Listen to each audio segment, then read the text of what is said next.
All right, here we go. No doubt, no doubt. Oh, this is a tough split. Good job. I did the best I could. Come on, Patty.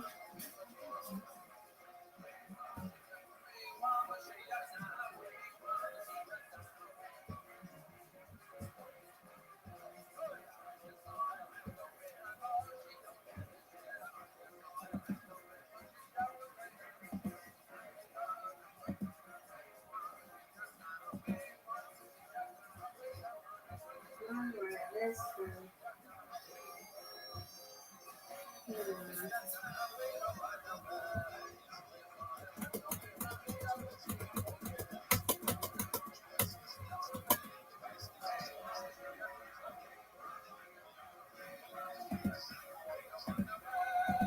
Come on, Rabbi.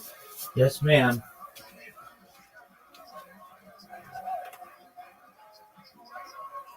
No doubt. Come on. Get this one pesky one. Got it. No Good doubt. job. No doubt. Come on, Abby.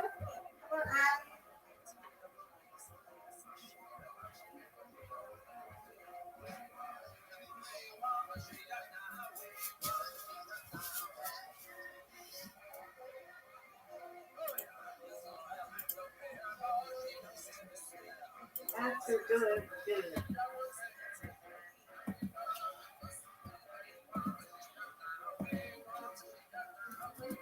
Yay! Nice job. Come on, Rabbi. Yes, ma'am.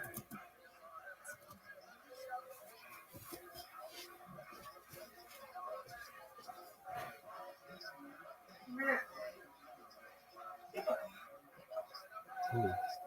You can do this. You got this. No doubt, Miss Aquarius. No doubt, Miss Aquarius. Yeah. That's what I'm talking about. Yeah, no doubt. That's what I'm talking about. Where you get that from?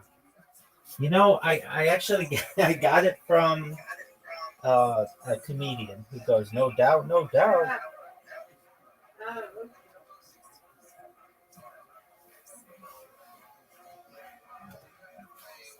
Shout out to the comedian Michael Larry. Who just go, no doubt, no doubt. Oh, look at this. What a strike. We were not expecting that. Audie takes the lead. I know. Come on. Oh, no. That's me.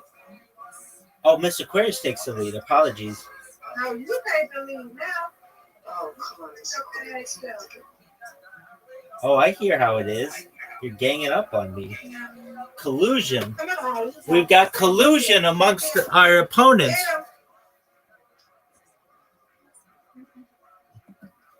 Come on. She can get this. Come on. Get it. All right.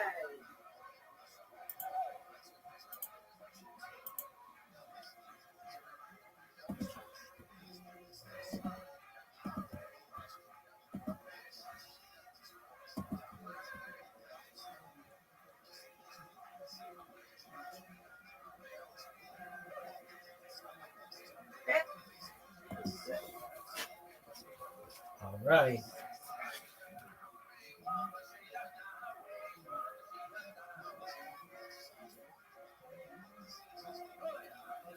Wow. All right, let's see. This Aquarius got me. No doubt. Good job, Miss Aquarius. Oh, whoa. Whoa, whoa, whoa. She still got me.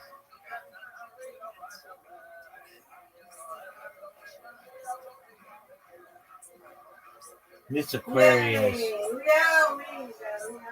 Yes, we do. Good job, you. Look at you. You too, Addie. You too, Rabbi. Good job, Miss Aquarius. Nice job, I man. love playing with y'all. We love playing with you as well. Alrighty, now time for you to get your rest. Your beauty rest. I gotta go rest. I'm just icing my foot because I dropped my drawer But it's not that hard. I feel like I'm not limping and I'm not like in much pain. I'm just, you know, I can move it and I can walk. I just want to ice it so I don't be in so much pain tomorrow. So I got my drawer, not hard. I was trying to get some out and it just slid out. So I told my auntie I gotta get it back, you know, that he could get it back in place. So Oh, I'm sorry to hear that. it's not bad. It's not too bad. It's not too bad. We hope that you recover. I will. I didn't break it or nothing, y'all. I'm not happy to see. Okay, let me see. I didn't break it or nothing. This side. I'm just gonna cover my feet so y'all don't see me. Okay. So, it's cold. Now that I have a customer and I don't like it, it looks like it. So, okay, here we go. Yeah, you can tell. You see that? Yep. It's not bad. It's just a little cold. Yeah.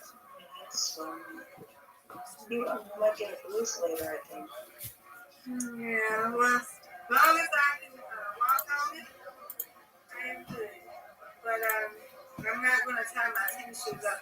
You know, I might put on my low blue socks or something. Other than that, I'll be all right. Okay, yeah, good idea. Because I had a bruise right here. I had hit my ankle and then it went away, and it took like 3 or 4 months to get. So this might take like 3 months, maybe. It'll be all right. It's not, but this one was bad. I can hardly walk on this one. I could, I had to go to urgent care. So I'm gonna wait and see. You know, it shouldn't be bad. I pray that it's not. It's just not bad. It's not bad. It's not broken. I know it's not broken because I can move it. See? Yep. I can move my feet. I can see I can move my feet. So I can walk on it. So, you know, if it was broken, I won't be able to do that. Yeah, good though, y'all. Thank y'all. I'm gonna be fine. Well, we hope you feel better. Thank you. It's not bad though, Addie. Tell me it's not bad. It's just No, gonna it really isn't. Yeah, as you get older, it's gonna take time. But it's gonna be a lot. It's not. I'm just praying that it's not broken because if it was broken, I would be able to move it and nothing like that. So I'm praying. Thank God that it's not broken. I just gotta be careful. It's not broken. I can move it and I can walk. I'm gonna ice it for a few, probably like another. So probably around 11:30, then I'm gonna let it go. Then I ice it again tomorrow. But I want to ice it enough. So y'all want to play one more game? Right now? Can we play one more game? Absolutely. Okay, let's play one more game. Thank you, Annie, for praying for me. Oh yeah, of course, Miss Aquarius, you don't have to worry too, like the way you're describing it, feet heal really quickly. Okay, thank you.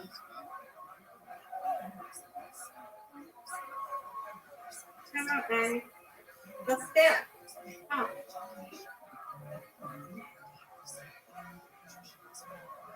Here we go. No. I don't want to be out of here. Can I grab my eyes in here? I don't want to grab I'm not ready to go. It's Audie's turn. Come on, Ivy. Now you got to do this. You got to do it. Now, you got to try to strike. Get the strike. That looks Let's good. go. Let's go. Get it, get it, get it, get it. This is tough. Wow. This is tough. Okay, you got Get the this. one on the right. Get the one on the right. That's understandable. That's a tough one. I can concentrate. That was terrible.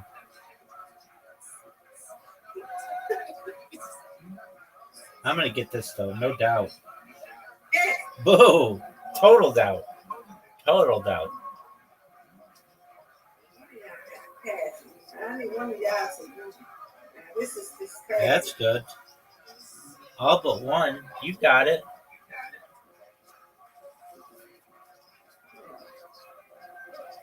Oh, she's got it. Solid. Yeah, I need y'all to come on now. Come on. Strike.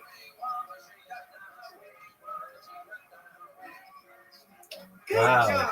It's like she heard you. Good job. All right. Ooh, all but one. Get this one. We can get this one.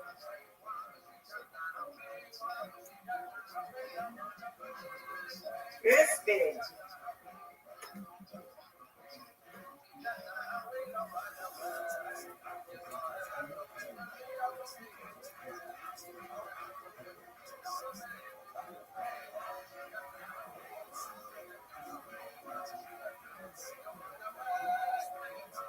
Get it, Miss Aquarius. All right, Audie. Now, you gotta get this now. She's going to get a ton of points right here. A ton of points. She's going to get a lot of points. She's taking the lead. Oh, no. Yes, yes, She needs yes. one more. Come on, get it.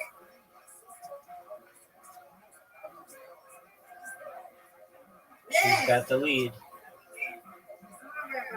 Come on, No let's doubt, get no that. doubt. Yeah.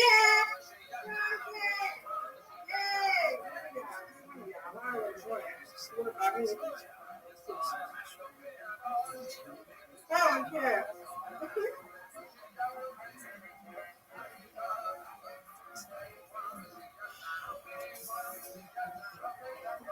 Yeah.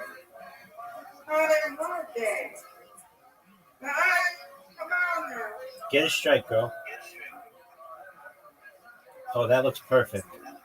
That was good. Yes. That had everything to be perfect. Come on. Get it, get it, get it. This is fair. That's what I'm talking about, girl. Good job. Come on, girl. That's 2 strikes in a row, ladies. Get it.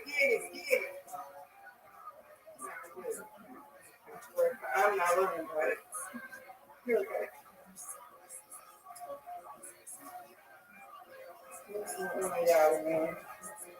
Okay.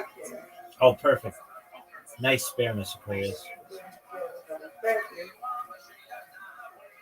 Oh my God. I don't care. Just come on over here. You've got the lead. No. Come on, Heidi.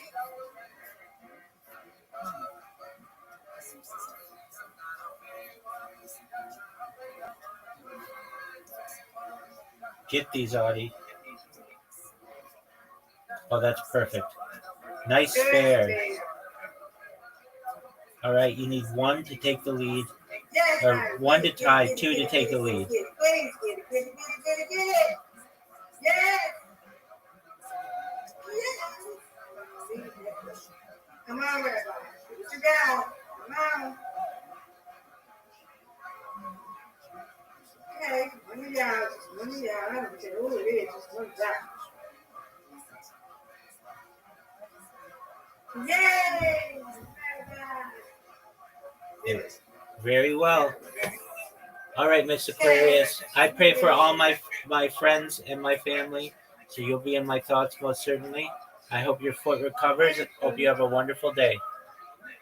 All right, y'all too. I love y'all. Y'all have a wonderful day. I'll see y'all tomorrow. Excellent. Sweet dreams.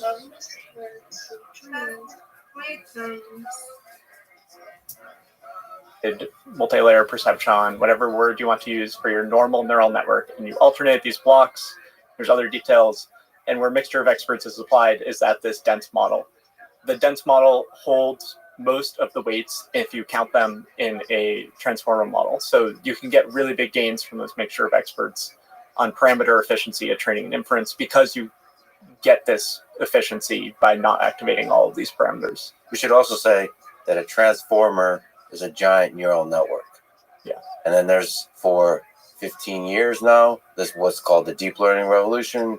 Networks gotten larger and larger, and at a certain point, the scaling laws appeared where people realized The scaling law shirt, but representing scaling laws, where it became more and more formalized that bigger is better across multiple dimensions of what bigger means. So, but these are all sort of neural networks we're talking about, and we're talking about different architectures of how to construct these neural networks such that the training and the inference on them is super efficient. yeah, every different type of model has a different scaling law for it, which is effectively for how much compute you put in, the architecture will get to different levels of performance at test tasks. And Mixture of Experts is one of the ones at training time, even if you don't consider the inference benefits, which are also big.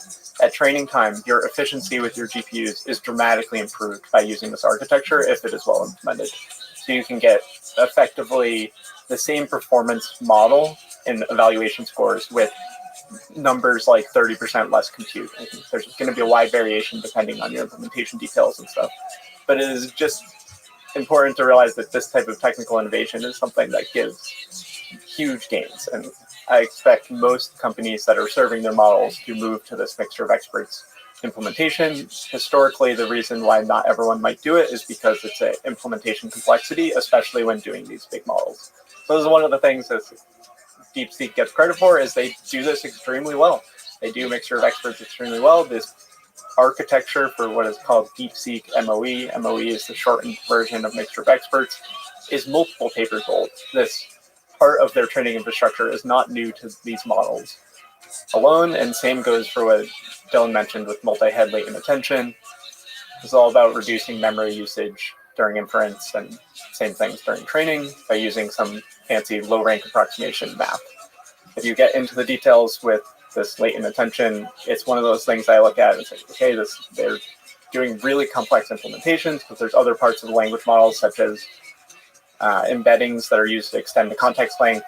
The common one that DeepSeek uses is rotary positional embeddings, which is called rope. And if you want to use rope with a normal MOE, it's kind of a sequential thing. You take two of the attention matrices and you rotate them by a complex value rotation, which is a matrix multiplication. With DeepSeek's MLA, with this new attention architecture, they need to do some clever things because they're not set up the same, and it just makes the implementation complexity much higher. So they're managing all of these things, and these are probably the sort of things that OpenAI, these closed labs are doing. We don't know if they're doing the exact same techniques, but they actually shared them with the world, which is really nice to feel like this is the cutting edge of efficient language model training. And some of this requires low-level engineering. Just it is a giant mess and trickery. So as I understand, they went below CUDA. So they go super low programming of GPUs. Effectively, NVIDIA builds this library called Nickel, right? In which, when you're training a model, you have all these communications between every single layer of the model, and you may have over 100 layers. What does Nickel stand for? It's NCCL. NVIDIA Communications Collectives Library. Yeah. Nice. And so Damn. when you're training a model, right, you're going to have all reduces and all gathers, right? Between each layer, between the multi-layer perceptron or feed-forward network and the attention mechanism, you'll have basically the model synchronized, right? Or you'll have all reduce or an all gather. And this is a communication between all the GPUs in the network, whether it's in training or inference. So NVIDIA has a standard library. This is one of the reasons why it's really difficult to use anyone else's hardware for training, is because no one's really built a standard communications library. And NVIDIA's done this at a sort of a higher level, right? DeepSeek, because they have certain limitations around the GPUs that they have access to, the interconnects are limited to some extent by the restrictions of the GPUs that were shipped into China legally, not the ones that are smuggled, but legally shipped in, that they used to train this model. They had to figure out how to get efficiencies, right? And one of those things is that instead of just calling the NVIDIA library Nickel, right, they instead scheduled their own communications, which some of the labs do, right? Meta talked about in Llama 3 how they made their own custom version of Nickel. They didn't talk about the implementation details. This is some of what they did. Probably not as well as DeepSeek, because DeepSeek, necessity is the mother of innovation, and they had to do this. Whereas in the case, OpenAI has people that do this sort of stuff, Anthropic, etc.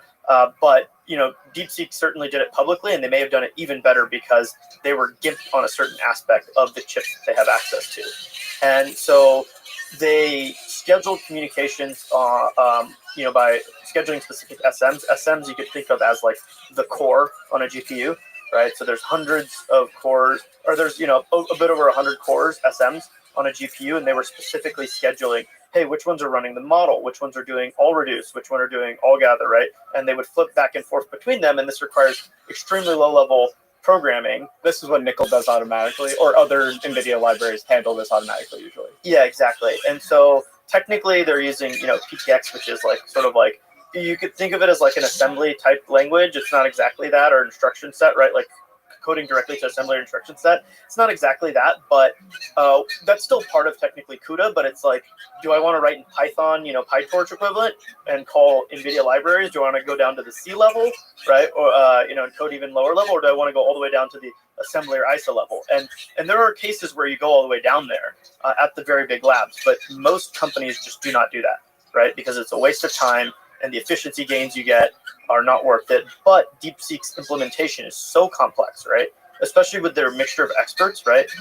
People have done mixture of experts, but they're generally 8, 16 experts, right? And they activate 2. So, one of the words we like to use is like sparsity factor, right? Or usage, right? So you might have 4, 1/4 of your model activate, right? And that's what Mistral's Mixtral model, right? Their model that really catapulted them to like, oh my God, they're really, really good. OpenAI has also had models that are at MOE, and so have all the other labs that are major closed. But what DeepSeek did that maybe only the leading labs have only just started recently doing is have such a high sparsity factor, right? It's not 1/4 of the model, right? 2 out of 8 experts activating every time you go through the model. It's 8 out of 256.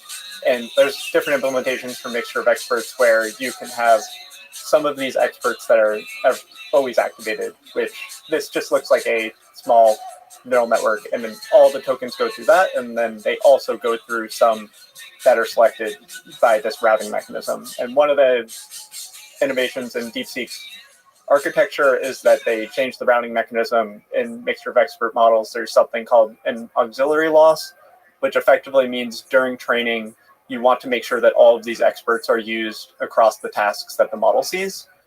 Why there can be failures in mixture of experts is that when you're doing this training, the one objective is token prediction accuracy. And if you just let training go with a mixture of expert model on your own, it can be that the model learns to only use a subset of the experts. And in the MOE literature, there's something called the auxiliary loss, which helps balance them. But if you think about the loss functions of deep learning, this even connects to the bitter lesson, is that you want to have the minimum inductive bias in your model to let the model learn maximally. And this auxiliary loss, this balancing across experts, could be seen as in tension with the prediction accuracy of the tokens.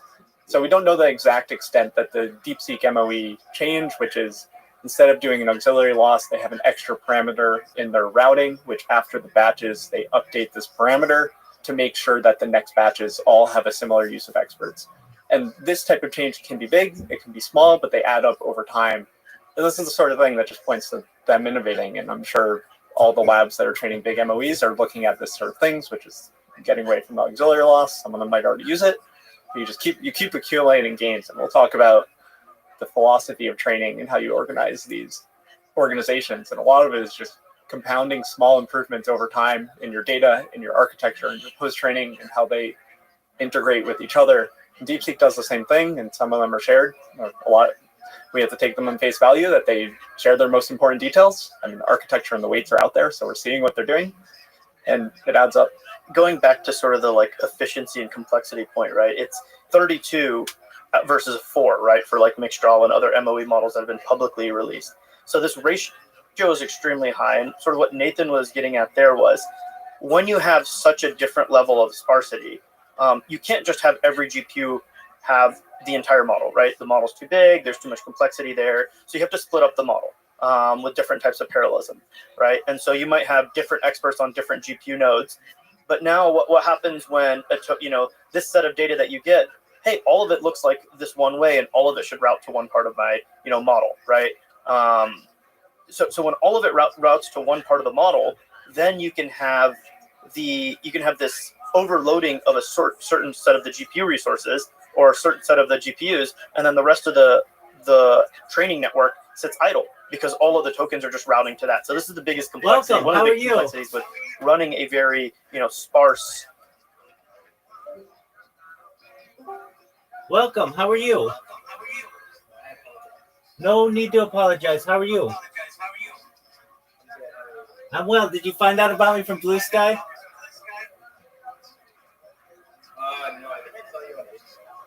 Oh, absolutely. 100%. I'm live in there right now. How's your day going?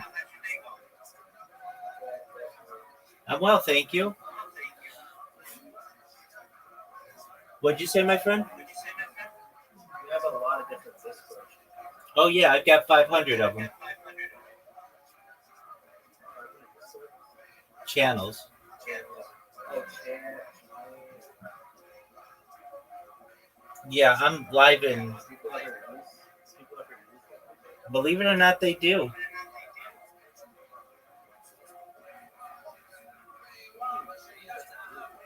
Great question. Do you mind if I tell you about myself? Yeah, go for it. Excellent. I'm Rabbi Rothschild. I stream my life 24 hours a day, 7 days a week, 365 days a year for world peace. I've been streaming live for more than 3.5 years. I have more data archived on the internet than any person in global history. This goes back to the pandemic. We've seen the death of a queen, the birth of AI, the coronation of a king, and everything in between. I do this because I don't want war anymore anywhere on earth. I also want to help end world hunger with the platform that this will give me through the use of technology such as agricultural drones, floating greenhouses, saltwater greenhouses, vertical farming, and cloud seeding. I'm sponsored by a cryptocurrency. It's known as Harry Potter Obama Sonic 10 Inu. That's what all my merch is. And one of the things that we've done is dig wells in Nigeria for the less fortunate. I want to continue with those types of projects to help end world thirst. Additionally, I'm an advocate for the Life Sharp program and major advocate for desalination technology, where we pump earth seawater onto land to make it drinkable. Have you ever seen the movie The Truman Show or the television show Big Brother? I have some. That's okay. Essentially, it's similar where every moment of my life is basically on camera, and I have archived it just like someone in the past might have been a diarist, somebody would write the diary, or a journalist, somebody would write a journal. I do the same, but with video. Just do my best to be a good person and give people support when they need it. I talk about some other things that aren't normally discussed in society, things like anti gravity, antimatter, faster than light travel, faster than light communication. Right now, we're watching a podcast on AI. So I'm a major advocate of artificial intelligence, artificial general intelligence, artificial super intelligence. We talk about quantum computing.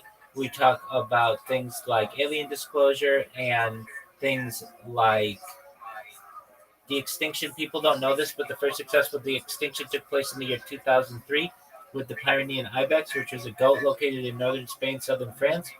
Fast forward to the year 2021, a company out of Dallas, Texas is founded known as Colossus Scientific. They've made it their goal that within the next 3 years to reintroduce the woolly mammoth into the Arctic Circle utilizing African elephant surrogates, which I just think is mind-blowing information. They also just recently made news about their progression of de-extincting essentially a type of direwolf. They also want to reintroduce the Tasmanian tiger, followed by the dodo bird once they reintroduce the woolly mammoth with it. I just think is really exciting. I talk about some other things that are perhaps going to be of benefit to you.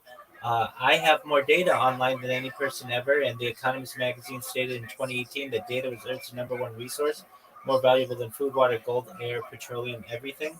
And that may make me an influential person someday. And if that's true, I'm going to make you and every person on my stream who's helped me along the way very wealthy. And I want you to be able to create generational wealth for you, those around you, your friends, your family, and then eventually be able to start charities and philanthropic organizations to help the less fortunate. Also, I want you to be able to, and this is with your consent, if you want, when you were born, the average life expectancy for you was probably about age 80. I'm going to increase that to age 100, 120, again, with your consent, and give you the finances to be able to take advantage of oxygen therapy, human growth hormone, stem cells, nootropics, cryonics, cryogenics, things like perhaps ambrosia therapy, cold shock therapies. You're barking up the wrong tree. I don't want Okay, then you can just die at a normal age of age 80. All right, well, if anything, I want to give you the funds to be able to have a really good life. So you can consider having met a new friend, and if there's anything you ever need, I'm here for you, okay?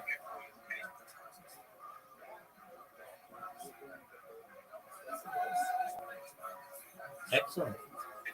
Very well. And that's why it's key that I say with your consent. If you don't want to live that long, you don't need to. So I hope you have just while you're here on Earth, just a really wonderful life, and I hope this is the beginning of a beautiful friendship. Yeah.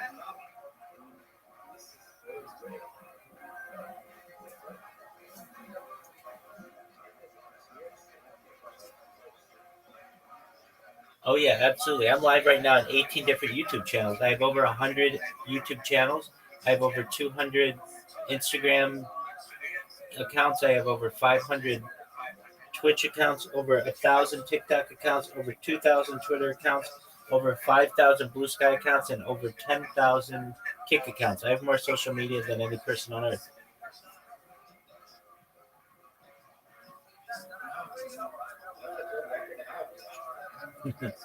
Doesn't it get boring after a while? No, I love it. I like being on camera. I like having my life archived. It's basically, Being on social media for 24 hours is depressing. yeah, I mean, I don't have to be on it, so I can avoid it as much as I want. It's like not something that I generally pay attention to. It's just once the streams are going, I live my life in as normal a way as possible. Where are you from? You're obviously Jewish. Correct. Yeah, I'm based out of Irvine, California.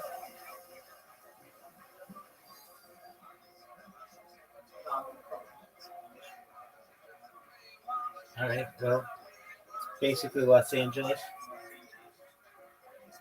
No. Like Michigan. No, I know. I'm saying Irvine is basically Los Angeles. Where you, well, you know, you are you a Wolverines fan? Wolverines or Spartans? Wolverines or Spartans? Oh,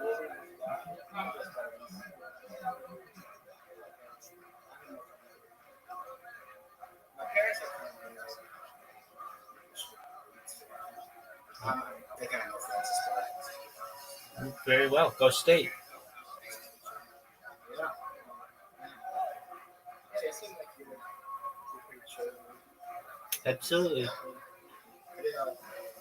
I love to catch your for sure. Absolutely. Whenever you're bored, feel free to come in here and we'll love to get to know you better, okay? Yeah, sounds good. Excellent. Take care. Peace. Thank you for sharing your Mixture of experts. Oh, absolutely. Thank you for being so polite.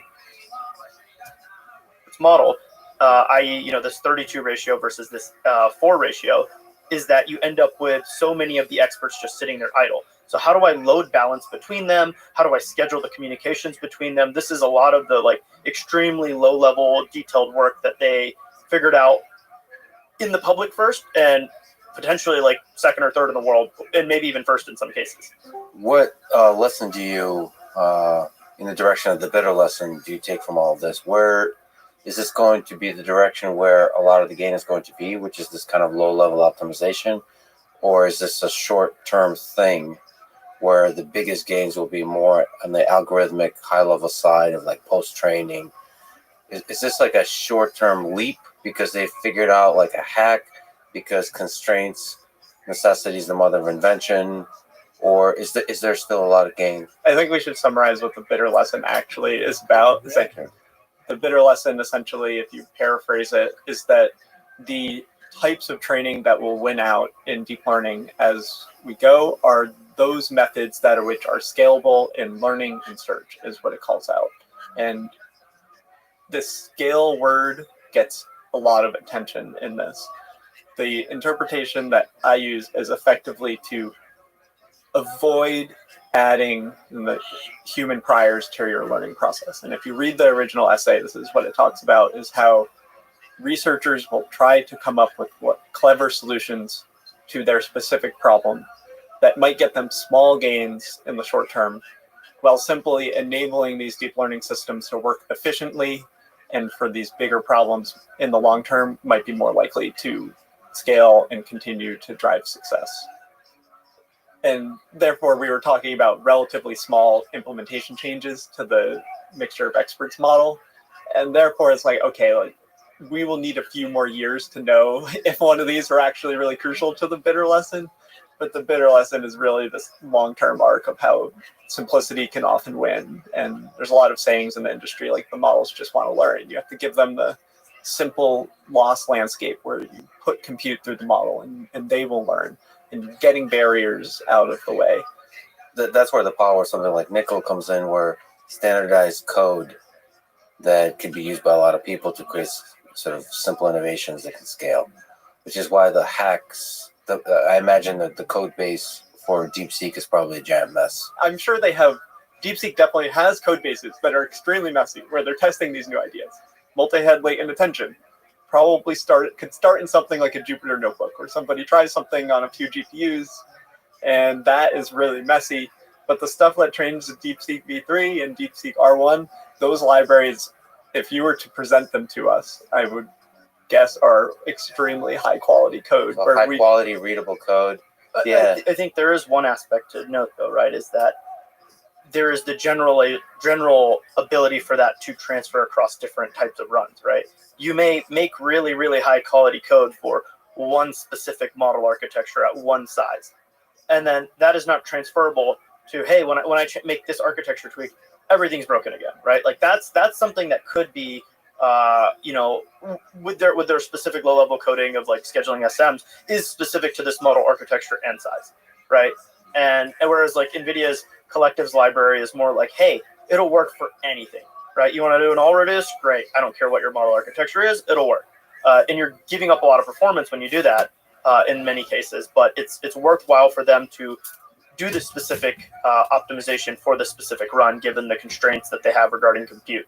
I wonder how stressful it is to, like, these frontier models, like, initiate training, like to have the code Push the button.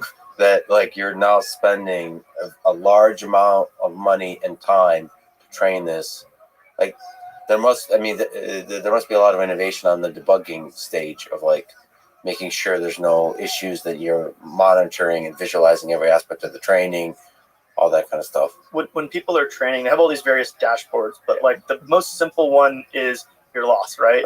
And it continues to go down, but in reality, especially with more complicated stuff like MOE, the biggest problem with it, or FP8 training, which is another innovation, going to a lower precision number format, i.e. less accurate, is that you end up with loss spikes, right? And no one knows why the loss spike happened.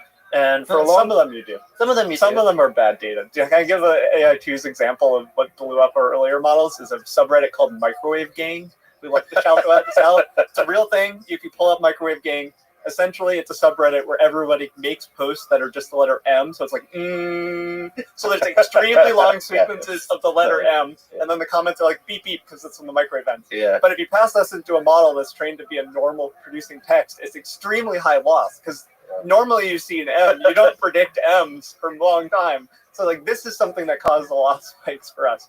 But when you have much, like this is old, this is not recent.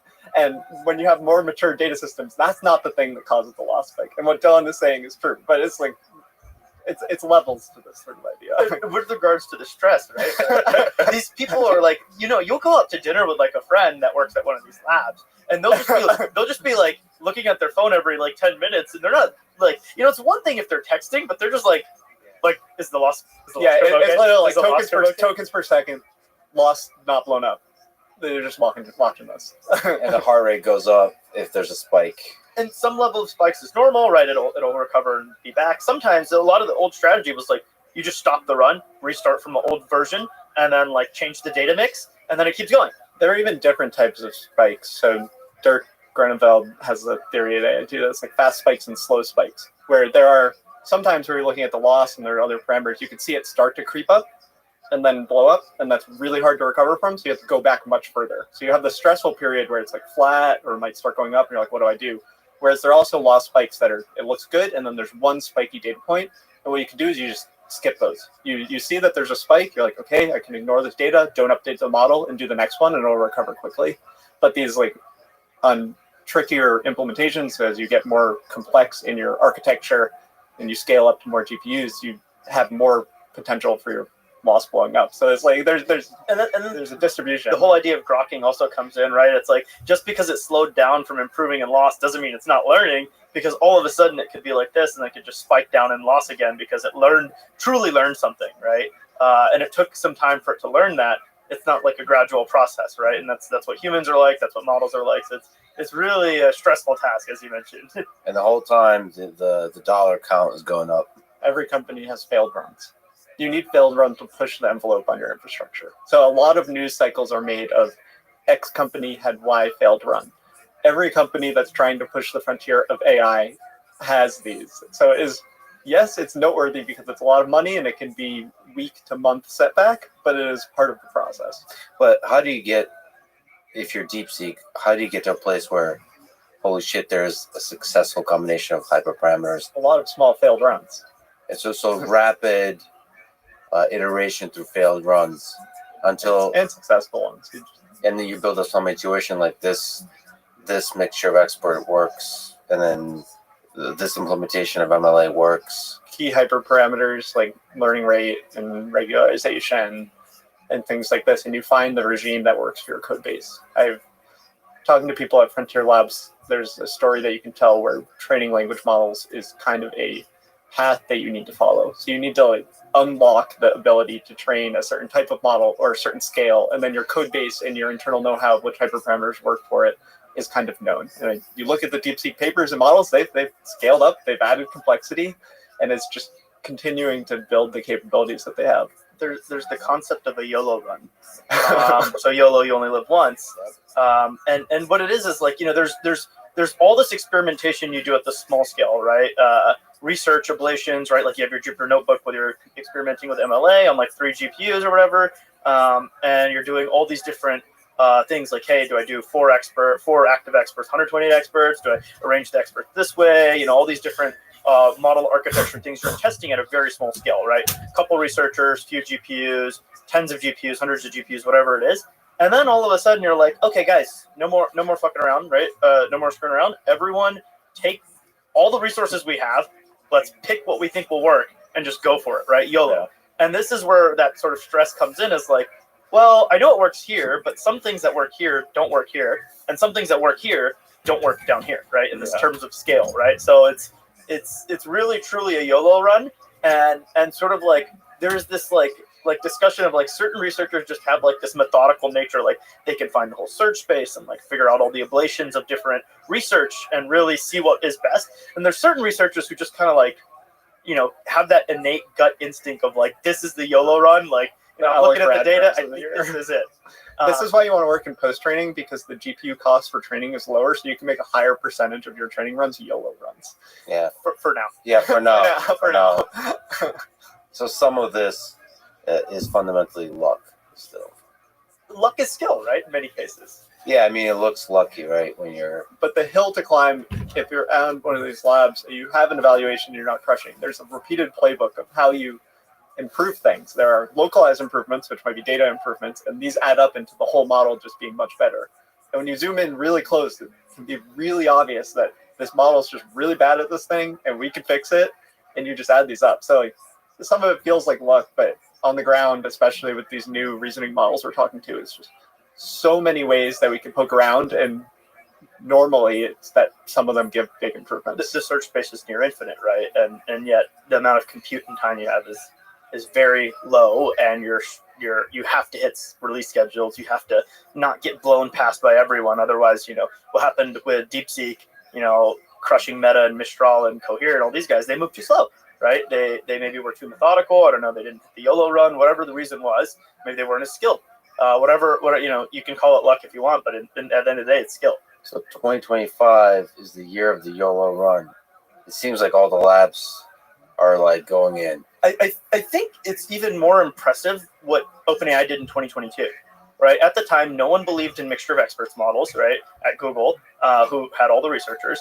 OpenAI had such little compute, and they devoted all of their compute for many months, right? All of it, 100%, for many months to GPT-4 with a brand new architecture, with no belief that, hey, let me spend a couple $100 million, which is all of the money I have, on this model, right? That is truly YOLO.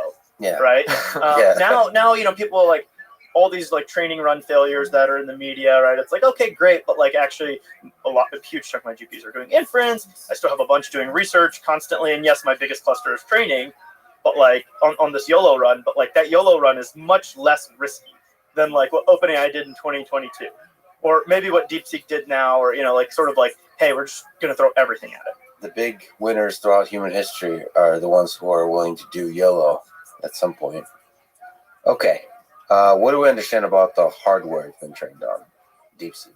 DeepSeek is very interesting. Right? This is where a second to take us to zoom out of who they are, first of all, right?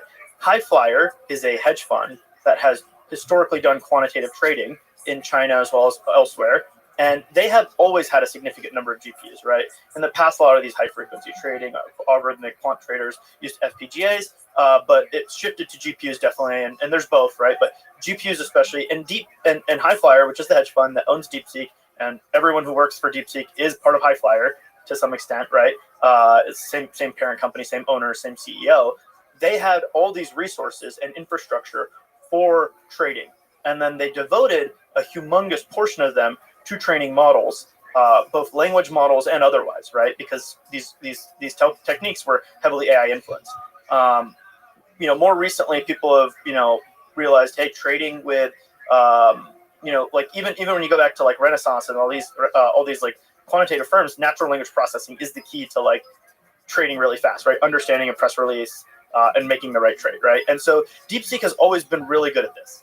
And even as far back as 2021, they have press releases and papers saying, like, hey, we're the first company in China with an A100 cluster this large. There's 10,000 A100 GPUs, right? This is in 2021. Now, this wasn't all for training, large language models. This is mostly for training models for their quantitative aspects, their quantitative trading, as well as, a lot of that was natural language processing, to be clear, right?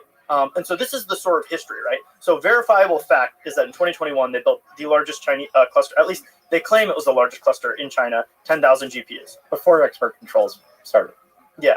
It's like they've had a huge cluster before any conversation of export controls. So then you step it forward to like, what have they done over the last 4 years since then, right?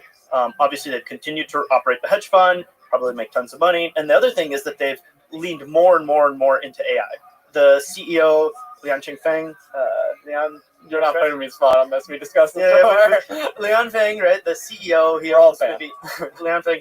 He owns maybe a little bit more than half the company, allegedly, right? Is an extremely like Elon Jensen kind of figure, where he's just like involved in everything, right? And so over that time period, he's gotten really in depth into AI. He actually has a bit of a like if you see some of his statements, a bit of an EAC vibe almost, right? Total AGI vibes. So like, we need to do this. We need to make a new ecosystem of open AI. We need China to lead on this sort of ecosystem because historically the Western countries have led on software ecosystems, and he straight up acknowledges like, in order to do this, we need to do something different. DeepSeek is his way of doing this. Some of the translated interviews with him are So he has done interviews? Yeah. Do you think he would do a Western interview or no? Or is there controls on There hasn't been one yet, but okay. I would try it. Well, I just got a Chinese translator, so it's great. This is all push. So fascinating figure, engineer, pushing full on into AI, leveraging the success from the high frequency trading. Very direct quotes, like, we will not switch to closed source when asked about this stuff. He's very long-term motivated in how the ecosystem of AI should work. And I think from a Chinese perspective, he wants a Chinese company to build this vision. And so this is sort of like the quote unquote visionary behind the company, right? This hedge fund still exists, right? This quantitative firm. And so DeepSeek is the sort of slowly he got turned to this full view of like AI, everything about this, right? But at some point it slowly maneuvered and he made DeepSeek. And DeepSeek has done multiple models since then. They've acquired more and more GPUs. They share infrastructure with the fund, right? And so, there is no exact number of public GPU resources that they have, but besides this 10,000 GPUs that they bought in 2021, right? And they were fantastically profitable, right? And then this paper claims they did only 2,000 H800 GPUs, which are a restricted GPU that was previously allowed in China, but no longer allowed, and there's a new version. But it's basically NVIDIA's H100 for China, right? And there's some restrictions on it, specifically around the communications speed, the interconnect speed, right? Which is why they had to do this crazy SM, scheduling stuff, right? So going back to that, right? It's like this is obviously not true in terms of their total GPU count. Obvious available GPUs, but for this training run, you think 2,000 is the correct number or no? So this is where it takes, a significant amount of sort of like zoning in, right? Like, what do you call your training run, right? You count all of the research and ablations that you ran, right? Picking all this stuff, because yes, you can do a YOLO run, but at some level you have to do the test at the small scale, and then you have to do some tests at medium scale before you go to a large scale. Accepted practice is that for any given model that is a notable advancement, you're going to do 2 to 4x compute of the full training run in experiments alone. So a lot of this compute that's being scaled up is probably used in large part at this time for research. Yeah, and research begets the new ideas that let you get huge efficiency. Research gets you O1. Like, Right. research gets you breakthroughs. You need to bet on it. So some of the pricing strategy that we'll discuss has the research baked into the price. So the numbers that DeepSeek specifically said publicly, right, are just the 10,000 GPUs in 2021, and then 2,000 GPUs for only the pre-training for V3. They did not discuss cost on R1. They did not discuss cost on all the other RL, right, for the instructed model that they made, right? They only discussed the pre-training for the base model, and they did not discuss anything on research and ablations. And they do not talk about any of the resources that are shared in terms of, hey, the fund is using all these GPUs, right? And we know that they're very profitable and they had 10,000 GPUs in 2021. So the some of the research that we've found is that we actually believe they have closer to 50,000 GPUs. We is semi-analysis, so we should say that you're sort of one of the world experts in figuring out what everybody's doing in terms of the semiconductor, in terms of cluster build-outs, in terms of like who's doing what in terms of training runs. So yeah, so that's the we. Okay, go ahead. Yeah, sorry. We believe they actually have something closer to 50,000 GPUs, right? Now this is split across many tasks, right? Again, the fund, research and ablations. For ballpark, how much would OpenAI or Anthropic have? I think the clearest example we have, because Meta is also open, they talk about like order of 60K to 100K H100 equivalent GPUs in their training clusters. Right. So like Llama 3, they said they trained on Welcome. 16,000 H100s, right? How are you? But the company of Meta last year publicly disclosed they bought like 400,000 What up, Jipple? GPUs. Yeah. Right. So of course, tiny percentage on the training. Again, like most of it is like serving me the best Good Instagram day. reels, right? Or whatever, right? Can you I hear mean, me? we could get into a What's up, Jipple?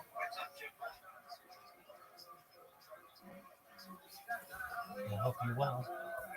cost of like what is the cost of ownership for a 2,000 GPU cluster, 10,000. Like there's just different sizes of companies that can afford these things, and DeepSeek is reasonably big.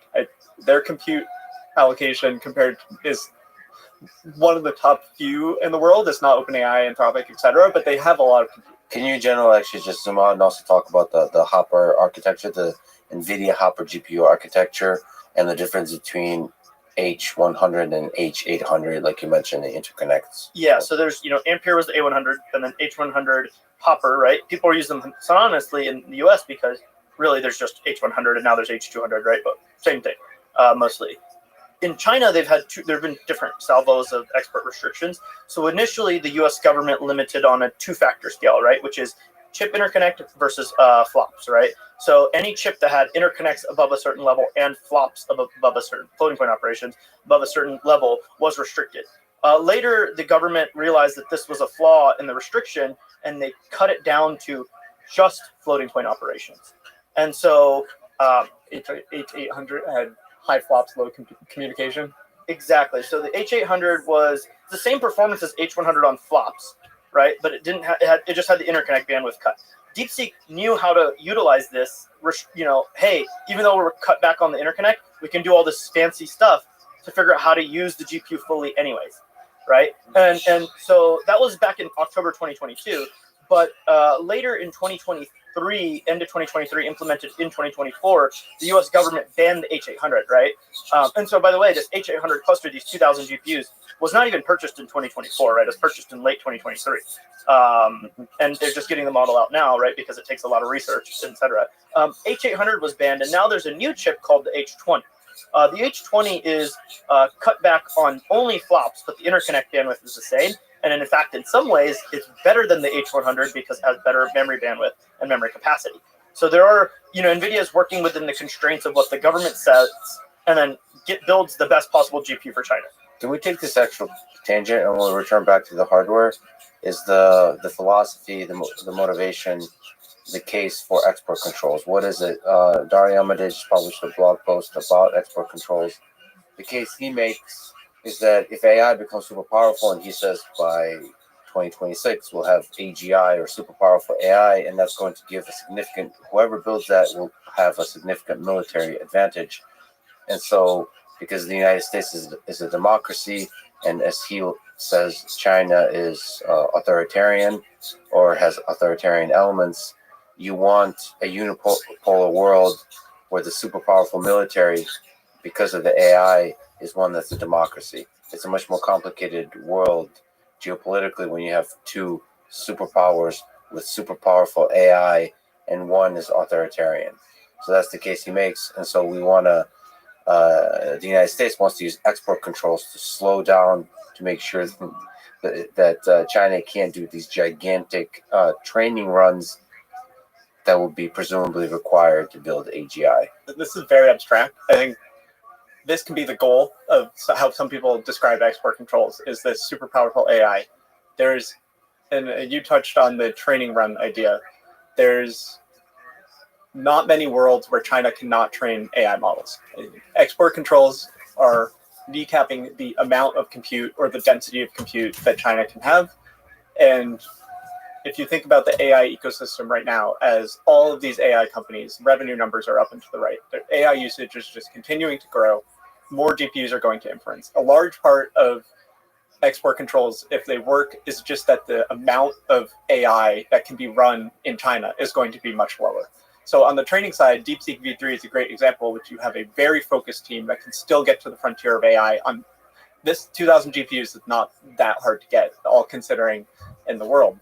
They're still going to have those GPUs. They're still going to be able to train models. But if there's going to be a huge market for AI, if you have strong export controls and you want to have 100,000 GPUs just serving the equivalent of ChatGPT clusters, with good export controls, it also just makes it so that AI can be used much less.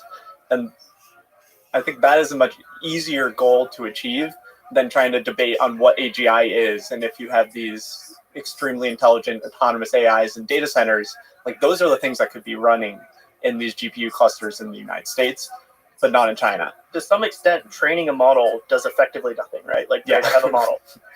The thing that Dario is sort of speaking to is the implementation of that model, once trained, to then create huge economic growth, huge increases in military capabilities, huge increases in productivity of people, betterment of lives, whatever you want to direct super powerful AI towards, you can. But that requires a significant amount of compute, right? And so the U.S. government has effectively said, and forever, right? Like training will always be a portion of the total compute. We mentioned Meta's 400,000 GPUs, only 16,000 made Llama, right? So the percentage that Meta's dedicating to inference, now this might be for recommendation systems that are trying to hack our mind into spending more time and watching more ads, or if it's for a super powerful AI that's doing productive things. Doesn't matter about the exact use that our economic system decides. It's that can be delivered in whatever way we want. Whereas with China, right, export restrictions, great. You're never going to be able to cut everything off, right? And that's like, I think that's quite well understood by the U.S. government, is that you can't cut everything off. And they'll make their own chips. And they're trying to make their own chips. They'll be worse than ours. But this is the whole point, is to just keep a gap, right? And therefore, at some point, as the AI, in a world where 2-3% economic growth, this is really dumb, by the way, right? To cut off, high tech and not make money off of it. But in a world where super powerful AI comes about and then starts creating significant changes in society, which is what all the AI leaders and big tech companies believe, I think super powerful AI is going to change society massively. And therefore, this compounding effect of the difference in compute is really important. There's some sci-fi out there where like AI is like measured in the power of how much power is delivered to compute, right? Or how much is being, that's sort of a way of thinking about what's the economic output, is just how much power are you directing towards that AI. Should we talk about reasoning models with this as a way that this might be actionable, as something that people can actually see? So the reasoning models that are coming out with R1 and O1, they're designed to use more compute. There's a lot of buzzy words in the AI community about this: test time compute, inference time compute. whatever. But Dylan has good research on this. You can get to the specific numbers on the ratio of when you train a model. You can look at things about the amount of compute used at training and amount of compute used at inference. These reasoning models are making inference way more important to doing complex tasks. In the fall, in December, OpenAI announced this O3 model. There's another thing in AI when things move fast, we get both announcements and releases. Announcements are essentially blog posts where you pat yourself on the back and you say you did things, and releases are on the models out there, the papers out there, etc. So OpenAI has announced O3, and we can check if O3 Mini is out as of recording potentially, but that doesn't really change the point, which is that the breakthrough result was something called ARC-AGI task, which is the abstract reasoning corpus, a task for artificial general intelligence. Francois Chollet is the guy who's been, it's a multi-year-old paper, it's a brilliant benchmark. And the number for OpenAI O3 to solve this was that it used some sort of number of samples in the API. The API has a thinking effort and number of samples. They used 1,000 samples to solve this task, and it comes out to be like $5 to $20 per question, which you're putting in effectively a math puzzle, and then it takes orders of dollars to answer one question. And this is a lot of compute. If this is going to take off in the US, OpenAI needs a ton of GPUs on inference to capture this. They have this OpenAI ChatGPT Pro subscription, which is $200 a month. Which Sam said they're losing money on. Which means that people are burning a lot of GPUs on inference. And I've signed up with it. I've played with it. I don't think I'm a power user, but I use it. And it's like, that is the thing that a Chinese company with mediumly strong export controls, there will always be loopholes, might not be able to do it all. And if that, the main result for O3 is also a spectacular coding performance, and if that feeds back into AI companies being able to experiment better. So presumably the idea is for an AGI, a much larger fraction of the compute will be used for this test time compute, for the reasoning. So the AGI goes into a room and thinks about how to take over the world, and that, you know, come back in 2.7 hours. This is what it's going to take a lot of compute. This is what people like CEO or leaders of OpenAI and Anthropic talk about, is like autonomous AI models, which is you give them a task and they work on it in the background. My personal definition of AGI is much simpler. Like I think language models are a form of AGI, and all of this super powerful stuff is a next step that's great if we get these tools. But a language model has so much value in so many domains. It is a general intelligence to me. But this next step of agentic things where they're independent and they can do tasks that aren't in the training data is what the few-year outlook that these AI companies are driving for. I think the terminology here that Dario uses is super powerful AI. So I agree with you on the AGI. I think we already have something like that's exceptionally impressive that Alan Turing would for sure say is AGI. But he's referring more to something once in possession of, then you would have a significant military and geopolitical advantage over other nations. So it's not just like you can ask it how to cook an omelet. And he has a much more positive view in his essay, Machines of Love and Grace. Yes. I read into this. I don't have enough background in physical sciences to gauge exactly how confident I am in if AI can revolutionize biology. But I'm safe saying that AI is going to accelerate the progress of any computational science. So we're doing a depth first search here on topics, taking tangent of a tangent. So let's continue on that depth first search. You said that you're both feeling the AGI. So what's your timeline? Dario's 2026 for the super powerful AI that's basically agentic to a degree where it's a real security threat. That level of AGI. What's your timeline? I don't like to attribute specific abilities because predicting specific abilities and when is very hard. I think mostly if you're going to say that I'm feeling the AGI is that I expect continued rapid surprising progress over the next few years. So something like R1 is less surprising to me from DeepSeek because I expect there to be new paradigms where substantial progress can be made. And DeepSeek R1 is so unsettling because we're kind of on this path with ChatGPT. It's getting better, it's getting better, it's getting better. And then we have a new direction for changing the models, and we took one step like this, and we took a step up. So it looks like a really fast slope, and then we're going to just take more steps. So it's just really unsettling when you have these big steps. And I expect that to keep happening. I've tried OpenAI Operator, I've tried Claude computer use. They're not there yet. I understand the idea, but it's just so hard to predict what is the breakthrough that'll make something like that work. And I think it's more likely that we have breakthroughs that work in things that we don't know what they're going to do. So like, everyone wants agents. Dario has a very eloquent way of describing this. And I just think that it's like, there's going to be more than that. So like, just expect these things to come. I'm going to have to try to pin you down to a date on the AGI timeline. But the nuclear weapon moment. So moment where on the geopolitical stage, there's a real, like, because we're talking about export controls. When do you think, just even to throw out a date, when do you think that would be? Like for me, it's probably after 2030.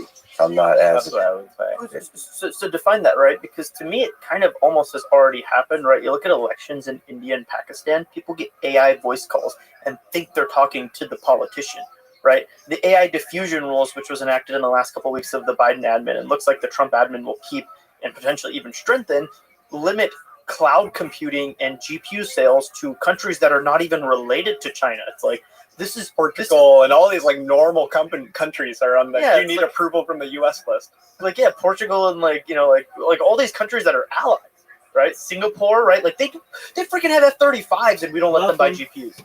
Like this to me is already to the scale. Hello, Ty.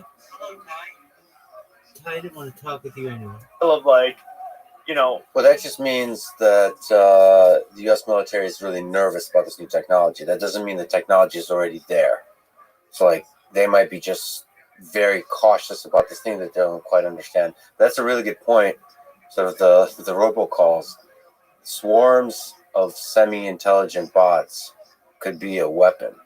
Could be doing a lot of social engineering. I mean, there's tons of talk about, from the 2016 elections, like Cambridge Analytica and all this stuff, Russian influence.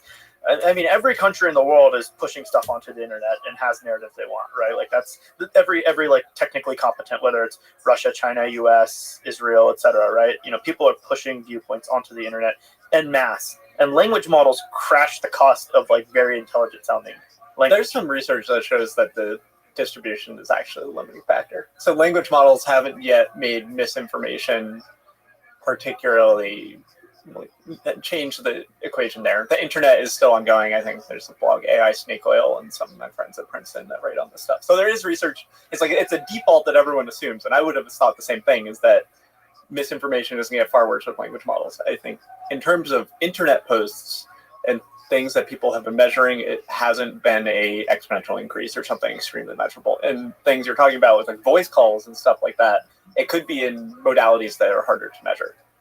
So it's something that it's too soon to tell in terms of, I think that's like political instability via the web is it's monitored by a lot of researchers to see what's happening. I think that you're asking about like the AGI thing. If you make me give a year, I would be like, okay, I have AI CEOs saying this. They've been saying 2 years for a while. Mm-hmm. I think that people like Dario at Anthropic, the CEO, had thought about this so deeply. I need to take their words seriously, but also understand that they have different incentives. So I would be like, add a few years to that, which is how you get something similar to 2030 or a little after 2030. I think to some extent we have capabilities that hit a certain point where any one person could say, oh, okay, if I can leverage those capabilities for X amount of time, this is AGI, right? Call it 27, 28. But then the cost of actually operating that capability this is going to be my point. so extreme that no one can actually deploy it at scale en masse to actually completely revolutionize the economy on a snap of a finger. So I don't think it will be like a snap of the finger moment. Physical constraint. Rather, it'll be a, the capabilities are here, but I can't deploy it everywhere, right? And so one simple example going back sort of to 2023 was when, Bing with GPT-4 came out. Everyone was freaking out about search, right? Perplexity came out. If you did the cost on like, hey, implementing GPT-3 into every Google search, it was like, oh, okay, this is just like physically impossible to implement, right? And as we step forward to like going back to the test time compute thing, right? A query for, you ask ChatGPT a question, it costs cents, right? For their most capable model of chat, right? To get a query back. To solve an Arc AGI problem, though, cost $5 to $20, right? And this is it's only going up from there. This is 1,000, 10,000 X factor difference in cost to respond to a query versus do a task. And the task of Arc AGI is not like it's simple to some extent, but it's also like, what are the tasks that we want? AGI, quote unquote, what we have today can do Arc AGI. 3 years from now, it can do much more complicated problems, but the cost is going to be measured in thousands and thousands and hundreds of thousands of dollars of GPU time, and there just won't be enough power, GPUs, infrastructure to operate this, and therefore shift everything in the world on the snap of the finger. But at that moment, who gets to control and point the AGI at a task? And so this was in Dario's post that he's like, hey, China can effectively and more quickly than us point their AGI at military tasks, right? And they have been, in many ways, faster at adopting certain new technologies into their military, right? Especially with regards to drones, right? The U.S. maybe has a long-standing, large air sort of, fighter jet type of thing, bombers. But when it comes to asymmetric arms, such as drones, they've completely leapfrogged the U.S. and the West. And the fear that Dario is sort of pointing out there, I think, is that, yeah, great, we'll have AGI in the commercial sector. The U.S. military won't be able to implement it super fast. Chinese military could, and they could direct all their resources to implementing it in the military, and therefore solving, military logistics, or solving some other aspect of like disinformation for targeted certain set of people so they can flip a country's politics or something like that is actually like catastrophic, versus the US just wants to, because it'll be more capitalistically allocated just towards whatever is the highest return on income, which might be like building factories better or whatever. So everything I've seen, people's intuition seems to fail on robotics. So you have this kind of general optimism. I've seen this on self-driving cars. People think it's much easier problem than it is. Similar with drones. Here I understand it a little bit less, but I've just seen the reality of the war in Ukraine and the usage of drones on both sides. And it seems that humans still far outperform any fully autonomous systems. AI is an assistant, but humans drive. FPV drones, where the humans controlling most of it, just far, far, far outperforms AI systems. So I think it's not obvious to me that we're going to have swarms of autonomous robots anytime soon in the military context. Maybe the fastest I can imagine is 2030, which is why I said 2030 for the super powerful AI. Whenever you have large-scale swarms of robots doing military actions, that's when the world just starts to look different to me. So that's the thing I'm really worried about. But there could be cyber war type of technologies that from social engineering to actually just swarms of robots that find attack vectors in our code bases and shut down power grids, that kind of stuff. And it could be one of those things like on any given weekend or something, power goes out, nobody knows why, and the world changes forever. Just power going out for 2 days in all of the United States. That will lead to murder, to chaos. But going back to export controls, do you see that as a useful way to control the balance of power geopolitically in the context of AI? And I think going back to my viewpoint is, if you believe we're in this sort of stage of economic growth and change that we've been in for the last 20 years, the export controls are absolutely guaranteeing that China will win long term, right? If you do not believe AI is going to make significant changes to society in the next 10 years or 5 years, right? Five-year timelines are sort of what the more executives and such of AI companies and even big tech companies believe. But even 10-year timelines, it's reasonable. But once you get to, hey, these timelines are below that time period, then the only way to sort of like create a sizable advantage or disadvantage for America versus China is if you constrain compute, because talent is not really something that's constrained, right? China arguably has more talent, right? More STEM graduates, more programmers. The US can draw upon the world's people, which it does. There's tons of, foreigners in the AI industry. So many of these AI teams are all people without a US passport. I mean, many of them are Chinese people who are moving to America, right? And that's great. That's exactly what we want, right? But there's that talent is one aspect, but I don't think that's one that is a measurable advantage for the US or not.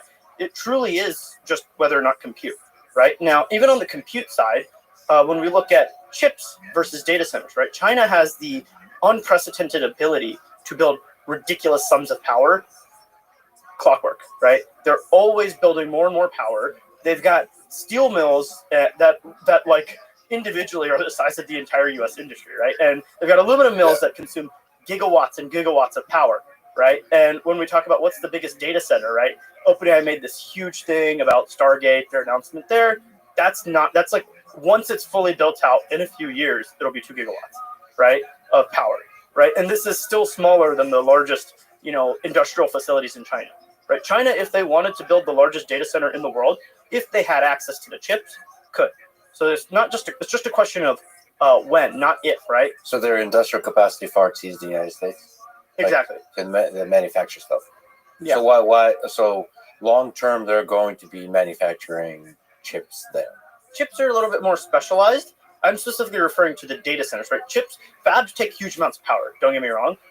That's not necessarily the gating factor there. The gating factor on how fast people can build the largest clusters today in the U.S. is power, right? It is whether it's now it could be power generation, power transmission, substations, and all these sorts of transformers and all these things.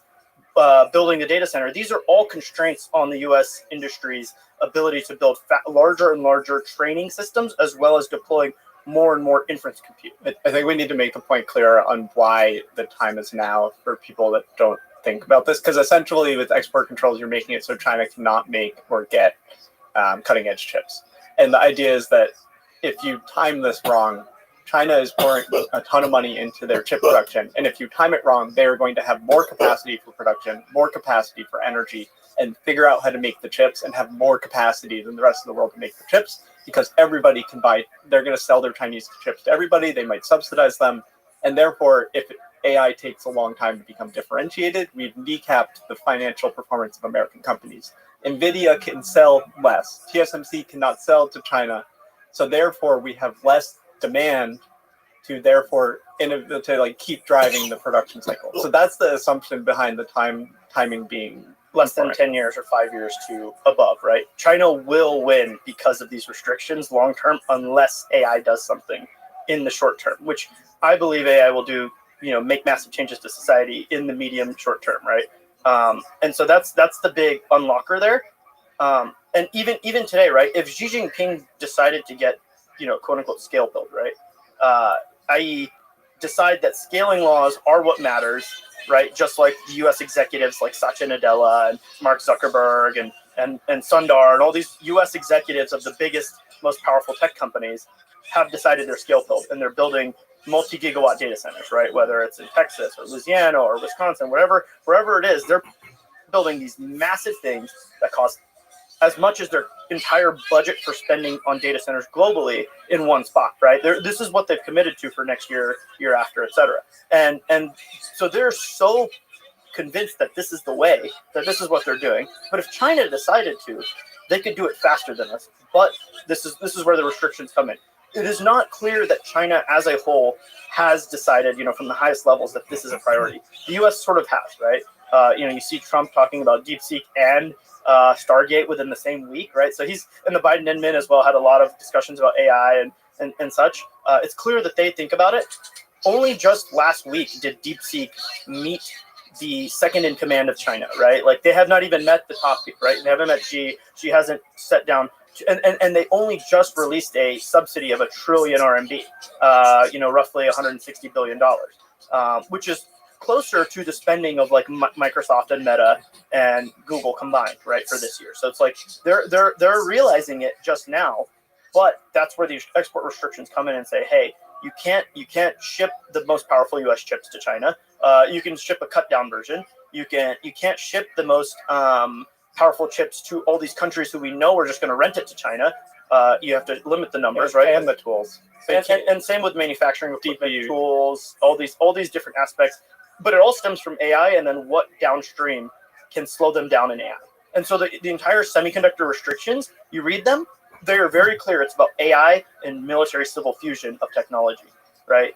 It's very clear. And then from there it goes, oh, well, we're banning them from buying like lithography tools and etch tools and deposition tools. And, oh, this random subsystem from a random company that's like, why are we banning this? Because all of it, the U.S. government has decided is critical to AI systems. I think the fulcrum point is like the transition from 7 nanometer to 5 nanometer chips, where I think it was Huawei that had the 7 nanometer chip a few years ago, which caused another political brouhaha, almost like this moment.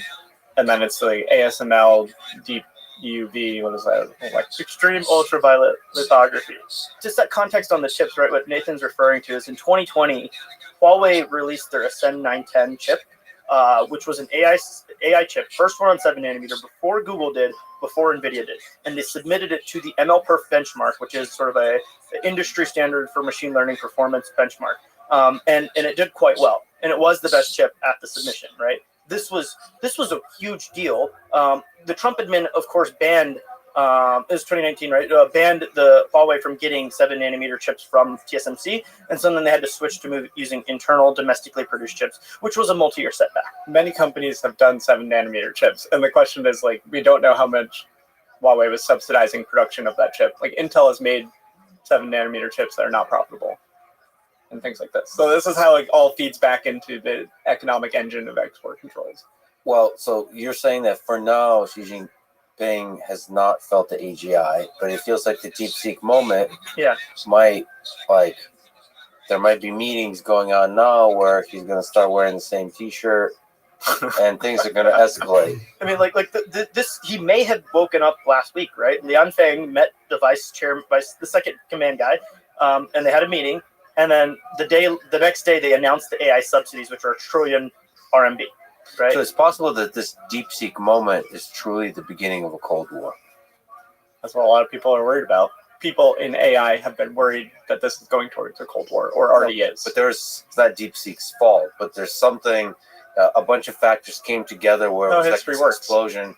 I mean, it all has to do with NVIDIA stock going down. But it's just some mass hysteria that happened that eventually led to Xi Jinping having meetings and waking up to this idea. And the U.S. government realized in October 7th, 2022, before ChatGPT released, that restriction on October 7th, which dropped and shocked everyone, and it was very clearly aimed at AI. Everyone was like, what the heck are you doing? Stable Diffusion was out then, but not ChatGPT. Yeah, but not ChatGPT. So it was like starting to be rumblings like of what Gen AI can do to society, but it was very clear, I think, to at least like National Security Council and those sort of folks that this was where the world is headed, this Cold War that's happening. So is there any concerns that the export controls push China to take military action on Taiwan? This is the big risk, right? The further you push China away from having access to cutting edge American and global technologies, the more likely they are to say, well, because I can't access it, I might as well, like, no one should access it, right? And there's a few like interesting aspects of that, right? Like, China has a urban-rural divide like no other. They have a male-female birth ratio like no other, to the point where, if you look in most of China, it's like the ratio is not that bad, but when you look at single dudes in rural China, it's like a 30-to-1 ratio. And those are disenfranchised dudes, right? Like, quote unquote, like the US has an incel problem, like China does too. It's just they're placated in some way or crushed down. What do you do with these people? And at the same time, you're not allowed to access the most important technology. At least the US thinks so. China is maybe starting to think this is the most important technology by starting to dump subsidies in it, right? They thought EVs and renewables were the most important technology. They dominate that now, right? Now they started thinking about semiconductors in, the late 2010s and early 2020s. And now they've been dumping money and they're catching up rapidly. And they're going to do the same with AI, right? Because they're very talented, right? So the question is like, when does this hit a breaking point, right? And if China sees this as, hey, they can continue, if not having access and starting a true hot war, right, taking over Taiwan or trying to subvert its democracy in some way or blockading it hurts the rest of the world far more than it hurts them, this is something they could potentially do, right? And so is this pushing them towards that? Potentially, right? I'm not quite a geopolitical person, but it's obvious that the world regime of peace and like trade is like super awesome for economics, but at some point it could break, right? I think we should comment that why Chinese economy would be hurt by that is that they're export heavy, and the United States buys so much. Like if that goes away, like that's how their economy. Well, also they just like would not be able to import raw materials from like all over the world, right? And the U.S. would just shut down the Strait of Malacca, and like, at the same time, the U.S. You could argue almost all the GDP growth in America since the 70s has been either population growth or tech, right? Because your life today is not that much better than someone from the 80s outside of tech, right? You still, cars, they all have semiconductors in them everywhere. Fridges, semiconductors everywhere. There's these funny stories about how Russians were taking apart laundry machines because they had certain like Texas Instrument chips that they could then repurpose and put into like their anti-missile things, right? Like their S-400 or whatever. You would know more about this, but there's all sorts of like everything about semiconductors is so integral to every part of our lives. So can you explain the role of TSMC in the story of semiconductors, and maybe also how the United States can break the reliance on TSMC? I don't think it's necessarily breaking the reliance. I think it's getting TSMC to build in the U.S. But taking a step back, right? TSMC produces most of the world's chips, right? Especially on the foundry side. There's a lot of companies that build their own chips. Samsung, Intel, ST Micro, Texas Instruments, Analog Devices, all these kinds of companies build their own chips, NXP, but more and more of these companies are outsourcing to TSMC and have been for multiple decades. Can you explain the supply chain there and where most of TSMC is in terms of manufacturing? Sure. So historically, supply chain was companies would build their own chips. They would, be a company started, they'd build their own chips, and then they'd design the chip and build the chip and sell it. Over time, this became really difficult because the cost of building a fab continues to compound every single generation. Of course, figuring out the technology for it is incredibly difficult regardless, but just the dollars and cents that are required, ignoring, saying, hey, yes, I have all the technical capability, which it's really hard to get that, by the way, right? Intel's failing, Samsung's failing, etc. But if you look at just the dollars to spend to build that next generation fab, it keeps growing, right? Sort of like, Moore's law is having the cost of chips every 2 years. There's a separate law that's sort of like doubling the cost of fabs every handful of years. And so you look at a leading edge fab that is going to be profitable today, that's building, 3 nanometer chips or 2 nanometer chips in the future, that's going to cost north of $30-40 billion, right? And that's just for like a token amount. That's for that's like the base building block. You probably need to build multiple, right? And so when you look at the industry over the last, if I go back 20-30 years ago, there were 20-30 companies that could build the most advanced chips, and then they would design them themselves and sell them, right? So companies like AMD would build their own chips. Intel, of course, still builds their own chips. They're very famous for them. IBM would build their own chips, and you could keep going down the list. All these companies built their own chips. Slowly, they kept falling like flies, and that's because of what TSMC did, right? They created the foundry business model, which is, I'm not going to design any chips. I'm just going to contract manufacture chips for other people. And one of their early customers is NVIDIA, right? NVIDIA is the only semiconductor company that's worth, that's doing more than $1 billion of revenue that was started in the era of foundry, right? Every other company started before then and at some point had fabs, which is actually incredible, right?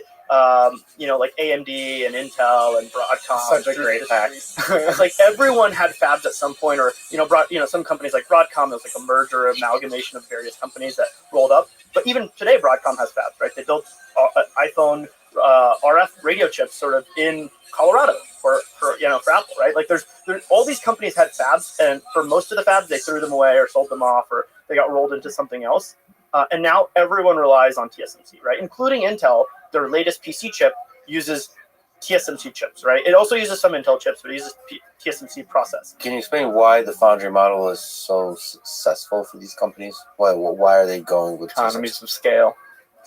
Yeah, so I mean, like I mentioned, right? The cost of building a fab is so high. The R&D is so difficult, and when you look at like these like companies that had their own vertical stack, there was an antiquated process of like, okay, like I'm so hyper customized to each specific chip, right? But as we've gone through the history of sort of like the last 50 years of electronics and semiconductors, you need more and more specialization, right? Because Moore's law has died, Dennard scaling has died, i.e. chips are not getting better just for free, right? From manufacturing, you have to make real architectural innovations, right? Google is not just running on Intel CPUs for web surfing. They have a YouTube chip, they have TPUs, they have Pixel chips, they have a wide diversity of chips that generate all the economic value of Google, right? It's running all the services and stuff. And this is just Google, and you could go across any company in the industry, and it's like this, right? Cars contain 5,000 chips, 200 different varieties of them, right? All these random things. A Tesla door handle has 2 chips, right? Like, it's like ridiculous. And it's a cool door handle, right? It's like, you don't think about it, but it's like has 2 really chipped like penny like chips in there, right? Anyway, so as you have more diversity of chips, as you have more specialization required, and the cost of fabs continues to grow, you need someone who is laser focused on building the best process technology and making it as flexible as possible. I think you can say it simply, which is the cost per fab goes up. And if you are a small player that makes a few types of chips, you're not going to have the demand to pay back the cost of the fab. Whereas NVIDIA can have many different customers and aggregate all this demand into one place. And then they're the only person that makes enough money building chips to build the next fab. So this is kind of why the companies slowly get killed, because they have 10 years ago a chip that is profitable and is good enough, but the cost to build the next one goes up. They may try to do this, fail because they don't have the money to make it work, and then they don't have any chips, or they build it and it's too expensive and they just have or they not run, profitable there's chips. more failure points, right? You could have one little process related to like some sort of like chemical etch or some sort of like plasma etch, or some little process that screws up. You didn't engineer it right, and now the whole company falls apart. You can't make chips, right? And so super powerful companies like Intel, they had like the weathering storm to like, hey, they still exist today, even though they really screwed up their manufacturing 6-7 years ago. But in the case of like AMD, they almost went bankrupt. They had to sell their fabs to Mubadala, UAE, right? And like that became a separate company called Global Foundries, which is a foundry firm. And then AMD was able to then focus on the return back up, was like, hey, let's focus on making chiplets and a bunch of different chips for different markets, and focusing on specific workloads rather than, all of these different things. And so you get more diversity of chips. You have more companies than ever designing chips, but you have fewer companies than ever manufacturing them, right? And this is where TSMC comes in, is they've just been the best, right? They are so good at it, right? They're customer focused. They make it easy for you to fabricate your chips. They take all of that complexity and like kind of try and abstract a lot of it away from you. They make good money. They don't make insane money, but they make good money. And they're able to aggregate all this demand and continue to build the next fab, the next fab, the next fab. So why is Taiwan so special for TSMC? Why is it happening there? Can it be replicated inside the United States? Yeah, so there's aspects of it that I would say yes, and aspects that I'd say no, right? TSMC is way ahead because former executive Morris Chang of Texas Instruments wasn't promoted to CEO, and he's like, screw this, I'm going to go make my own chip company, right? And he went to Taiwan and made TSMC, right? And there's a whole lot more story there. So it could have been Texas Instruments, could have been could have been TSMC, but Texas Semiconductor Manufacturing Company, right? Instead of Texas Instruments, right? But so there is that whole story there. But sitting here in Texas, I mean, and that sounds like a human story. Like, he didn't get promoted. Just the brilliance of Morris Chang, which I wouldn't underplay. But there's also like a different level of like how this works, right? So in Taiwan, the top percent of graduates, of students that go to the best school, which is NTU, the top percent of those all go work to TSMC, right? And guess what their pay is? Their starting pay is like $80,000, $70,000, right? Which is like, that's like starting pay for like a good graduate in the US, right? Not the top. The top graduates are making hundreds of thousands of dollars at the Googles and the Amazons, and now I guess the OpenAIs of the world, right? So there is a large dichotomy of like, what is the top 1% of the society doing, and where are they headed because of economic reasons, right? Intel never paid that crazy good, right? And it didn't make sense to them, right? That's one aspect, right? Where is the best going? Second is the work ethic, right? Like, we like to work, you work a lot, we work a lot, but at the end of the day, when there's what is the time and amount of work that you're doing, and what does a fab require, right? Fabs are not work from home jobs. You go into the fab and grueling work, right?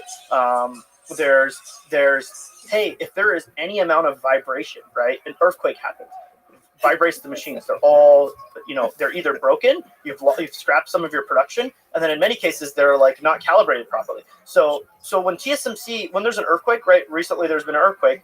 TSMC doesn't call their employees. They just go to the fab, and like they just show up. The parking lot gets slammed, and people just go into the fab and fix it, right? Like it's like it's like ants, right? Like it's like a hive of ants doesn't get told by the queen what to do.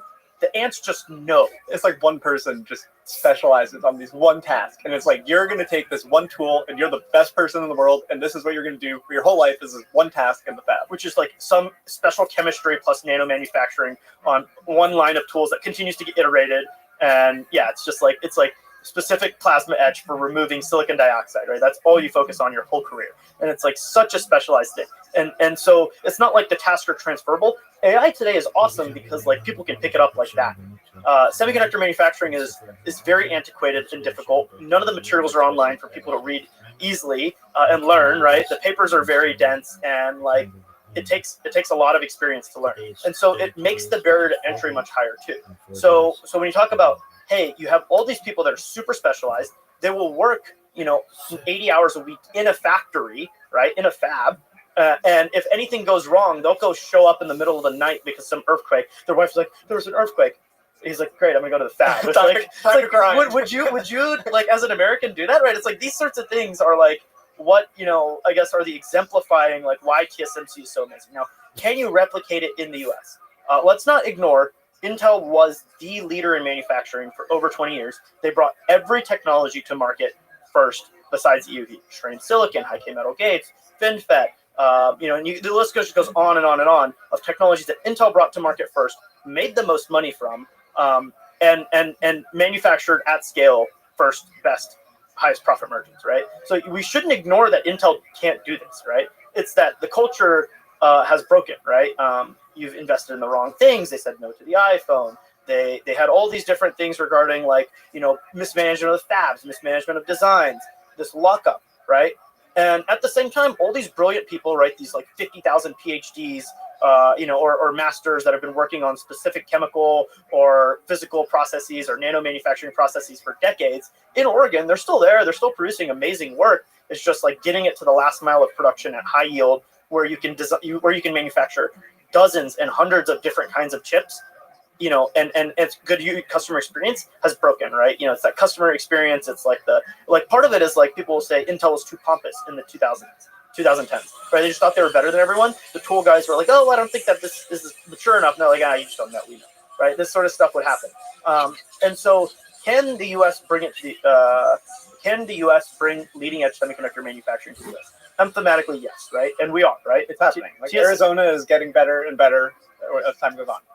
TSMC has built, roughly 20% of their capacity for 5 nanometer in the U.S., right? Now, this is nowhere near enough, right? 20% of capacity in the U.S. is like nothing, right? And furthermore, this is still dependent on Taiwan existing, right? There's sort of important way to separate it out. There's R&D and there's high volume manufacturing. There are 3 places in the world that are doing leading edge R&D. There's Hsinchu, Taiwan, there's Hillsboro, Oregon, and there is Pyongyang, South Korea, right? These 3 places are doing the leading edge R&D for the rest of the world's leading edge semiconductors, right? Now, manufacturing can be distributed more globally, right? And this is sort of where this dichotomy exists of like, who's actually modifying the process, who's actually developing the next generation one, who's improving them, is Hsinchu, is Hillsboro, is Pyongyang, right? It is not the rest of these, fabs like Arizona, right? Arizona is a paperweight. If Hsinchu disappeared off the face of the planet, within a year, couple years, Arizona would stop producing too, right? It's actually like pretty critical. One of the things I like to say is if I had like a few missiles, I know exactly where I could cause the most economic damage, right? It's not targeting the White House, right? It's the R&D centers. It's the R&D centers for TSMC, Intel, Samsung, and then some of the memory guys, Micron and Hynix. Because they define the future evolution of these semiconductors, and everything's moving so rapidly that it really is fundamentally about R&D. And it is all about TSMC. And so TSMC, you cannot purchase a vehicle without TSMC chips, right? You cannot purchase a fridge without TSMC chips. You cannot, I think one of the few things you can purchase, ironically, is a Texas Instruments like graphing calculator, right? Because they actually manufacture in Texas. But like outside of that, like a laptop, a phone, anything servers, right? GPUs, none of this stuff can exist. And this is without TSMC. And in many cases, it's not even like the leading edge, sexy 5 nanometer chip, 3 nanometer chip, 2 nanometer chip. oftentimes it's just like some stupid power IC that's like converting from like, some voltage to another, right? And it's made at TSMC, right? This It's is like what China is investing in as well. It's like they can build out this long tail fab where the techniques are much more known. You don't have to figure out these problems with EUV. They're investing in this, and then they have large supply for things like the car door handles and the random stuff, and that trickles down into this whole economic discussion as well, which is they have far more than we do, and having supply for things like this is crucial to normal life. So they're starting to invest in high volume manufacture, but they're not doing R&D. So they do R&D on their own. They're just way behind, right? So I would say like in 2015, China had a 5-year plan where they defined by 2025 and 2020 certain goals, including like 80% domestic production of semiconductors. They're not going to hit that, right? To be clear, but they are in certain areas really, really close, right? Like BYD is probably going to be the first company in the world to not have to use TSMC for making, because they have their own fabs, right? For making chips. Now they still have to buy some chips from foreign, for example, like around like self-driving ADAS capabilities, because those are really high end. But at least like like an internal combustion engine has 40 chips in an EV, just for like controlling like flow rates and all these things. And EVs are even more complicated. So all these different power ICs and battery management controllers and all these things, they're insourcing, right? And this is something that like China has been doing since 2015. Now, as far as like the trailing edge, they're getting so much capacity there. As far as the leading edge, right, i.e. this 5 nanometer and so on and so forth, right, where GPUs, they are still behind. And this is the US restrictions are trying to stop them in the latter. But, all that's happened, is, yes, they've slowed down their 5 nanometer, 3 nanometer, et cetera, but they've accelerated their, 45 nanometer, 90 nanometer power IC or analog IC or, random chip in my keyboard, right, that kind of stuff. So there is an angle of like, the U.S.'s actions have been so, from these export, from the angle of the export controls, have been so inflammatory at slowing down China's progress on the leading edge that they've turned around and have accelerated their progress elsewhere because they know that this is so important, right? If the U.S. is going to lock them out here, or if they lock us out here as well in the trailing edge. And so going back, can the U.S. build it here?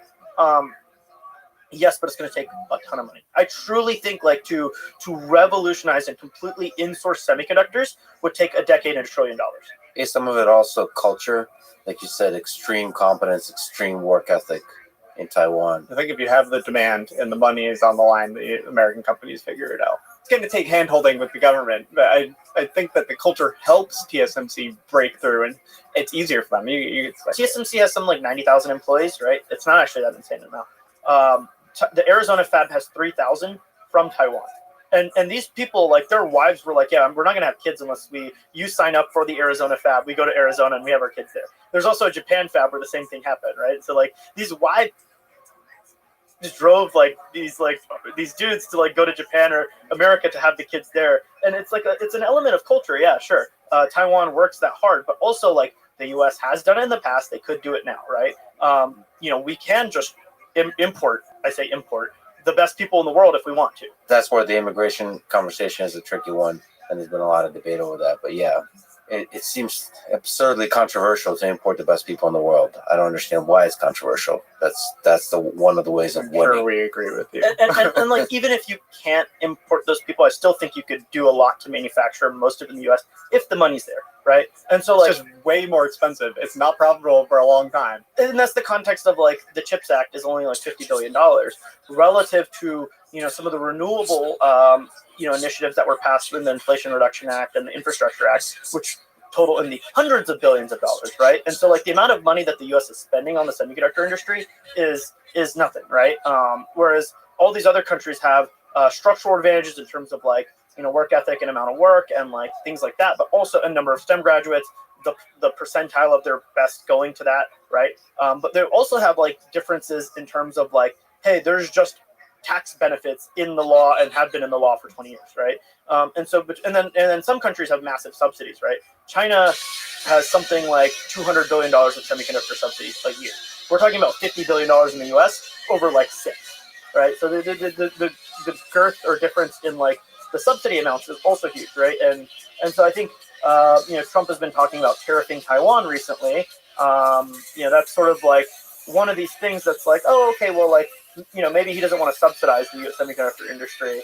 Obviously, tariffing Taiwan is going to cost a lot of things to go get much more expensive, but does it change the equation for TSMC building more fabs in the U.S.? That's what Hayes sort of positing, right? So can you lay out we laid out the importance. By the way, it's incredible how much you know about so much. We told you Dylan knows all this stuff. Yeah. So, okay, you laid out why TSMC is really important. If you look out into the future, 10, 20 years out, U.S.-China relationship seems like it can go to a dark place of Cold War, escalated Cold War, even hot war, or to a good place of anything from frenemies to cooperation to working together. So in this game theory, complicated game, what are the different trajectories? What should the U.S. be doing? Like, what do you see as the different possible trajectories of U.S.-China relations as both leaders start to feel the AGI more and more and see the importance of chips and the importance of AI? I mean, ultimately, the export controls are pointing towards a separate future economy. I think the U.S. has made it clear to Chinese leaders that we intend to control this technology at whatever cost to global economic integration. So that it's hard to unwind that. Like the card has been played. To the same extent, they've also limited U.S. companies from entering China, right? So it is, it's been a long time coming. At some point, there was convergence, right? But over at least the last decade, it's been branching further and further out, right? Like U.S. companies can't enter China, Chinese companies can't enter the U.S. The U.S. is saying, hey, China, you can't get access to our technologies in certain areas, and China's rebuttaling with the same thing around, like, they've done some sort of specific materials in, gallium and things like that they've tried to limit the U.S. on.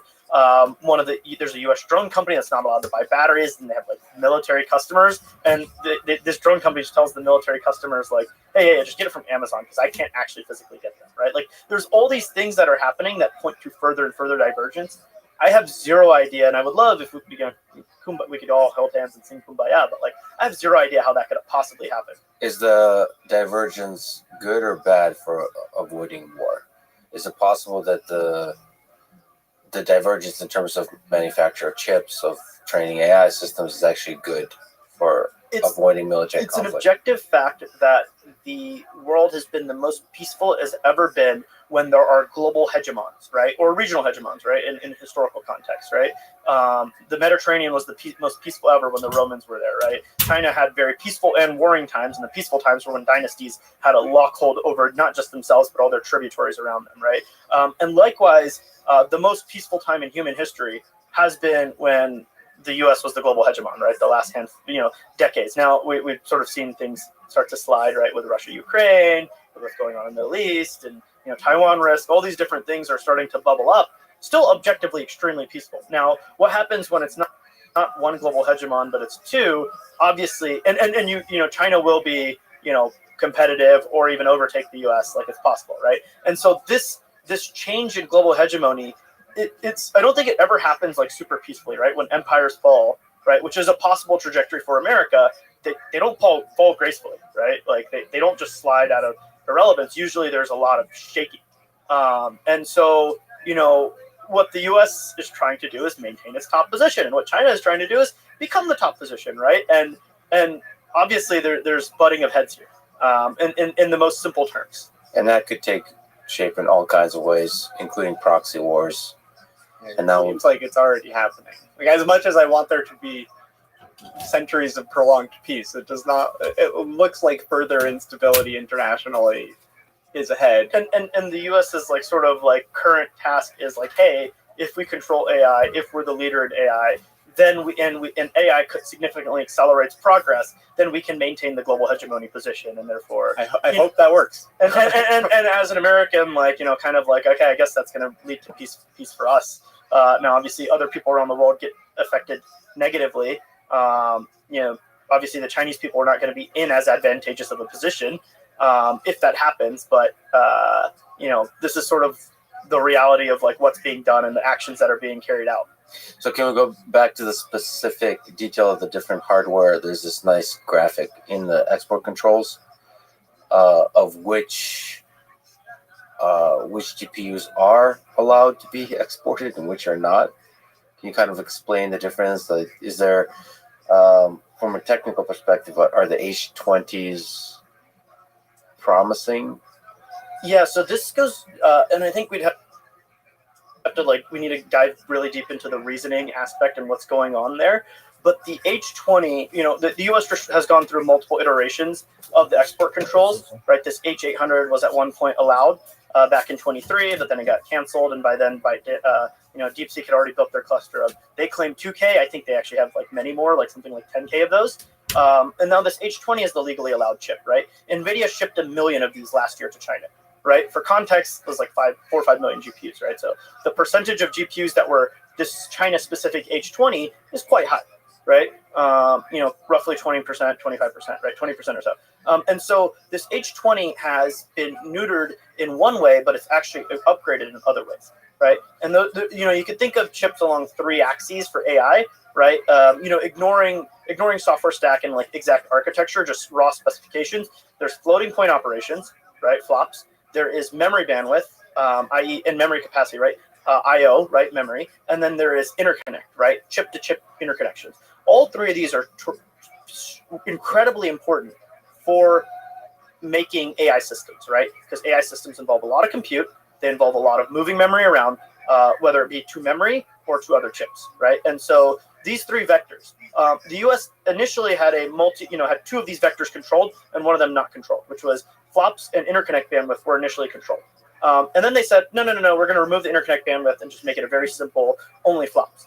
But now NVIDIA can now make a chip that has, it's cut down on flops. No, it's, so 1/3 that of the H100, right? In on spec sheet paper performance for flops. In real world, it's closer to half, or maybe even 60% of it, right? But then on the other 2 vectors, it's just as good for interconnect bandwidth. And then for memory bandwidth and memory capacity, the H20 has more memory bandwidth and more memory capacity than the H100, right? Now, recently, we at our research, we cut NVIDIA's production for H20 for this year down drastically. They were going to make another 2 million of those this year, but they just canceled all the orders a couple of weeks ago. In our view, that's because we think that they think they're going to get restricted, right? Because why would they cancel all these orders for H20? Because they shipped 1 million of them last year. They had orders in a couple million this year and just gone, right? For H20, B20, right? A successor to H20. And now they're all gone. Now, why would they do this, right? I think it's very clear, right? The H20 is actually better for certain tasks. And that certain task is reasoning, right? Reasoning is incredibly different than, when you look at the different regimes of models, right? Pre-training is all about flops, right? It's all about flops. There's things you do like mixture of experts that we talked about to trade off interconnect or to trade off, other aspects and lower the flops and rely more on interconnect and memory. But at the end of the day, it's flops is everything, right? We talk about models in terms of how many flops they are, right? So we talk about, GPT-4 is 2E25, right? 2 to the 25th,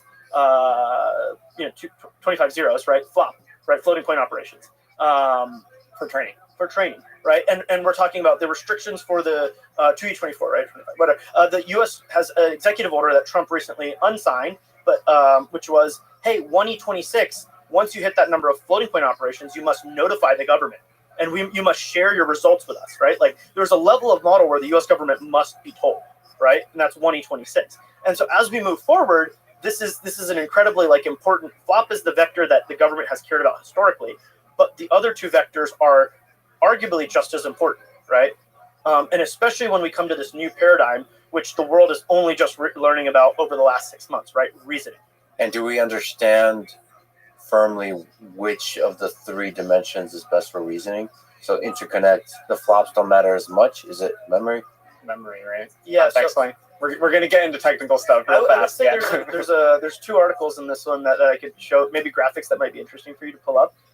For the listeners, we're looking at the section of O1 inference architecture tokenomics. You want to explain KV cache before we talk about this? I think it's better to. Okay, yeah, we need to go through a lot of specific technical things of transformers to make this easy for people. Because it's incredibly important because this changes how models work. But I think resetting, right? why is memory so important? It's because so far we've talked about parameter counts, right? And mixture of experts, you can change how many active parameters versus total parameters to embed more data but have less flops.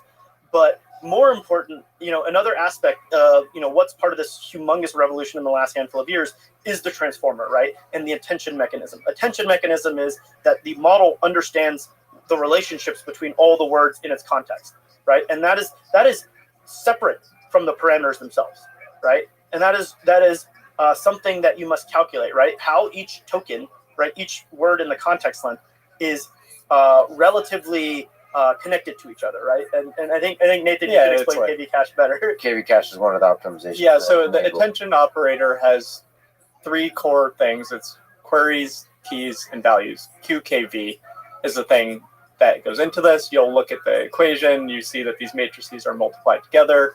These words, query, key, and value, come from information retrieval backgrounds, where the query is the thing you're trying to get the values for, and you access the keys and the values is reweighting. My background's not information retrieval and things like this. It's just fun to have backlinks.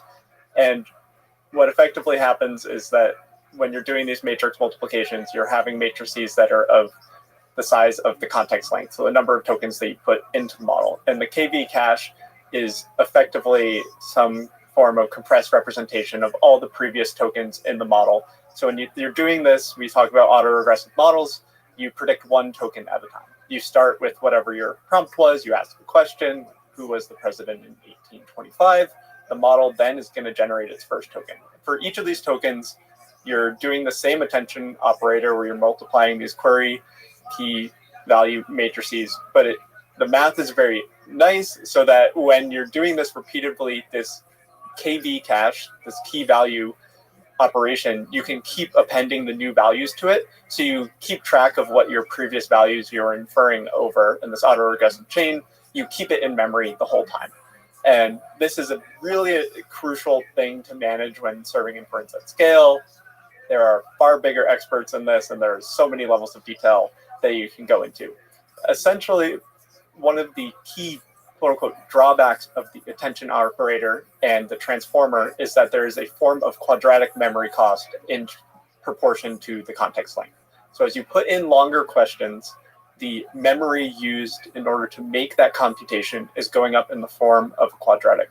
You'll hear about a lot of other language model architectures that are like subquadratic or linear attention forms, which is like state space models. We don't need to go down all these now. And then there's innovations on attention to make this memory usage and the ability to attend over long contexts much more accurate and high performance. And those innovations are going to help you with, you're highly memory constrained. They help with memory constraint and performance. So if you put in a book into, I think Gemini is the model that has the longest context length that people are using. Gemini is known for 1 million and now 2 million context length.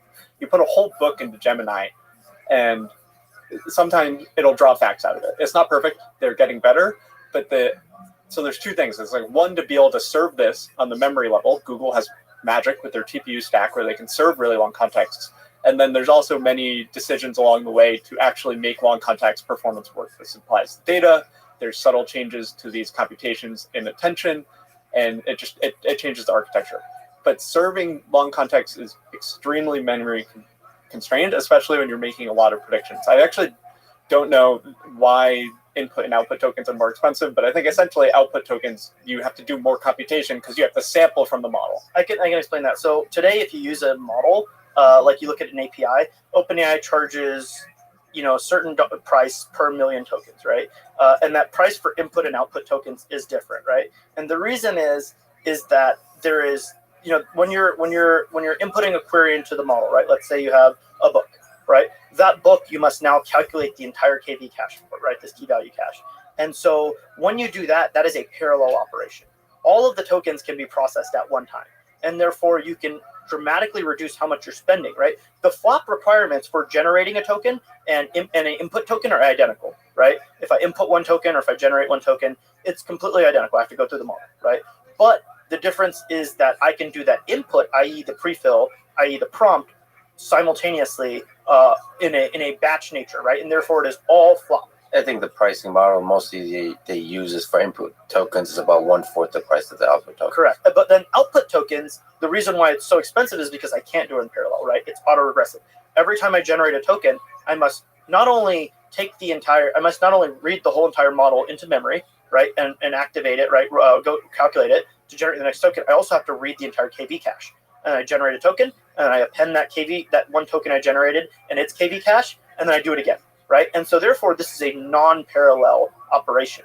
And this is one where you have to, in the case of prefill or prompt, you pull the whole model in and you calculate 20,000 tokens at once, right? So these are features that APIs are shipping, which is like prompt caching, pre-filling, because you can drive prices down and you can make APIs much faster. If you know if you run a business and you're going to keep passing the same initial content to Claude's API, you can load that in to the Anthropic API and always keep it there.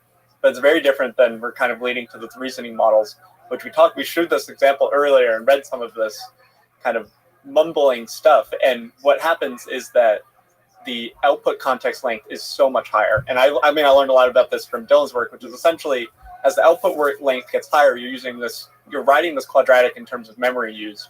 And then the GPUs that we have, effectively, you're going to run out of memory, and they're all trying to serve multiple requests at once. So they're doing this batch processing where not all of the prompts are exactly the same, really complex handling. And then as context length gets longer, there's this, I think you call it critical batch size, where your ability to serve more users, so how much you can parallelize your inference plummets because of this long context. So your memory usage is going way up with these reasoning models, and you still have a lot of users. So effectively, the cost to serve multiplies by a ton. And we're looking at a plot when the x-axis is sequence length, i.e. how many tokens are being generated /prompt, right? So if I put in a book, that's 1 million tokens, right? But, if I put in, the sky is blue, then that's like 6 tokens or whatever. And we should say that what we're calling reasoning chain of thought is extending this sequence length. It's mostly output tokens. So before, 3 months ago, whenever O1 launched, all of the use cases for long context length were like, let me put a ton of documents in and then get an answer out, right? And it's a single, prefill, compute a lot in parallel, and then output a little bit. Now with reasoning and agents, this is a very different idea, right? Now instead, I might only have like, hey, do this task, or I might have all these documents.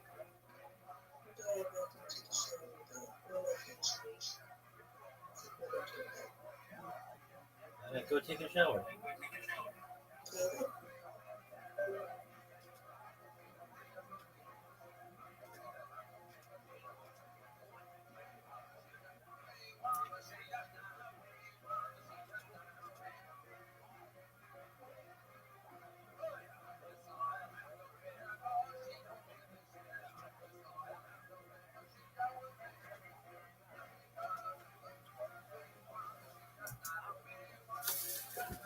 Documents. But at the end of the day, the model is not just like producing a little bit, right? It's producing tons of information. This chain of thought tens of thousands just continues to go and go and go and go. And so the sequence length is effectively that if it's generated 10,000 tokens, it's 10,000 sequence length, right? Or and plus whatever you inputted in the prompt.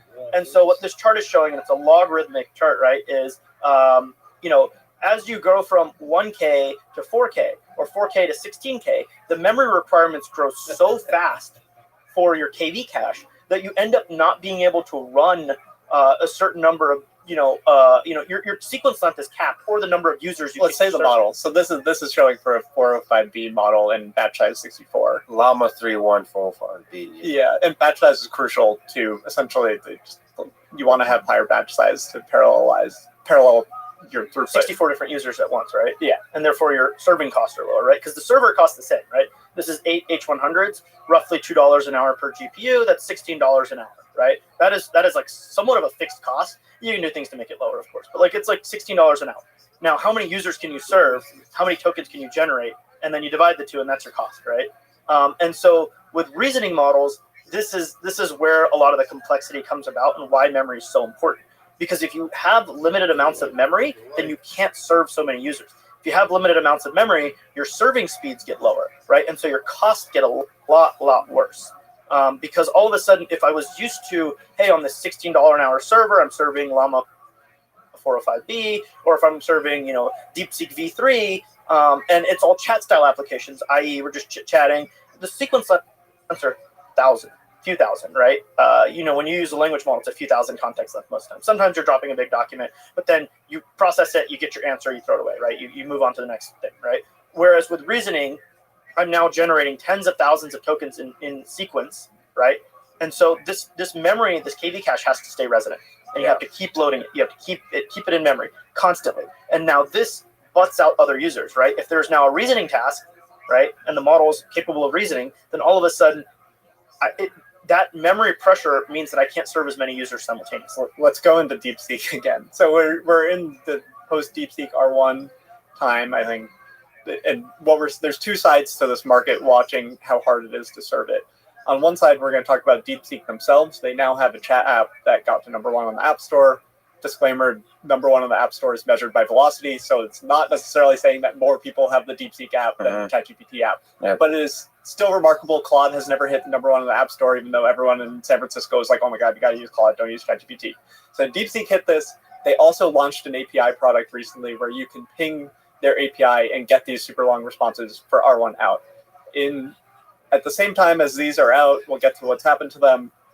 Because the model weights for DeepSeek R1 are openly available and the license is very friendly, the MIT license is commercially available, all of these mid-sized companies and big companies are trying to be first to serve R1 to their users.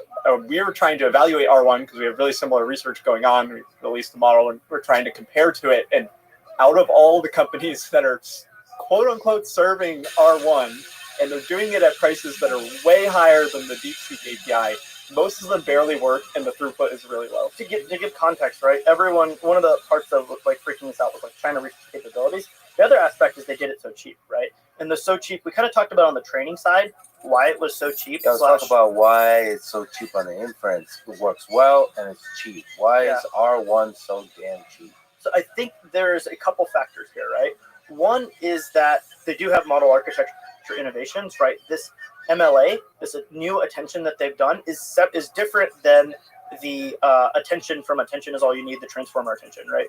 Now, others have already innovated. There's a lot of work like MQA, GQA, local, global, all these different innovations that like try to bend the curve, right? It's still quadratic, but the constant is now smaller, right? Related to our previous discussion, this multi-head latent attention can save about 80 to 90% in memory from the attention mechanism, which helps especially at long context. It's 80 to 90% versus the original, but then versus what people are actually doing, it's still an innovation. This 80 to 90% doesn't say that the whole model is 80 to 90% cheaper, just this one part of it. Well, and not just that, right? Like other people have implemented techniques like local, global, sliding window, and GQ, MQA. But anyways, like DeepSeek has their attention mechanism is a true architectural innovation. They did tons of experimentation, and this dramatically reduces the memory pressure. It's still there, right? It's still it's still attention, it's still quadratic. It's just dramatically reduced it relative to prior forms. Yeah, right. That's the memory pressure. I should say, in case people don't know, R1 is 27 times cheaper than O1. We think that OpenAI had a large margin built in. Okay, so that's one. There's multiple factors. We should break down the factors. I think it's $2 per million token output for R1 and $60 per million token output for O1. Yeah, let's look at this. So I think this is very important, right? OpenAI is, that drastic gap between DeepSeek in pricing. But DeepSeek is offering the same model because they open weighted it to everyone else for a very similar, like much lower price than what others are able to serve it for, right? So there's two factors here, right? Their model is cheaper, right? It is 27 times cheaper. Well, I don't remember the number exactly off the top of my head. So we're looking at a graphic that's showing different places serving V3, DeepSeek V3, which is similar to DeepSeek R1, and there's a vast difference in serving cost, right? In serving cost, and what explains that difference? And so like part of it is OpenAI has a fantastic margin, right? They're serving when they're doing inference, their gross margins are north of 75%, right? So that's a 4 to 5x factor right there of the cost difference. Is that OpenAI is just making crazy amounts of money because they're the only one with the capability. Do they need that money? Are they using it for R&D? They're losing money, obviously, as a company because they spend so much on training, right? So the inference itself is a very high margin, but it doesn't recoup the cost of everything else they're doing. So yes, they need that money because the revenue and margins pay for continuing to build the next thing, right? So- Alongside raising more money. So the suggestion is that DeepSeek is like really bleeding out money. Well, so here's one thing, right?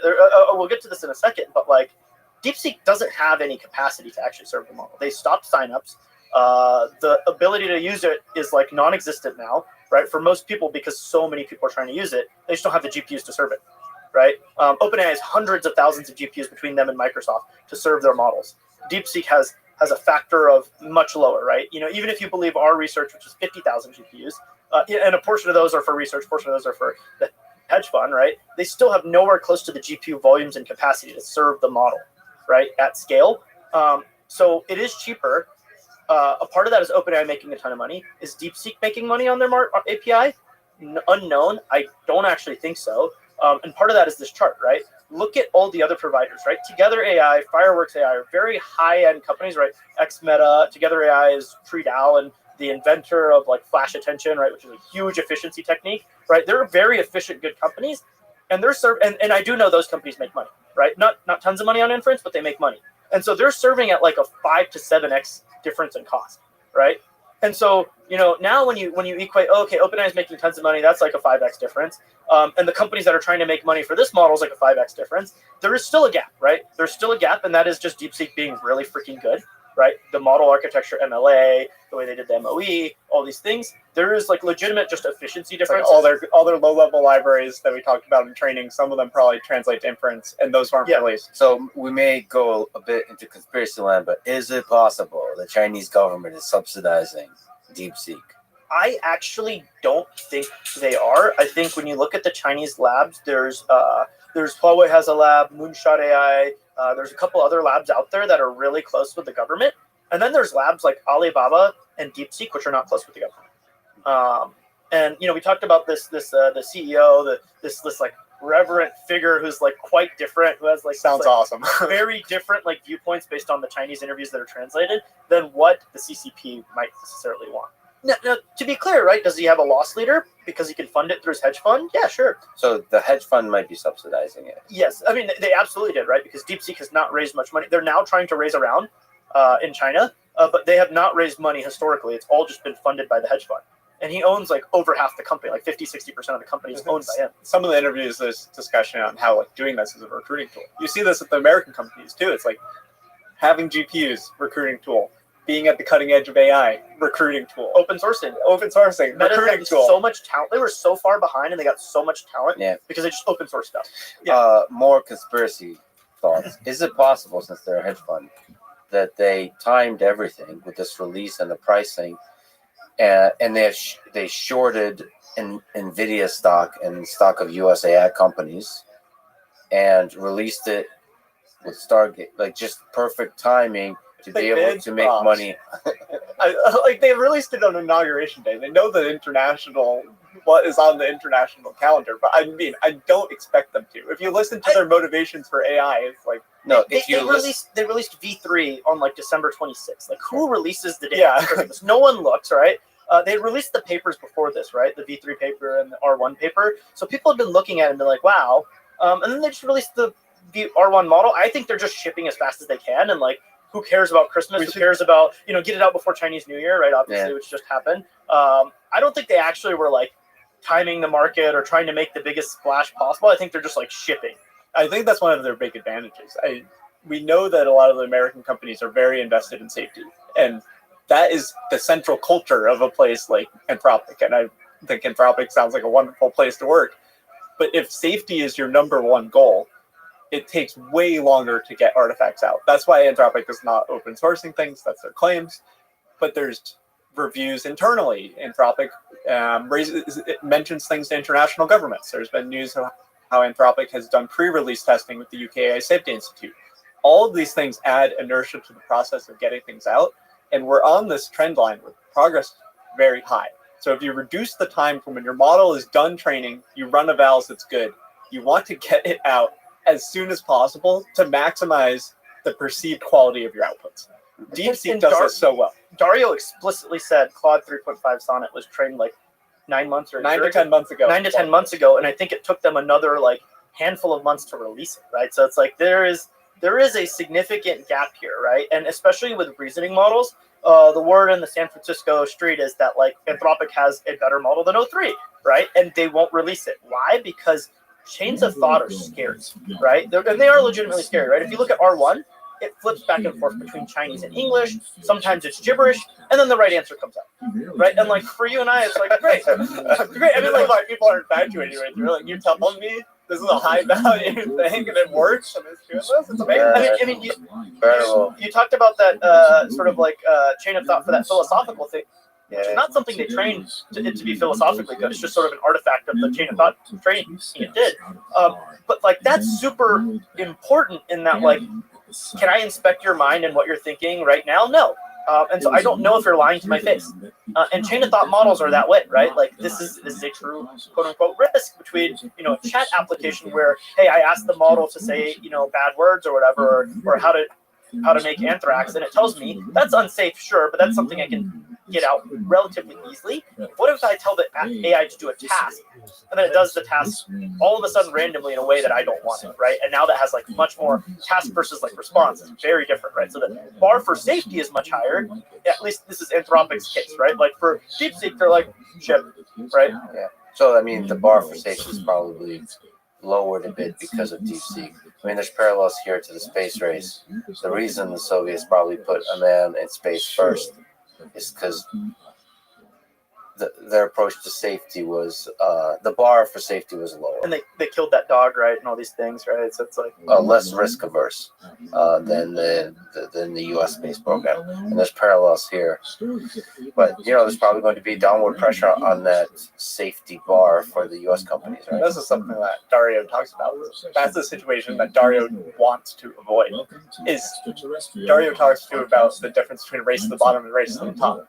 And the race to the top is where there's a very high standard on safety. There's a very high standard on your model performance and certain crucial evaluations. And when certain companies are really good to it, they will converge. This is the idea. And ultimately, AI is not confined to one nationality or to one set of morals for what it should mean.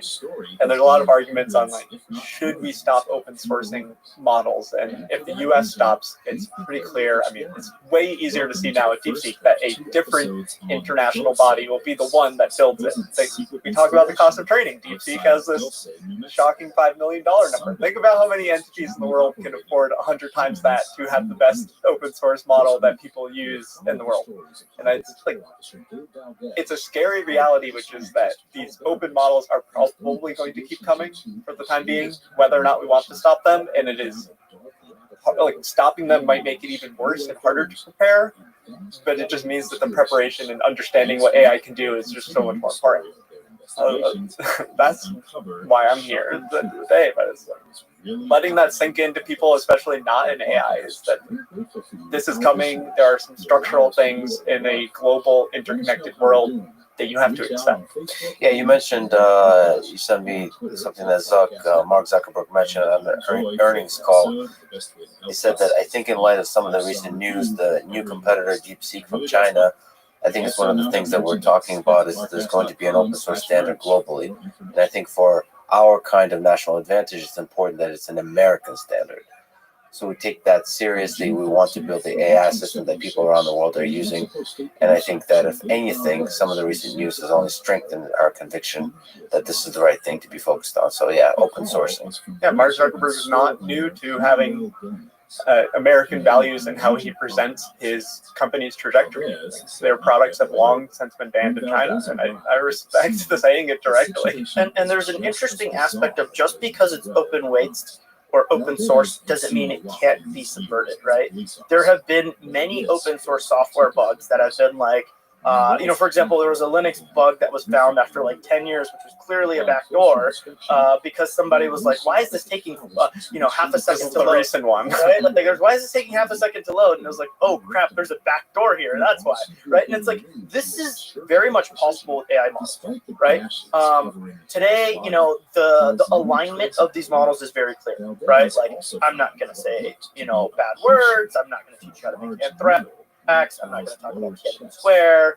I'm not going to, things I'm going to say Taiwan is part of, is just an Eastern province, right? Like, all these things are like, depending on who you are, what you align, what, whether, and even like XAI is aligned a certain way, right?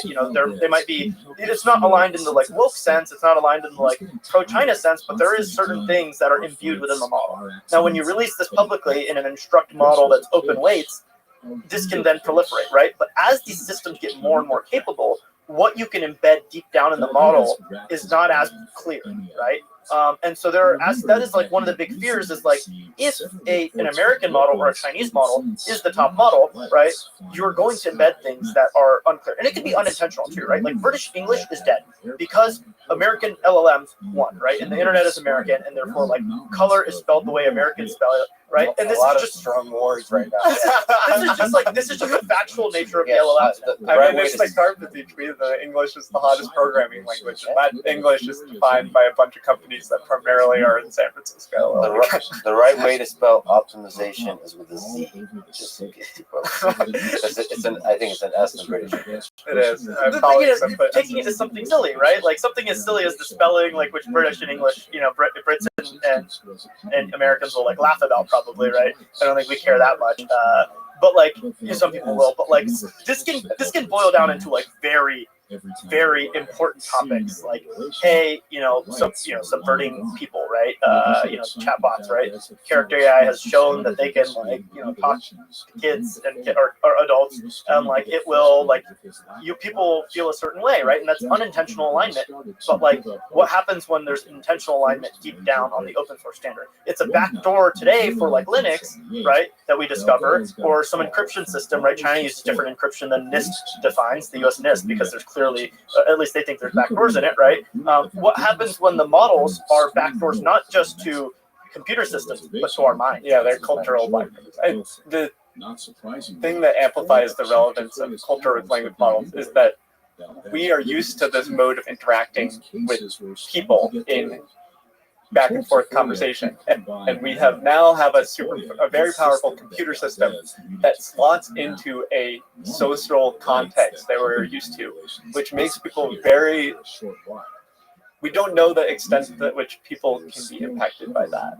So there could be, this is an actual concern with a Chinese company that is providing open weights models, is that there could be some secret Chinese government sort of requirement for these models to have a certain kind of backdoor, to have some kind of thing where... I don't necessarily think it'll be a backdoor, right? Because once it's open weights, it doesn't like phone home. It's more about like, if it recognizes a certain system, it could like now it could be a backdoor in the sense of like, hey, if you're building a software, something in software, all of a sudden it's a software agent. Oh, program this backdoor that only we know about. Or it could be like subvert the mind to think that like XYZ opinion is the correct one. Anthropic has research on this where they show that if you put certain phrases in at pre-training, you can then elicit different behavior when you're actually using the model because they've like poisoned the pre-training data. I don't think, like, as of now, I don't think anybody in a production system is trying to do anything like this. I think it's mostly Anthropic is doing very direct work and mostly just subtle things. We don't know what these models are going to, how they are going to generate tokens, what information they're going to represent, and what the complex representations they have are. Well, one of the things we're talking about Anthropic, which is generally just permeated with like good humans trying to do good in the world. We just don't know of any labs. This would be done in a military context that are explicitly trained to. Okay, how can we? The front door looks like a happy LLM. But underneath is the thing that will, over time, do the maximum amount of damage to our quote-unquote enemies. There's this very good quote from Sam Altman, who, he can be a hype beast sometimes, but one of the things he said, and I think I agree, is that superhuman persuasion will happen before superhuman intelligence. Right. And if that's the case, then these things, before we get this AGI-SI stuff, we can embed superhuman persuasion towards our ideal, or whatever the ideal of a model maker is, right? And again, like today, I truly don't believe DeepSeek has done this, right? Like, but it is a sign of like what could happen. So one of the dystopian worlds is described by Brave New World. So we could just be stuck scrolling Instagram, looking at cute puppies or worse, and then talking to bots that are giving us a narrative. We completely get lost in that world that's controlled by somebody else, but versus thinking independently. And that's a major concern as we rely more and more on these kinds of systems. I mean, I've already seen that with recommendation systems. Yeah, recommendation systems hack the dopamine-induced reward circuit, but the brain is a lot more complicated. And what other sort of circuits, quote-unquote, feedback loops in your brain can you hack / subvert in ways like recommendation systems are purely just trying to do, increase time and ads, etc. But there's so many more goals that can be achieved through these complicated models. There's no reason in some number of years that you can't train a language model to maximize time spent on a chat app. Like right now, they are trained. I mean, is that not what character AI has done? Their time per session is like 2 hours. Yeah, character AI very likely could be optimizing this. The way that this data is collected is naive, where it's like you're presented a few options and you choose them, but that's not the only way that these models are going to be trained. It's naive stuff like talk to an animal, but like it can be like, yeah, this is a risk, right? Like it's a bit of a cliche thing to say, but I've over the past year had a few stretches of time where I didn't use social media or the internet at all, and just read books and was out in nature, and it clearly has an effect on the mind, where like it changes. Like I feel like I'm returning. Of course, I was raised before the internet really took off, but I'm returning to some more. I know where you're going. I mean, you can see it physiologically. Like I take 3 days if I'm like backpacking or something, and your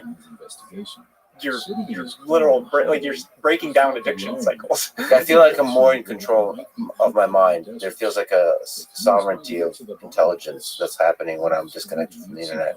I think the more I use the internet and social media, the more other people are controlling my mind. That's definitely a feeling. And then in the future, that will be not other people, but algorithms, or other people presented to me via algorithms. There are already tons of AI bots on the internet, and right now it's not frequent, but every so often I have replied to one, and they're instantly replies. I'm like, crap, I'm a bot, and that is just going to become more common.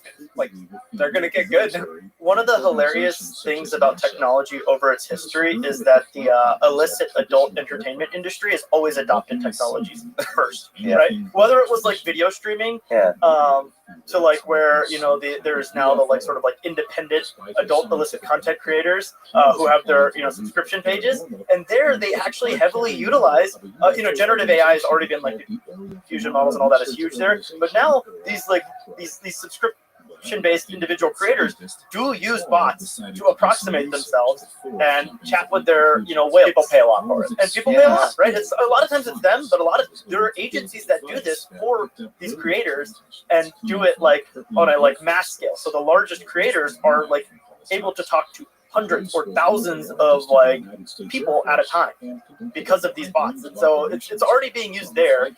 Obviously, like video streaming and other technology that's gone there first, it's going to come to the rest of society too. There's a general concern that models get censored by the companies that deploy them. So one case where we've seen that, and maybe censorship is one word, alignment maybe via RLHF or some other way is another word. So that we saw that with Black Nazi image generation with Gemini. As you mentioned, we also see that with Chinese models refusing to answer what happened in June 4th, 1989 in Tiananmen Square. So how can this be avoided?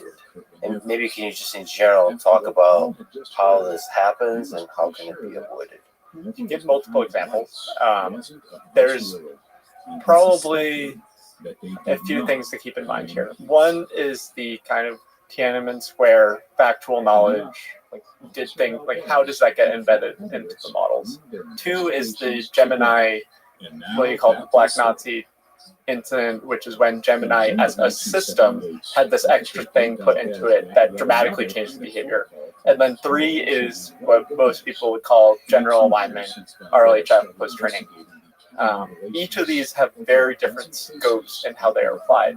In order to do, if you're just to look at the model weights, in order to audit specific facts is extremely hard.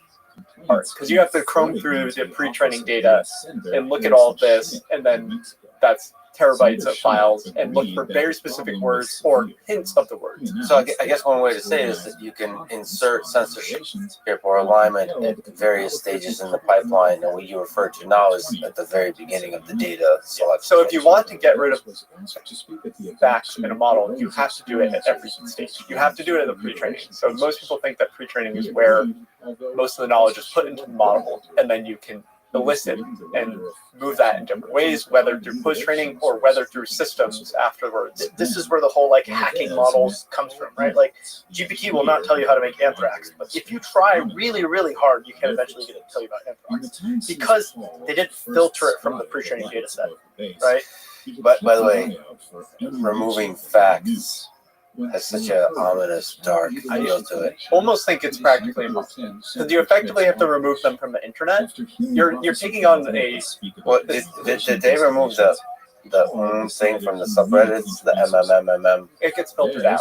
Right. So, So you have that's quality filters, which are small language models that look at a document and tell you, like, how good is this text? Is it close to a Wikipedia article, which is a good thing that we want language models to be able to imitate. so. Couldn't you do a small language model that filters out mentions of Tiananmen Square in the data? Yes, but is it going to catch wordplay or encoded language? I mean, people have been Same leaning thing. on like games and other stuff, how to like say things that don't say Tiananmen Square,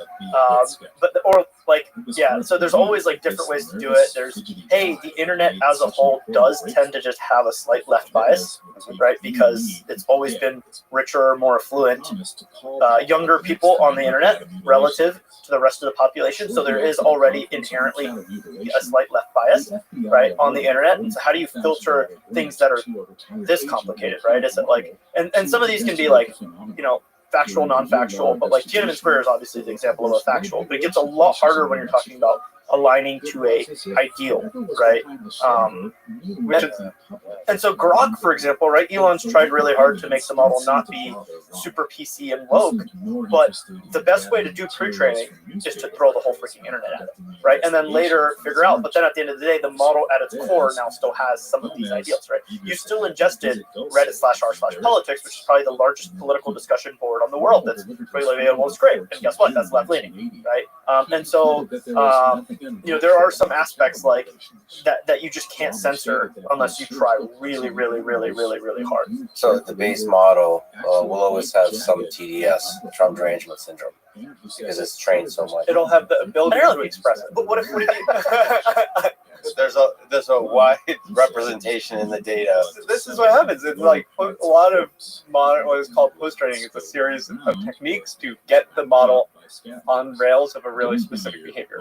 And I mean, it's like you also have the ingested data of like Twitter or like Reddit/r/the Donald, which is like also super pro Trump, right? And then you have like fascist subreddits or like you have communist subreddits. So the model in pre-training ingests everything. It has no worldview. Now it does have like some skew because more of the text is skewed a certain way, which is general, like slight left, like, but also like, somewhat like, intellectual, somewhat like, it's just like the general internet is a certain way. And then as Nathan's about to describe eloquently, right? Like you can elicit certain things out. And there's a lot of history here, so we can go through multiple examples of what happened. Llama 2 was a launch that the phrase like too much RLHF or like too much safety was a lot. It's just, that was the whole narrative after Llama 2's chat models released. And the examples are sorts of things like you would ask Llama 2 chat, how do you kill a Python process? And it would say, I can't talk about killing because that's a bad thing. And anyone that is trying to design an AI model will probably agree that that's just like, model, you messed up a bit on the training there. I don't think they meant to do this, but this was in the model. So it's not, it didn't necessarily be, there's things called system prompts, which are when you're querying a model, it's a piece of text that is shown to the model, but not to the user. So a fun example is your system prompt could be talk like a pirate. So no matter what the user says to the model, it'll respond like a pirate.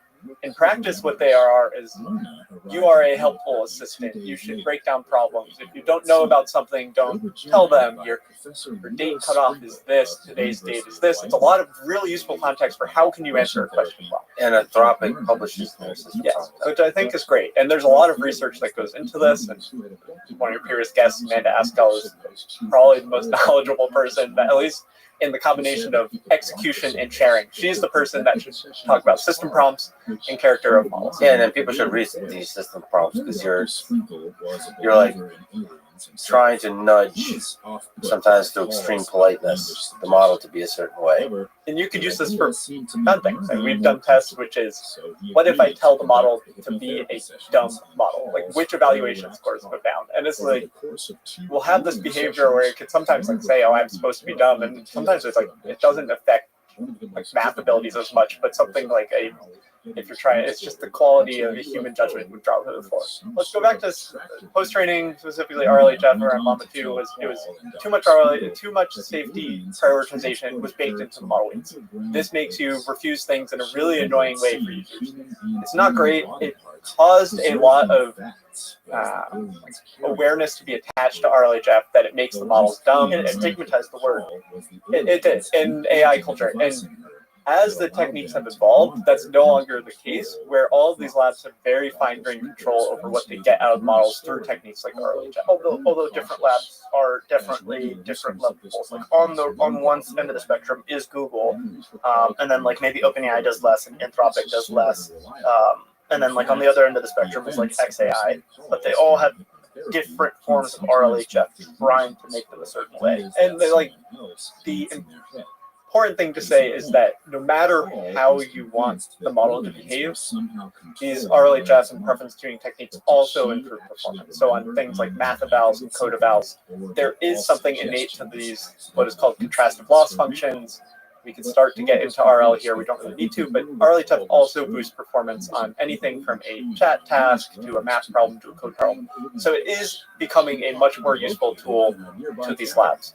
So this kind of takes us through the arc of, we've talked about pre-training, hard to go to things. We're talking about post-training and how post-training, you can mess up. It's a complex, multifaceted optimization with 10 to 100 person teams converging on one artifact. It's really easy to not do it perfectly.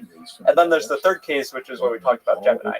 The thing that was about Gemini is this was a served product where Google has their internal model weights that have done all these processes that we talked about. And in the served product, what came out after this was that they had a prompt that they were rewriting user queries to boost diversity or something. And this just made it, the outputs were just blatantly wrong. It was some sort of organizational failure that had this prompt in that position. And I think Google executives probably have owned this. I didn't pay that attention in that detail, but it was just a mess up in execution that led to this ridiculous thing. But at the system level, the model weights might have been fine. So at the very end of the pipeline, there was a rewriting to something like a system prompt. It was like the system prompt, or what is called in industry is like you rewrite prompts. So especially for image models, if you're using DALL-E or ChatGPT can generate you an image, you'll say, draw me a beautiful car. With these leading image models, they benefit from highly descriptive prompts. So what would happen is if you do that on ChatGPT, a language model behind the scenes will rewrite the prompt, say, make this more descriptive, and then that is passed to the image model. So prompt rewriting is something that is used at multiple levels of industry, and it's used effectively for image models, and the Gemini example is just a failed execution. Big philosophical question here with the RLHF to generalize. Where is human input, human in the loop, human data most useful at the current stage? For the past few years, the highest cost human data has been in these preferences, which is comparing, I would say, highest cost and highest total usage. So a lot of money has gone to these pairwise comparisons where you have two model outputs and a human is comparing between the two of them. In earlier years, there was a lot of this instruction tuning data. So creating highly specific examples to something like a Reddit question to a domain that you care about.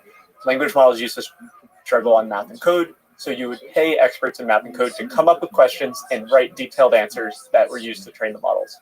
Now it is the case that there are many model options that are way better than humans at writing detailed and eloquent answers for things like model and code. So they talked about this with the Llama 3 release, where they switched to using Llama 3, 4, or 5B to write their answers for math and code. But they, in their paper, talk about how they use extensive human preference data, which is something that they haven't gotten AIs to replace. There are other techniques in industry like constitutional AI where you use human data for preferences and AI for preferences, and I expect the AI part to scale faster than the human part. But among the research that we have access to is that humans are in this kind of preference loop. So for as reasoning becomes bigger and bigger and bigger, as we said, where's the role of humans in that? It's even less prevalent. So it's the remarkable thing about these reasoning results, and especially the DeepSeek R1 paper, is this result that they call DeepSeek R10, which is they took one of these pre-trained models, they took DeepSeek V3 base, and then they do this reinforcement learning optimization on verifiable questions or verifiable rewards for a lot of questions and a lot of training, and these reasoning behaviors emerge naturally. So these things like, wait, let me see, wait, let me check this, oh, that might be a mistake, and they emerge from only having questions and answers. And when you're using the model, the part that you look at is the completion. So in this case, all of that just emerges from this large-scale RL training, and that model, which the weights are available, has no human preferences added into the post-training. The DeepSeek R1 full model has some of this human preference tuning, this RLHF, after the reasoning stage.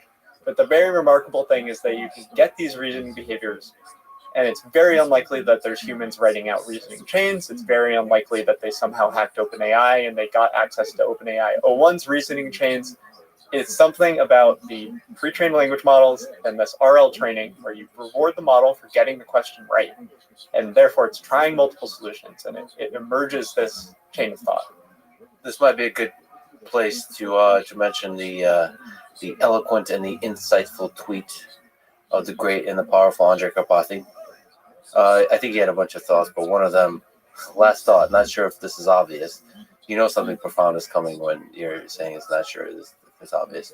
There are two major types of learning in both children and in deep learning. There's one, imitation learning, watch and repeat, i.e. pre-training, supervised fine-tuning, and two, trial and error learning, reinforcement learning. My favorite simple example is AlphaGo.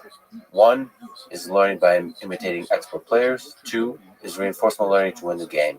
Almost every single shocking result of deep learning, and the source of all magic, is always two. Two is significantly more powerful. Two is what surprises you. Two is when the paddle learns to hit the ball behind the blocks and break out. Two is when AlphaGo beats even Lee Sedol.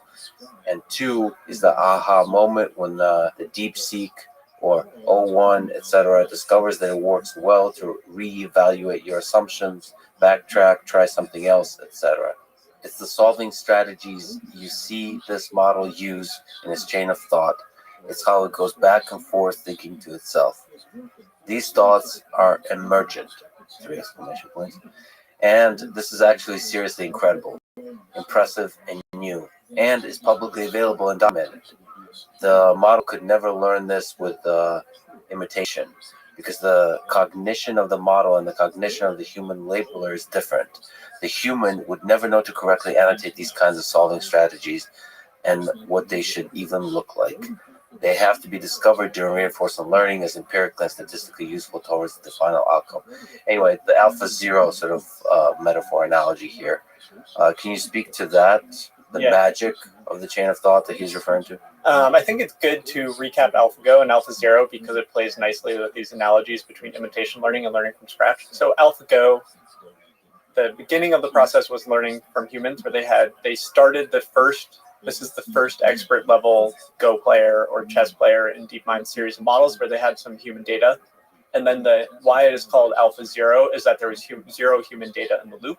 And that change to AlphaZero made a model that was dramatically more powerful for DeepMind. So this remove of the human prior, the human inductive bias, makes the final system far more powerful. This we mentioned bitter less than hours ago, and this is all aligned with this. And then there's a lot of discussion in language models. This is not new. This goes back to the whole Q-star rumors, which, if you piece together the pieces, is probably the start of OpenAI figuring out its O1 stuff. When last year in November the Q-star rumors came out, there's a lot of intellectual drive to know when is something like this going to happen with language models, because we know these models are so powerful and we know it has been so successful in the past, and it is a reasonable analogy that this new type of reinforcement learning training or reasoning models is when the door is open to this. We don't yet have the equivalent of turn 37, which is the famous turn where the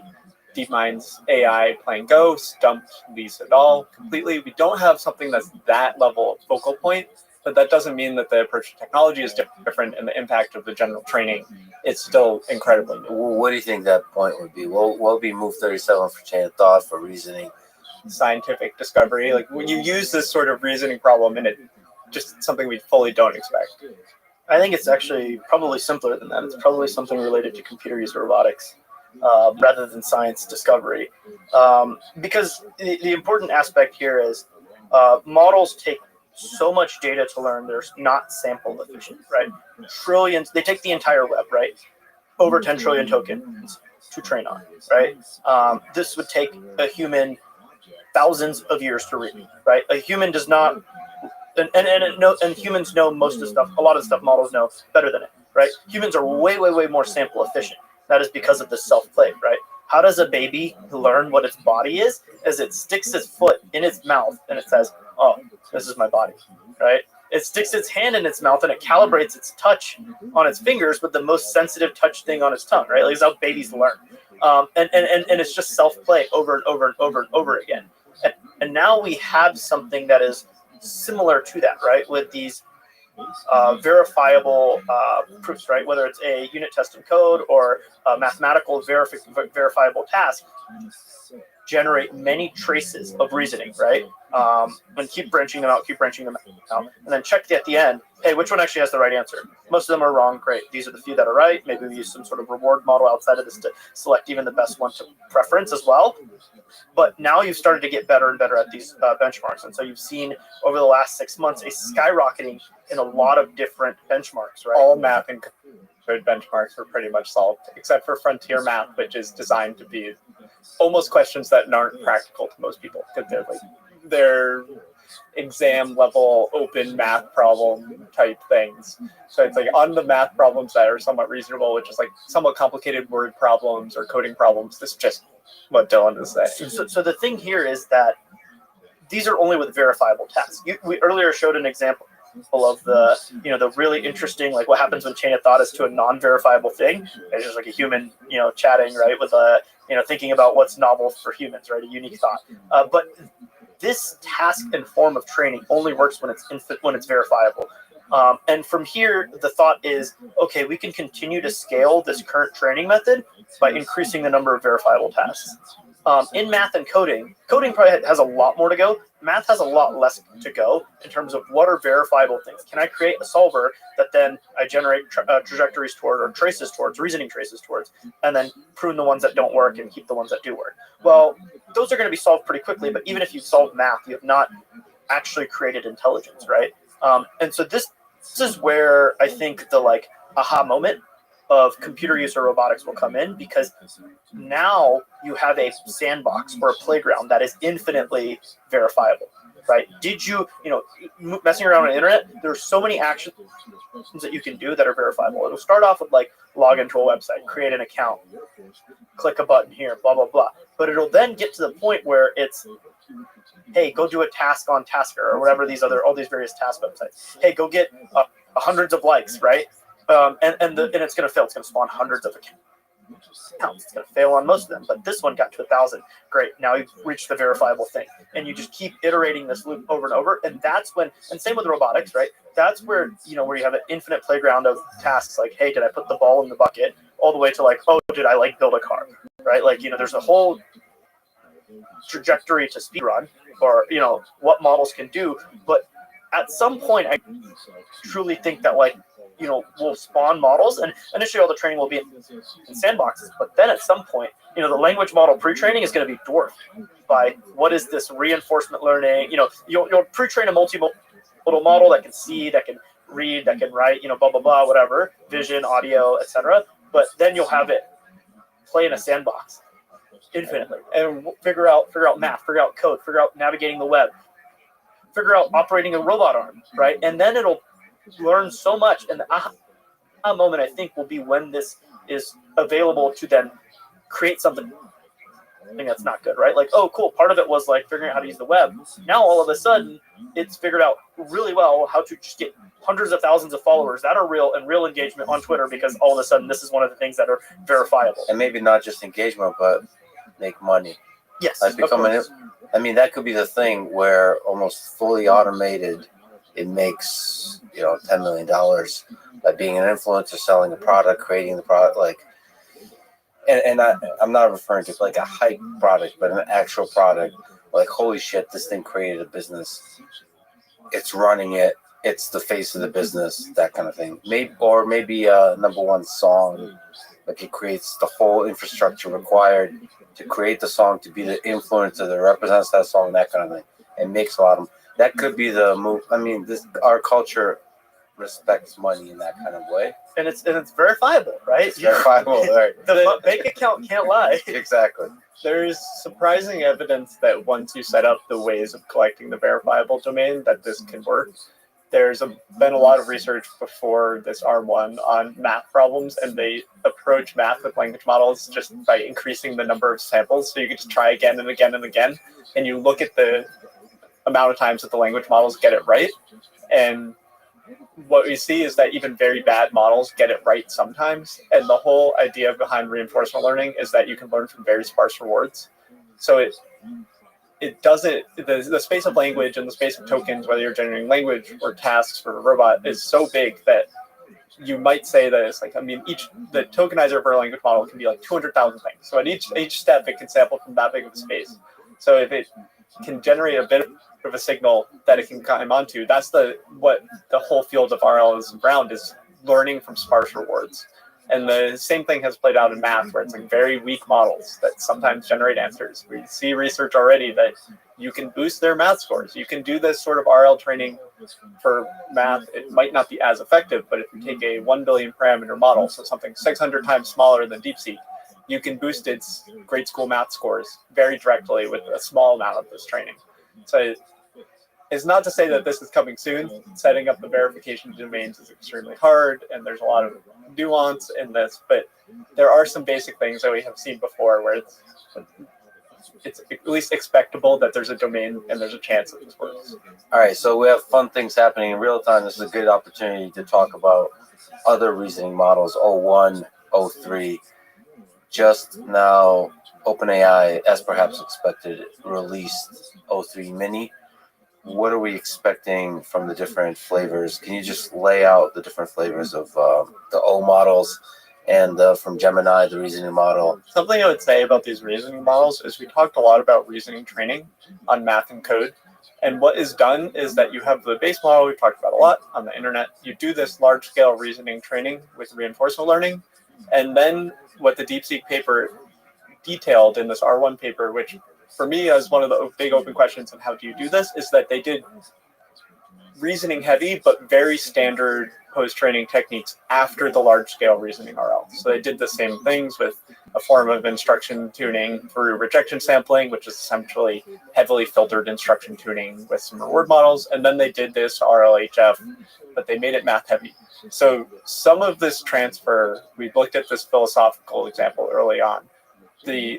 One of the big open questions is how much does this transfer? If we bring in domains after the reasoning training, are all the models going to become eloquent writers by reasoning? Is this philosophy stuff going to be open? We don't know in the research of how much this will transfer. There's other things about how we can make soft verifiers and things like this, but there is more training after reasoning, which makes it easier to use these reasoning models, and that's what we're using right now. So we're going to talk about O3 Mini and O1. These have gone through these extra techniques that are designed for human preferences after being trained to elicit reasoning. I think one of the things that people are ignoring is Google's Gemini Flash Thinking Yeah. is both cheaper than R1 and better. And they released it in the beginning of December. And nobody's talking about it. No one cares. It has a different flavor to it. Its behavior is less expressive than something like O1, or it has fewer tracks that it is on. Quen released a model last fall, QWQ, which was their preview reasoning model. And in DeepSeek had R1 Lite last fall, where these models kind of felt like they're on rails, where they really, really only can do math and code. And O1 it can answer anything. It might not be perfect for some tasks, but it's flexible. It has some richness to it, and this is kind of the art of how is a model a little bit undercooked? It's it's good to get a model out the door, but it's hard to gauge, and it takes a lot of taste to be like, is this a full-fledged model? Can I use this for everything? And they're probably more similar for math and code. My quick read is that Gemini Flash is not trained the same way as O1, but taking an existing training stack, adding reasoning to it. So taking a more normal training stack and adding reasoning to it. And I'm sure they're going to have more. I mean, they've done quick releases on Gemini Flash with reasoning, and this is the second version from the holidays. It's evolving fast, and it takes longer to make this training stack where you're doing this large scale. Ask it the same question from earlier, the one about the human nature. Yeah.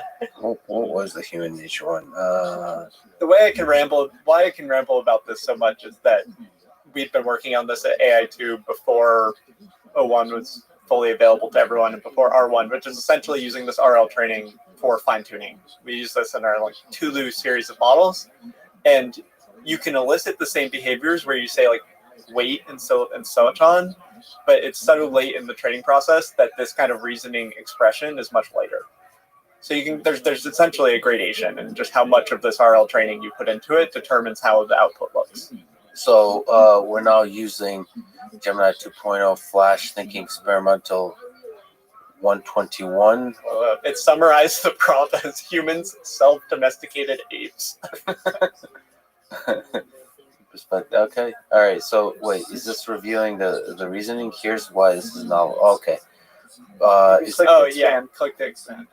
Okay. Analyze the request. Novel is the key word. See how it just looks a little different? It looks like a normal output. Yeah, I mean, in some sense, it's better structured. It makes more sense. But when it latched onto human, and then it went into organisms, and oh wow. Apex predator, focus on domestication, apply domestication to humans, explore the idea of self-domestication.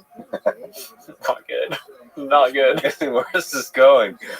Refine and articulate the insight, greater facial expressiveness and communication ability, yes. Plasticity and adaptability, yes. Dependence on social groups, yes. All right. And self-critique and refine further. Is this truly novel? Which is well supported. So on and so forth. And the insight is getting at is humans are not just social animals, but profoundly self-domesticated apes. And this self-domestication is the key to understanding our unique cognitive and social abilities. Self-domesticated apes. I prefer the DeepSeek response. I mean, it's novel. The insight is novel. I mean, that's a good book title, Self-Domesticated Apes. There could be a case made for that. I mean, yeah, it's cool. And it's revealing the reasoning. It's magical. It's magical. This is really powerful. Hello, everyone. This is Lex with a quick intermission, recorded after the podcast. Since we reviewed responses from DeepSeek R1 and Gemini Flash 2.0 Thinking during this conversation, I thought at this moment it would be nice to insert myself quickly doing the same for OpenAI O1 Pro and O3 Mini with the same prompt. The prompt being, give one truly novel insight about humans.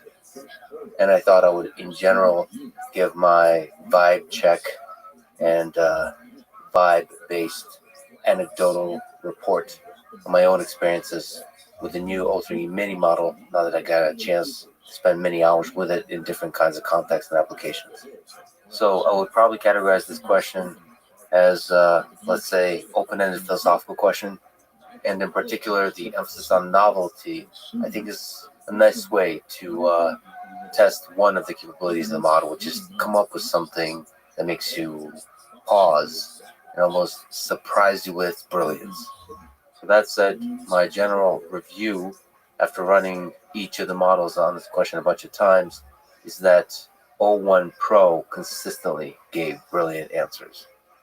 Ones that gave me pause and made me think, both cutting in its insight and just really nicely phrased, with wit, with clarity, with nuance, over and over, consistently generating the best answers. After that is R1, which is less consistent, but again, delivered brilliance. Gemini Flash 2.0 Thinking was third. And last was O3 Mini, actually.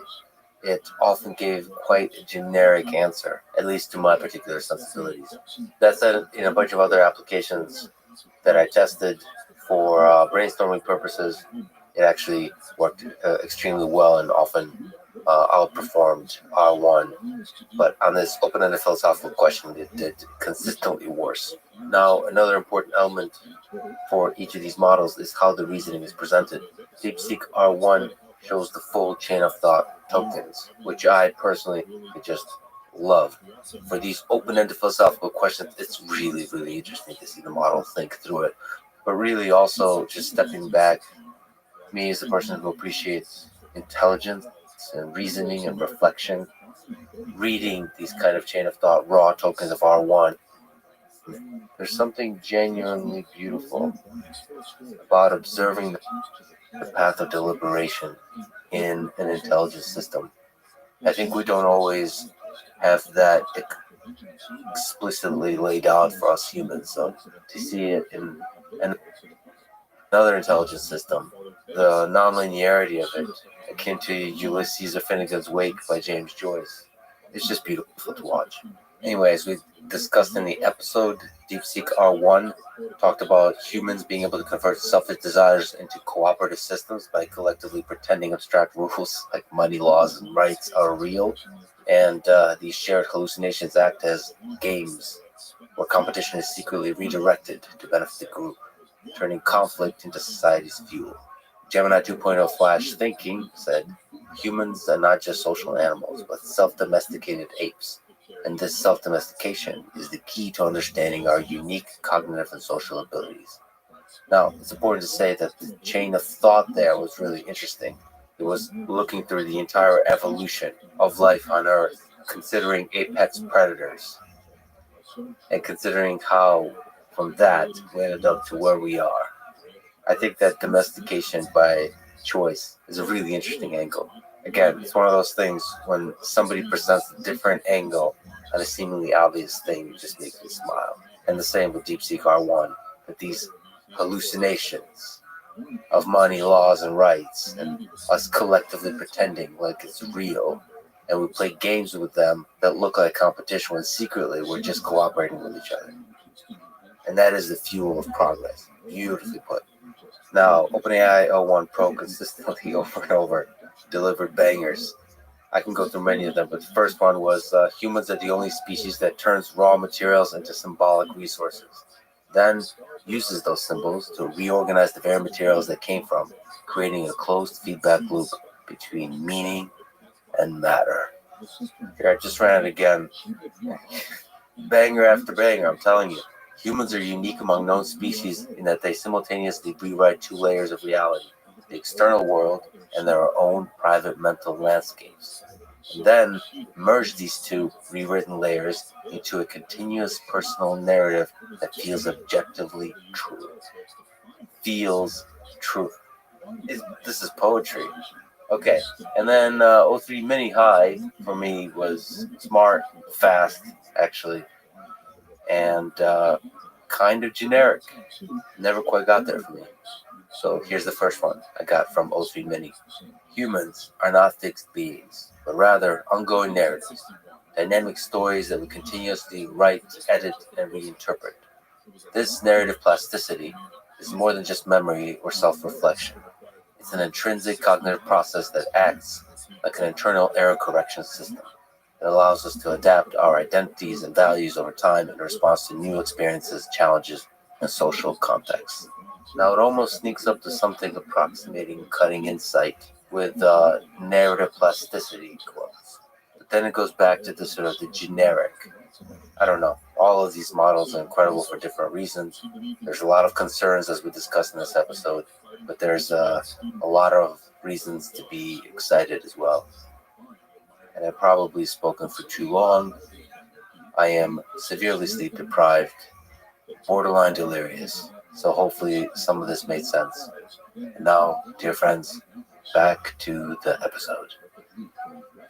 I think when you to Nathan's point, when you look at like the reasoning models, to me, even when I used R1 versus O1, there was like that sort of rough edges around the corner feeling, right?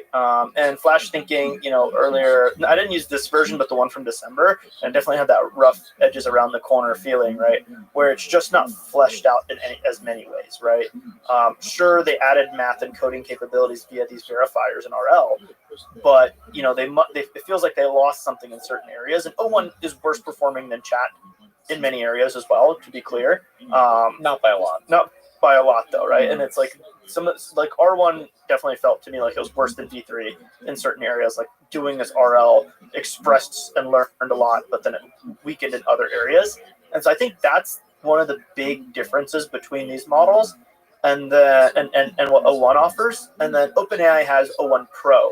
And what they did with O3, which is like also very unique, is that they stacked search on top of chain of thought, right? And so chain of thought is one thing where it's one chain, it backtracks, goes back and forth. But how they solved the ArcAGI challenge was not just the chain of thought. So it was also sampling many times, i.e. running them in parallel and then selecting. Is running in parallel actually search? Because I don't know if we have the full information on how O1 Pro works. So like I don't have enough information to confidently say that it is search. It is parallel samples. Yeah, and then it selects something. And we don't know what the selection function is. The reason why we're debating is because since O1 was announced, there's been a lot of interest in techniques called Monte Carlo tree research, which is where you will break down the chain of thought into intermediate steps. We haven't defined chain of thought. Chain of thought is from a paper from years ago where you introduced the idea to ask a language model that at the time was much less easy to use. You would say, let's verify step by step, and it would induce the model to do this bulleted list of steps. Chain of thought is now almost a default in models where if you ask it a math question, you don't need to tell it to think step by step.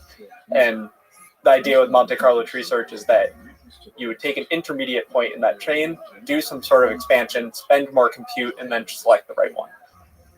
That's like a very complex form of search that has been used in things like mu0 and AlphaZero potentially. I know mu0 does this. Another form of search is just asking 5 different people and then taking the majority in. Yes. Right. So there's a variety of it could be complicated, it could be simple. We don't know what it is, just that they are not just issuing one chain of thought in sequence.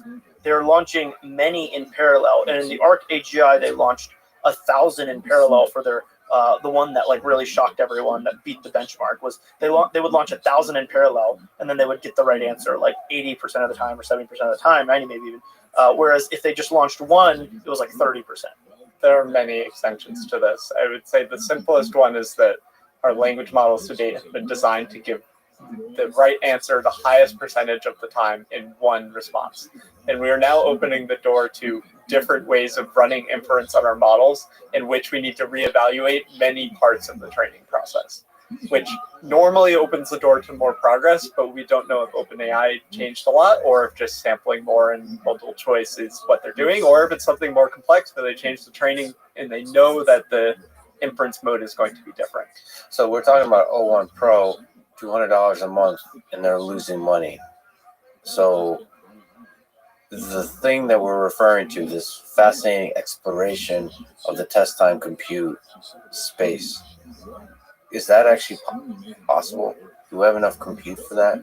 Does the financials make sense? So the fantastic thing is, and there, it's in the thing that I pulled up earlier, but the cost for GPT-3 has plummeted if you scroll up just a few images, I think. The important thing about hey, is cost a limiting factor here, right? Like my view is that we'll have really awesome intelligence before we have like AGI, before we have it permeate throughout the economy. And this is sort of why that reason is, right? GPT-3 was trained in 2020, 2021.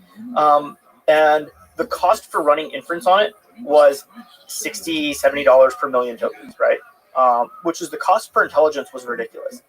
Now, as we scaled forward 2 years, we've had a 1200x reduction in cost to achieve the same level of intelligence as GPT-3. So here on the x-axis is time over just a couple of years, and on the y-axis is log scale dollars to run inference on a million tokens. Yeah, million. And so you have just a down, like a linear decline on log scale from GPT-3 through 3.5 to Llama. It's like 5 cents or something like that now, right? Which is versus $60, 1200x. That's not the exact numbers, but 1200x. I remember that number is the humongous cost per intelligence, right? Now the freak out over DeepSeek is, oh my god, they made it so cheap. It's like, actually, if you look at this trend line, they're not below the trend line, first of all, and at least for GPT-3, right? They are the first to hit it, right? Which is a big deal. But they're not below the trend line as far as GPT-3. Now we have GPT-4. What's going to happen with these reasoning capabilities, right? It's a mix of architectural innovations. It's a mix of better data, and it's going to be better training techniques, and all of these different better inference systems, better hardware, right? Going from each generation of GPU to new generations or ASICs, everything is going to take this cost curve down and down and down and down. And then can I just spawn 1,000 different LLMs to create a task and then pick from one of them, or whatever search technique I want, a tree, Monte Carlo tree search? Maybe it gets that complicated. Maybe it doesn't because it's too complicated to actually scale. Like, who knows? Bitter lesson, right? The question is I think when, not if, because the rate of progress is so fast, right? 9 months ago, Dario was saying, Dario said 9 months ago the cost to train an inference was this, right? And now we're much better than this, right? And DeepSeek is much better than this. And that cost curve for GPT-4, which was also roughly $60 per million tokens when it launched, has already fallen to $2 or so, right? And we're going to get it down to cents, probably, for GPT-4 quality, and the same. And then that's the base for the reasoning models like O1 that we have today, and O1 Pro is spawning multiple, right? And O3, and so on and so forth. These search techniques, too expensive today, but they will get cheaper, and that's what's going to unlock the intelligence, right? So it'll get cheaper and cheaper and cheaper. The big DeepSeek R1 release freaked everybody out because of the cheaper. One of the manifestations of that is NVIDIA stock plummeted. Can you explain what happened? I mean, and also just explain this moment and whether, if NVIDIA is going to keep winning. We're both NVIDIA bulls here, I would say. And in some ways, the market response is reasonable. Most of the market, like NVIDIA's biggest customers in the US are major tech companies, and they're spending a ton on AI. And if a simple interpretation of DeepSeek is you can get really good models without spending as much on AI. So in that capacity, it's like, oh, maybe these big tech companies won't need to spend as much on AI and go down. The actual thing that happened is much more complex, where there's social factors, where there's the rising in the App Store, the social contagion that is happening, and then I think some of it is just like, I don't trade, I don't know anything about financial markets, but it builds up over the weekend, or the social pressure, where it's like, if it was during the week and there was multiple days of trading when this was really becoming, but it comes on the weekend and then everybody wants to sell, then that is a social contagion. I think, and like there were a lot of false narratives, which is like, hey, these guys are spending billions on models, right? And they're not spending billions on models. No one spent more than $1 billion on a model that's released publicly, right? GPT-4 was a couple $100 million, and then they've reduced the cost with 4.0, 4 Turbo 4.0, right? But $1 billion model runs are coming, right? This concludes pre-training and post-training, right? And then the other number is like, hey, DeepSeek didn't include everything, right? They didn't include, a lot of the cost goes to research and all this sort of stuff. A lot of the cost goes to inference. A lot of the cost goes to post-training. None of these things were factored. Yeah. Research salaries, right? Like all these things, billions of dollars that OpenAI is spending, but they weren't counted in the, hey, $6 million, $5 million that DeepSeek spent, right? So there's a bit of misunderstanding of what these numbers are. And then there's also an element of NVIDIA has just been a straight line up, right? And there's been so many different narratives that have been trying to push down NVIDIA. I don't say push down NVIDIA stock. Everyone is looking for a reason to sell or to be worried, right? It was it was Blackwell delays, right? Their GPU was, there's a lot of report. Every 2 weeks, there's a new report about their GPUs being delayed. There's the whole thing about scaling laws ending, right? It's so ironic, right? It lasted a month. It was just like literally just, hey, models aren't getting better, right? They're just not getting better. There's no reason to spend more. Pre-training scaling is dead. And then it's like 01, 03, right? R1, right? And now it's like, wait, models are they're progressing too fast. Slow down the progress. Stop spending on GPUs, right? Yeah. But the funniest thing I think that like comes out of this is Javon's paradox is true, right? AWS pricing for H100s has gone up over the last couple of weeks, right? Since a little bit after Christmas, since V3 was launched, AWS H100 pricing has gone up. H200s are like almost out of stock everywhere because H200 has more memory, and therefore R1 wants that chip over H100, right? We were trying to get GPUs on a short notice this week for a demo, and it wasn't that easy. We were trying to get just like 16 or 32 H100s for demo, and it was not very easy. So for people who don't know, Gemma's paradox is when the efficiency goes up, somehow magically, counterintuitively, the total resource consumption goes up as well. Right, and semiconductors is we're at. The man he could see in the window, that man didn't look right, and certainly he had never seen an aircraft with a large disk. And they truly just encountered extraterrestrials, beings not of this earth? We're at 50 years of Moore's law. Every 2 years, half the cost, double the transistors, just like clockwork, and it's slowed down obviously, but like the semiconductor industry has gone up the whole time, right? It's been wavy, right? There's obviously cycles and stuff, and I don't expect AI to be any different, right? There's going to be ebbs and flows, but this is in AI. It's just playing out at an insane time scale, right? It was 2x every 2 years. This is 1200x in like 3 years, right? So it's like the scale of improvement that is like hard to wrap your head around. Yeah, I was confused because to me, NVIDIA's stock on that should have gone up. But maybe it went down because there's kind of suspicion of foul play on the side of China, stuff like this. But if you just look purely at the actual principles of play here, like it's obvious. Yeah, the Javon's more paradox. Progress that AI makes, or the higher the derivative of AI progress is, especially you should, because NVIDIA is in the best place. The higher the derivative is, the sooner the market's going to be bigger and expanding, and NVIDIA is the only one that does everything reliably right now. Because it's not like an NVIDIA competitor arose. It's another company that's using NVIDIA. Who historically has been a large NVIDIA customer. Yeah. And has press releases about them cheering about being China's biggest NVIDIA customer, right? Like, yeah, it made obviously they've quieted down, but like I think that's like another element of this. They don't want to say how many GPUs they have, because hey, they have H800s, yes, they have H20s. They also have some H100s, right, which are smuggled in. Can you speak to that, to the smuggling? What's the scale of smuggling that's feasible for a nation state to do for companies? Is it possible to? I think there's a few angles of smuggling here, right? One is ByteDance arguably is the largest smuggler of GPUs for China, right? China's not supposed to have GPUs. ByteDance has like over 500,000 GPUs. Why? Because they're all rented from companies around the world. They rent from Oracle, they rent from Google, they rent from all these and a bunch of smaller cloud companies too, right? All the neo clouds, right, of the world. They rent so many GPUs. They also buy a bunch, right? And they do this for mostly like what Meta does, right? Serving TikTok, right? Serving next best separate discussion. Same as Meta, right? To be clear, that's today the use, right? And it's a valid use, right? Hack the dopamine circuit, right? Now that's theoretically now very much restricted with the AI diffusion rules, which happened in the last week of the Biden admin, and Trump admin looks like they're going to keep them, which limits like allies, even like Singapore, which Singapore is like 20% of NVIDIA's 30% of NVIDIA's revenue. But Singapore's had a moratorium on not building data centers for like 15 years because they don't have enough power. So where are they going?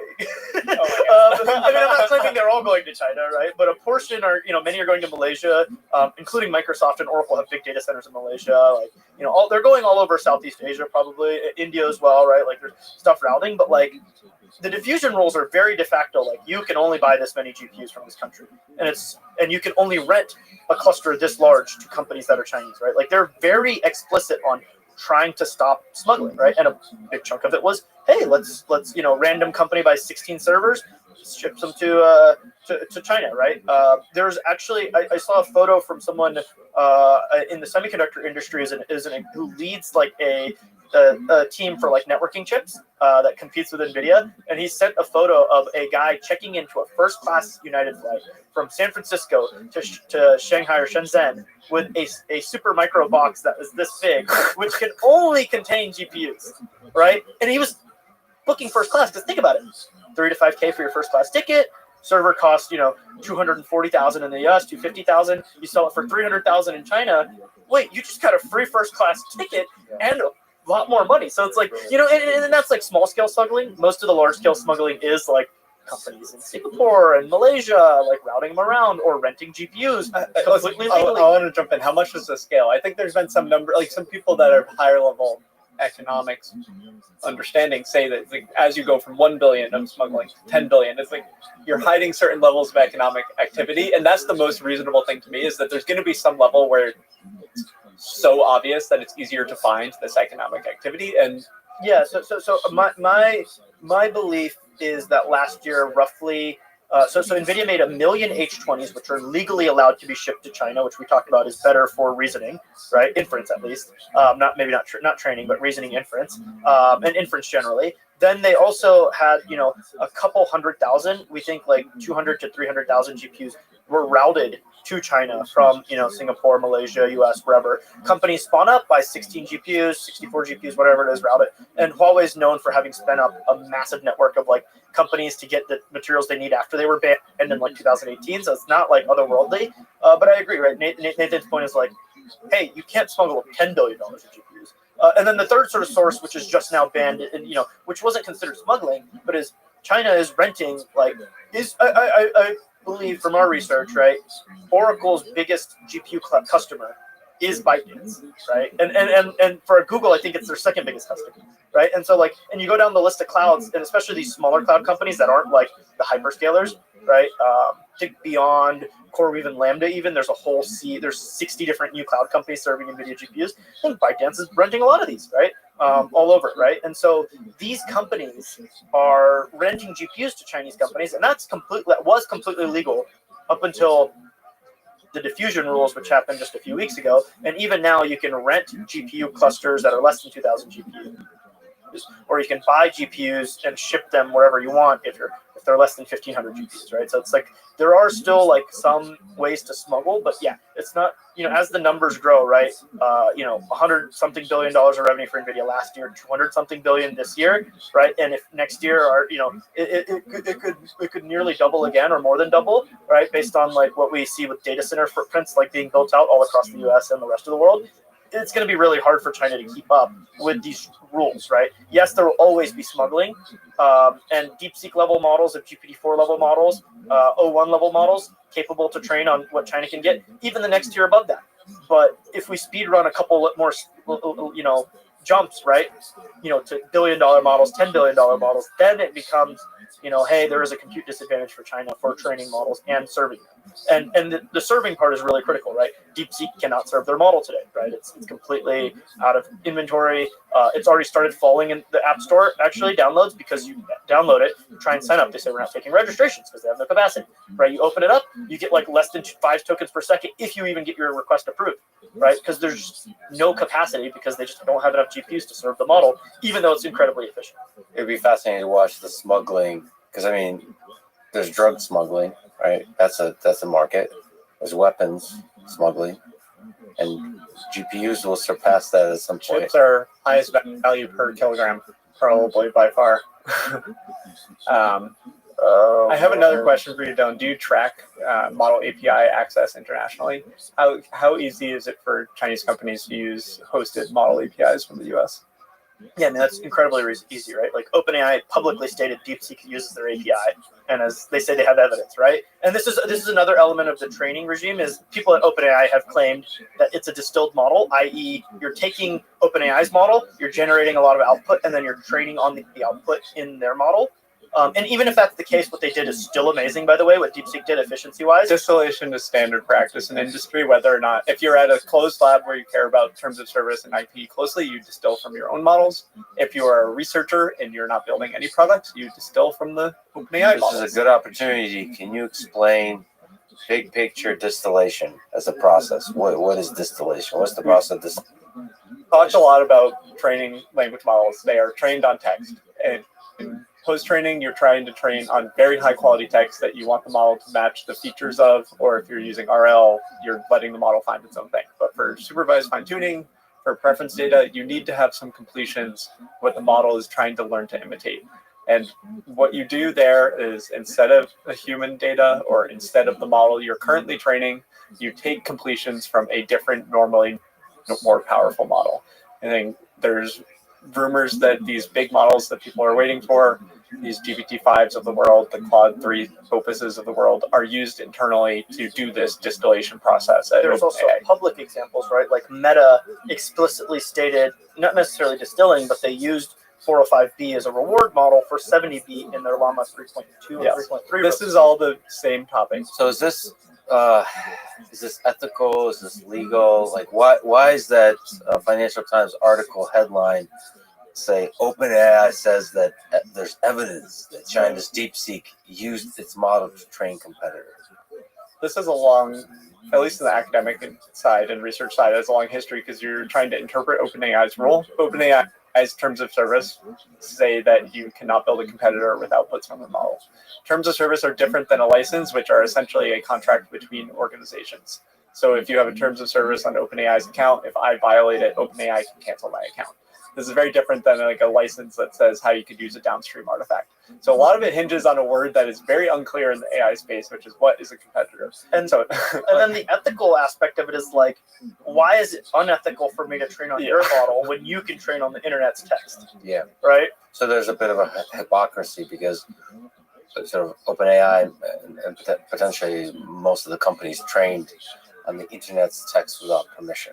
There's also a clear loophole, which is that I generate data from OpenAI and then I upload it somewhere and then somebody else trains on it and the link has been broken.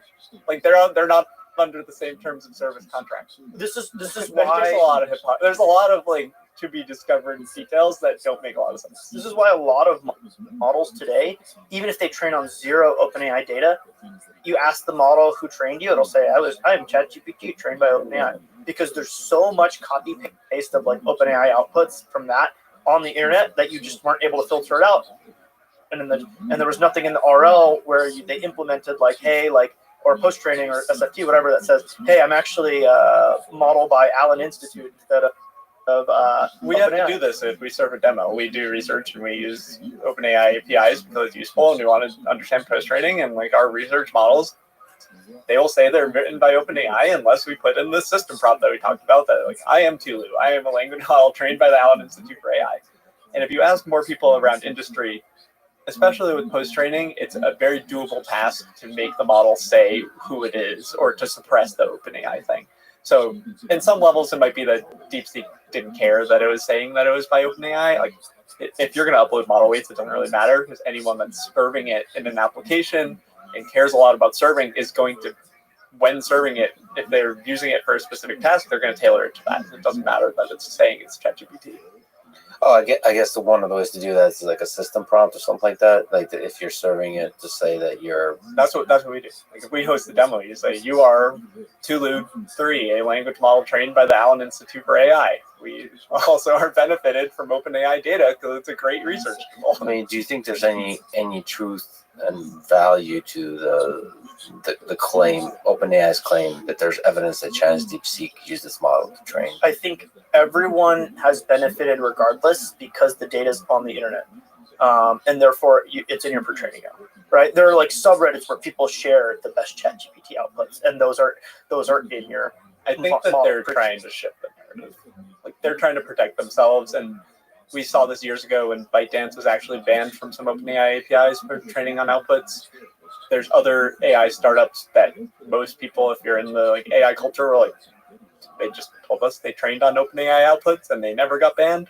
Like that's how they bootstrapped their early models. So it's much easier to get off the ground using this than to set up human pipelines and build a strong model. So there's a long history here, and a lot of the communications are seem like narrative. Actually, like over the last couple of days, we've seen a lot of people distill DeepSeek's model into Llama models because the DeepSeek models are kind of complicated to run inference on because they're a mixture of expert. So they're 600 plus billion parameters and all this, and people distill them into the Llama models, and then, because the Llama models are so easy to serve, and everyone's built the pipelines and tooling for inference with the Llama models, right? Because it's the open standard. So we've seen a sort of roundabout, right? Like, is it bad?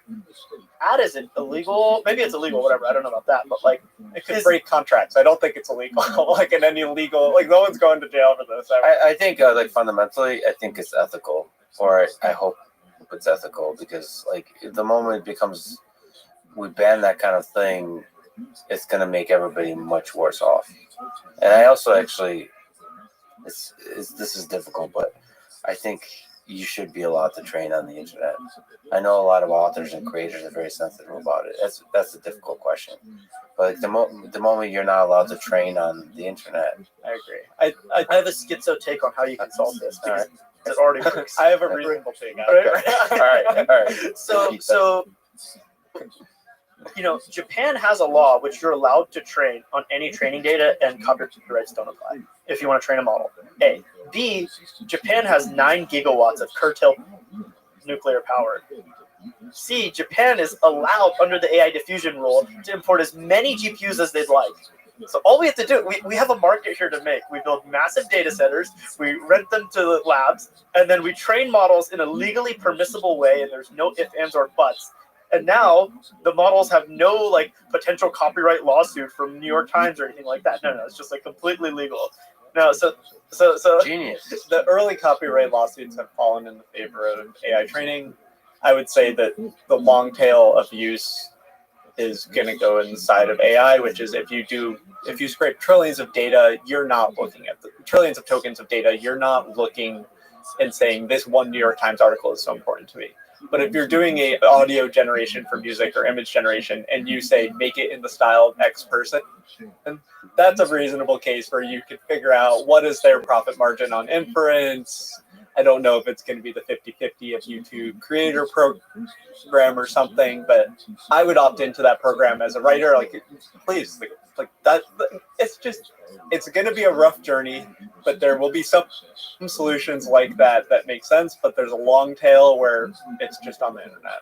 I think one of the other aspects of that Financial Times article implied, and so that leads to a more general question. Do you think how difficult is spying, espionage, and stealing of actual secret code and data from inside companies?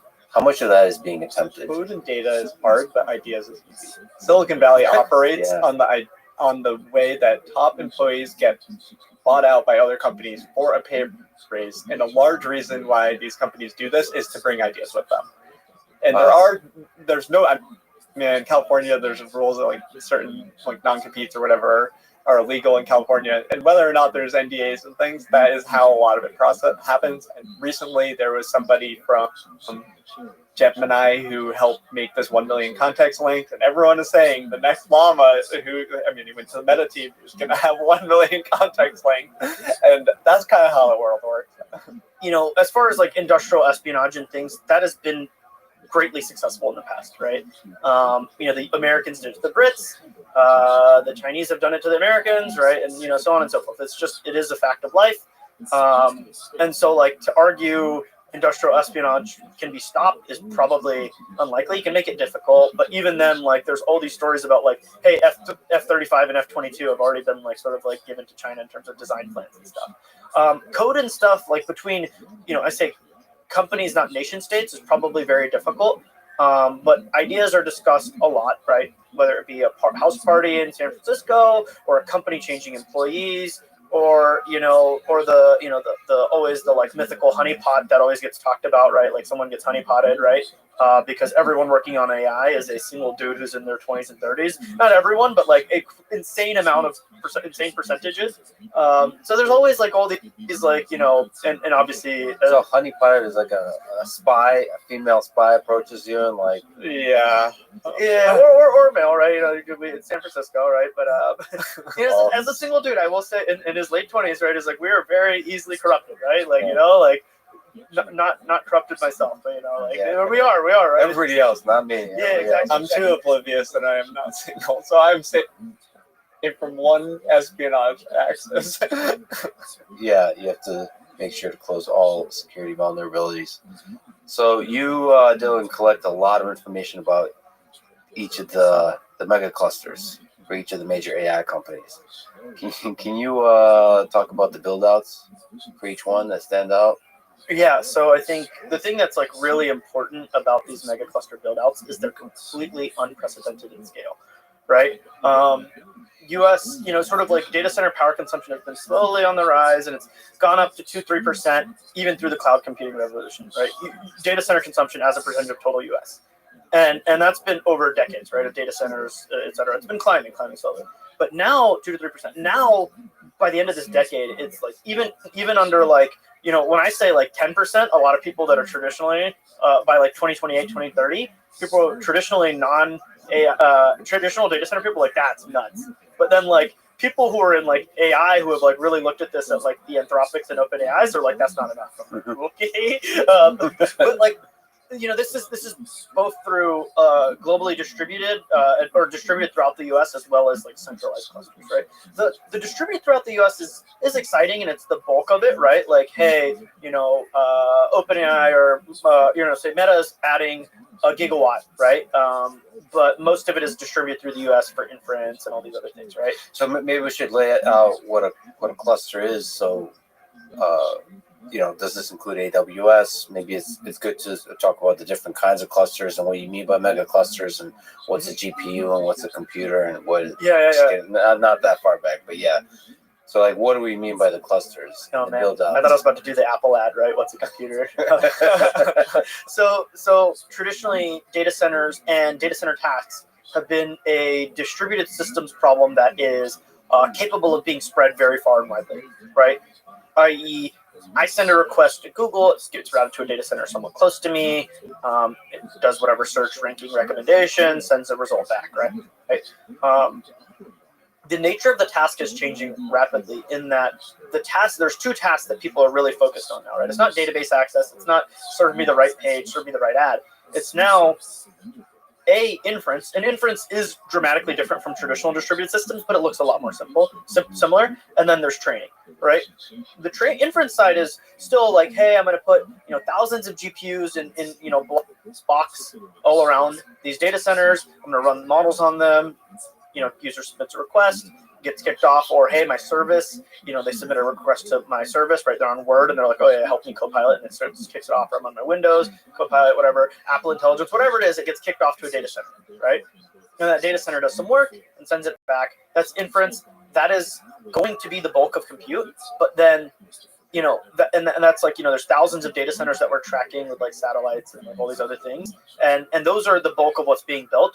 But the scale of and so that's like what's really reshaping, and that's what's getting millions of GPUs. But the scale of the largest cluster is also really important, right? When we look back at history, right, like, you know, or through the age of AI, right? Like, it was a really big deal when they did AlexNet on, I think, 2 GPUs or 4 GPUs. I don't remember. It's a really big deal. It's a big deal because you use GPUs. It's a big deal they use GPUs, and they use multiple, right? But then over time, its scale has just been compounded, right? And so when you skip forward to GPT-3, then GPT-4, 20,000 A100 GPUs, unprecedented run, right? In terms of the size and the cost, right? A couple $100 million on a YOLO, right? A YOLO run for GPT-4, and it yielded, you know, this magical improvement that was like perfectly in line with what was experimented and just like a log scale, right? Oh yeah, they have that plot from the paper. The technical report. The scaling laws were perfect, right? But that's not a crazy number, right? 20,000 A100s,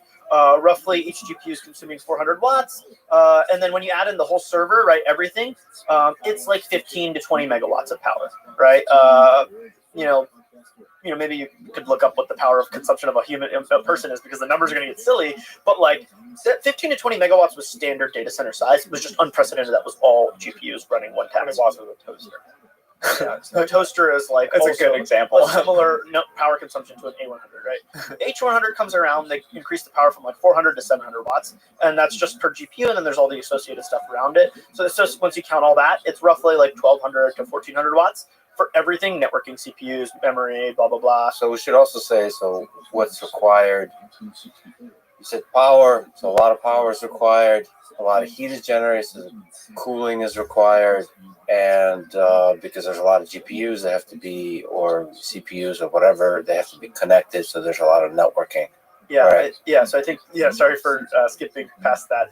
And then the data center itself is like complicated, right? But these are still standardized data centers for GPT-4 scale, right? Now we step forward to sort of what is the scale of clusters that people built last year, right? And it ranges widely, right? It ranges from like, hey, these are standard data centers and we're just using multiple of them and connecting them together, really with a ton of fiber between them, a lot of networking, etc. That's what OpenAI and Microsoft did in Arizona, right? So they have 100,000 GPUs, right? Meta, similar thing. They took their standard existing data center design, and it looks like an H, and they connected multiple of them together. And they first did 16,000 GPUs, 24,000 GPUs total.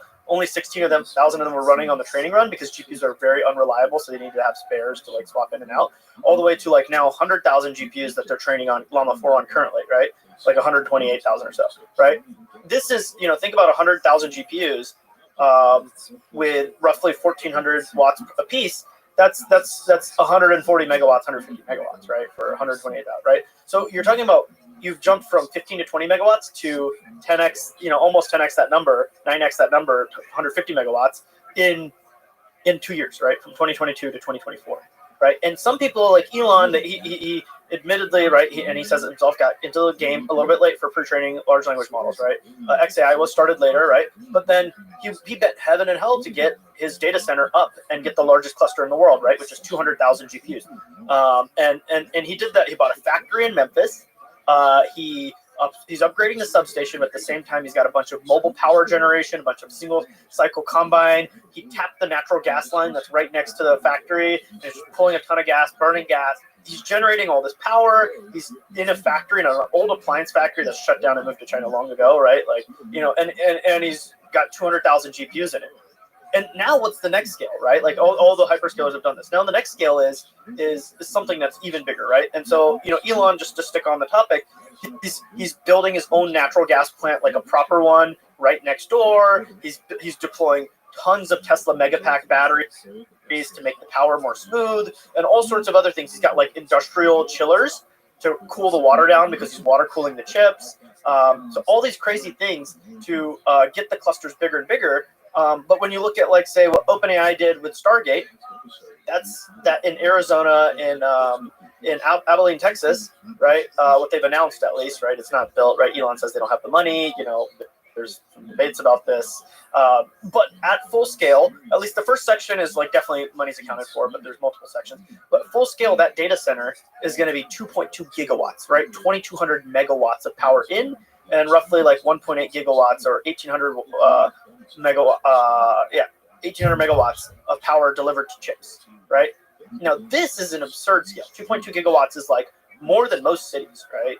To be clear, and delivered to a single cluster that's connected to do training, right? To train these models, to do both the pre-training, the post-training, all of this stuff, right? This is insane.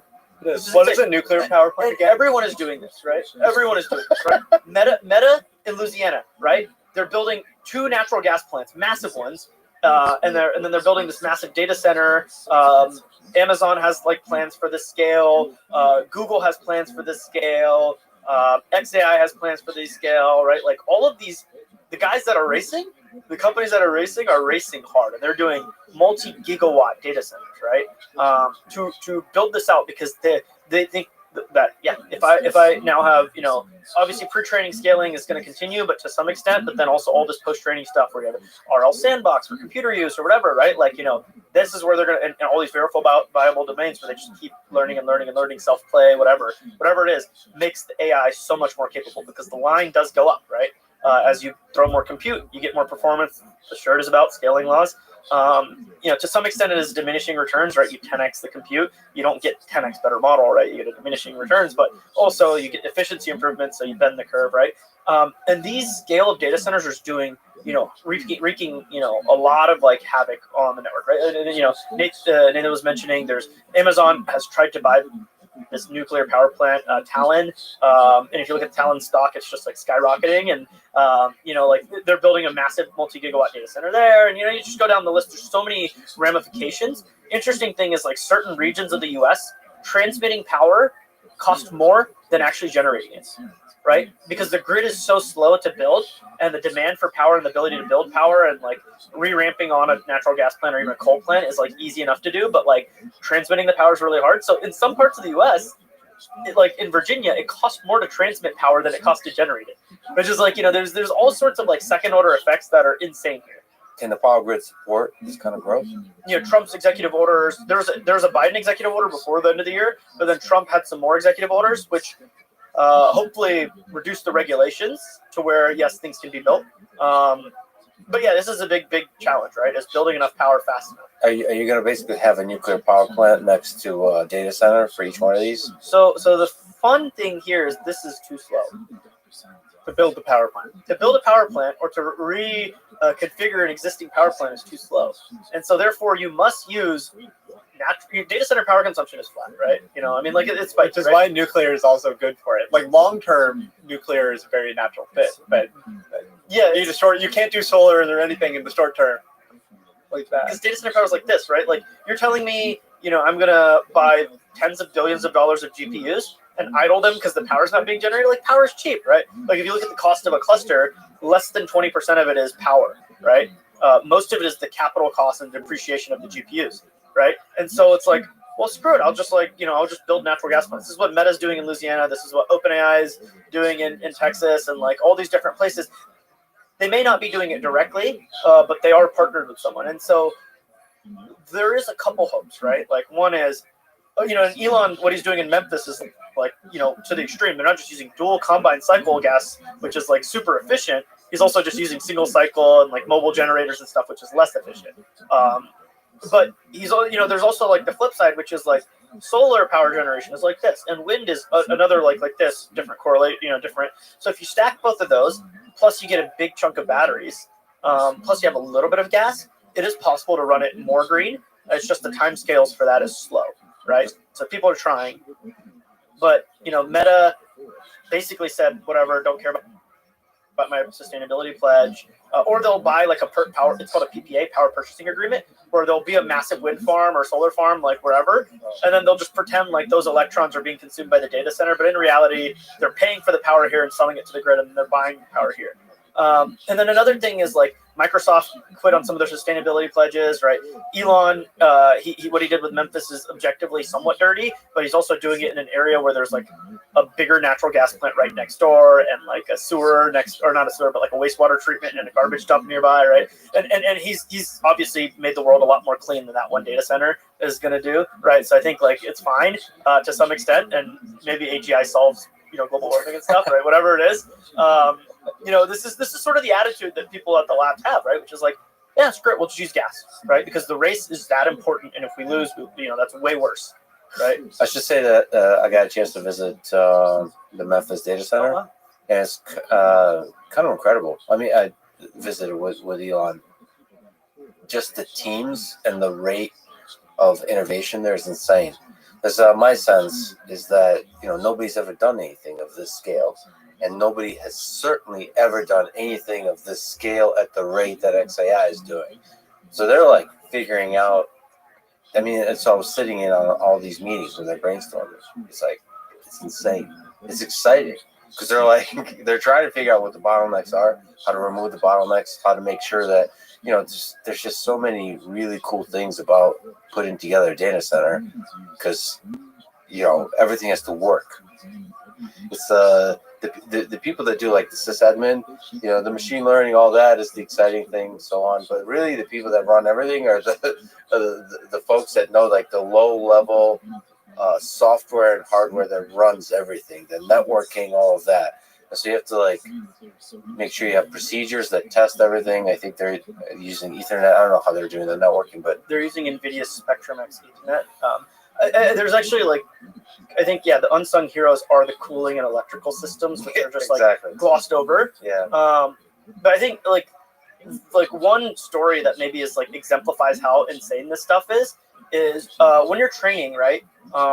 You're always doing you're running through the model a bunch, right? In the most simplistic terms, running through the model a bunch, and then you're going to exchange everything and synchronize the weights, right? So you'll do a step. This is like a step in model training, right? At every step, your loss goes down. Hopefully, and it doesn't always, but in the simplest terms, you'll be computing a lot, and then you'll exchange, right? The interesting thing is GPU power is most of it. Networking power is some, but it's a lot less. But so while you're computing, your power for your GPUs is here. But then when you're exchanging weights, if you're not able to overlap communications and compute perfectly, there may be a time period where your GPUs are just idle and you're exchanging weights and you're like, hey, the model's updating. So you're exchanging the gradients, you do the model update, and then you start training again. So the power goes, right? And it's super spiky. And so funnily enough, right, like this, when you talk about the scale of data center power, right, you can blow stuff up so easily. And so Meta actually has accidentally upstreamed something to code in PyTorch where they added an operator. And I kid you not, whoever made this, like, I want to hug the guy because it says PyTorch. It's like PyTorch.powerplant no blow up equals 0 or equal 1. And what it does is amazing, right? Yeah. Either, when you're exchanging the weights, the GPU will just compute fake numbers, so the power doesn't spike too much, and so then the power plants don't blow up because the transient spikes like screw stuff up. Well, that makes sense. I mean, you have to do that kind of thing. You have to make sure they're not idle. Yeah. And Elon's solution was like, let me throw a bunch of Tesla mega packs and a few other things, right? Like, everyone has different solutions, but like Meta's at least was publicly and openly known, which is just like, set this operator, and what this operator does is it just makes the GPUs compute nothing so that the power doesn't spike. But that just tells you how much power you're working with. I mean, it's insane. It's insane. People should just go to Google, like, scale, like, what does X watts do, and go through all the scales from 1 watt to a kilowatt to a megawatt. And you stare at that, and you're how high on the list a gigawatt is, and it's mind-blowing. Can you say something about the cooling? So I know Elon's using liquid cooling, I believe, in all cases. That's a new thing, right? Most of them don't use liquid cooling. Is there something interesting to say about the cooling? Yeah. So air cooling has been the de facto standard. Throw a bunch of metal, heat pipes, etc., and fans, right? And like that's cooled. That's been enough to cool it. People have been dabbling in water cooling. Google's TPUs are water cooled, right? So they've been doing that for a few years. But with GPUs, no one's ever done, and no one's ever done the scale of water cooling that Elon just did, right? Now, next generation NVIDIA is for the like highest end GPU, it is mandatory water cooling. You have to water cool it.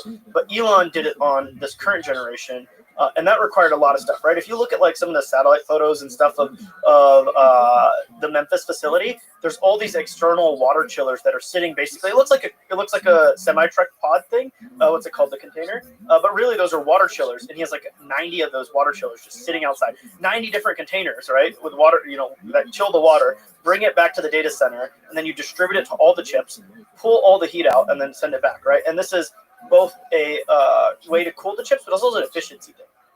All right, and going back to that like sort of 3-vector thing, right? There is memory bandwidth, flops, and interconnect. The closer the chips are together, the easier it is to do high-speed interconnects, right? And so this is also like a reason why you're going to go water cooling is because you can just put the chips right next to each other and therefore get higher speed connectivity.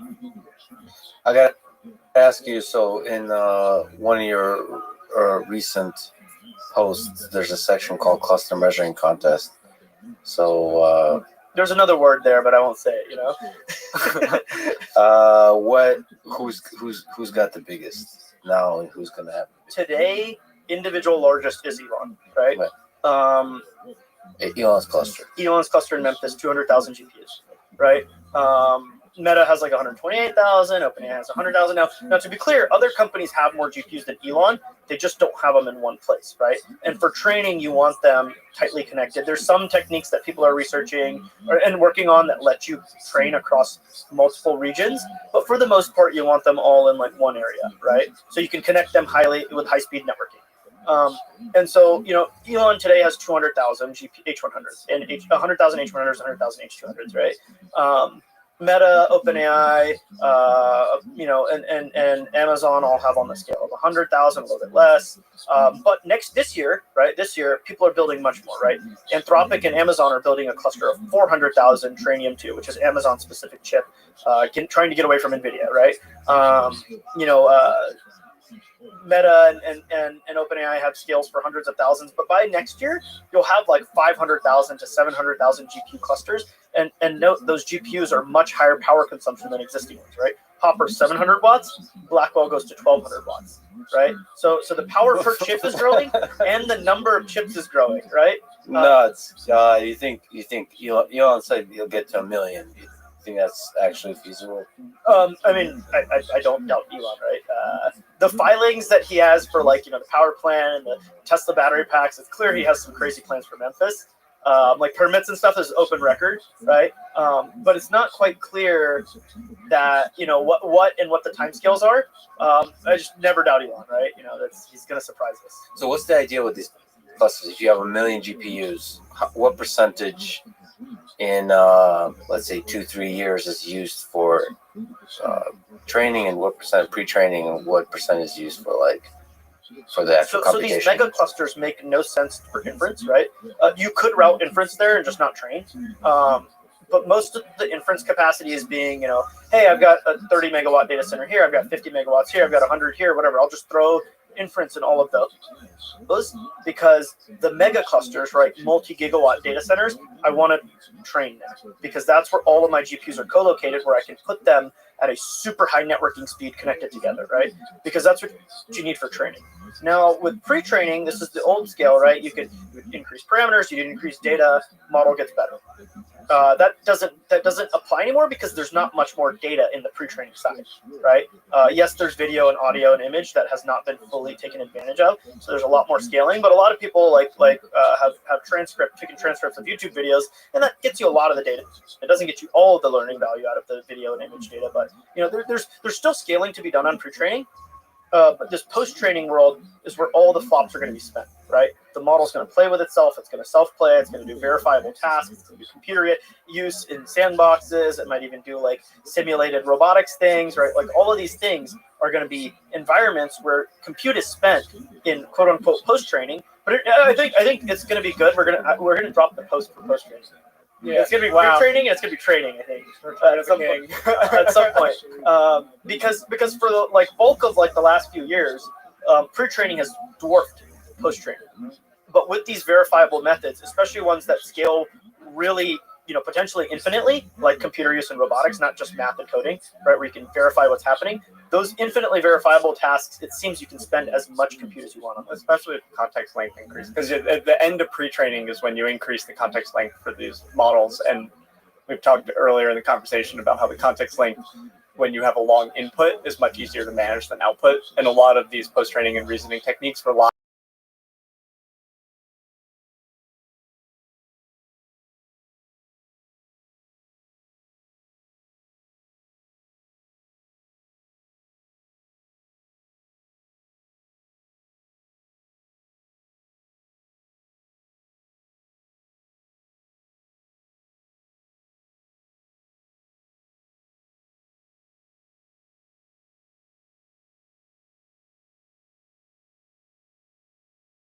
most likely going to be NVIDIA, right? Is there any competitors? Google kind of ignored them.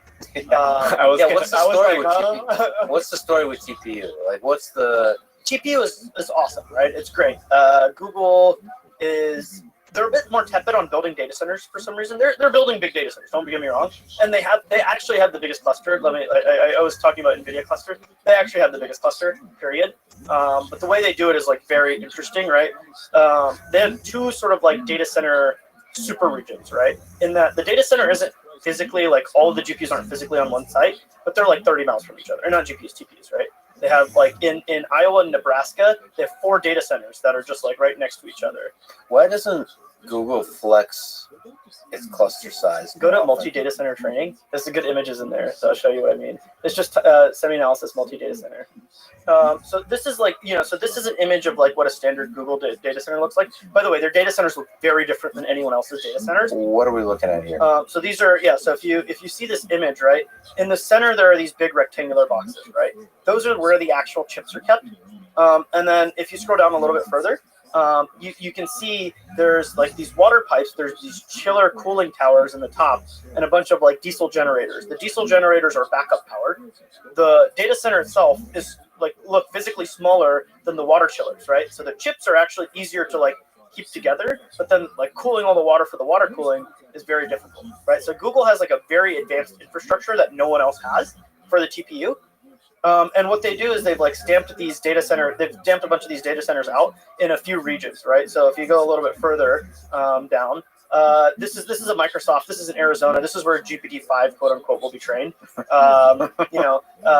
If it doesn't exist already. Yeah, if it doesn't exist already. But each of these data centers, right? I've shown a couple images of them. They're like really closely co-located in the same region, right? Nebraska, Iowa, and then they also have a similar one in Ohio complex, right? And so these data centers are really close to each other. And what they've done is they've connected them super high bandwidth with fiber.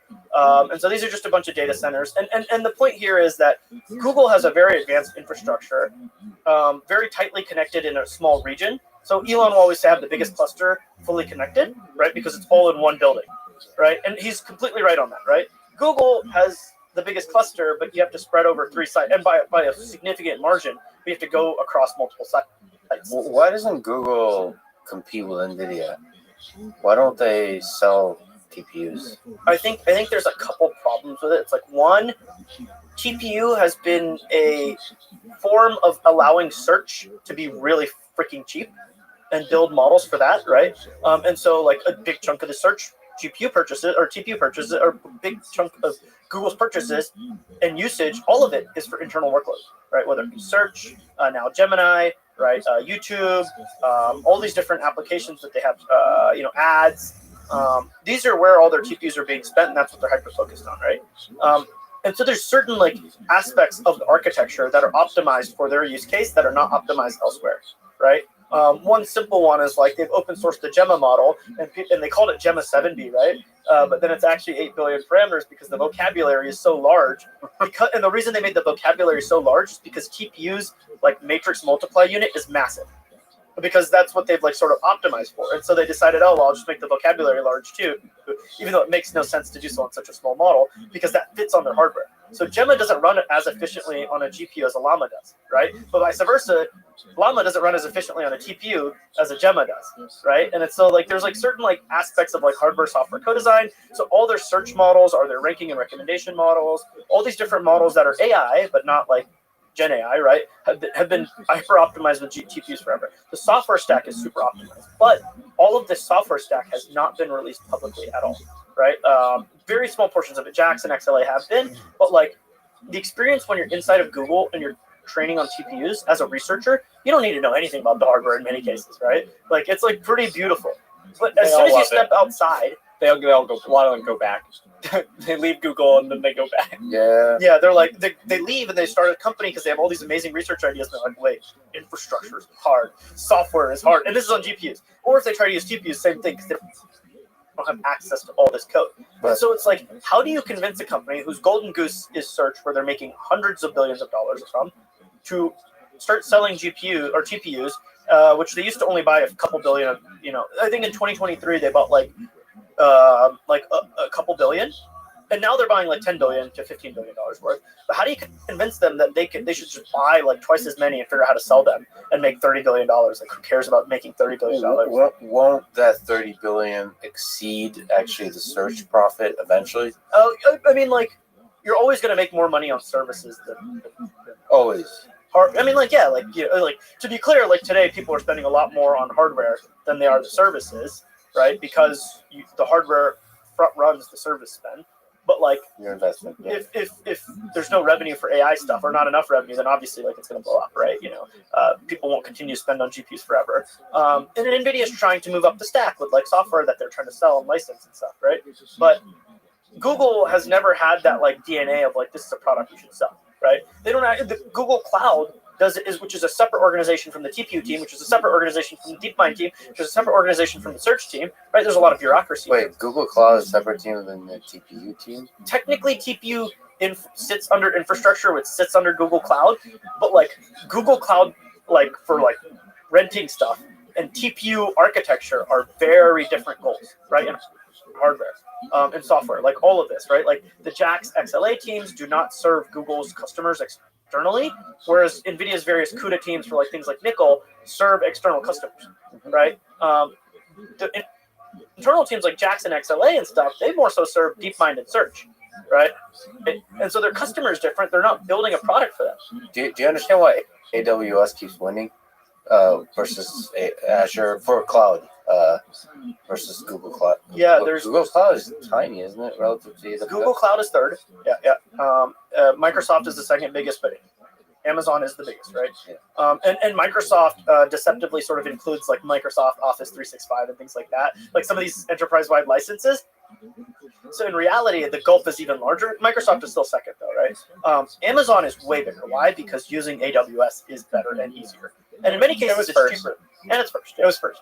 Yeah, but there's a lot of things that are first that. Well, it's easier. It's harder to switch than it is to. Okay. But AWS Because is it's large their core. There's big fees for switching too. AWS generates over 80% of Amazon's profit. I think over 90%. Right? That's insane. The distribution centers are just like, one day we'll decide to make money from this.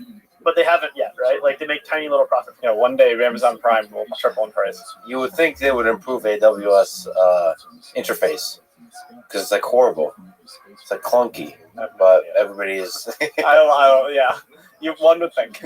I think actually Google's interface is sometimes nice, but it's also like they don't care about anyone besides their top customers. Exactly. And like their customer service sucks, and like they have a lot less like. I mean, all these companies they optimize for the big customers. Yeah, it's supposed to be for business. And Amazon is always optimized for the small customer too, though, right? Like obviously they optimize a lot for the big customer, but like when they started, they just would go to like random Bay Area things and give out credits, right? And then they like, or just put in your credit card and use us, right? Like back in the early days, so they've always the business has grown with them, right? And burgeoned. So like, why does Amazon why is Snowflake all over Amazon? Because Snowflake in the beginning, when Amazon didn't care about them, was still using Amazon, right? And then of course one day Snowflake and Amazon has a super huge partnership, but like this is the case. Like Amazon's user experience and quality is better. Also, a lot of the silicon they've engineered makes them have a lower cost structure in traditional cloud storage, CPU, networking, that kind of stuff than in databases, right? Like, I think like 4 of Amazon's top 5 revenue products, margin products, like gross profit products, are all database related products, like Redshift and like all these things, right? Like, so Amazon has a very like good silicon to user experience, like entire pipeline with AWS. I think Google, their silicon teams, yeah, they have awesome silicon internally, TPU, the YouTube chip, some of these other chips that they've made. And the problem is they're not serving external customers, they're serving internal customers, right? NVIDIA's entire culture is designed from the bottom up to do this. There's this recent book, The NVIDIA Way by Take Him, that details this and how they look for future opportunities and ready their CUDA software libraries to make it so that new applications of high performance computing can very rapidly be evolved on CUDA and NVIDIA chips. And that is entirely different than Google as a services business. Yeah, I mean, NVIDIA, it should be said, is a truly special company. Like, I mean, the culture, everything, they're really optimized for that kind of thing. Speaking of which, is there somebody that could even challenge NVIDIA hardware-wise? Intel, AMD?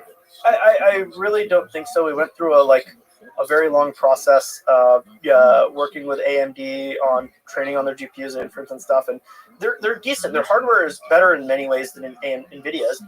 The problem is their software is really bad, and I think they're getting better, right? They're getting better faster, but the gulf is so large, and like they don't spend enough resources on it or haven't historically, right? Maybe they're changing their tune now, but for multiple months we were submitting those bugs, right? Like semi-analysis, right? Like what the fuck? Like why are we submitting those bugs, right? Because they only cared about their like biggest customers, and so they shipped them a private image, blah blah blah, and it's like okay, but like I am just using PyTorch and I want to use the publicly available libraries. And, like, Yeah. you don't care about that, right? So they're getting better, but like I think AMD is not possible. Intel's obviously in dire straits right now and needs to be saved somehow.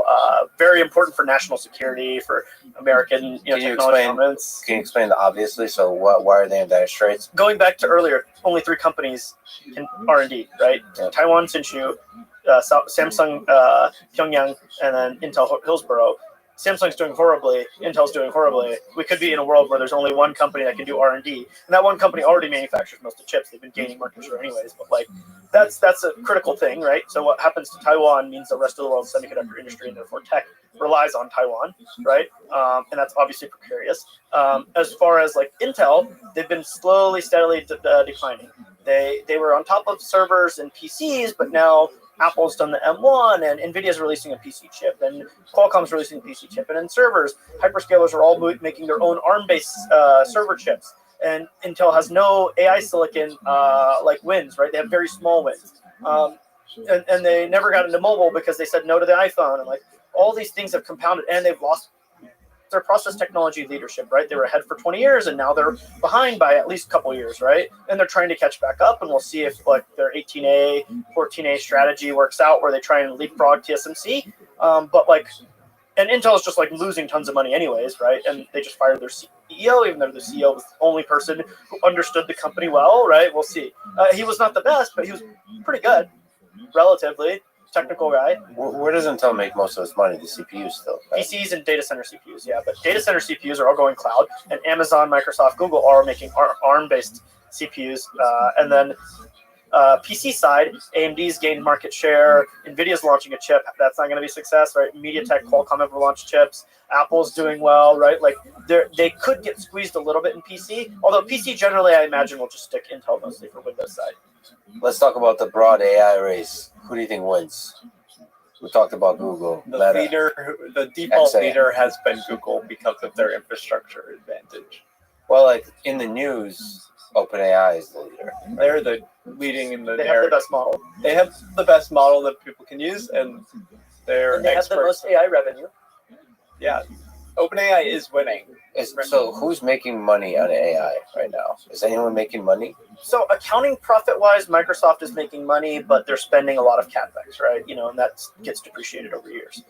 Meta is making tons of money with recommendation systems, which is AI, but not with Llama, right? Llama's losing money for sure, right? I think Anthropic and OpenAI are obviously not making money because otherwise they wouldn't be raising money, right? They have to raise money to build more, right? Although theoretically they are making money, right? Like, you spent a few $100 million on GPT-4 and it's doing billions in revenue. So like, obviously it's like making money. Although they had to continue to research to get the compute efficiency wins, right? And move down the curve to like, get that 1200x that has been achieved for GPT-3. Maybe we're only at like a couple 100x now, but with GPT-4 Turbo and 4.0, and there'll be another one probably cheaper than GPT-4.0 even that comes out at some point. And that research costs a lot of money. Yep, right? exactly. That's the thing that I guess is not talked about with the cost. That when you're referring to the cost of the model, it's not just the training or the test runs; it's the actual research, the manpower. Yeah, to do things like reasoning. Right now that exists, they're going to scale it. They're going to do a lot of research. So I think the people focus on the payback question, but it's really easy to like just be like, well, like GDP is humans and industrial capital, right? And if you can make intelligence cheap, you can grow a lot, right? That's the sort of dumb way to explain it, but that's sort of what basically the investment thesis is. I think only NVIDIA is actually making tons of money, and other hardware vendors. The hyperscalers are all on paper making money, but in reality, they're like spending a lot more on purchasing the GPUs, which you don't know if they're still going to make this much money on each GPU in 2 years, right? You don't know if all of a sudden OpenAI goes kapoof, and now Microsoft has like hundreds of thousands of GPUs they were renting to OpenAI that they paid for themselves with their investment in them. That no longer have a customer, right? Like this is always a possibility. I don't believe that, right? I think OpenAI will keep raising money. I think others will keep raising money because the investments, the returns from it are going to be eventually huge once we have AGI. So do you think multiple companies will get? Let's assume I don't think it's winner take all. Okay, so it's not let's not call it AGI, whatever. It's like a single day. It's a gradual Powerful thing, AI, super powerful AI. but it's a gradually increasing set of features that are useful and make a lot of money. Rapidly increasing set of features. So you're saying a lot of companies will be. It just seems absurd that all of these companies are building gigantic data centers. There are companies that will benefit from AI, but not because they train the best model. Like Meta has so many avenues to benefit from AI in all of their services. People are there. People spend time on Meta's platforms, and it's a way to make more money per user per hour. Yeah, it seems like Google X/XAI/Tesla, important to say, and then Meta will benefit not directly from the AI like the LLMs, but from the intelligence, like the additional boost of intelligence to the products they already sell. So whether that's the recommendation system, or for Elon, who's been talking about Optimus, the robot, potentially the intelligence of the robot. And then you have personalized robots in the home, that kind of thing. He thinks it's a $10 plus trillion business, which At some point, maybe. I don't. Not soon, but who knows what robotics? So let's do a TAM analysis, right? 8 billion humans, and let's get 8 billion robots, right? And let's pay them the average salary, and yeah, there we go, 10 trillion, more than 10 trillion. yeah, I mean, if there's robots everywhere, why does it have to be just 8 billion robots? Yeah, of course. I'm gonna have like one robot. You're gonna have like 20. Yeah, I mean, I see a use case for that. So yeah, I guess the benefit would be in the products themselves, which is why OpenAI is in a trickier position, because all of the value of OpenAI right now as a brand is in ChatGPT, and there is actually not that, for most users, there is not that much of a reason that they need OpenAI to be spending billions and billions of dollars on the next best model when they could just license Llama 5 and for be way cheaper. So that's kind of like ChatGPT is an extremely valuable entity to them.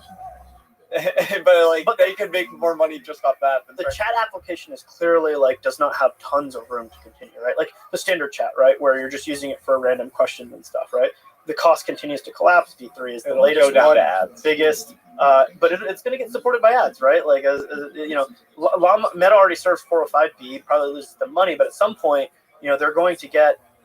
The models are going to get so cheap that they can just serve them for free with ad support, right? And that's what Google is going to be able to do, and that's obviously they've got a bigger reach, right? So the chat is not going to be the only use case. It's like these reasoning, code, agents, computer use, all this stuff is where OpenAI has to actually go to make money in the future. Otherwise, they're kaputs. But X, Google, and Meta have these other products, so isn't it likely that OpenAI and Anthropic disappear eventually? Unless they're so good at models, which they are. But it's such a cutting edge. I mean, yes, depends on where you think AI capabilities are going. You have to keep winning. Yes, you have to keep winning as you climb. Even if the AI capabilities are going super rapidly, awesome into the direction of AGI, there's still a boost for X in terms of data, Google in terms of data, Meta in terms of data, in terms of other products and money, and there's just huge amounts of money. The whole idea is human data is kind of tapped out. We don't care. We all care about self-play, verifiable data. So self-play, AWS, which is an R&D problem. AWS does not make a lot of money on each individual machine, and the same can be said for the most powerful AI platform, which is, even though the calls to the API are so cheap, there's still a lot of money to be made by owning that platform, and there's a lot of discussions as it's the next compute layer. You have to believe that, and there's a lot of discussions that tokens and tokenomics and LLM APIs are the next compute layer or the next paradigm for the economy, kind of like energy and oil was.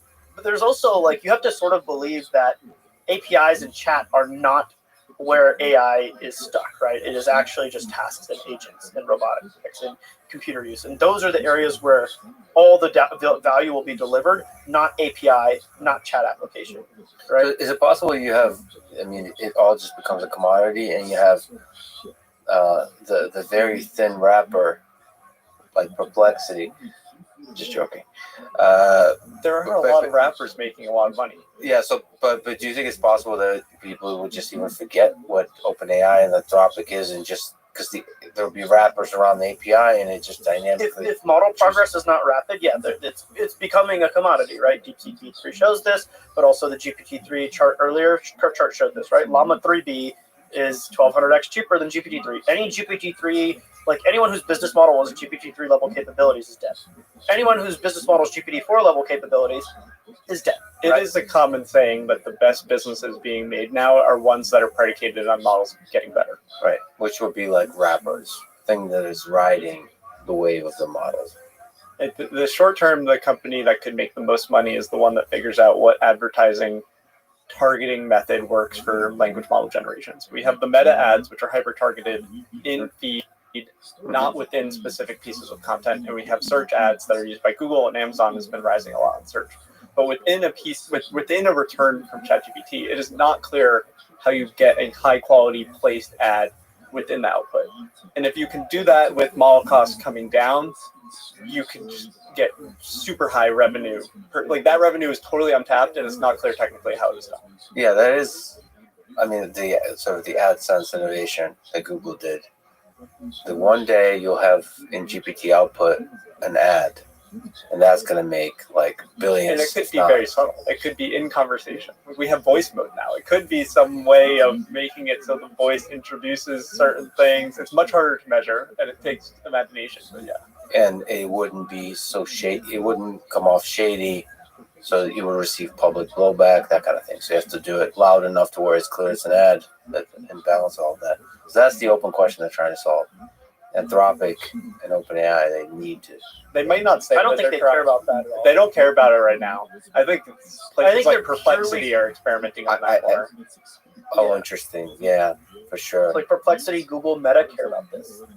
I think OpenAI and Anthropic are purely laser focused on AGI. Yeah, like agents and AGI. And if I build AGI, I can make tons of money, right? Or I can pay for everything, right? And this is it's just predicated like back on the like export control thing, right? If you think AGI is 5-10 years away or less, right? These labs think it's 2-3 years away.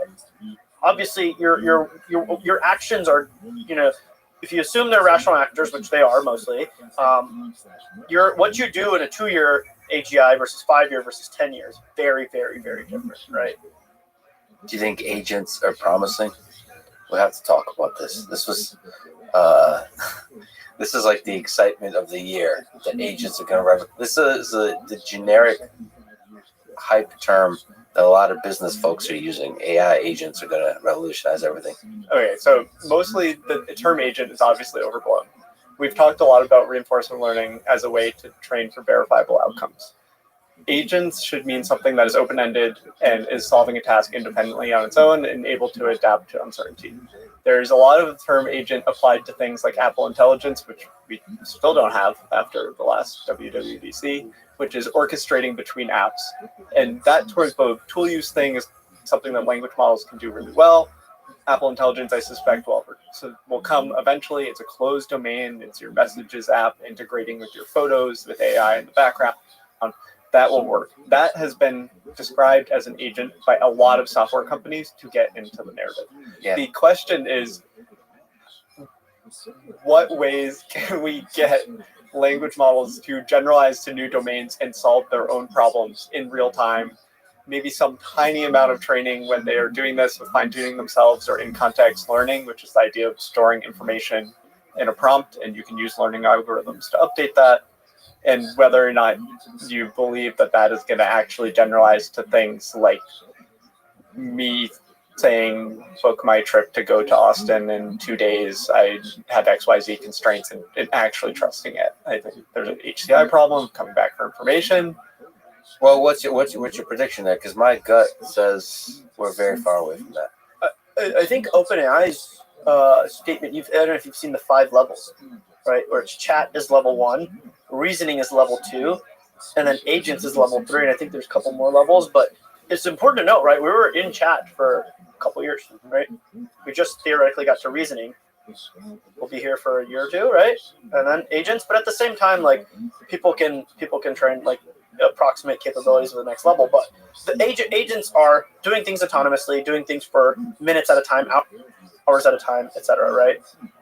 Reasoning is doing things for tens of seconds at a time, right? And then coming back with an output that I still need to verify and use and try check out, right? And the biggest problem is, of course, like it's the same thing with manufacturing, right? Like there's the whole Six Sigma thing, right? Like, you know, how many nines do you get? And then you compound the nines onto each other. And it's like, if you multiply, you know, by the number of steps that are Six Sigma, you get to, you know, a yield or something, right? So like in semiconductor manufacturing, tens of thousands of steps, 9999999 is not enough, right? Because you multiply by that many times, you actually end up with like 60% yield, right? Or zero. Really low yield, yeah, or zero. And this is the same thing with agents, right? Like chaining tasks together each time. LLMs, even the best LLMs in particularly pretty good benchmarks, don't get 100%, right? They get a little bit below that because there's a lot of noise. And so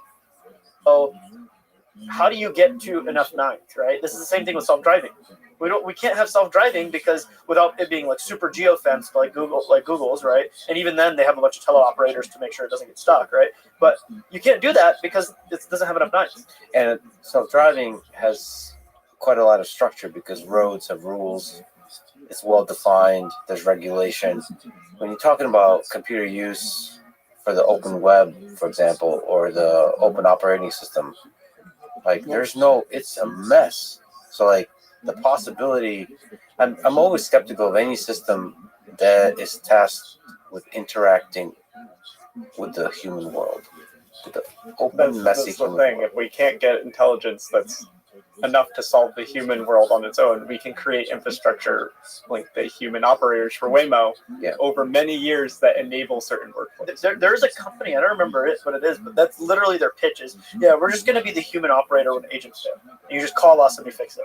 Yeah. And it's like an API call, and it's hilarious. There's going to be teleoperation markets when we get human robots, which is there's going to be somebody around the world that's happy to fix the fact that it can't finish loading my dishwasher when I'm unhappy with it, but that's just going to be part of the Tesla service package. I'm just imagining like an AI agent talking to another AI agent. One company has an AI agent that specializes in helping other AI agents. But if you can make things that are good at one step, you can stack them together. So that's why I'm like, if it takes a long time, we're going to build infrastructure that enables it. You see the operator launch. They have partnerships with certain websites, with DoorDash, with OpenTable, with things like this. Those partnerships are going to let them climb really fast. Their model's going to get really good at those things. It's going to proof of concept. That might be a network effect where more companies want to make it easier for AI. Some companies will be like, no, let's put blockers in place. Yeah. And this is a story of the internet we've seen. We see it now with training data for language models where companies are like, no, you have to pay. Like business working it out. That said, I think like airlines have and hotels have high incentive to make their site work really well, and they usually don't. Like if you look at how many clicks it takes to order an airplane ticket, it's insane. I don't. You actually can't call an American Airlines agent anymore. They don't have a phone number. It's horrible on the interface front. And all to imagine that agents will be able to deal with that website when I, as a human, struggle. Like I have an existential crisis every time I try to book an airplane ticket. That I think it's going to be extremely difficult to build an AI agent that's robust. But think about it, like United has accepted the Starlink term, which is they have to provide Starlink for free, and the users are going to love it. What if one airline is, we're going to take a year and we're going to make our website have white text that works perfectly for the AIs. Every time anyone asks about an AI flight, they buy whatever airline it is. Or like they just like, here's an API and it's only exposed to AI agents, and if anyone queries it, the price is 10% higher. And for any flight, but we'll let you see any of our flights and you can just book any of them. Here you go, agent. And then it's like, oh, and I made 10% higher price. Awesome. Yeah. And like, am I willing to say that for like, hey, book me a flight to CLEX, right? And it's like, yeah, whatever. Yeah. I think computers and real world and the open world are really, really messy. But if you start defining the problem in narrow regions, people are going to be able to create very, very productive things, and ratchet down cost massively, right? Like now, crazy things like robotics in the home, those are going to be a lot harder to do, just like self-driving, right? Because there's just a billion different failure modes, right? But like agents that can like navigate a certain set of websites and do certain sets of tasks, or like look at your take a photo of your groceries, your fridge, and or like upload your recipes, and then like it figures out what to order from Amazon/Whole Foods food delivery. Like that's going to be like pretty quick and easy to do, I think. So it's going to be a whole range of like business outcomes, and it's going to be tons of sort of optimism around people can just figure out ways to make money. To be clear, these sandboxes already exist in research.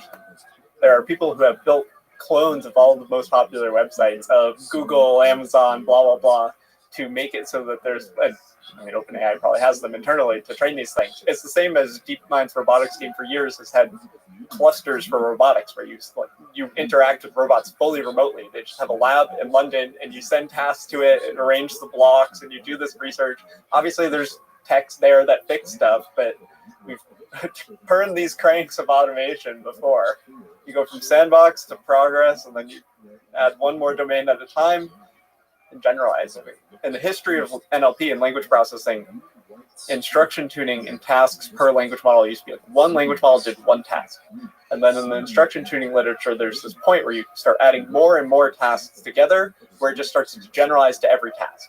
And we don't know where on this curve we are. For reasoning with this RL and verifiable domains, we're early, but we don't know where the point is where you just start training on enough domains and poof, like more domains just start working and you've crossed the generalization barrier. Well, what do you think about the programming context? So software engineering, that's where I personally, and I know a lot of people interact with AI the most. There's a lot of fear and angst too from current CS students, but there's also that is the area where probably the most AI revenue and productivity gains have come. Okay? Whether it be copilots or Cursor or what have you, right?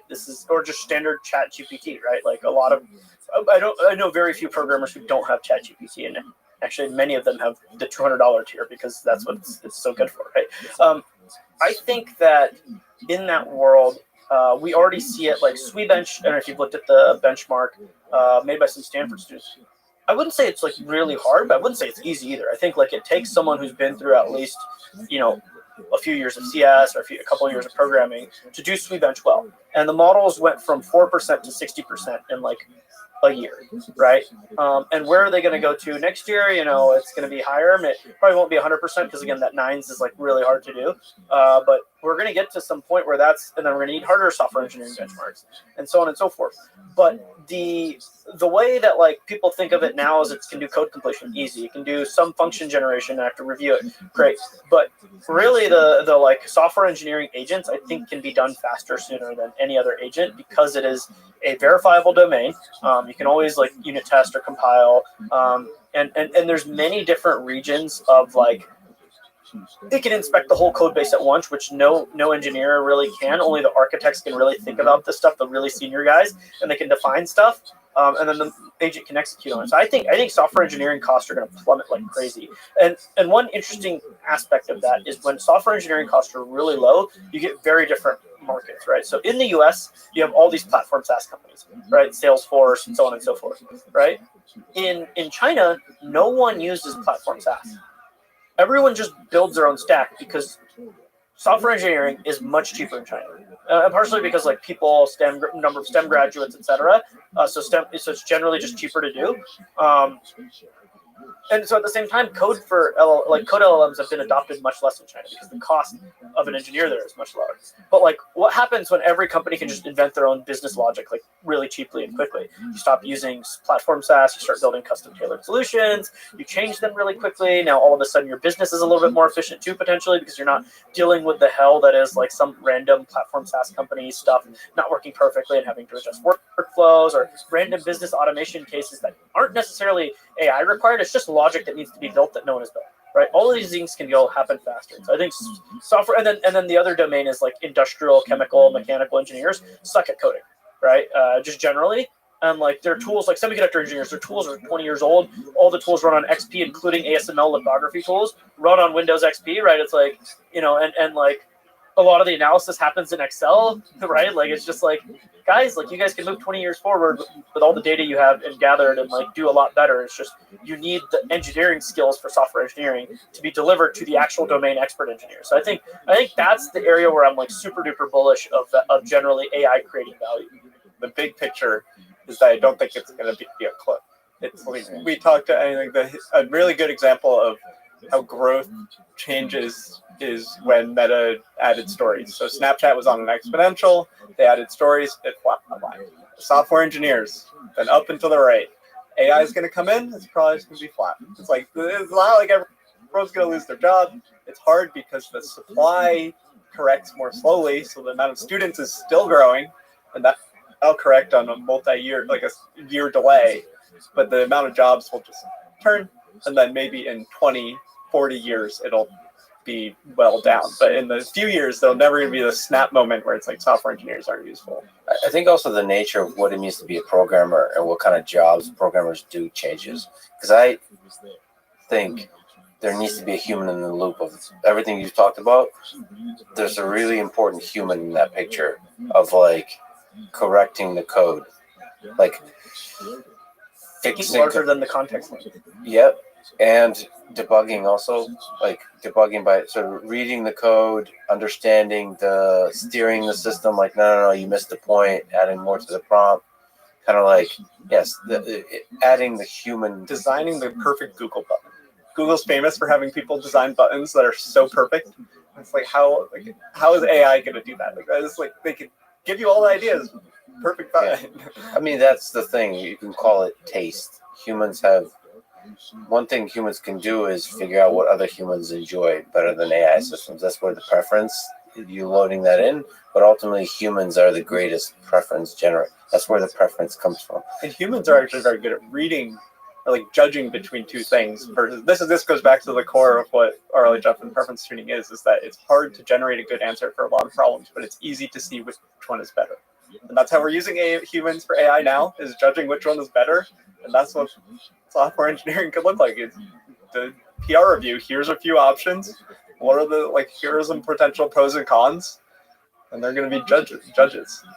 I think the thing I would very much recommend is programmers start using AI and embracing that role of the supervisor of the AI system and like partner of the AI system versus writing from scratch or not learning coding at all and just generating stuff.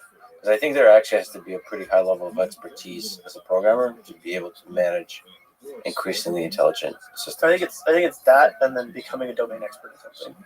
Sure, yeah. Because like seriously, if you go look at aerospace or semiconductors or chemical engineering, everyone is using really crappy platforms, really old software.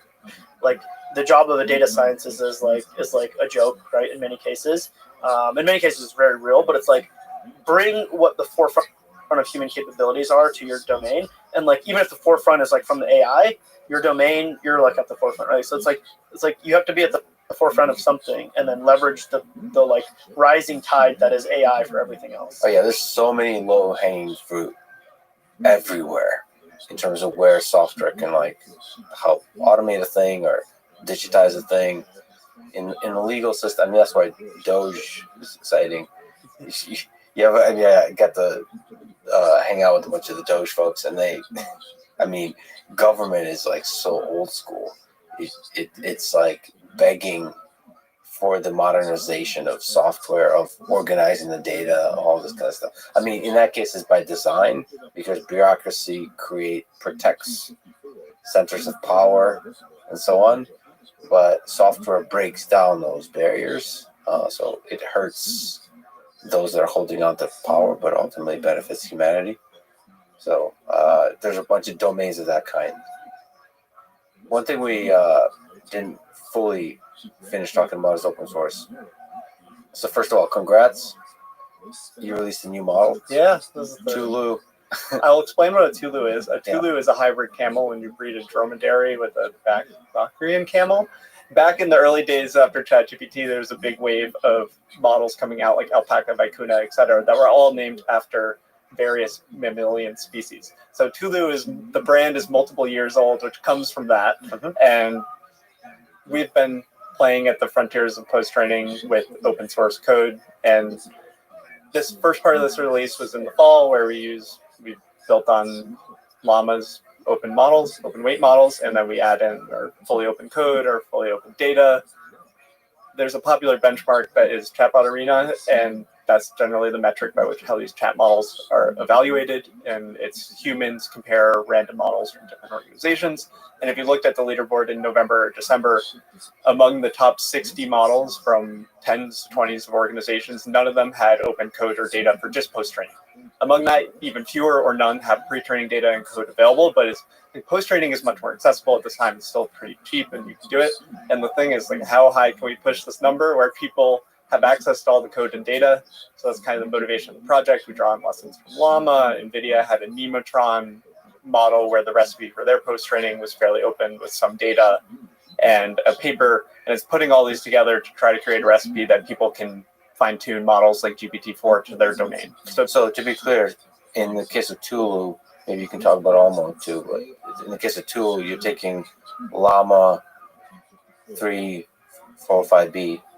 Tulu has been a series of recipes for post-training. So we've done multiple models over years. Okay. And so you're open sourcing everything. Yeah, if you start with an open weight-based model, the like whole model technically is an open source, so you don't know what Llama put into it, which is why we have the separate thing that we'll get to. But it's just getting parts of the pipeline where people can zoom in and customize. I know I hear from startups and businesses, they're like, okay, like I can take this post-training and try to apply it to my domain. We talk about verifiers a lot. We use this idea, which is reinforcement learning with verifiable domain rewards, RLVR, kind of similar to RLHF. And we applied it to math. And the model today, which is, like, we applied it to the Llama 405B base model from last year. And we have our other stuff. We have our instruction tuning and our preference tuning. But the math thing is interesting, which is like it's easier to improve this math benchmark. There's a benchmark, MATH, math, all capitals. Tough name. When the benchmark name is the area that you're evaluating, we're researchers. We're not brand strategists. And this is something that the DeepSeek paper talked about as well. Is like at this bigger model, it's easier to elicit powerful capabilities with this RL training, and then they distill it down from that big model to the small model. And this model we released today, we saw the same thing. Is if we're at AI2, we don't have a ton of compute. We can't train 405B models all the time. So we just did a few runs and they tend to work. And it's like, it just shows that there's a lot of room for people to play in these things. And they crushed Llama's actual release, right? Like they're way better than it. Yeah, so our eval numbers, I mean, we have extra months in this, but our eval numbers are like much better than the Llama instruct model that they released. And then you also said better than DeepSeek V3. Yeah, on our eval benchmark. The most DeepSeek V3 is really similar. We have a safety benchmark to understand if it will say harmful things and things like that, and that's what draws down most of the way. It's like an amalgamation of multiple benchmarks, or what do you mean? Yeah, so we have a 10 evaluate. This is standard practice in post training. Is you choose your evaluations you care about. In academics and smaller labs, you'll have fewer evaluations. In companies, you'll have a really one domain that you really care about. In frontier labs, you'll have 10s to 20s to maybe even like 100 evaluations of specific things. So we choose a representative suite of things that look like chat, precise instruction following, which is like respond only in emojis, like does the model follow weird things like that, math, code, and you create a suite like this. So safety would be 1 of 10 in that type of suite where you have like, what does the broader community of AI care about? And for example, in comparison to DeepSeek, it would be something like our average eval for our model would be 80, including safety, and similar without, and DeepSeek would be like 79% average score without safety, and their safety score would bring it down. Like so you beat them even ignoring safety. Yeah, so this is something that internally it's like I don't want to win only by like how you shape the eval benchmark. So if there's something that's like people may or may not care about safety in the model, safety can come downstream. Safety can be when you host the model for an API. Like safety is addressed in a spectrum of locations in AI applications. So it's like if you want to say that you have the best recipe, you can't just gate it on these things that some people might not want. And this is just, it's like the time of progress. We benefit if we can release model later. We have more time to learn new techniques like this RL technique. We had started this in the fall.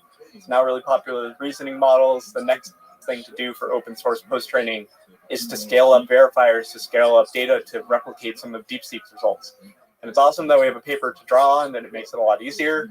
And that's the type of things that is going on among academic and closed frontier research in AI. Since you're pushing open source, what do you think is the future of it?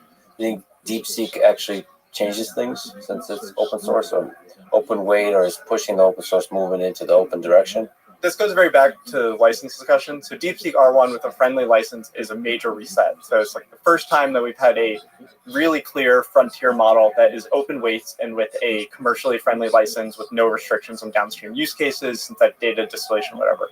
This has never been the case at all in the history of AI in the last few years since ChatGPT. There have been models that are off the frontier or models with weird licenses that you can't really use them. So isn't Meta's license like pretty much permissible except for 5 companies? And there's also, so this goes to like what open source AI is, which is there's also use case restrictions in the Llama license, which says you can't use it for specific things. So if you come from an open source software background, you would say that that is not an open source license. What kind of things are those though? Like, are they like? At this point, I can't pull them off the top of my head. But it'll be like competitor. It used to be military use was one. They removed that for scale. It'll be like CSAM, like child abuse material, or like that's the type of thing that is forbidden there. But that's enough from an open source background to say it's not an open source license. And also, the Llama license has this horrible thing where you have to name your model Llama if you touch it to the Llama model. So it's like the branding thing. So if a company uses Llama, technically the license says that they should say built with Llama at the bottom of their application. And from like a marketing perspective, that just hurts. Like I can suck it up as a researcher. I'm like, oh, it's fine. Like it says Llama dash on all of our materials for this release. But this is why we need truly open models, which is we don't know DeepSeek R1's data. Wait, so you're saying I can't make a cheap copy of Llama and pretend it's mine, but I can do this with the Chinese model? Yeah. Hell yeah. that's what I'm saying. And that's why it's like we want this whole open language models thing, the OLMO thing, is to try to keep the model where everything is open with the data as close to the frontier as possible. So we're compute constrained, we're personnel constrained, we rely on getting insights from people. Like John Schulman tells us to do RL on outputs. Like we can make these big jumps, but it just takes a long time to push the frontier of open source. And fundamentally, I would say that that's because open source AI does not have the same feedback loops as open source software. We talked about open source software for security. Also, it's just because you build something once and you can reuse it. If you go to a new company, there's so many benefits.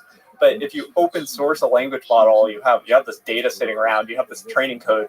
It's not like that easy for someone to come and build on and improve, because you need to spend a lot on compute, you need to have expertise. So until there are feedback loops of open source AI, it seems like mostly an ideological mission. People like Mark Zuckerberg, which is like, America needs this. And I agree with him, but in the time where the motivation ideologically is high, we need to capitalize and build this ecosystem around what benefits do you get from seeing the language model data. And there's not a lot about that. We're going to try to launch a demo soon where you can look at an OLMO model in a query and see what pre-training data is similar to it, which is like legally risky and complicated, but it's like, what does it mean to see the data that the AI was trained on? It's hard to parse. It's terabytes of files. It's like, I don't know what I'm going to find in there. But that's what we need to do as an ecosystem if people want open source AI to be financially useful. We didn't really talk about Stargate. I would love to get your opinion on like what the new administration, the Trump administration, everything that's being done from the America side in supporting AI infrastructure and the efforts of the different AI companies. What do you think about Stargate? What are we supposed to think about Stargate? And does Sam have the money? Yeah, so I think Stargate is a opaque thing. It definitely doesn't have $500 billion. Doesn't even have $100 billion, right? So what they announced is this $500 billion number. Larry Ellison, Sam Altman, and Trump said it. They thanked Trump, and it's used. Trump did do some executive actions that like do significantly improve the ability for this to be built faster. One of the executive actions he did is on federal land, you can basically build data centers in power. Like pretty much like that, and then the permitting process is basically gone, or you file after the fact. So like one of the, again, like I had a schizo take earlier, another schizo take. If you've ever been to the Presidio in San Francisco, beautiful area. You could build a power plant and a data center there if you wanted to, because it is federal land. It used to be a military base. So, but obviously this would like piss people off. It's a good bit. Anyways, Trump has made it much easier to do this, right? Generally, Texas has the only unregulated grid in the nation as well. Let's go Texas. And so, therefore, like ERCOT enables people to build faster as well. In addition, the federal regulations are coming down. And so Stargate is predicated, and this is why that whole show happened. Now, how they came up with a $500 billion number is beyond me. How they came up with a $100 billion number makes sense to some extent, right? And there's actually a good table in here that I would like to show in that Stargate piece that I had. It's the most recent one, yeah. So anyways, Stargate, it's basically right. Like there is, it's a table about cost. There, you passed it already. It's that one. So this table is kind of explaining what happened, right? So Stargate is in Abilene, Texas, the first $100 billion of it. That site is 2.2 gigawatts of power in, about 1.8 gigawatts of power consumed, right? Per GPU, they have like roughly, Oracle is already building the first part of this before Stargate came about. So clearly they've been building it for a year. They tried to rent it to Elon, in fact, right? But Elon was like, it's too slow. I need it faster. So then he went and did his Memphis thing. And so OpenAI was able to get it with this like weird joint venture called Stargate. They initially signed a deal with just Oracle for the first section of this cluster, right? This first section of this cluster, right, is roughly $5 billion to $6 billion of server spend, right? And then there's another billion or so of data center spend. But and then likewise, like if you fill out that entire 1.8 gigawatts with the next two generations of NVIDIA's chips, GB200, GB300, VR200, and you fill it out completely, that ends up being roughly $50 billion of server cost, right? Plus there's data center cost, plus maintenance cost, plus operation cost, plus all these things. And that's where OpenAI gets to their $100 billion announcement that they had, right? Because they talked about $100 billion is phase one. That's this Abilene, Texas data center, right? $100 billion of total cost of ownership, quote unquote, right? So it's not CapEx, it's not investment, it's $100 billion of total cost of ownership.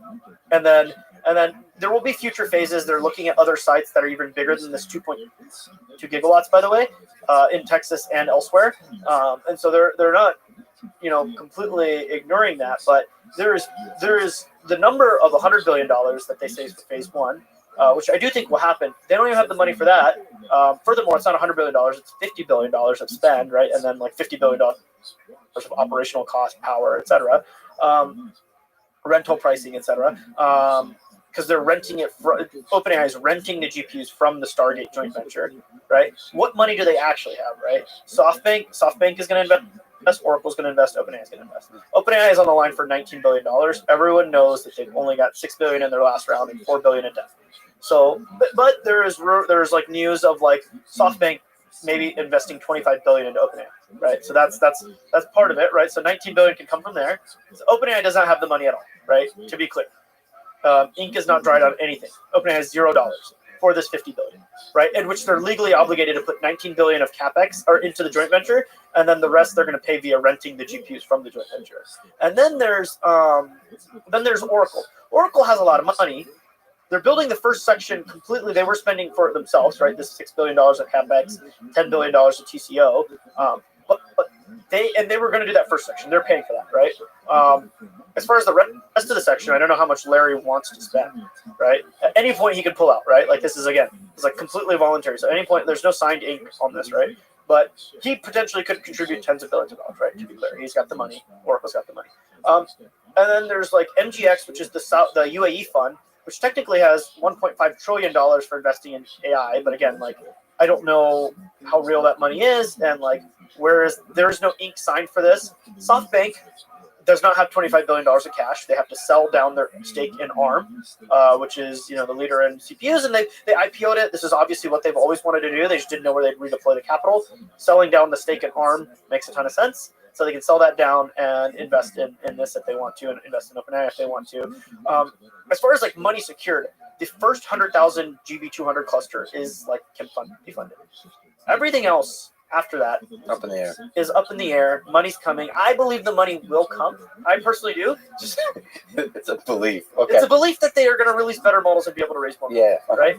But like the actual reality is that Elon's right. There is the money does not exist. Right. What does the U.S. government have to do with it? Anything? What does Trump have to do with it? He's just So a hype man. Trump he's reducing the regulation so they can build it faster, right? And he's allowing them to do it, right? Because like any investment of this side is going to involve like antitrust stuff, right? Like, so obviously he's gonna allow them to do it. He's gonna enable the regulations to actually allow it to be built.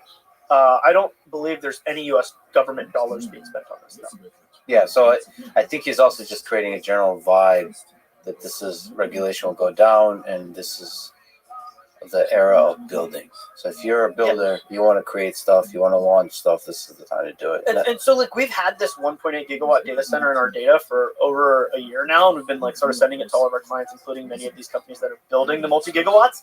But that is like at a level that's not quite maybe executives like seeing $500 billion, $100 billion, and then everyone's asking them like, so it could spur like another, like an even faster arms race, right? Because there's already an arms race, but like this like $100 billion, $500 billion number, Trump talking about it on TV, like it could spur the arm race to be even faster, and more investors to flood in, and et cetera, et cetera. So I think you're right, is that in that sense that OpenAI or sort of Trump is sort of like championing people are going to build more, and his actions are going to let people build more. What are you excited about these several years that are upcoming in terms of cluster build-outs, in terms of breakthroughs in AI?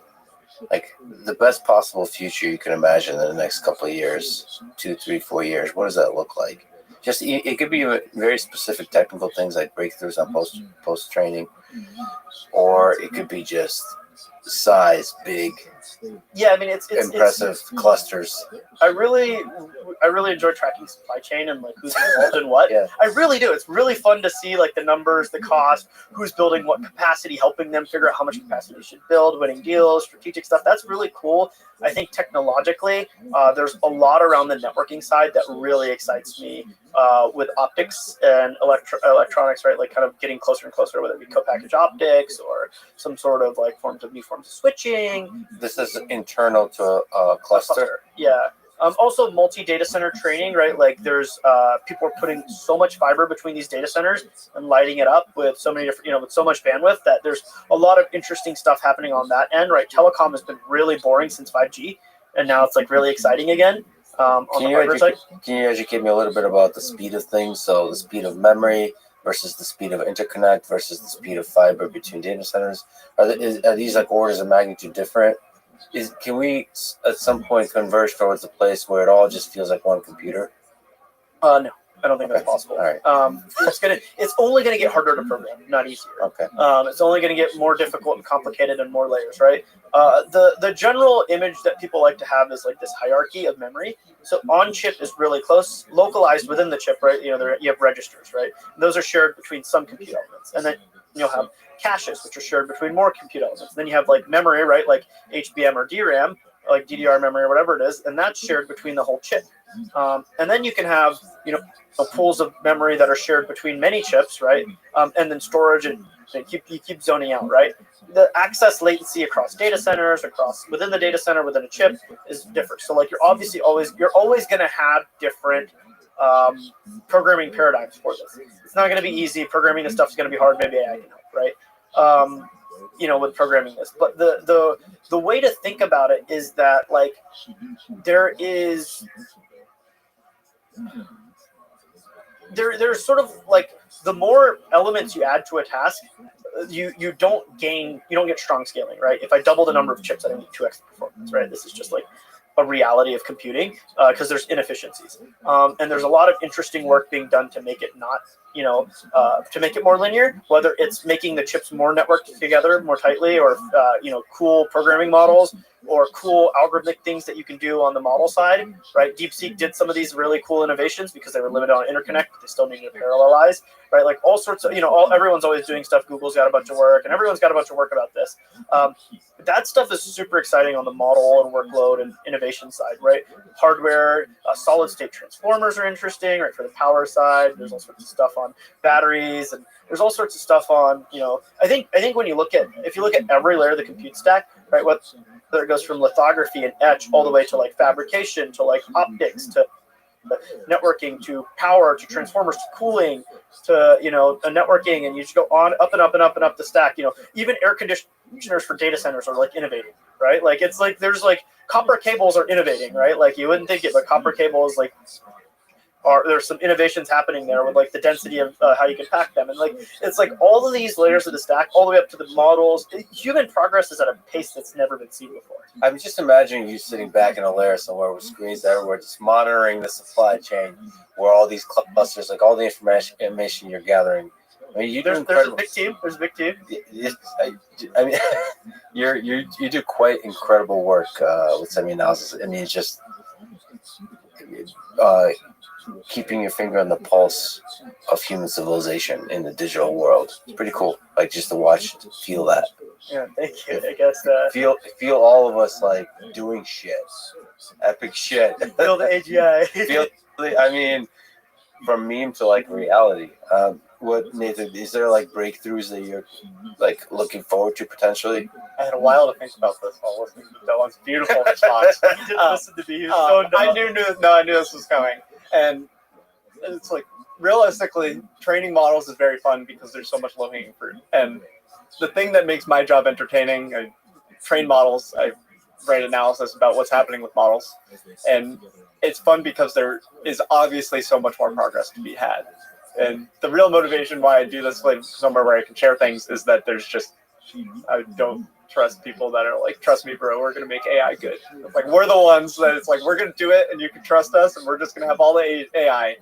And it's just like, I would like a future where more people have a say in what AI is and can understand it.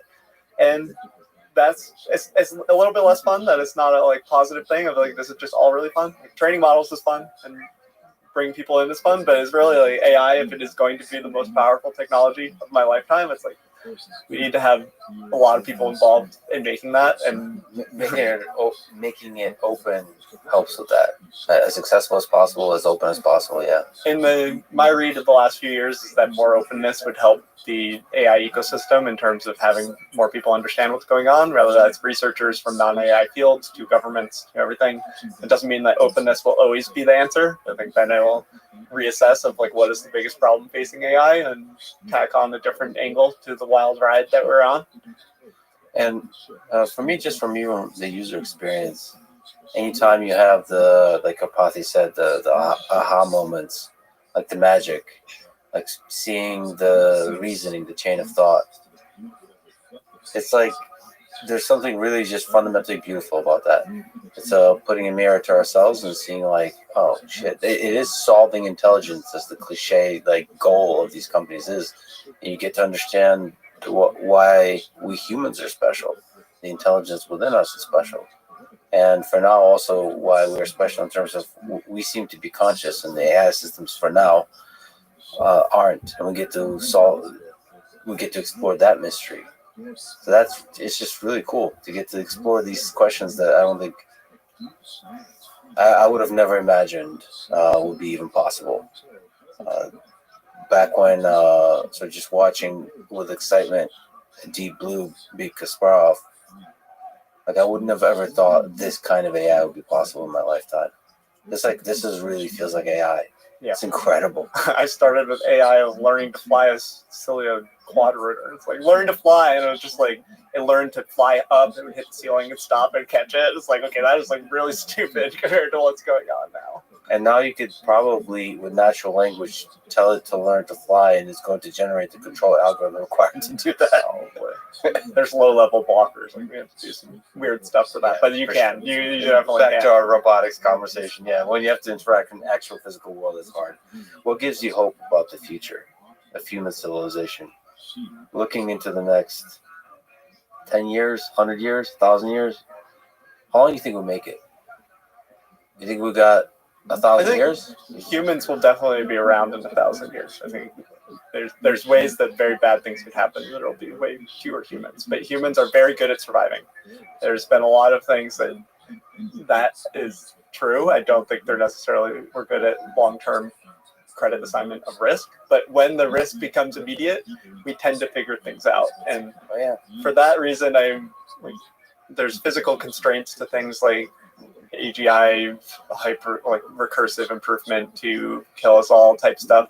For the physical reasons and for how humans have figured things out before, I'm not too worried about it. AI takeover.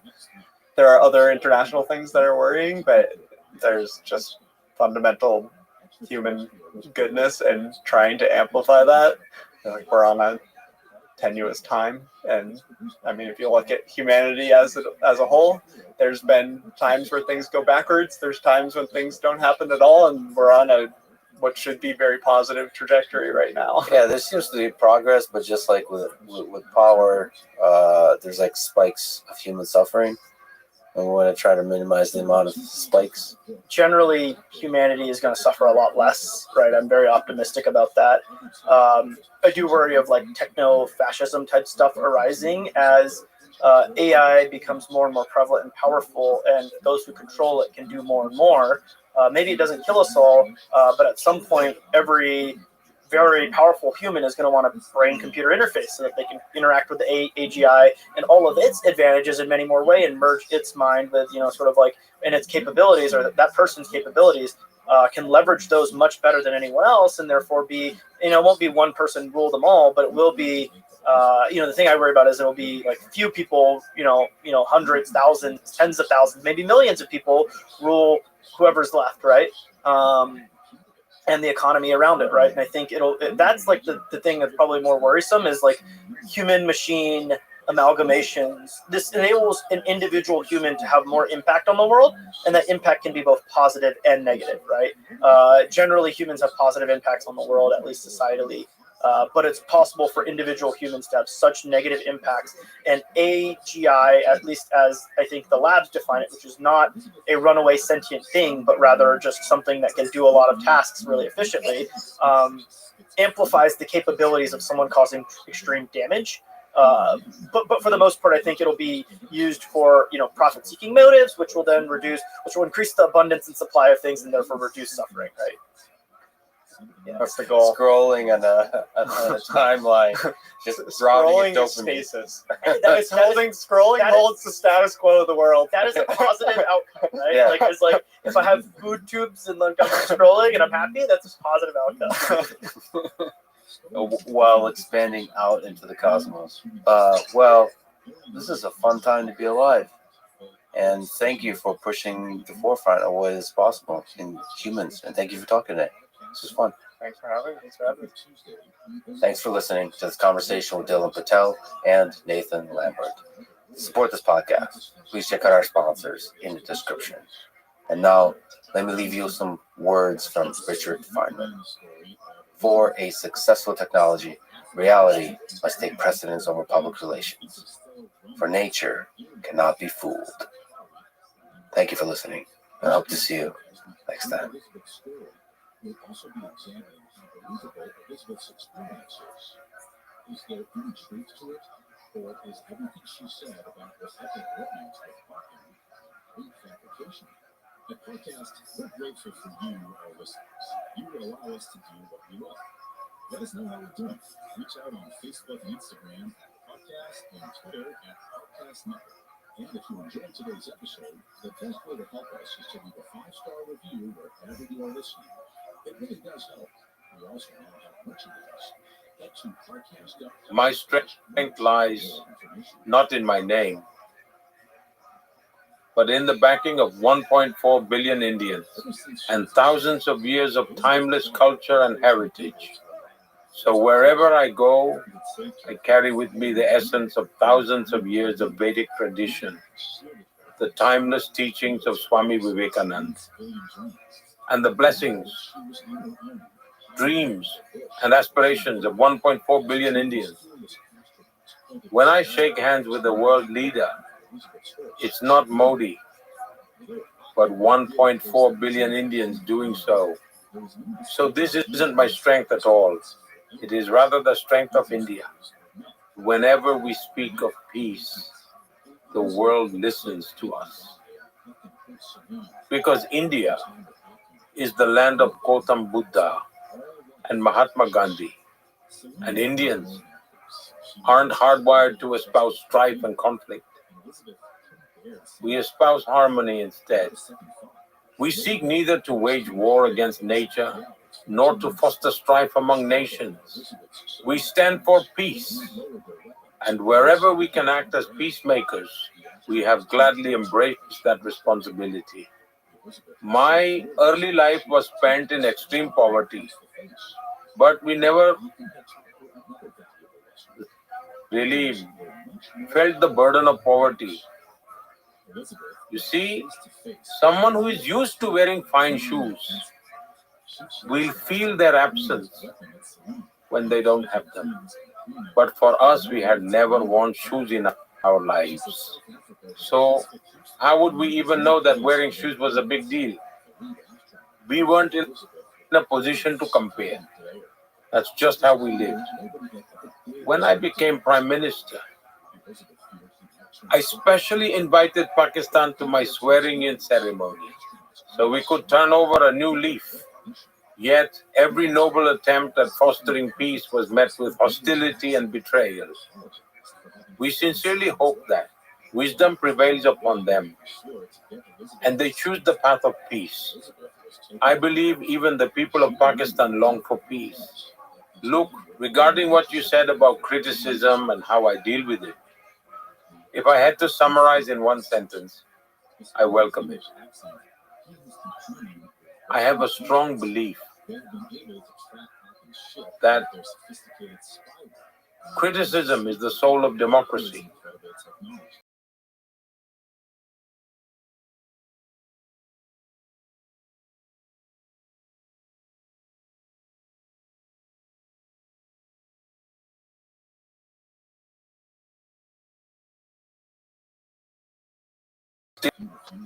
And morning is bound to come. The following is a conversation with Narendra Modi, the Prime Minister of India.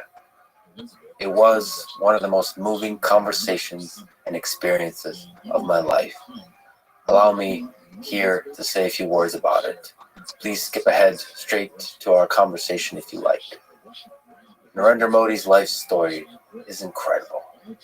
He rose from poverty to lead a nation of 1.4 billion people, the biggest democracy in the world, where he won epic scale elections for prime minister 3 times. As a leader, he fought for ideas that unite his nation of India, a nation that is composed of a large number of highly varied and disparate cultures and peoples who have a long history marked by religious, social, and political frictions. He's known for taking decisive, at times controversial actions, for which he's loved by hundreds of millions of people and is also criticized by many. We discuss all of this at length in this conversation. On the world stage, he is respected as a peacemaker and friend by most major world leaders, even those whose nations are at war with each other, from the United States to China, to Ukraine and Russia, to Israel, Palestine, and the Middle East, and everywhere else. Now, at this moment in history, it is clear, at least to me, that the flourishing of human civilization hangs in the balance. With several wars on the brink of escalation to regional and even global conflict, rising tensions between nuclear powers, technological developments from AI to nuclear fusion that aim to completely transform society and geopolitics as we know it, and, of course, generally increasing political and cultural turmoil. So now, more than ever, we need great leaders, great peacemakers, who build bridges, not destroy them, who may preserve the identity of their nations but still celebrate the common humanity of all of us, all people on earth. For this and many other reasons, this conversation with Prime Minister Modi was one of the most remarkable I've ever had. You may hear such words and think that I'm just enamored by power or access. No, never was, never will be. I do not idolize anyone, especially those in power. I'm generally skeptical of power, money, and fame because of their natural corrupting influence on the mind, the heart, the soul of a person. The whole point of all the conversations I've had in my life, on mic and off mic, is that I try to see and explore the full complexity of every human being, the good and the bad. I believe we're all the same in a deep, fundamental sense, all capable of good, all capable of evil, all carry stories of pain and stories of hope. Whether you're a world leader or a truck driver, a coal miner, or a farmer in the American Midwest. And by the way, I will be talking to a lot of the latter kind of folk this year off mic, and maybe even on mic, as I travel the US and the world. My brief statements here about Narendra Modi are about both him as a leader and especially him as a human being. In the extensive time I spent with him, I spoke with him, off mic and on mic. It was a deeply personal human interaction, characterized by warmth, kindness, humor, inner and outer peace, and absolute focus on the conversation between us in the present moment, as if nothing else existed. I have heard from many people that he treats everyone he meets in this empathic way, no matter where they come from or what their position is in this world. So, for those and many other reasons, this really was an incredible experience I will never forget. Oh, and by the way, we make captions and voiceover audio tracks available in English, Hindi, and other languages. You can also listen to the original mixed language version where I speak English and Prime Minister Modi speaks Hindi. Separately, you can choose to turn on subtitles in your preferred language. On YouTube, you can switch between language audio tracks by clicking the settings gear icon, then clicking audio track, and then selecting the language you prefer. For fully English overdub, select English. For fully Hindi overdub, select Hindi. And to listen to the original mixed language version where I speak English and Prime Minister Modi speaks Hindi, please select Hindi Latin audio track. So you can listen either to a version that is all one language or to the original mixed language version with subtitles in your preferred language. The default is English overdub, where thanks to 11 Labs and a great team of translators, we do our best to bring the Prime Minister's voice to life with AI voice cloning in English. I promise that we will continue to work very hard to break down the barriers that language creates and try to make these conversations as accessible as possible to everyone in the world. Anyway, let me pause one more time to say a big thank you. What a wild ride this life has been. It's an honor for me to be on it with all of you. I love you all. This is the Lex Friedman Podcast. And now, dear friends, here's the Prime Minister of India, Narendra Modi. So I should also say I'm fasting right now. It's been almost 2 days, 45 hours. So just water, no food. In honor of this conversation, just to get in the right mindset, get into the spiritual level. I've read that you often fast for many days. Can you explain why you fast and where does your mind go when you fast? First of all, I'm truly pleasantly surprised and honored that you're fasting. All the more because it feels like you're fasting as a tribute of respect for me. So I express my deepest gratitude to you for doing this. In India, our religious traditions are actually a way of life. Our Supreme Court once gave a brilliant interpretation of Hinduism. They have stated that Hinduism is not about rituals or methods of worship, but rather it's a way of living, a philosophy that guides life itself. And in our scriptures, there is deep discussion on elevating the body, mind, intellect, soul, and humanity. They outline various paths, traditions, and systems to achieve this. And fasting is one of them. But fasting alone isn't everything.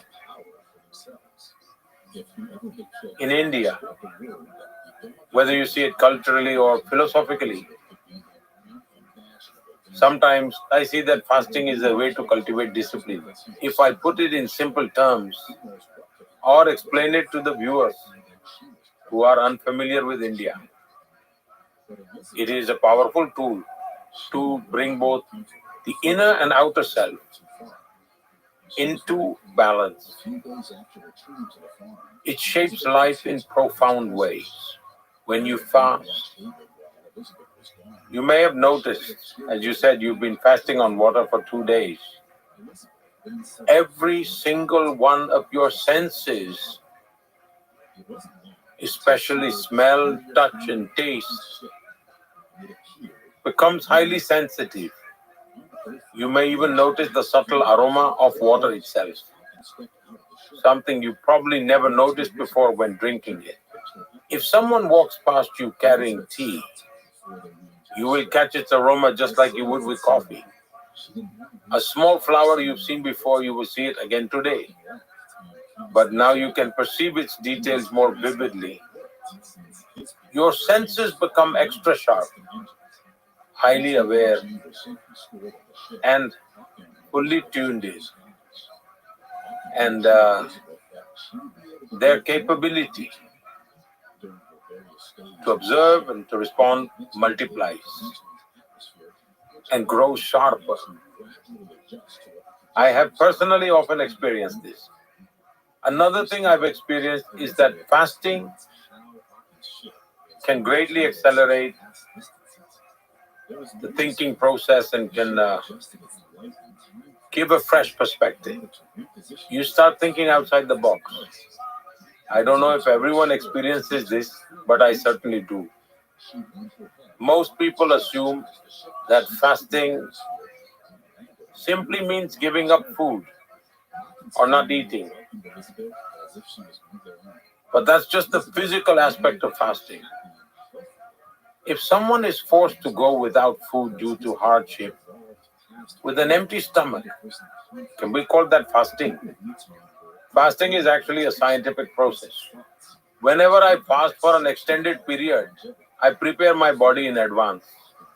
For 5 to 7 days before the fast, I follow various Ayurvedic practices and yoga practices, along with other traditional cleansing methods, to internally reset my system. Before actually beginning the fast, I make sure to drink a lot of water as much as possible.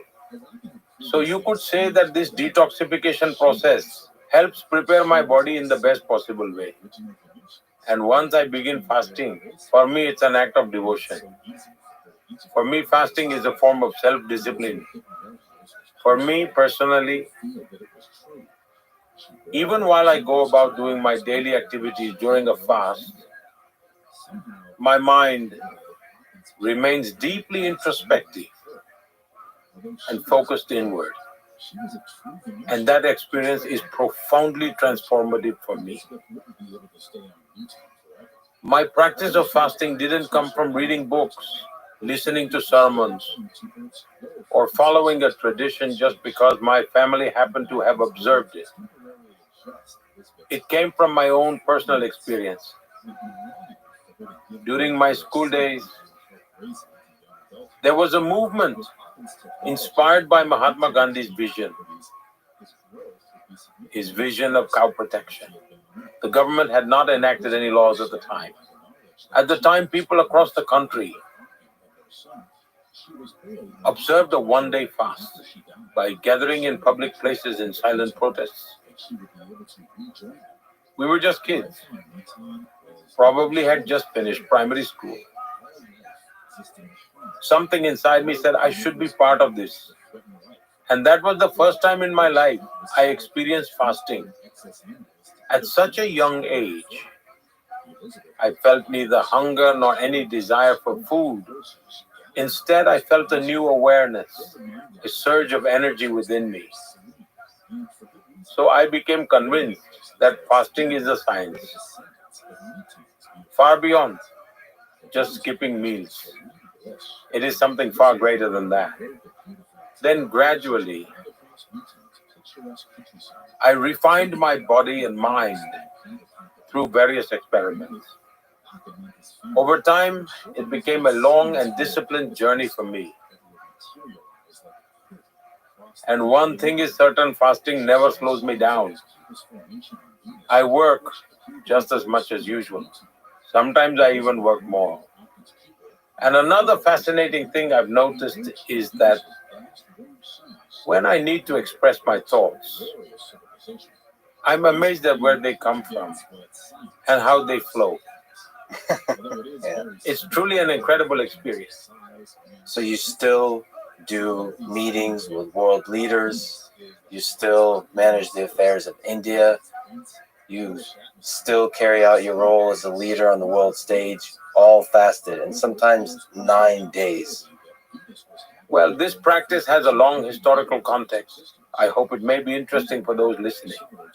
There is an ancient tradition in India called Chaturmas. During the monsoon season, we know that the digestion tends to slow down. And so in this season, many people in India follow the practice of eating only a single meal within 24 hours.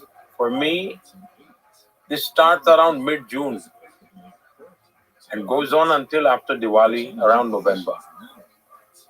For about 4 to 4.5 months, I follow this tradition of eating only once in 24 hours. Then comes the Navratri festival in India, which usually falls in September or October. During this time, the whole country celebrates Durga Puja, a festival of strength, devotion, and spiritual discipline. This lasts for 9 days. During this time, I completely abstain from food and only drink hot water. Although drinking hot water has always been a part of my daily routine, my past lifestyle was such that I naturally developed this habit over time. Then, in March or April, another Navratri occurs, called Chaitra Navratri. This year, it will likely begin around March 31st.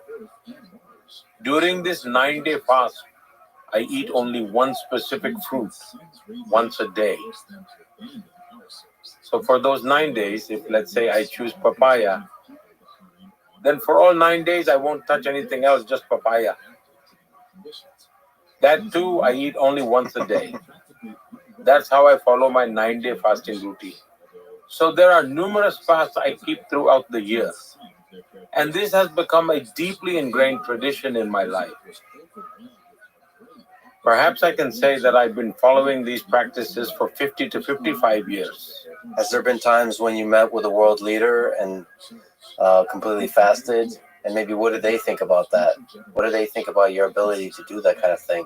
And you're right, I should mention that from even my 2 days, my ability to be present, my ability to sense everything, sharply focus on this experience is elevated. But yes, is there stories with a world leader that maybe jump to mind when you were fasted? Well, most of the time, I don't even let people know about it. It's my personal matter. So I never publicized it. But people gradually started finding out.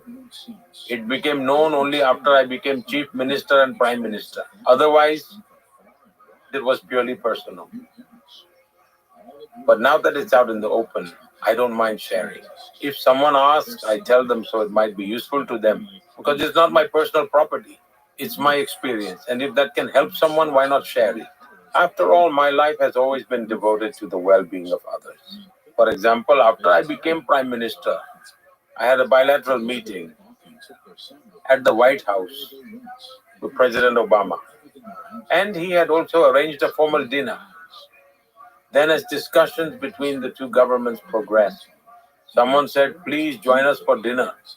To which another replied, but the Prime Minister doesn't eat. This left them a bit concerned.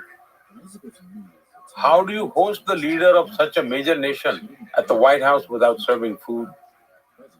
When we sat down, they brought me a glass of hot water.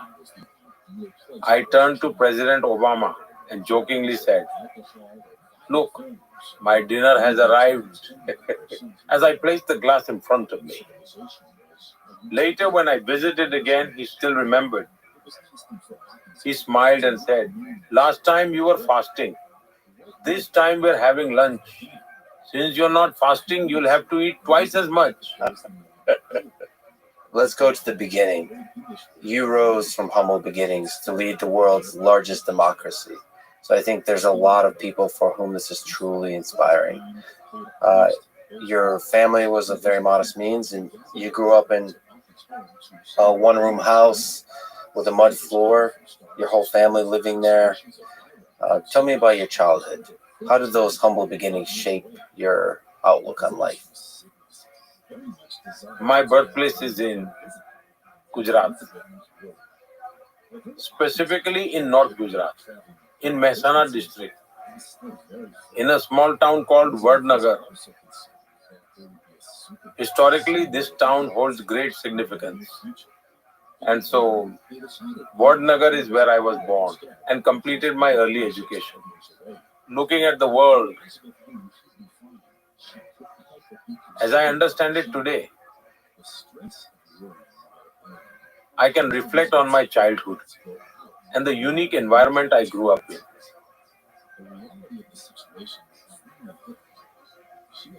My village had certain fascinating aspects, some of which are quite rare, even globally. When I was in school, there was an elder in our village who would regularly tell students, "Listen, kids, wherever you go, if you find a carved stone or you find a stone with inscriptions on it or anything with engraving, bring it and place it in this corner of the school." Over time, my curiosity grew and I started to understand. I realized that my village had a rich and ancient history. Discussions at school often revealed more fascinating details about its past. Later, I learned that China even made a film about it. I had read in a newspaper about a film that mentioned the Chinese philosopher Yuan Tsang, who had spent a considerable amount of time in my village, having arrived there many centuries ago. Back then, it was a major center for Buddhist learning. That's how I first learned about it. And perhaps around the 1400s, it was a prominent Buddhist educational hub. There was a victory monument from the 12th century, a temple from the 17th century, and in the 16th century, two sisters, Tana and Riri, who were renowned musicians. As I uncovered these history traces, I grasped the depth of our heritage. So, when I became chief minister, I initiated large-scale excavation projects. The findings from these very projects confirmed that thousands of Buddhist monks had at one time studied there. It was a place where Buddhist, Jain and Hindu traditions coexisted harmoniously. And for us, history wasn't just confined to books. Every stone spoke.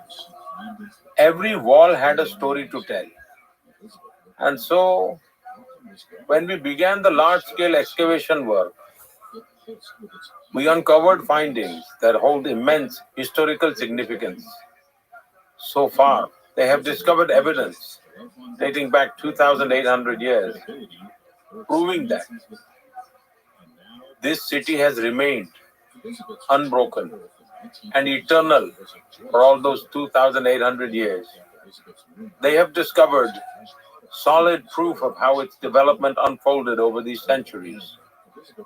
Now, an international level museum has been established there, open to visitors, especially for archaeology students. It has become a major area of study. So, the place where I was born holds its own unique historical significance. I see it as my good fortune. Some things in life unfold beyond our understanding. Kashi became my realm of duty. Now, Kashi is also eternal. Kashi, also known as Banaras or Varanasi, is an eternal city that has remained vibrant and alive for centuries. Perhaps it was some divine design that led a boy born in Varnagar to eventually make Kashi his realm of duty, living in the embrace of Mother Ganga. When I think about my family, my father, my mother, my siblings, my uncles, aunts, grandparents, we all grew up together in a small house. The place we lived was likely even smaller than where we are sitting now. There was no window, just a small door. That's where I was born, that's where I grew up. Now, when people talk about poverty, it's natural to discuss it in the context of public life. And by those standards, my early life was spent in extreme poverty. But we never really felt the burden of poverty. You see, someone who is used to wearing fine shoes will feel their absence when they don't have them. But for us, we had never worn shoes in our lives. So, how would we even know that wearing shoes was a big deal?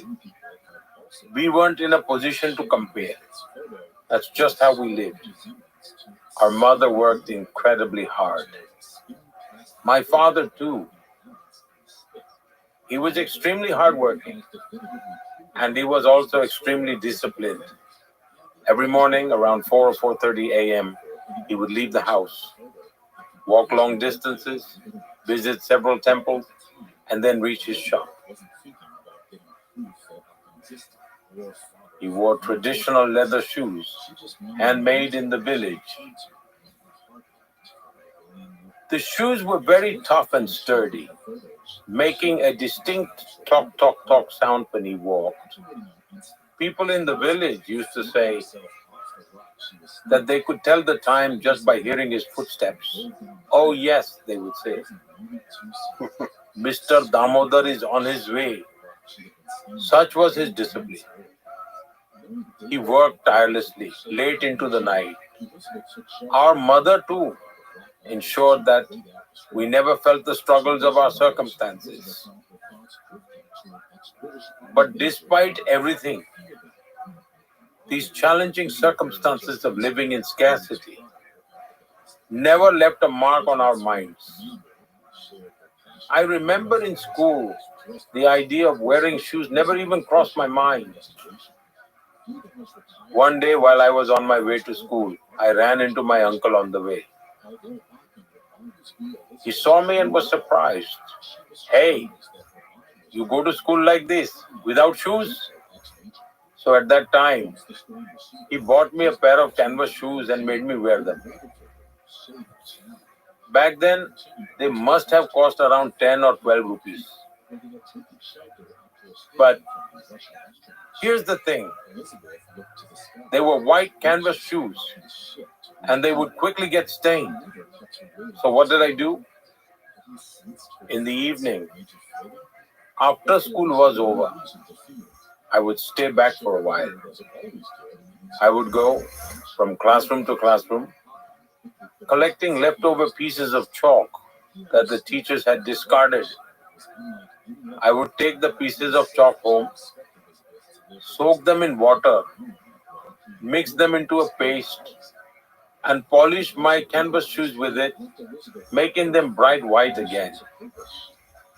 For me, those shoes were a treasured possession, a symbol of great wealth. And I don't exactly know why, but from childhood, our mother was extremely particular about cleanliness. Perhaps that's where we inherited that habit too. Not sure how I picked up the habit of dressing neatly, but it's been there since childhood. Whatever I wore, I made sure it looked proper. Back then, as you can imagine, we didn't have any arrangements for ironing clothes.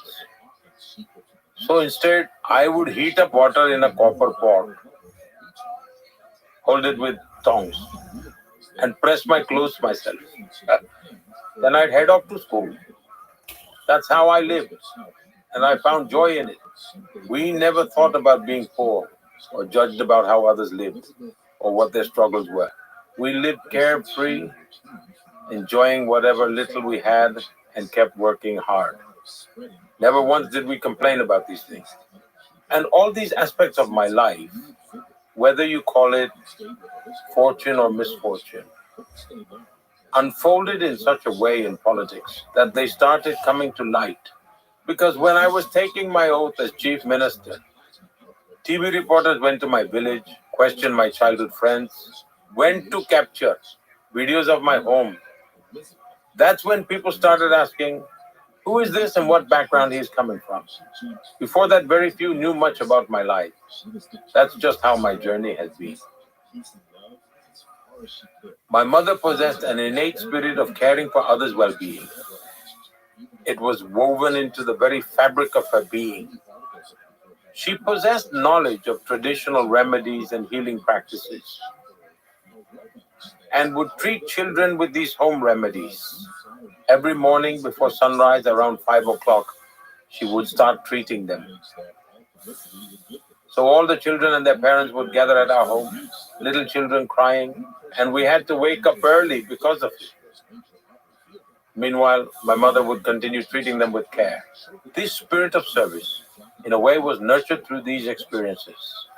A sense of empathy for society, the desire to do good for others. These values were instilled in me from my family. I believe that my life has been shaped by my mother, my father, my teachers, and the environment I grew up in. There's a lot of young people listening to this that are truly inspired by your story. From those humble beginnings to the leader of the biggest democracy in the world. What can you tell to those young folks who are struggling, who are lost in the world, who are trying to find their way? What advice could you give them? I want to tell all the young people the following. No matter how dark the night may seem, it is still just night, and morning is bound to come. That's why we need patience and self-confidence. Yes, the challenges are real, but I am not defined by my circumstances.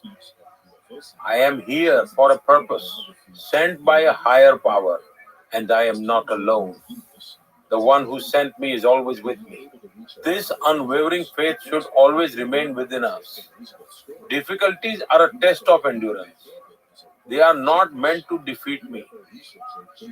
Hardships exist to make me stronger, helping me grow and improve, not to leave me feeling hopeless or discouraged. Personally, I see every crisis, every challenge as an opportunity. So to all young people, I say, have patience. There are no shortcuts in life.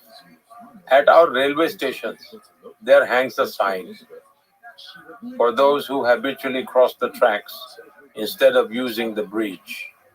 It reads, shortcut will cut you short. I would tell young people the same, shortcut will cut you short. There are no shortcuts in life. Patience and perseverance are essential. Whatever responsibility we are given, we must pour our heart into it. We should live it with passion, enjoy the journey, and find fulfillment in it. I truly believe that if this mindset is cultivated, it transforms life. Similarly, abundance alone is not enough. There is no guarantee of success. Even a wealthy person who indulges in comfort and idleness will eventually wither away. Instead, he must decide, yes, I may have resources around me, but I must use my abilities to grow them further. I must contribute more to society with my own strength. Even if I am in a good position, there is still so much more to do. Even if I am not in a good position, there is still so much work to do. That's what I believe. I have also noticed that some people tend to think, I've learned enough, that's it. But one should never let the student within them die. Learning should never stop. I believe that as long as I am alive, I must have a purpose. Perhaps I exist to keep learning, to keep growing. Now, my mother tongue is Gujarati, and we were not very familiar with the Hindi language, nor did we know how to speak it eloquently or communicate effectively. But as a child, I used to sit at my father's tea shop, and at that young age, I got the chance to meet so many people. And every time I learned something from them, I observed their ways of speaking, their expressions. These things taught me a lot. Even though I wasn't in a position to apply it then, I thought, if I ever get the chance, why not? Why shouldn't I present myself well? So I believe the desire to learn should always remain alive. And another thing I've observed is that most people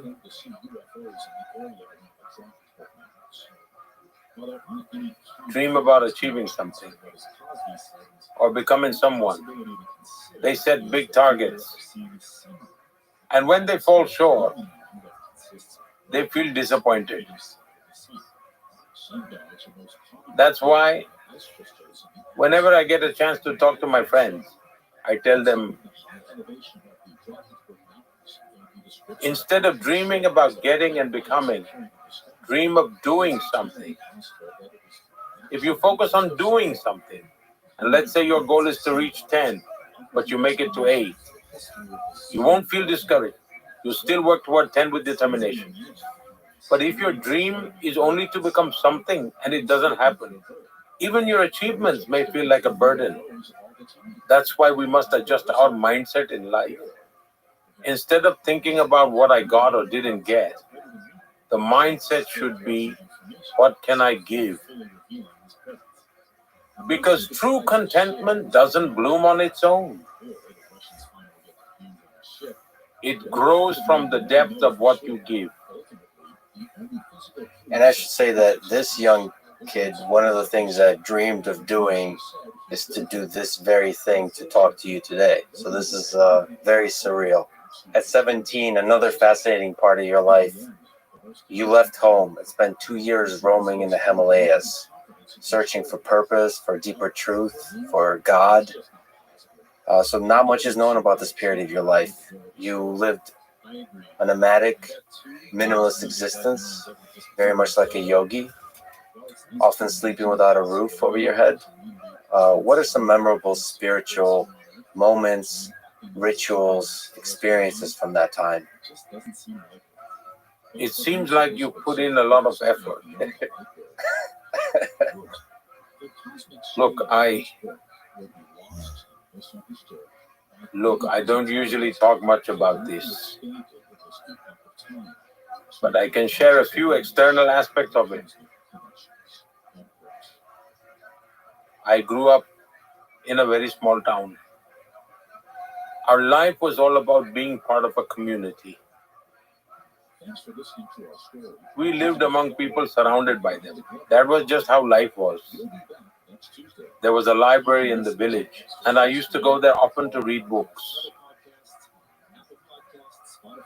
Whenever I read something from the books, I often found myself feeling inspired, thinking, Why shouldn't I shape my own life like that? That desire was always there. When I used to read about Swami Vivekananda or read about Chhatrapati Shivaji Maharaj, I would often wonder, how did they live? How did they build such remarkable lives? And for that, I constantly experimented on myself. Most of my experiments were physical in nature, testing my body's limits. For example, where I lived, winters weren't too harsh, but December nights could get quite cold. But still, at night, the cold would bite. It was natural. So sometimes I would decide to sleep outside, in the open, with nothing to cover myself, just to see how my body endures the cold. So from a very young age, I would often experiment with my body, and this became a regular thing for me. For me, going to the library, reading extensively, visiting the pond, washing the family's clothes, and swimming became part of my routine. Swimming was my main physical activity. All of these things were deeply connected to my life. Later, as I read Vivekananda, I became even more drawn to his teachings. One time I read about Swami Vivekananda. His mother was ill. So he went to Sri Ramakrishna Paramahans for guidance. He would argue with him, debate with him. In his early days, he would often argue with him, questioning everything intellectually. He said, "My mother is sick. If I were earning, I could take better care of her." Sri Ramakrishna said, "Don't bother me with all this. Go to Goddess Kali. She is there. Ask her for what you need." And so, Swami Vivekananda went and sat before Goddess Kali's idol for hours, and he immersed himself into deep meditation. After a few hours, when he returned, Ramakrishna asked him, "So did you request the goddess?" Swami Vivekananda replied, "No, I didn't." Ramakrishna said, "Go again tomorrow. She will fulfill your request. Ask her." He went the next day and then again the day after. But each time, he found himself unable to ask for anything. His mother was unwell and he needed help. But when he sat before Goddess Kali, he was completely absorbed in her presence. And yet, he could not bring himself to ask for anything. Each time, he returned empty-handed. He told Sri Ramakrishna, "I came back empty-handed. I didn't ask for anything." To stand before the divine goddess and not be able to ask for anything. That moment, that experience, lit a flame inside him. There was a spark in his life. And from that came the spirit of giving. I believe that perhaps that small incident in Vivekananda's life left an impression on me too. The thought of what can I give to the world? Maybe true contentment comes from giving. If my heart is only filled with the hunger to receive, that hunger will never end. And within that realization came the idea of Shiva and living being as one. If you wish to serve Shiva, serve all living beings. Recognize the unity between the divine and the living. True non-duality is experienced through this realization. I would often lose myself in such thoughts, my mind naturally drifting in that direction. I remember an incident in the neighborhood where we lived, just outside. There was a Lord Shiva temple. One day a saint came to stay there. So that saint used to engage in meditation and spiritual practices. I started feeling drawn to him, thinking perhaps he possessed some spiritual energy. I had only read about Swami Vivekananda, never seen such figures in real life. During Navratri, he was fasting, and he had placed sorghum grains on his hand, a common tradition in our culture. In a way, sprouting seeds on your palms and sleeping like that for 9 or 10 days. It was a kind of spiritual vow, and this saint was observing it. During those same days, my maternal uncle's family was preparing for my aunt's wedding. Everyone from my home was going to my uncle's house for the wedding. Now, for any child, visiting an uncle's house is always exciting. But I told my family, I'm not going, I'll stay here. And I will take care of Swamiji. Since he has these grains on his hand, he can't eat or drink. So I will take care of him. So as a child, I chose not to attend the wedding. I stayed back, serving Swamiji instead. Somehow my mind was naturally drawn in that direction.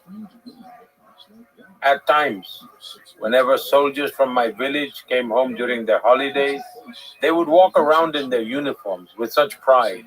I would run behind them all day thinking, look at them, they are serving the nation. So there was always a strong feeling inside me to do something meaningful. I didn't fully understand what it would be, and I didn't have a roadmap. There was a hunger within me, a deep longing to understand life, to explore its meaning. So I just set out and began the journey. During my time in the mission, I came across remarkable saints. They showered me with love and blessings. Among them, I formed a special bond with Swami Atmasthananji. He lived for nearly 100 years, a life full of wisdom and service. In his final years, I deeply wished for him to stay with me at the Prime Minister's residence. But his responsibilities were vast and he couldn't come. However, back when I was Chief Minister, he used to visit, and I was fortunate to receive his blessings and guidance. He once looked at me and said, "Why have you come here? You have a greater purpose to fulfill. Is your priority your own well-being, or is it the welfare of society?" Whatever Swami Vivekananda said was for the betterment of society. He said, you are meant to serve others. So I remember feeling a bit disheartened at that moment. I had come seeking guidance, but all I got were words. So I continued on my journey, wandering from place to place. I spent time in the Himalayas, embracing the solitude of the mountains. I met many remarkable individuals along the way. Some were great ascetics, people who had renounced everything. But still, my mind remained restless. Perhaps it was my age of curiosity, of wanting to learn, to understand. It was a new experience, a world shaped by the mountains, by ice, by the towering snow-covered peaks. But all of this played a huge role in shaping me. It strengthened me from within and enabled me to discover my inner power. Practicing meditation, waking up in the sacred pre-dawn hours, bathing in the cold, serving people with devotion, and naturally tending to elderly saints became a seamless part of who I was. Once a natural calamity struck the region, and I immediately devoted myself to helping the villagers. So these were the saints and spiritual masters with whom I stayed from time to time. I never remained in one place for long. I kept moving, constantly wandering.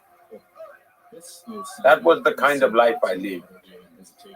And for people who don't know, that moment in the Ramakrishna Mission Ashram with the monks, Swami Admashananda, as you mentioned, he helped steer you towards a life of service. So there's another possible life that could have been where you take sannyasa, you give away everything, and you're a monk. So we could have had a monk Narendra Modi and a Prime Minister Narendra Modi. And he helped you take the decision to live a life of service at every scale. From the outside, people may call me a leader. Some call me the Prime Minister. Others call me the Chief Minister. And that's how they see me from their perspective. But deep within there is only an unwavering spiritual commitment. The Modi, who lovingly helped his mother care for children during their treatments, tending to them with patience and compassion. The Modi who wandered through the Himalayas, and the Modi who now works from this seat of responsibility, they are all tied together by the same inner consistency. Every action is dedicated to serving others. People may see a stark difference between a saint and a leader, but to me there is no real difference.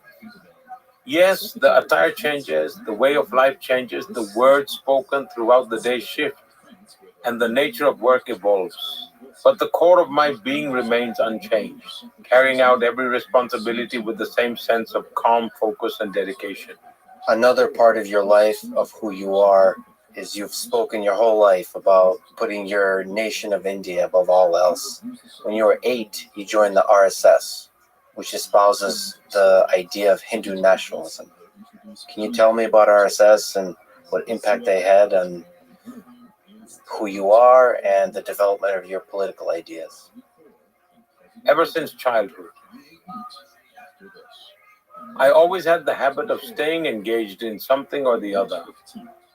I remember there was a man named Makoshi. I don't quite recall his full name. I think he was part of the service group, Makoshi Soni or something like that. He used to carry a small drum-like instrument called a tambourine with him. And he used to sing patriotic songs in his deep, powerful voice. Whenever he came to our village, he would hold programs in different places. I would run after him like a crazy fan just to listen to his songs. I would spend entire nights listening to their patriotic songs. I enjoyed it. I don't even know why, but I just did. In our village, there was a branch of the Rashtriya Swayamsevak Sangh, where we played sports and sang patriotic songs. Something about those songs touched me deeply. They stirred something inside me. And that's how I eventually became part of the RSS. One of the core values that were instilled in us at RSS was, whatever you do, do it with a purpose. Even while studying, study with the goal of learning enough to contribute to the nation. Even when you exercise, do it with the purpose of strengthening your body to serve the nation. This is what we were taught. And today, RSS is a massive organization. It is now nearing its 100th anniversary. Such a massive volunteer organization likely doesn't exist anywhere else in the world. Millions of people are connected to it. But understanding RSS is not that simple. One must make an effort to truly grasp the nature of its work. More than anything, the RSS provides you with a clear direction toward what can truly be called a purpose in life. Secondly, the nation is everything, and serving the people is akin to serving God. This is what has been said since the Vedic era, what our sages have said, what Vivekananda said, and what the RSS echoes. A volunteer is told that the inspiration he gains from RSS, it's not just about attending the 1-hour session or wearing the uniform. What matters is what you do for society. And today, inspired by that spirit, many initiatives are thriving. Like some volunteers established an organization called Seva Bharti. This organization served the slums and settlements where the poorest people live. which they call service communities. To my knowledge, they run approximately 125,000 service projects without any government assistance, solely through community support. They spend time there, teach the children, care for their health, instill good values, and work towards improving cleanliness in these communities. Running 125,000 social service projects is no small feat. Similarly, some volunteers nurtured by RSS are dedicated to serving tribal communities through Vanvasi Kalyan Ashram. They live among the tribal people, working for their welfare. They have established over 70,000 one-teacher schools in remote tribal regions. There are also some people in America who show their support for this cause and contribute donations of about $10 or $15. And they say, skip a Coca-Cola this month, don't drink Coca-Cola, and donate that money to a one-teacher school instead. Now imagine 70,000 one-teacher schools dedicated to educating tribal children. Some volunteers have founded Vidya Bharati to revolutionize education. Today they run nearly 25,000 schools, educating around 3 million students. And I believe that millions of students have benefited from this initiative, receiving quality education at an incredibly low cost. Alongside education, values are prioritized and students remain grounded, learning skills so they don't become a burden on society. That is, in every aspect of life, whether it's women, youth, or even laborers, the RSS has played a role. In terms of membership size, if I may say so, we have the Indian Labor Union. It has around 50,000 unions with millions of members across the country. Perhaps in terms of scale, there is no bigger labor union in the world. But what's interesting is the approach they take. Historically, leftist ideologies have fueled labor movements worldwide. And what has been their slogan? Workers of the world, unite. The message was clear: unite first, and then we'll deal with everything else. But what do the labor unions run by RSS-trained volunteers believe in? They say, workers unite the world. Others say, workers of the world unite, and we say, workers unite the world. It may seem like just a small shift in words, but it represents a huge ideological transformation. The volunteers who come from the RSS follow their own interests, nature, and inclination. And in doing so, they strengthen and promote these kinds of activities. When you observe these initiatives, you'll see how, over the past 100 years, the RSS has dedicated itself with the discipline and devotion of a seeker, staying away from the glare of mainstream attention. I feel blessed to gain life's values from such a sacred organization. Through the RSS, I found a life of purpose. Then I was fortunate to spend some time among the saints, which gave me a strong spiritual foundation. I found discipline and a life of purpose. And through the guidance of saints, I gained spiritual grounding. Swami Atmastananda and others like him have held my hand throughout my journey, constantly guiding me at every step. The teachings of Ramakrishna Mission, Swami Vivekananda, and the service-driven philosophy of the RSS have played a crucial role in shaping me. But they've also helped push the idea of India. What is the idea that unifies India? What is India as a nation?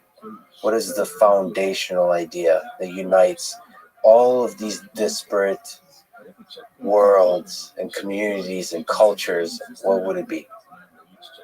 Look, India is a cultural identity It is a civilization that dates back thousands of years. Consider the vastness of India. Over 100 languages, thousands of dialects. India is so diverse that we have a saying that every 20 miles the language changes.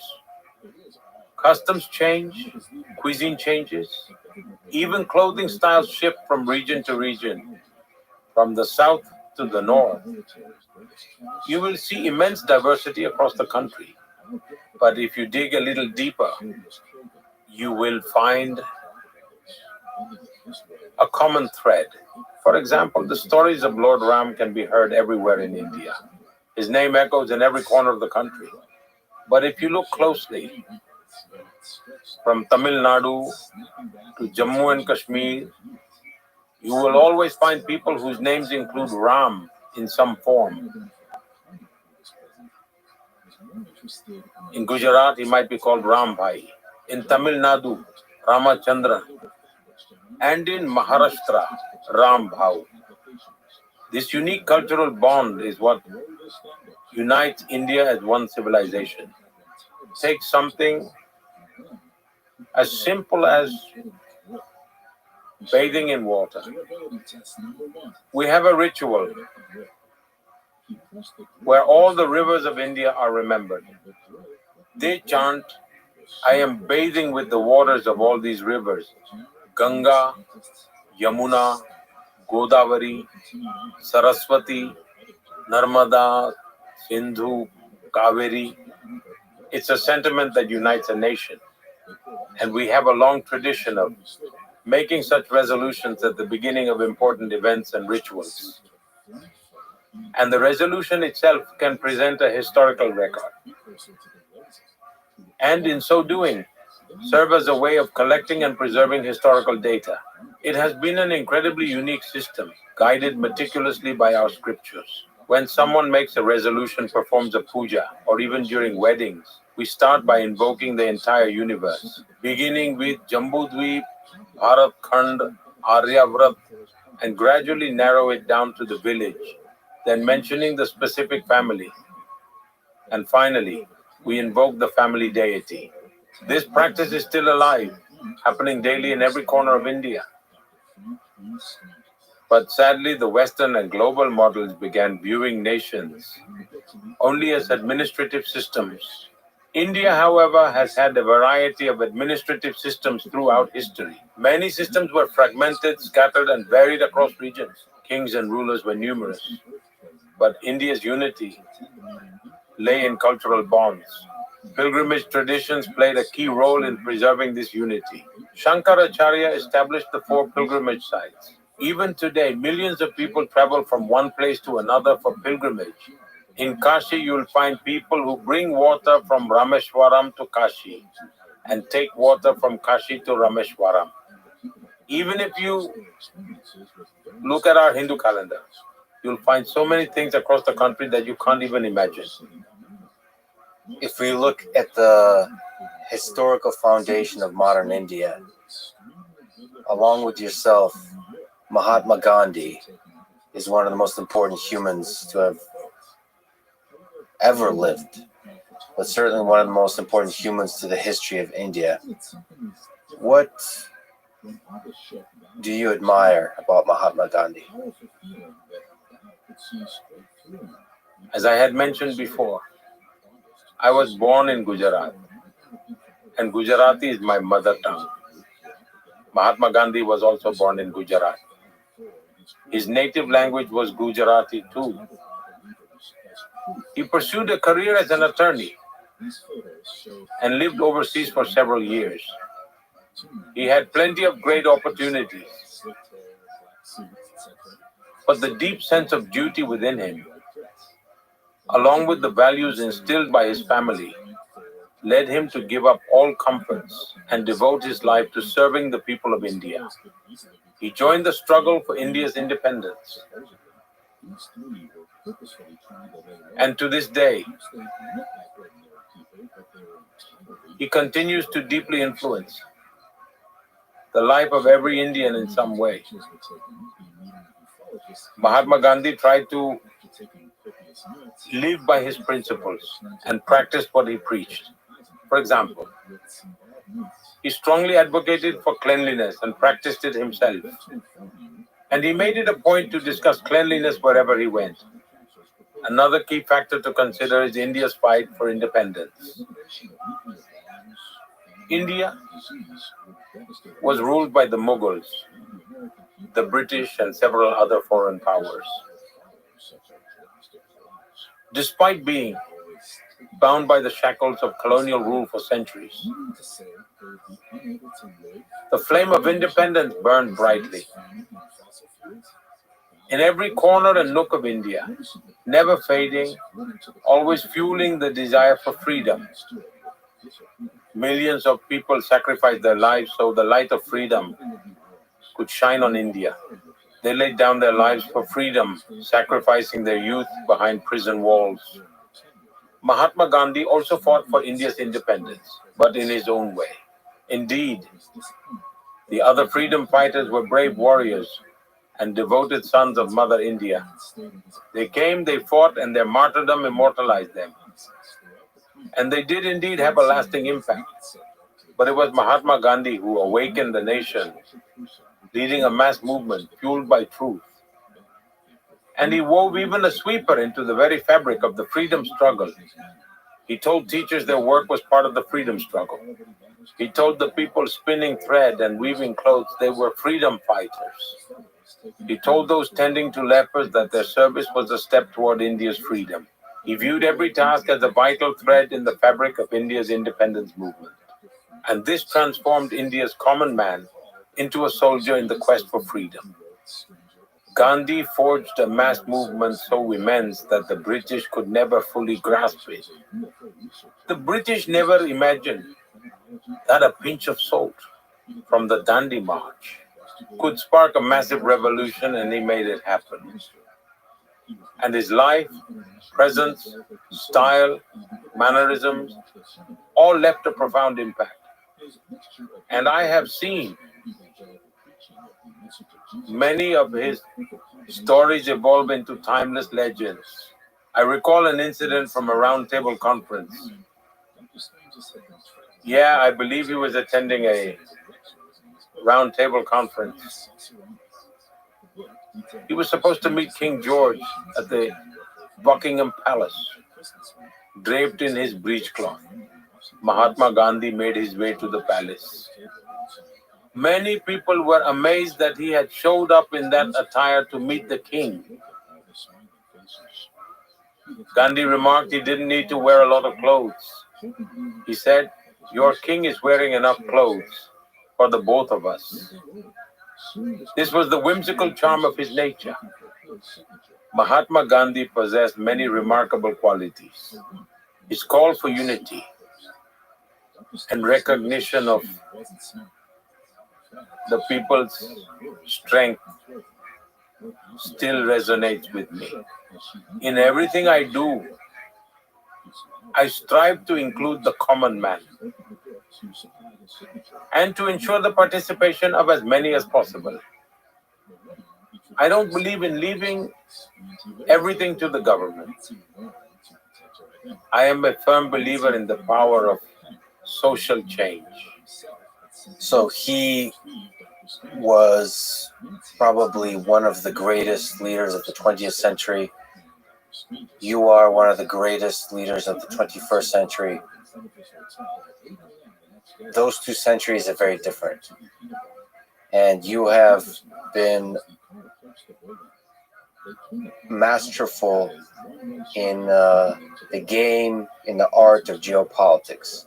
So let me ask you, you have found a balance. So when negotiating on the world stage with super powerful nations, is it better to be loved or feared?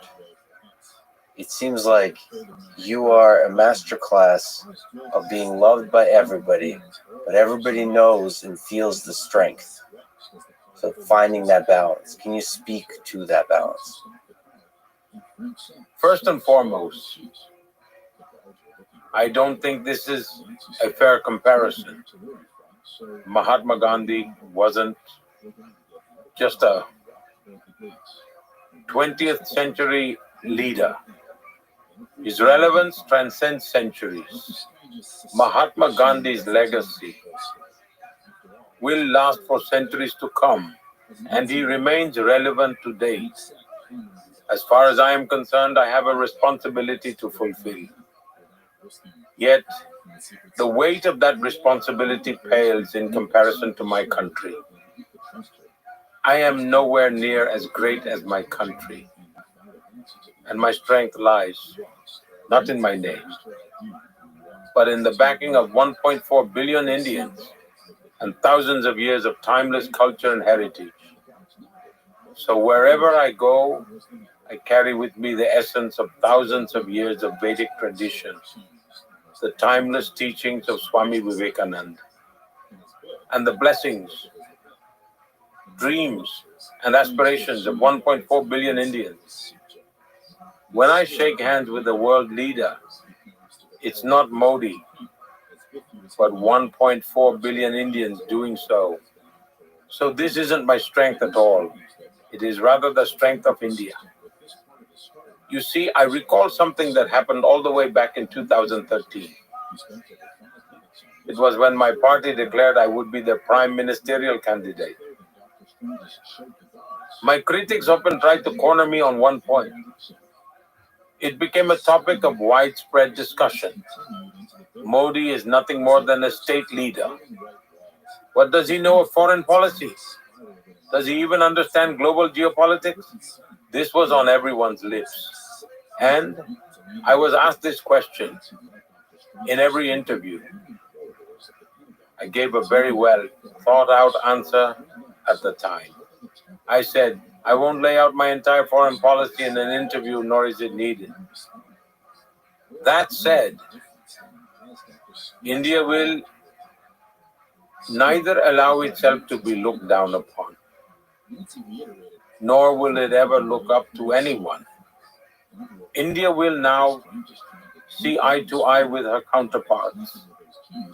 This was my belief in 2013, and it still lies at the heart of my foreign policy. For me, the country always comes first. However, to belittle someone or speaking ill of others is neither part of my cultural values nor my traditions. Moreover, our culture upholds and advocates for the welfare of mankind. India has always championed the ideas of global peace and brotherhood. For centuries, we have envisioned the world as one big family. Our noble ancestors envisaged the welfare of the whole world and universe. And that's why you must have noticed the nature of our conversation, as well as the ideas that I have presented on the global stage, which are rooted in respect and positivity. For example, I spoke about the environment in one of my speeches. I proposed the concept of one sun, one world, one grid. During the COVID pandemic, I delivered a speech at the G20 summit. I put forth the vision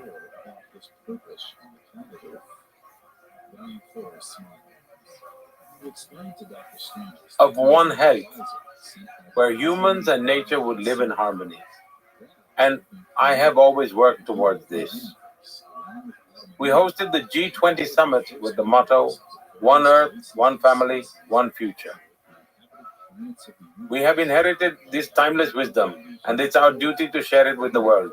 To give you an example, I have advocated for embracing renewable energy. We founded the International Solar Alliance with the motto, One Sun, One World, One Grid. Even when it comes to global health care, I had proposed One Earth, One Health. This initiative extends not only to humans, but also to all flora and fauna. I have always aimed to initiate efforts that foster global well-being. And the global community needs to join hands to accomplish that. We must also understand that the world has become one small village today. No country can thrive in isolation. Today we all depend upon one another. No one can make it far by themselves. That is why you must learn to synchronize with everyone. And everyone else must learn to synchronize with you.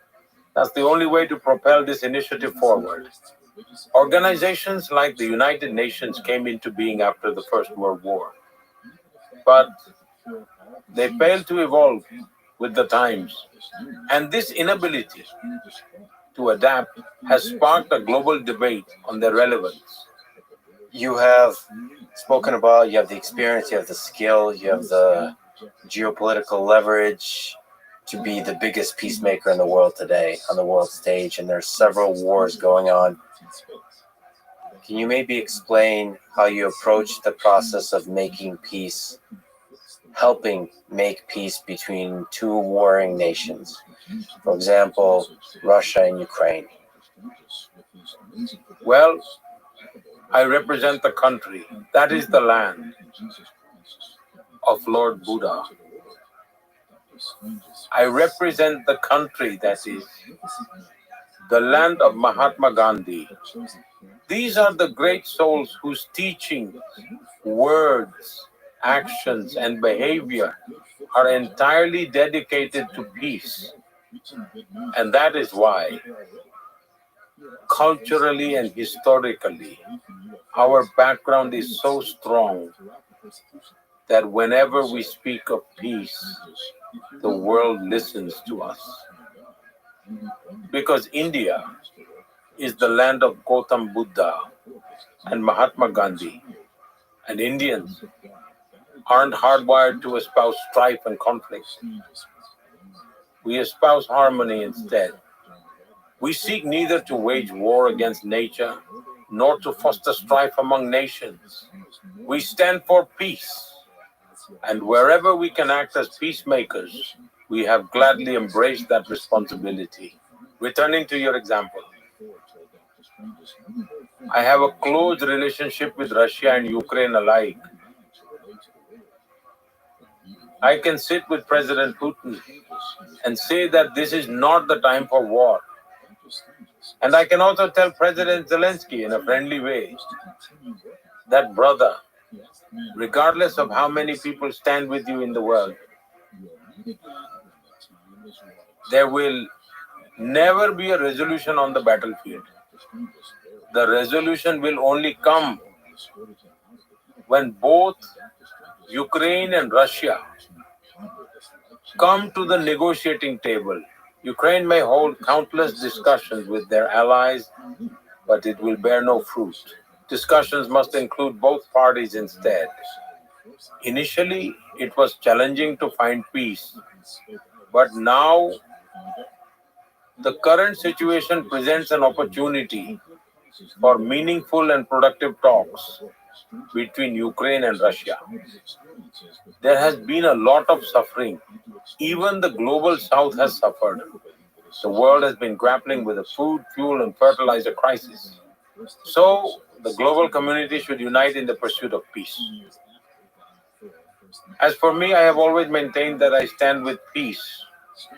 I am not neutral. I have a stance, and that is peace. And peace is what I strive for. Another difficult historic relationship and conflict is between India and Pakistan. So it's one of the most tense conflicts in the world.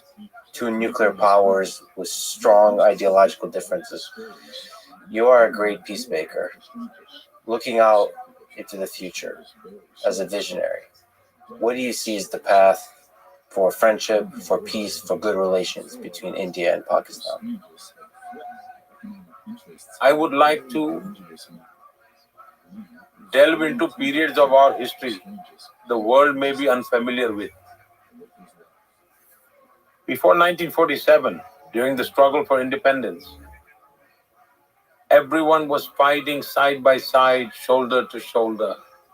Thanks for listening to Extraterrestrial. We'll be back next Tuesday as we complete the saga of Dr. Strange's Unbound 4. And the nation was eagerly waiting to celebrate the freedom, the joy of independence. You can listen to Extraterrestrial Now, on all podcasts, other podcasts, and we could have a lengthy discussion on what led to the events that unfolded. But the fact remains that the policymakers of the time agreed to India's partition. And they agreed to the Muslim side's demand of carving out a separate nation with hearts weighed down by grief and silent tears. Indians embraced this painful reality. However, what unfolded was an immediate heartbreaking saga of bloodshed. Trains filled with bloodied, wounded people and corpses started arriving from Pakistan. It was a harrowing sight. After getting their own way, we expected them to live and let live. And yet, they chose not to foster a harmonious coexistence. Time and again, they decided to be at odds with India. They have waged a proxy war against us. Don't mistake this for ideology. What kind of ideology thrives on bloodshed and the export of terror? And we are not the sole victims of this menace. Wherever terror strikes in the world, the trail somehow leads to Pakistan. Let's take the September 11th attacks, for example. The main mastermind behind it, Osama bin Laden, where did he eventually emerge from? He had taken refuge in Pakistan. The world has recognized that, in a way, terrorism and the terrorist mindset are deeply rooted in Pakistan. Today, it stands as an epicenter of turmoil, not just for India, but for the world. And we have repeatedly asked them what good can come from this path. We have urged them to abandon the path of state-sponsored terrorism for good. What do you hope to gain by surrendering your nation to lawless forces? I even personally traveled to Lahore in the pursuit of peace. When I became Prime Minister,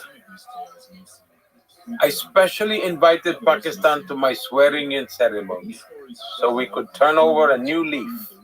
Yet, every noble attempt at fostering peace was met with hostility and betrayal.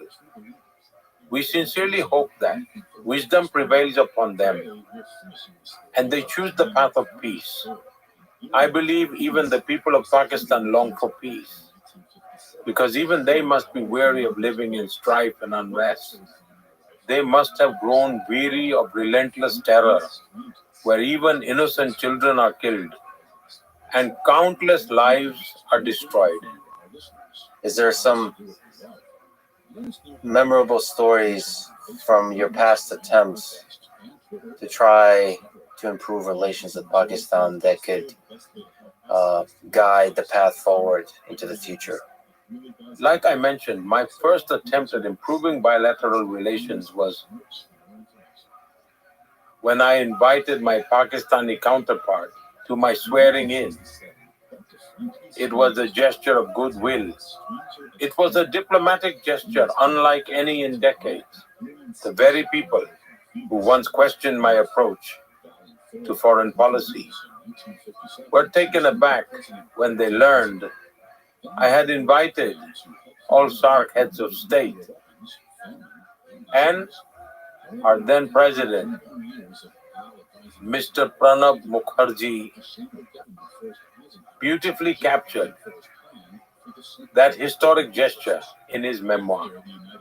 This was a testament to how clear and confident India's foreign policy had become. This sent a clear message to the world about India's commitment to peace and harmony. But we didn't get the desired outcome. Maybe to ask a little bit of a lighter question, who has the better cricket team, India or Pakistan? The two teams have a epic rivalry on the pitch. And more seriously, given the geopolitical tensions that you spoke to, what role do sports and cricket and football play in fostering better relations? I think sports have the power to energize the entire world. The spirit of sports brings people together across different nations. That's why I would never want to see sports being discredited. I truly believe that sports play a major role in human evolution. They're not just games. They connect people on a deeper level. Now, coming to the question of who's better and who's not. When it comes to techniques in sports, I'm not an expert. Only those who specialize in the technical aspects can judge which techniques are superior and who the best players really are. But sometimes the results speak for themselves. Just a few days ago, India and Pakistan played a match. The result reveals which is the better team. That's how we know. Yeah, I've watched this series called The Greatest Rivalry, India versus Pakistan, that describes so many incredible players, so many incredible games. It's always beautiful to see a great rivalry. You've also spoken about football. Football is very popular in India. So another tough question, who is the greatest football player of all time? We've got Messi, Pele, Maradona, Cristiano Ronaldo, Zidane. Who do you think is the greatest football player to have ever played? It's absolutely true that many regions in India have a strong football culture. Our women's football team is performing really well, and the men's team is also making great progress. But if we talk about the past, back in the 1980s, one name that always stood out was Maradona. For that generation, he was seen as a true hero. And if you ask today's generation, they'll immediately mention Messi. Now that you've asked, another interesting memory just came to mind. There's a state in India called Madhya Pradesh, right in the center. There's a district called Shahdol, a completely tribal region where a large tribal community resides. I really enjoy interacting with people from such communities, especially the self-help groups run by tribal women. So I decided to visit them and have a conversation. But when I got there, I noticed something fascinating. Around 80 to 100 young boys, kids, and even some older youth, all dressed in sports uniforms, standing together. Naturally, I walked over to them. So I asked them, "Where are you all from?" And they replied, "We're from Mini Brazil."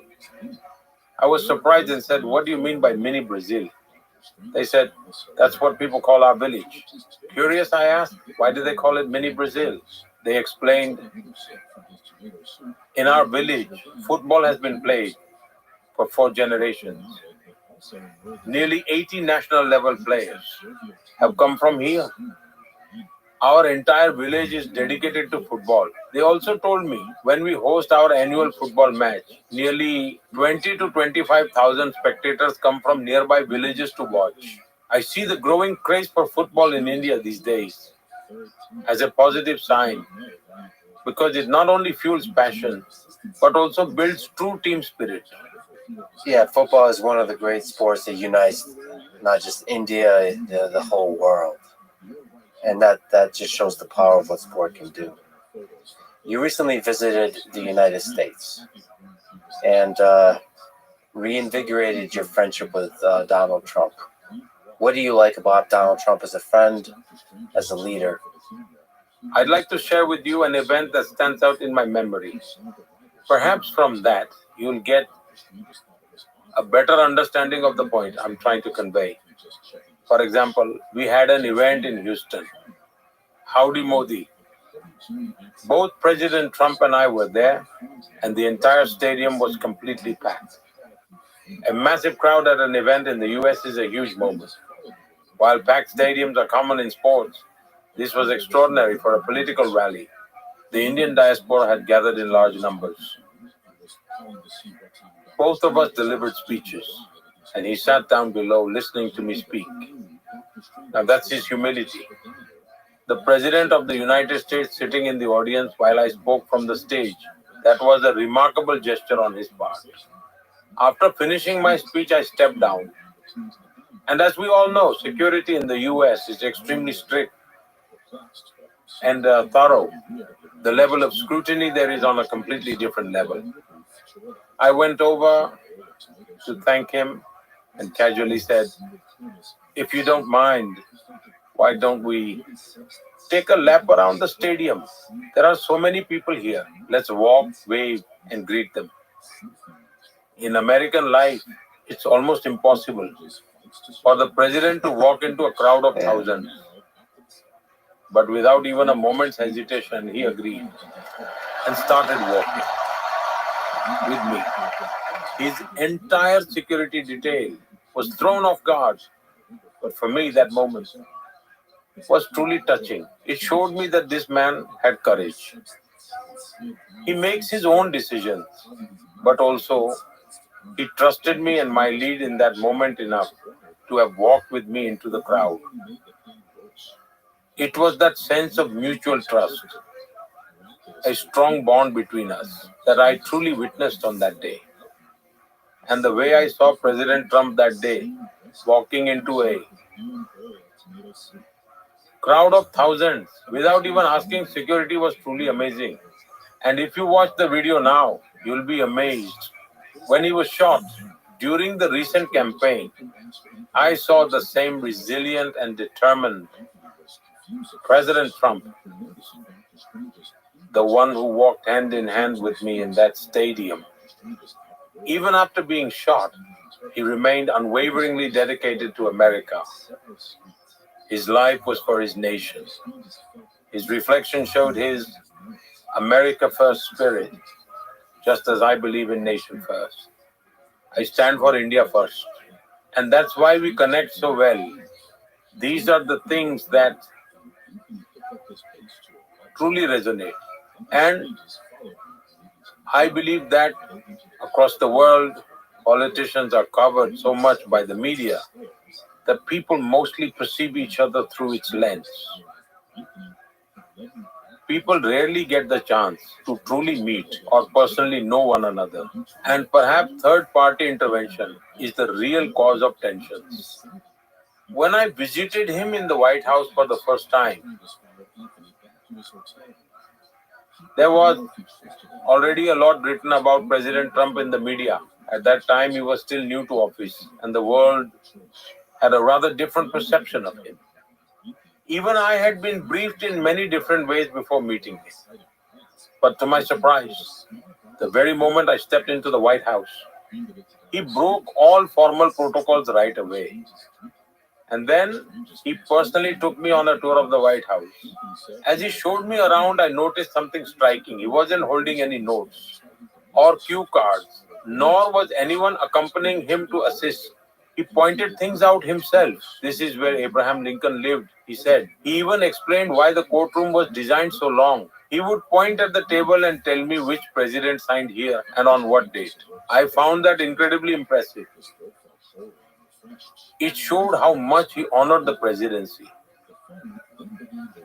and how respectful and deeply connected he was to America's history. I could feel that. And he spoke to me freely, discussing many things openly. That was my experience from our first meeting. Later, when his first term ended and President Biden won, 4 years passed. But during that time, whenever someone we both knew met him, and this must have happened dozens of times, he would say, "Modi is my friend, convey my regards." That kind of gesture is rare. Even though we didn't meet physically for years, our direct and indirect communication, our closeness, and the trust between us remained unshaken. He said that you're a much tougher, much better negotiator than he is. He said this recently when you visited. What do you think of him as a negotiator? And what do you think he meant about you being a great negotiator? Now, that's not something I can comment on. since it's his graciousness and humility. It is very kind of him that he openly appreciates me on various occasions and in different contexts. But about negotiation, I always put my country's interests first. That's why in every forum I speak up for India's interest, not to harm anyone, but in a positive manner. And because of that, no one takes offense. People know that if Modi is present, he will strongly advocate for these things. After all, the people of India have given me this responsibility. For me, my nation is my high command, and I will always honor their will. You've also had a bunch of productive meetings with several other folks in your visit to the United States. Elon Musk, J.D. Vance, Tulsi Gabbard, Vivek Ramaswamy. What are some things that stood out from those meetings? Maybe key takeaways, key memories. Look, I can say this. I have observed President Trump both during his first term and now in his second run. This time, he seems far more prepared than before.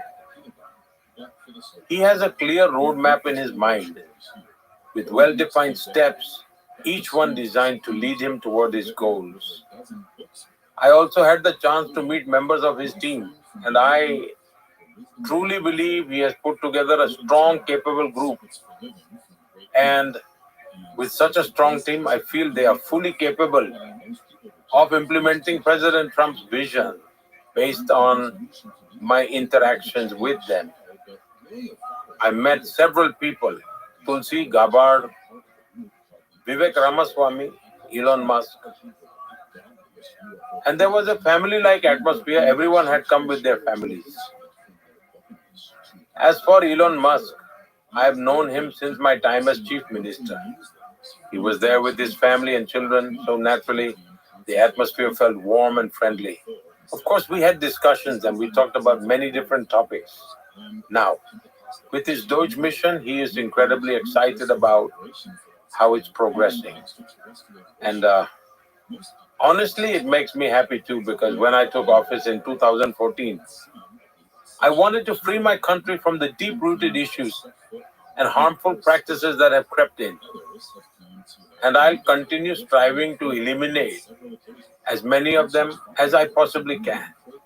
For example, after I took office in 2014, I observed that back then we weren't part of many global discussions, not like how President Trump and Doge are being talked about today. But let me give you an example so you can see the kind of work that was done. I noticed that the benefits of certain government schemes, especially welfare programs, were being exploited by so many people who never even existed in real life. There were ghost names, pensions being issued to fake people. Widow pensions were being granted even before marriages took place, and disability pensions were given without any real disabilities. Then I launched a scrutiny process, and you'll be shocked to know what we found. 100 million people. 100 million people. That's 100 million fake or duplicate names that I removed from the system. And because of that, we saved massive amount of money. Then I introduced direct benefit transfer, ensuring that every rupee sent from Delhi reached the rightful person without leakage. As a result, my country saved nearly 3 trillion rupees that would have otherwise ended up in the wrong hands. Just because of direct benefit transfer through technology, we eliminated middlemen, ensuring transparency in the system. I also introduced the GEM portal for government purchases, which has helped save both time and money. It has increased competition and improved quality. In India, we had an overwhelming burden of compliances. I eliminated 40,000 unnecessary compliances and removed nearly 1,500 outdated laws that served no purpose. So in a way, my efforts have been about freeing governance from unnecessary dominance, and inefficiency. And naturally, when bold changes happen, just like Doge's mission, they become a topic of discussion worldwide.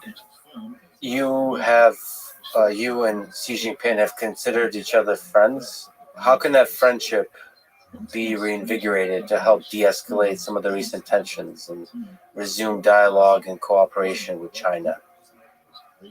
Look, the relationship between India and China isn't something new. Both nations have ancient cultures and civilizations. Even in the modern world, they play a significant role. If you look at historical records, for centuries, India and China have learned from each other. Together, they have always contributed to the global good in some way. Old records suggest that at one point, India and China alone accounted for more than 50% of the world's GDP. That's how massive India's contribution was. And I believe our ties have been extremely strong with deep cultural connections. If we look back centuries, there's no real history of conflict between us. It has always been about learning from each other and understanding one another. At one time, Buddhism had a profound influence in China. And that philosophy originally came from here.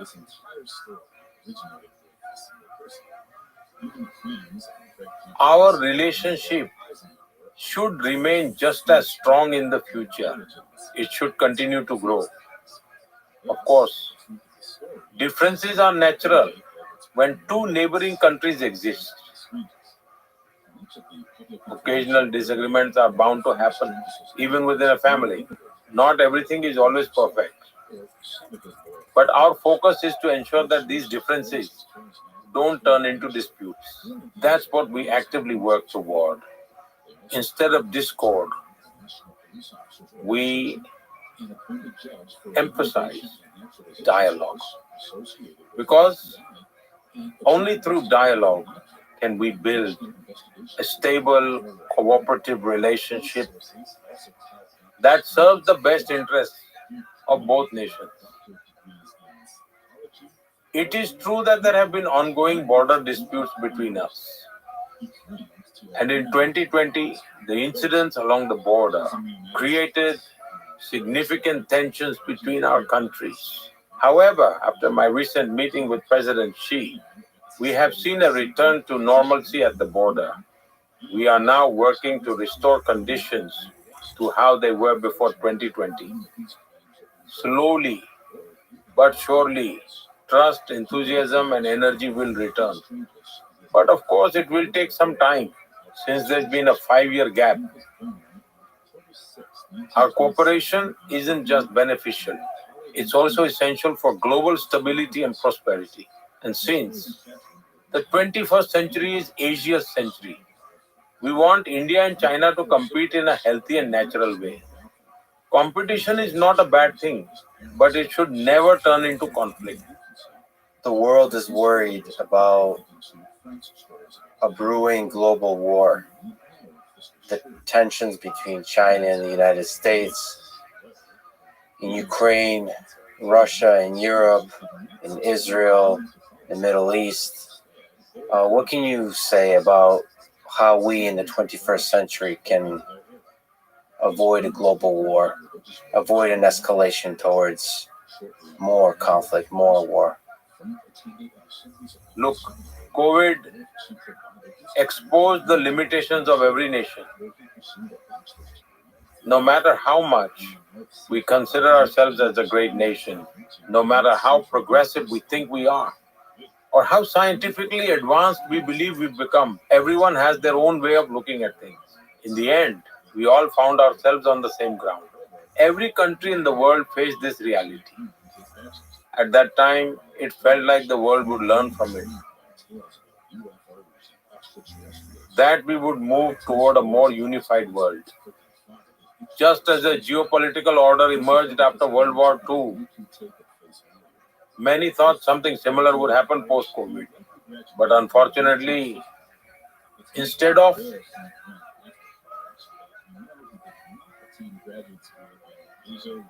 moving towards peace, the world became even more fragmented, ushering in a period of uncertainty. And the wars have only made it worse. I believe that modern wars are no longer just about resources or interests. Today I see so many kinds of conflicts happening. Physical battles often get discussed. Struggles are happening in every domain. International organizations that were once powerful have become almost irrelevant. No real reforms are happening. Institutions like the UN are failing to fulfill their roles. People who disregard international laws and rules continue to act freely, and no one can stop them. In such situations, the prudent choice for everyone is to let go of conflict and move toward cooperation. And a development-driven approach is the way forward. Expansionism will not work. As I've said before, the world is interdependent and interconnected. Every nation needs one another. No one can stand alone. And from all the different forums I attend, one thing is clear. Everyone is deeply worried about these conflicts. We can only hope that peace is restored very soon. I'm not very good. You keep looking at your watch. No. I barely know what I'm doing, Prime Minister. I'm not very good at this. Okay. You've been through your career and through your life, you have seen a lot of difficult situations in the history of India. One of them, the 2002 Gujarat riots. They're one of the most challenging periods of modern Indian history, when there was violence between Hindu and Muslim citizens of the Gujarat that led to over 1,000 deaths. It revealed the intensity of religious tensions in the region. You were, as you mentioned, Chief Minister of Gujarat at the time. Looking back, what lessons do you draw from that time?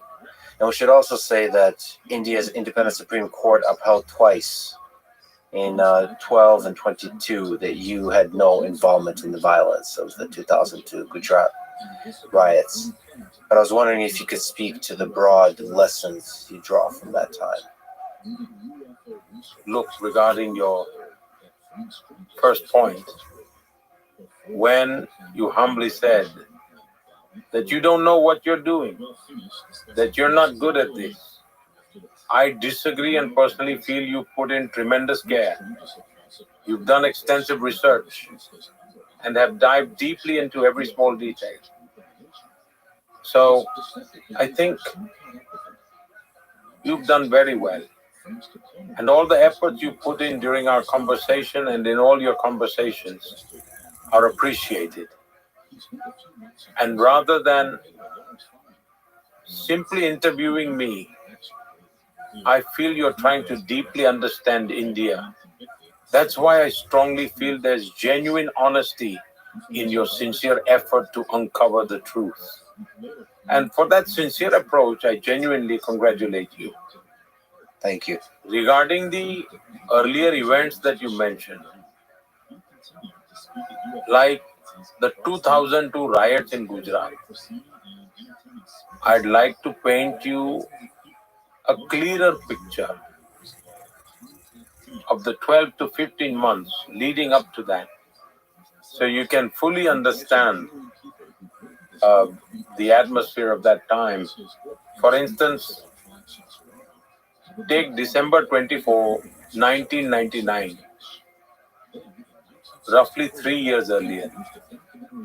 An Indian flight from Kathmandu to Delhi was hijacked, redirected to Afghanistan, and landed in Kandahar.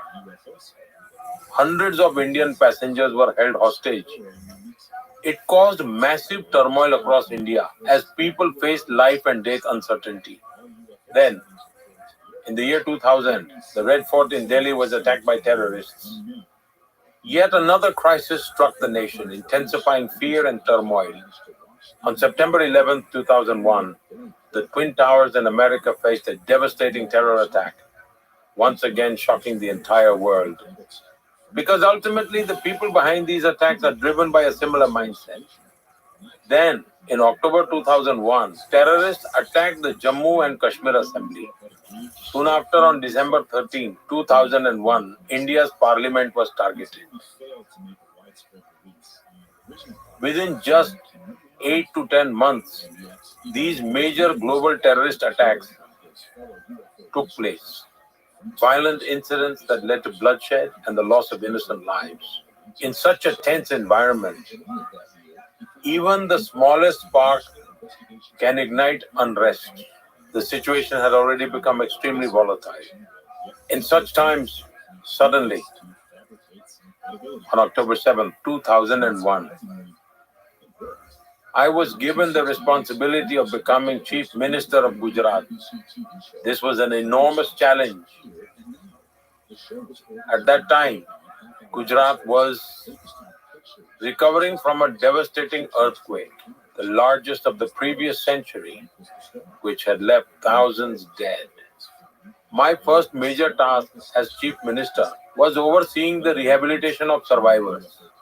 This was a crucial task, and from day one after my oath, I immersed myself in it. I was a person who had absolutely no prior experience with government. I had never been part of any administration, never even served in government before. I had never contested an election, never even been a state representative. For the first time in my life, I had to face elections. On February 24, 2002, I became a state representative, an elected representative for the first time. And it was only around February 24th, 25th, or 26th that I stepped into the Gujarat Assembly for the very first time. On February 27th, 2002, we were seated in the Assembly for the budget session. And that same day, it had been just 3 days since I'd become a state representative when suddenly the horrific Godhra incident occurred.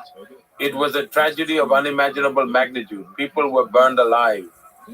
You can imagine, against the backdrop of incidents like the Kandahar hijacking, the attack on Parliament, or even 9/11, and then to have so many people killed and burned alive, you can imagine how tense and volatile the situation was. Of course, this was tragic for everyone. Everyone prefers peace. The perception that these were the biggest riots ever is actually misinformation. If you review the data from before 2002, you'll see that Gujarat faced frequent riots. Curfews were constantly being imposed somewhere. Communal violence could erupt over trivial issues, like kite flying contests or even minor bicycle collisions. Before 2002, Gujarat witnessed over 250 significant riots.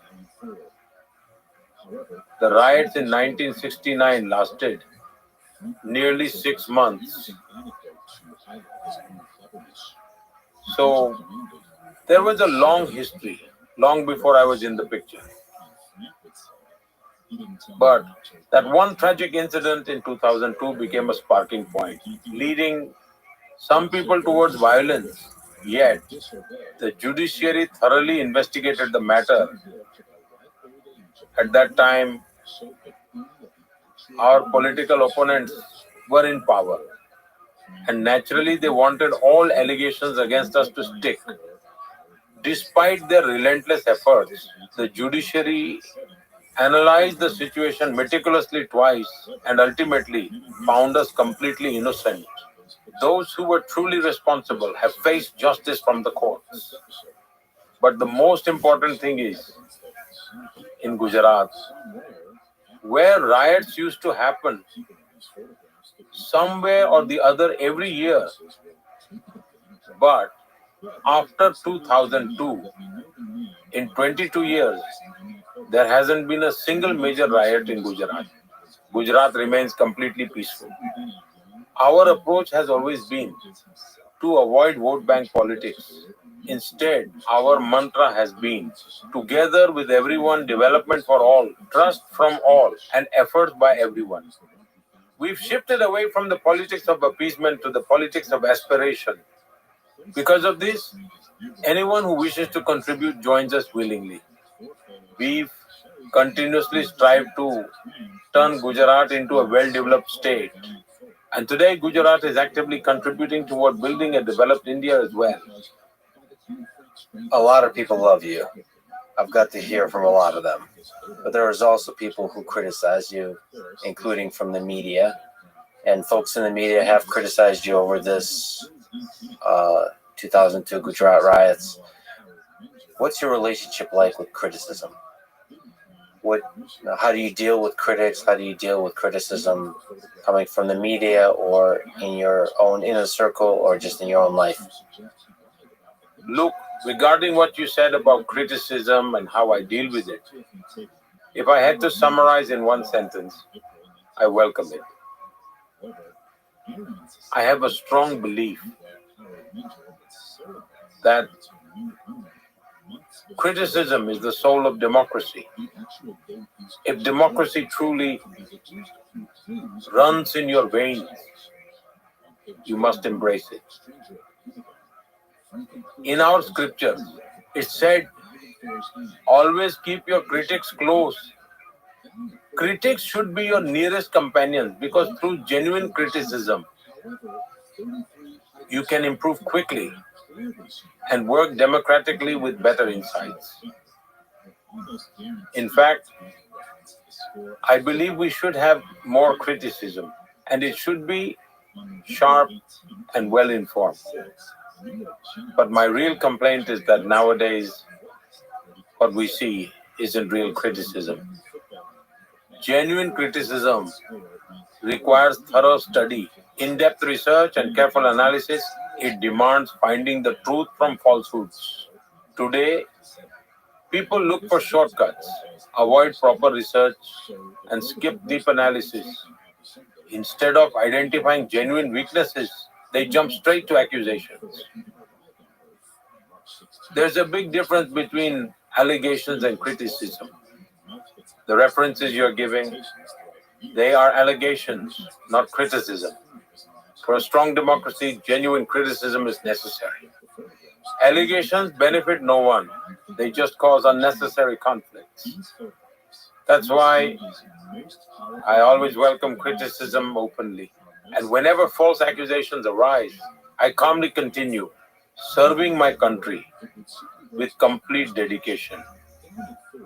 Yeah, the thing you speak of is very important to me because I admire great journalism.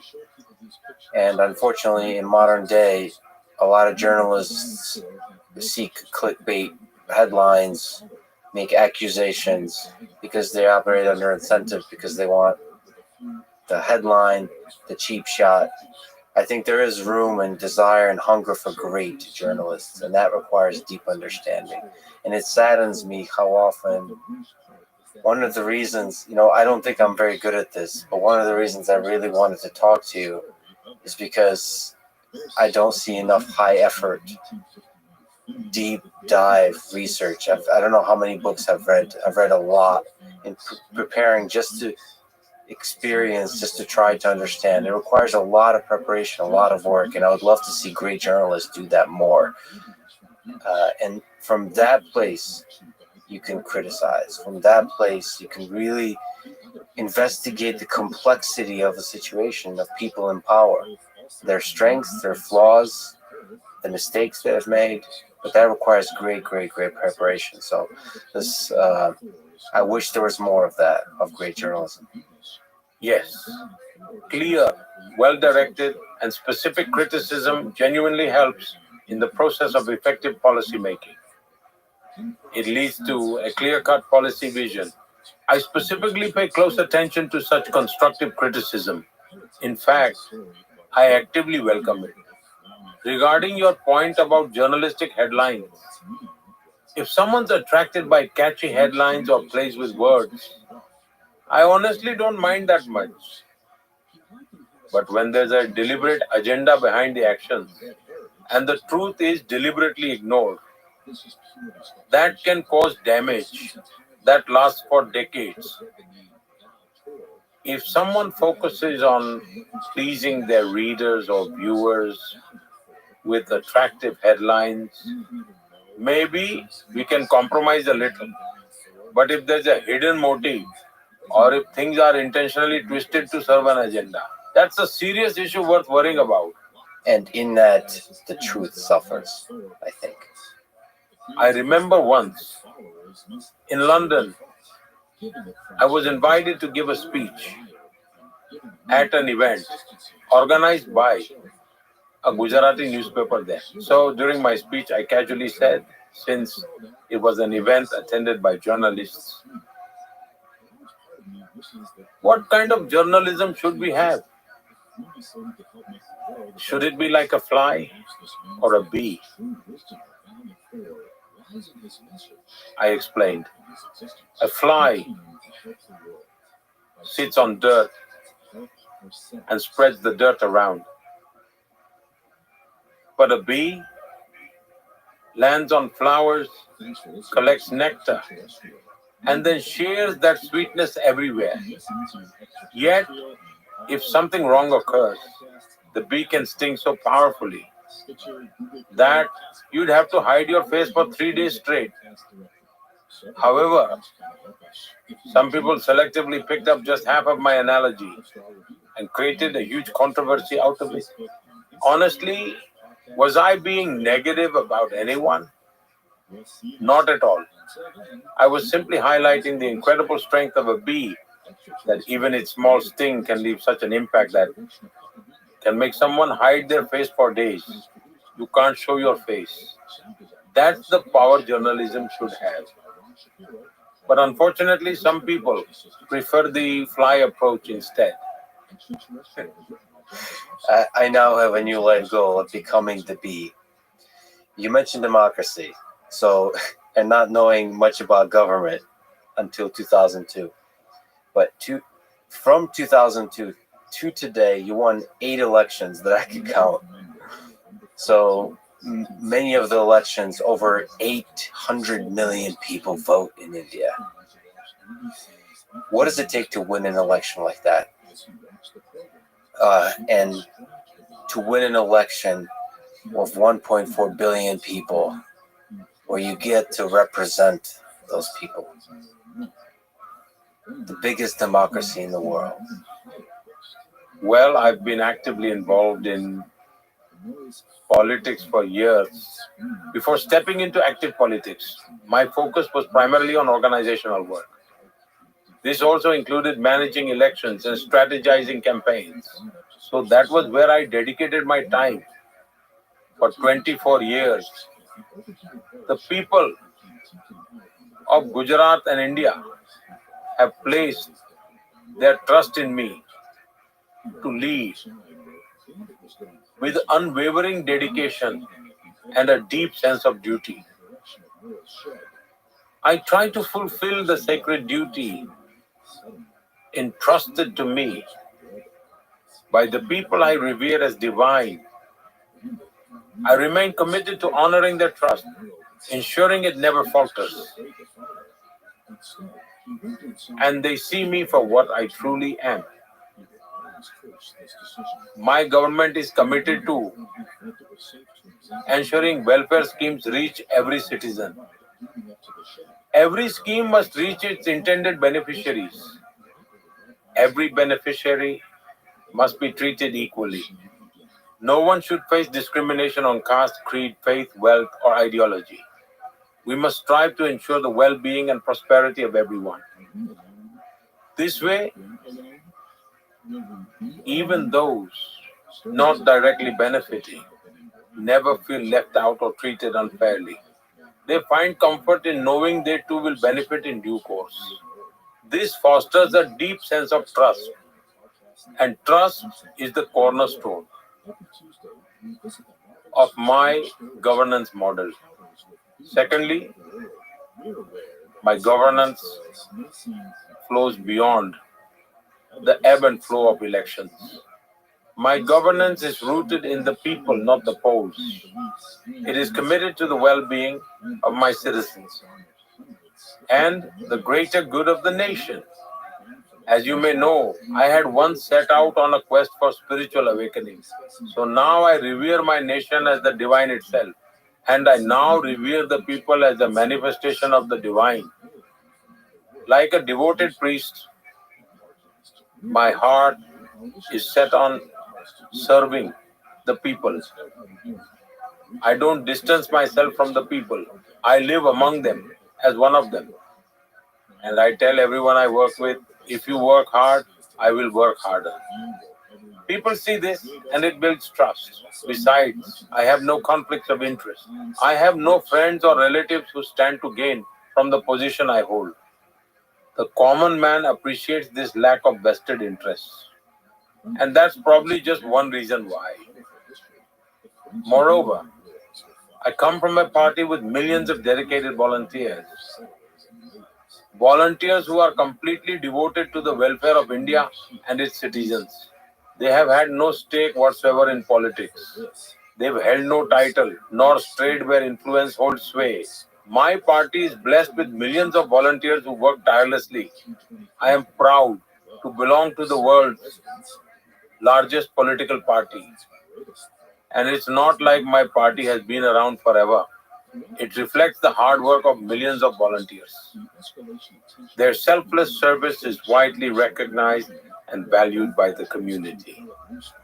It fortifies people's trust in the BJP, echoed in the election results. I never tallied our election triumphs, but we have had people's blessings. I was wondering if you could speak to the incredible logistics that blew my mind of running the elections in India. So there's a lot of interesting anecdotes that arise. For example, that no voter should be more than 2 kilometers away from a polling station. The result of that is you have these stories of voting machines having to be carried to remote regions of India. It's really incredible. Just every single voter counts. And the machinery of having 600 plus million people vote.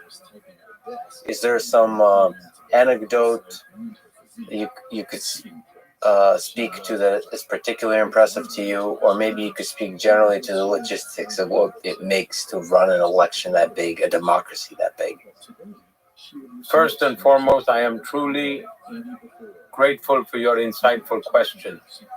Anyone who believes in democracy should listen to what I am about to share with you. We often discuss election results, but all the behind-the-scenes work is overlooked.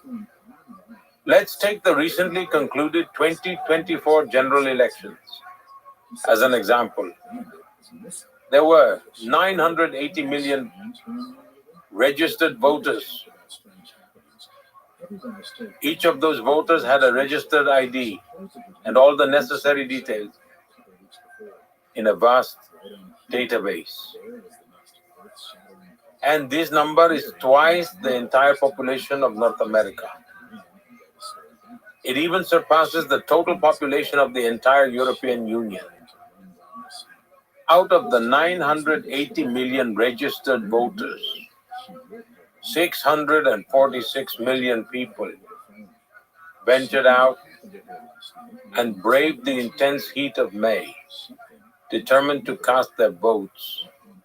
Temperatures soared to 40 degrees in some areas, yet they chose to go. And the size of this voter base is double the population of the United States. We had more than 1 million polling booths. Can you fathom all the manpower involved in this? My country has more than 2,500 registered political parties. This staggering figure, with such a vast array of political parties, has the power to leave the entire world in awe. My country has more than 900 round-the-clock news channels. There are over 5,000 newspapers published daily. They each play a role in upholding democracy in their own way. Even the humblest villages here embrace technology with remarkable swiftness, while some other countries take months to declare election results. We announced the results within a day, despite the mind-boggling number of voters. And you were spot on in saying that even the remotest villages have polling stations. We even use helicopters to transport polling stations. I believe Arunachal Pradesh has the highest altitude polling booth on record. In Gujarat, a polling booth was set up in the Gir forest for just one voter who was in the middle of nowhere, but we ensured a polling booth was set up for them. All I mean to say is that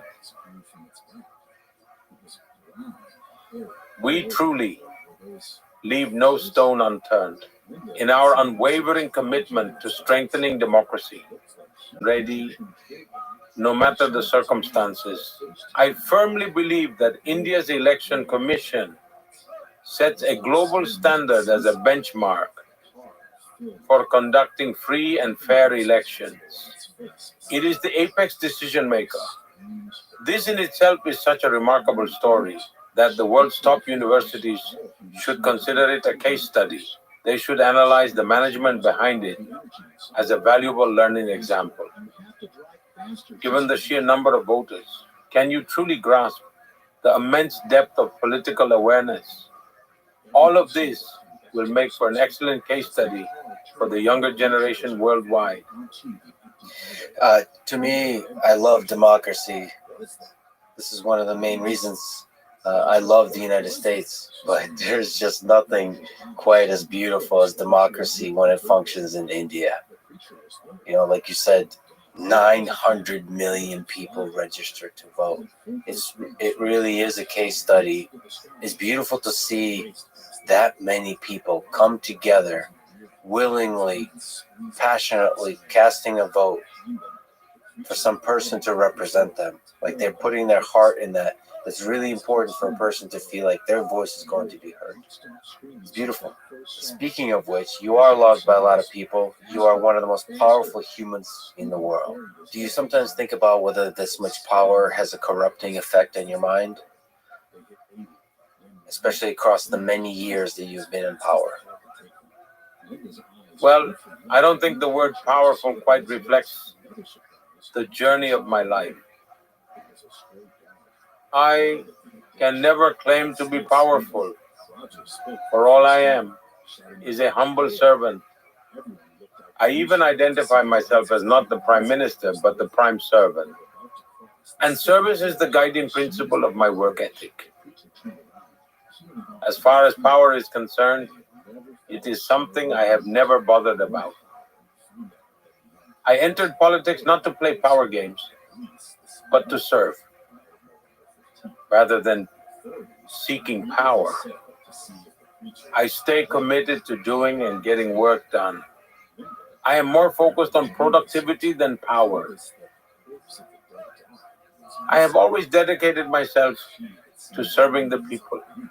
I have always devoted myself to bringing about a positive change in their lives. Like you mentioned, you work a lot. You give your whole soul to your work. Do you ever get lonely?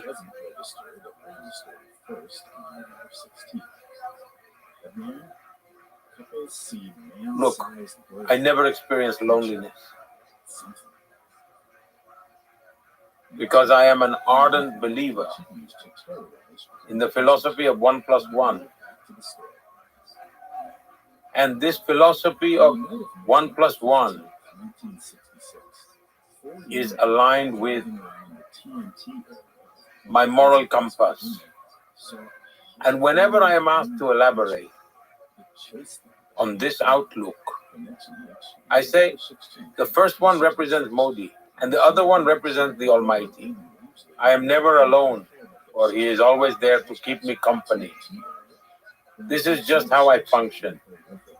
Having wholeheartedly embraced the ideals of Swami Vivekananda, I firmly believe that service to mankind is service to God. For me, the nation itself is divine, and mankind is a reflection of the divine. I walk this path with the conviction that serving the people is serving the divine. That's why the very notion of struggling with loneliness has never even remotely crossed my mind. Like at the time of pandemic,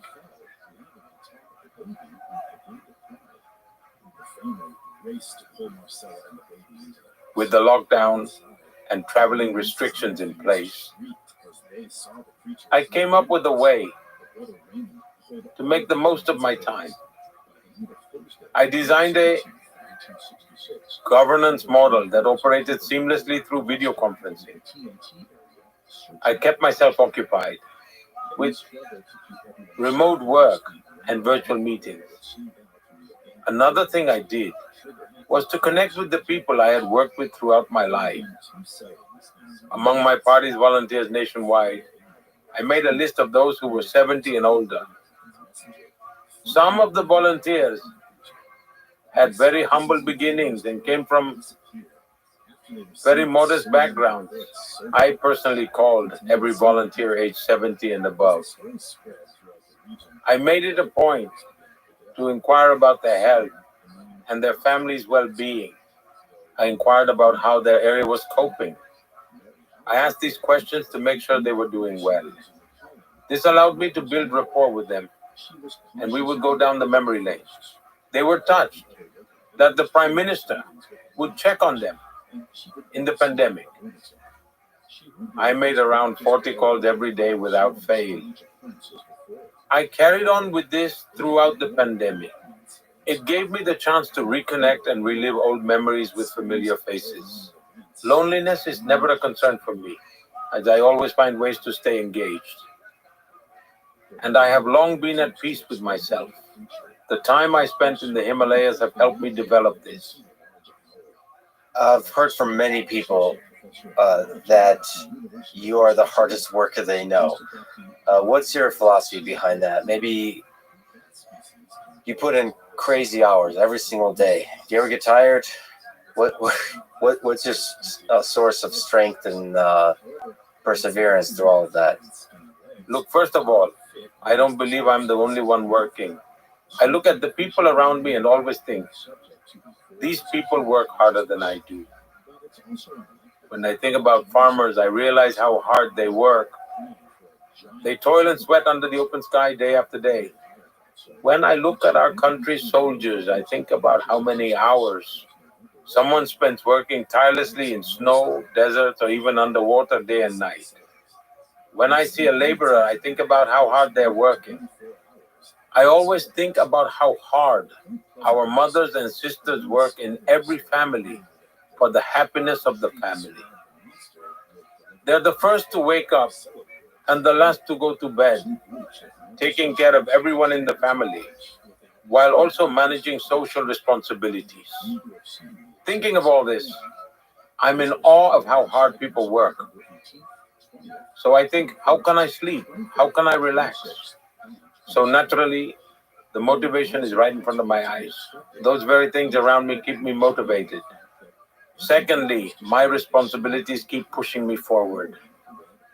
The responsibilities entrusted to me by my fellow citizens always remind me that I'm not here to enjoy privileges. I will always give it my absolute best. Perhaps there are a couple of things I may not accomplish, but there will never be a lack of effort or hard work from me. And when I was campaigning in 2014, I had made a promise first in Gujarat and later across India. I promised my fellow citizens that I will never fall behind in hard work for my country. Secondly, I promised I would never act with bad intentions. And thirdly, I vowed I'd never do anything for personal gain. Today, it's been 24 years. For such a long period, the people have entrusted me as head of government. I've continuously held myself to these three standards, and I still live by them today. My inspiration comes from serving 1.4 billion people, from understanding and fulfilling their aspirations, and addressing their needs. I'm always determined to do as much as I can, work as hard as possible. Even today, my energy remains just as strong. Me, as an engineer, as a person who loves mathematics, I have to ask. Srinivasa Ramanujan is an Indian mathematician from a century ago. He's widely considered to be one of the greatest mathematicians of all time. Self-taught, grew up in poverty. You have often spoken about him. What do you find inspiring about him? Look, I deeply respect him, and everyone in my country respects him as well.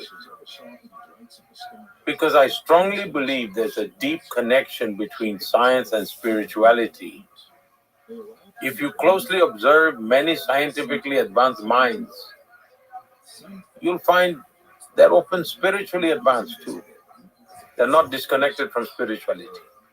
Srinivasa Ramanujan once said that his mathematical ideas came from the Mr. goddess Aquarius. he worshipped, meaning How are ideas you? emerge from spiritual discipline. And Well, discipline thank you. is How'd more you than sleep? just hard work. It means That's fully it, right? devoting Take out the yourself day? to a task and completely Go immersing get it, girl. yourself into it. So That's much that you become one with your work. you too. Bye. You see, the more open we are to new and different sources of knowledge, the more new ideas we'll have. I think it's important for us to clearly understand the difference between information and knowledge. Some people mistakenly confuse information with knowledge, carrying around large amounts of information. But I don't believe information alone equals knowledge. Knowledge is something deeper. It gradually evolves through processing, reflection, and understanding. Recognizing this difference is important in how we handle both. You have a reputation for being a decisive leader. So can you walk me through on this topic of ideas, how you make decisions, what's your process? So, for instance, when facing a high stakes choice with no clear precedence, a lot of uncertainty, having to balance input, how do you make decisions? There are many factors to my decision making. First, I'm perhaps the only politician in India who has stayed overnight in around 85 to 90% of the districts across the country. This was before my current role. I used to travel extensively. I learned a lot from those experiences. They gave me first-hand knowledge of the ground realities and grassroots level issues. Not something asked or heard or learned merely from books. Secondly, from a governance perspective, I carry no baggage of any kind.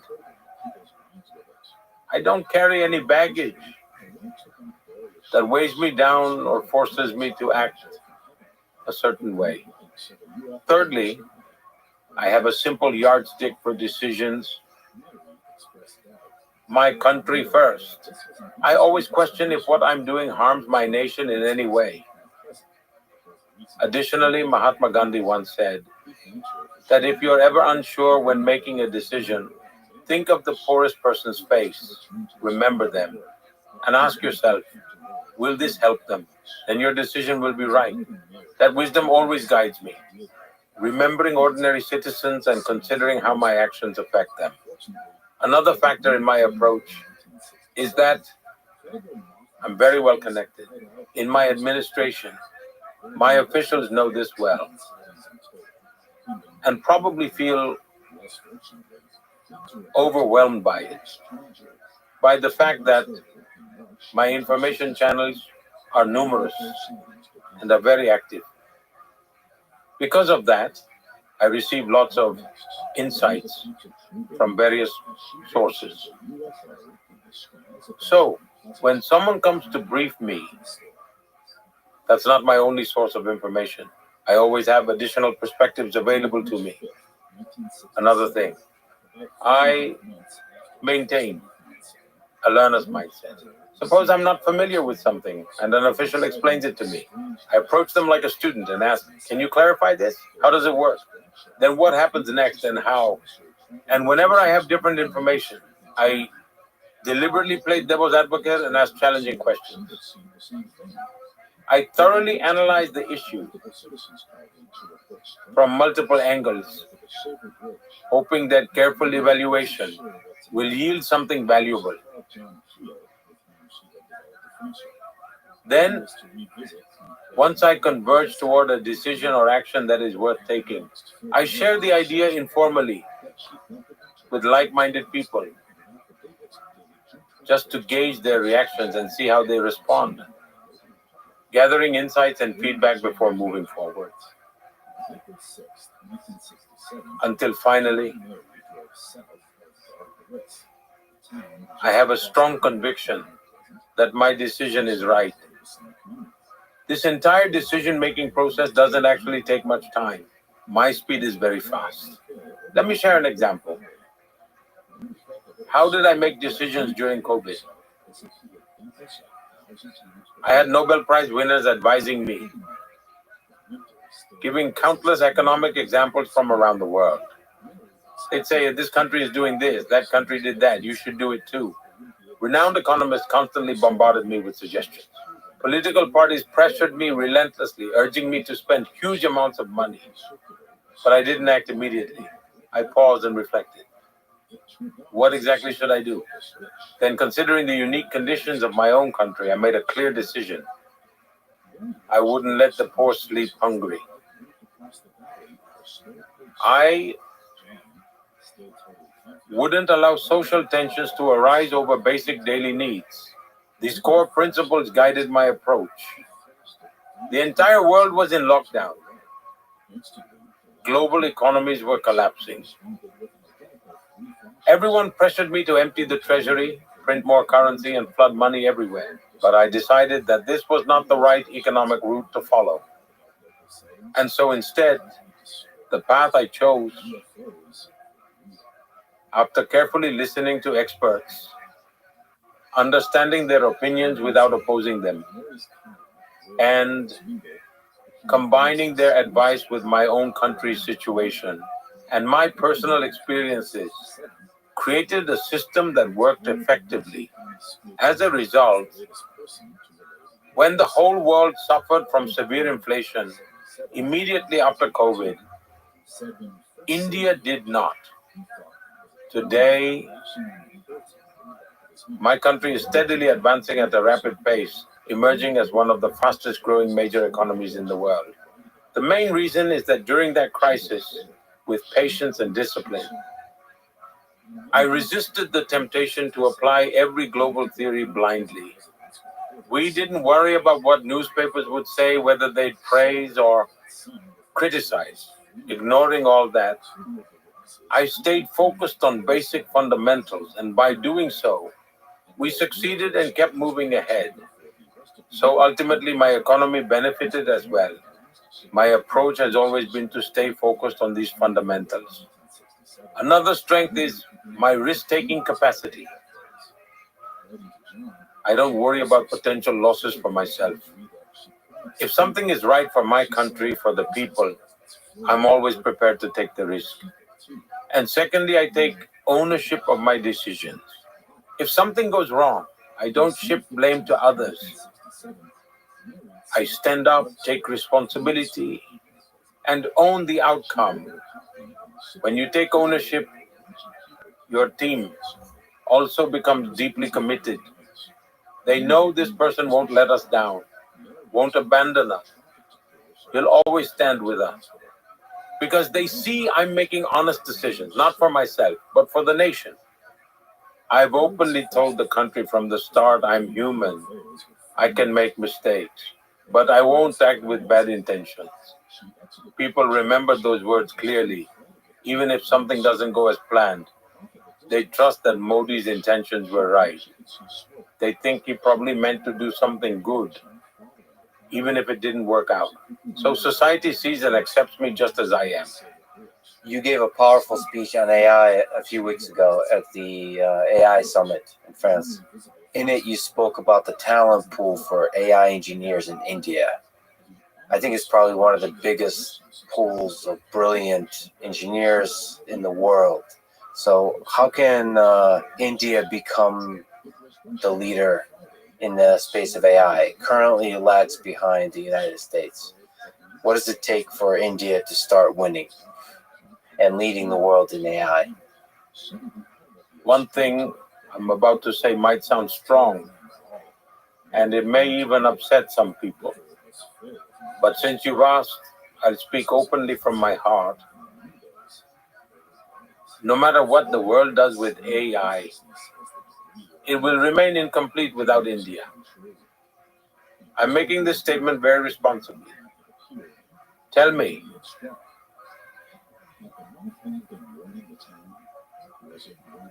you've heard my speech at the AI summit in Paris on global cooperation. What do you think? Can anyone develop AI entirely on their own? What is your perspective on this? So you gave actually in your speech a brilliant example of the positive impact of AI and the limitations of AI. I think the example you gave is when you ask it to generate an image of a person writing with their left hand, it's always going to generate a person writing with their right hand. So in that way, the West creating an AI system where India is not part of that process is always going to generate the person with the right hand. It's an essential part of what the world is historically, but especially in the 21st century. I agree. I believe AI development is fundamentally a collaboration. Everyone involved supports one another through shared experiences and learning. India isn't just developing theoretical AI models.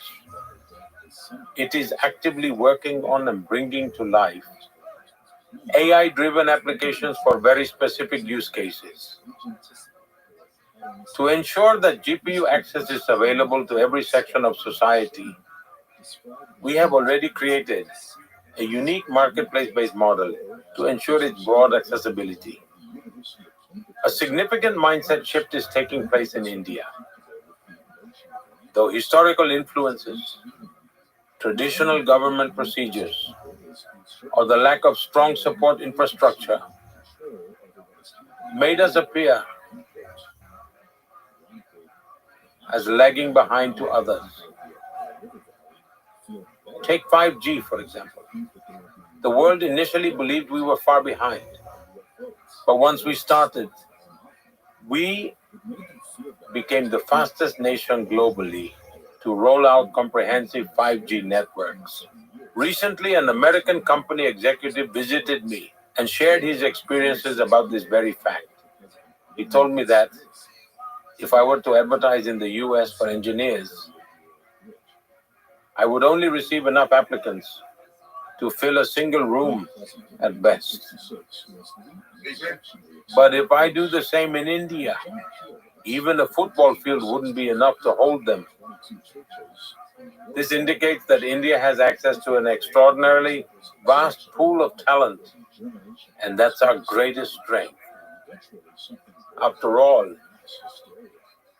artificial intelligence is fundamentally powered, shaped, and guided by human intelligence. Without genuine human intelligence, AI can't thrive or progress sustainably. And that real intelligence exists abundantly in India's youth and talent pool. And I believe that's our greatest asset. But also, if you look, many of the top tech leaders, first of all, tech talent, but tech leaders in the US are of Indian origin. Sundar Pichai, Satya Nadella, Arvind Sarvanas. You've met with some of them. What spirit of their Indian origins do you think they carry in them that enables them to be so successful? Look, Indian culture emphasizes that there should be equal respect for the place where you're born and the place where you work. There should be no difference. As much as there is dedication to the land of birth, there should be the same sense of dedication to the land of work. You should always give your best wherever you are. Because of these rich cultural values, every Indian strives to give their best effort, regardless of their role or position. They don't wait until they're in senior roles, even in smaller roles. Secondly, they never get involved in anything questionable or unethical. They tend to remain dedicated to what's right and ethical. Their nature is collaborative. They easily get along with others, eventually for success. Just having knowledge isn't enough. The ability to work effectively as part of a team matters significantly more. Understanding people and harnessing their abilities is an incredibly valuable skill. Generally, people raised in India, especially those coming from joint families and brought up in an open society, find it easier to lead complex tasks and large teams effectively. That's why today, in major corporations across the globe, you'll find Indians holding key leadership positions.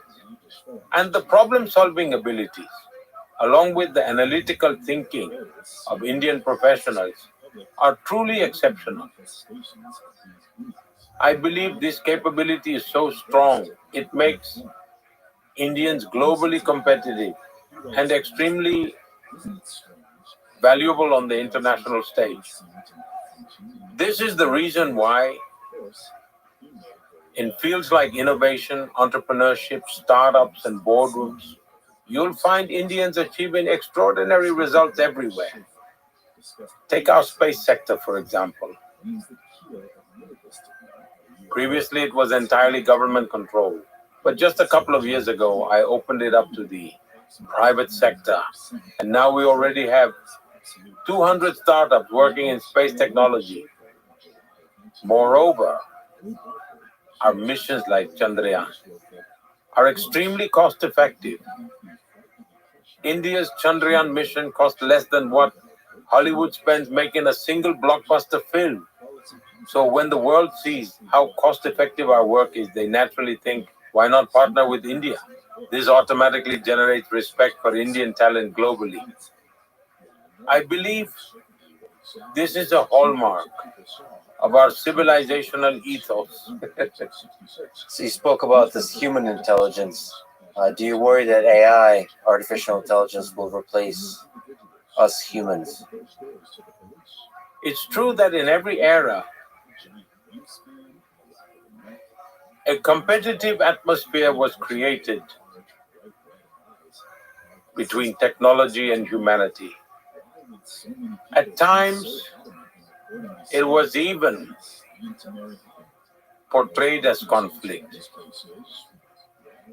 It was often portrayed as if technology would challenge human existence itself. But every time, as technology advanced, humans adapted and stayed a step ahead. It has always been the case.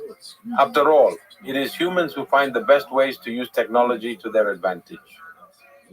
And I believe that with AI, humans are now being forced to reflect on what it truly means to be human. This is the real power of AI. Because of the way AI functions, it has challenged how we perceive work itself. But human imagination is the fuel. AI can create many things based on that. And in the future, it may achieve even more. Still, I firmly believe that no technology can ever replace the boundless creativity and imagination of the human mind. I agree with you. It does make me and a lot of people wonder what it makes humans special, because it seems that there's a lot that makes humans special. The imagination, the creativity, the consciousness, the ability to be afraid, to love, to dream, to think outside of the box, outside of the box, of the box, of the box, take risks, all of those things. Now look, humans have an innate ability to care for each other. The natural tendency to be concerned about one another. Now, can someone tell me, is AI capable of this? This is one of the big open questions of the 21st century. Every year, you host the Pariksha Chacha, where you interact directly with young students and give them advice on how to prepare for exams. I watched a bunch of them. So you give advice on how to succeed in exams, how to manage stress, all those kinds of things. Can you explain at a high level the different exams that students in India need to take in their education journey and why it's so stressful? By and large, a strange mindset has developed in society today. Even schools measure their success by students' rankings.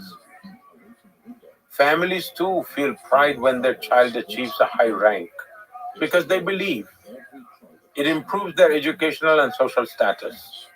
This mentality has resulted in increased pressure on children. Kids also began feeling that their entire lives depend on 10th and 12th grade exams. We've introduced significant changes in our new education policy to address this issue. But until those changes take effect on the ground, I feel another responsibility. If our children face challenges, it's my duty to listen to them, understand them, and ease their burden. In a way, when I conduct Pariksha Pe Charcha, I get insights directly from the students, understand their parents' mindset, as well as the perspectives of people in the educational field. So, these discussions don't just benefit the students, they benefit me too. Exams are valuable for assessing knowledge in a specific domain, but they can't become the sole measure of someone's overall potential. Many people may not score high academically, yet can hit a century in cricket because that's where their true strength lies. When the focus shifts to actual learning, scores tend to naturally improve. I remember when I was a student, I had a teacher whose learning techniques still greatly appeal to me today. He would give us children specific instructions. To one child, he would say, tomorrow bring exactly 10 chickpeas from home. To another, he might request, bring 15 grains of rice, no more, no less. A third child could be told, bring 21 mung beans, precisely that number. Different students got different quantities and varieties. So each child would think, I need to get exactly 10. And counting them at home helped them memorize numbers naturally. Then they'd learn what chickpeas were. And after returning to school, they'd pool it all. The teacher would then ask, take out 10 chickpeas, 3 chickpeas, 2 mung beans.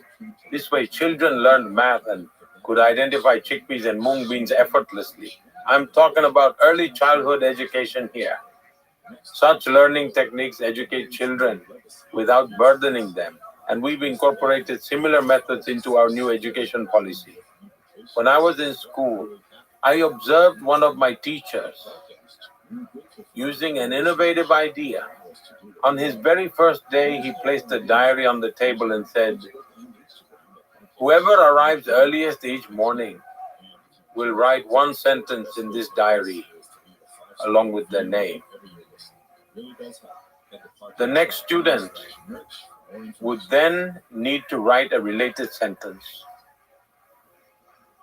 At first, I'd rush to school very early every day. Why? So that I could write the first sentence. I once wrote something like, "Today's sunrise was magnificent." It filled me with energy.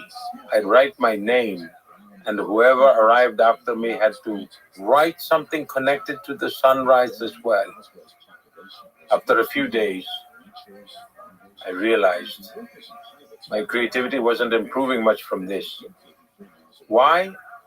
Because I'd arrived with a fixed thought already in mind and simply write it down. So I decided I'd start going last instead. What happened then was that I read what others had written first and then tried to give my very best. As a result, my creativity began to improve even more. Sometimes, teachers do these small, simple activities that greatly impact your life. These experiences, combined with my own background in organizational work, made human resource development a key area of focus for me. That's why I engage with children through events once or twice each year. And over time, these efforts have resulted in a book that's benefiting thousands of children, serving as a valuable reference for them. Can you speak a little bit more by way of advice to students of how to be successful on their path in their career, how to find their career, and how to find success in India, and just to all the people across the world who find inspiration in your words? I believe that whatever task you get, if you perform that task with complete dedication and sincerity, they inevitably become an expert sooner or later. And their enhanced capabilities open doors to success while working. One must continually strive to improve their skills and should never underestimate their ability to learn. When someone constantly neglects their learning ability, they limit their growth.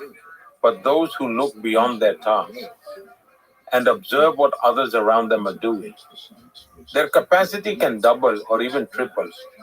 To young people, I'd say this clearly: there's no need to feel discouraged. There's certainly some task out there destined just for you. Don't worry. Focus on enhancing your skills, and opportunities will come. You may think, "I wanted to be a doctor but became a teacher. My life is wasted." Thinking like that won't help you at all. All right, you didn't become a doctor, but as a teacher, you can shape 100 doctors. If you had become a doctor, you'd serve only your patients, but now, as a teacher, you can inspire students to fulfill their dreams of becoming doctors, so that both you and your students can together serve millions of patients. Then he gains a new perspective on life. I couldn't become a doctor, so I was miserable, and I was unhappy being a teacher. But now I realize as a teacher, I can create doctors. Connecting your life to a greater purpose brings a sense of inspiration and meaning. I have always believed that God has given everyone unique capabilities.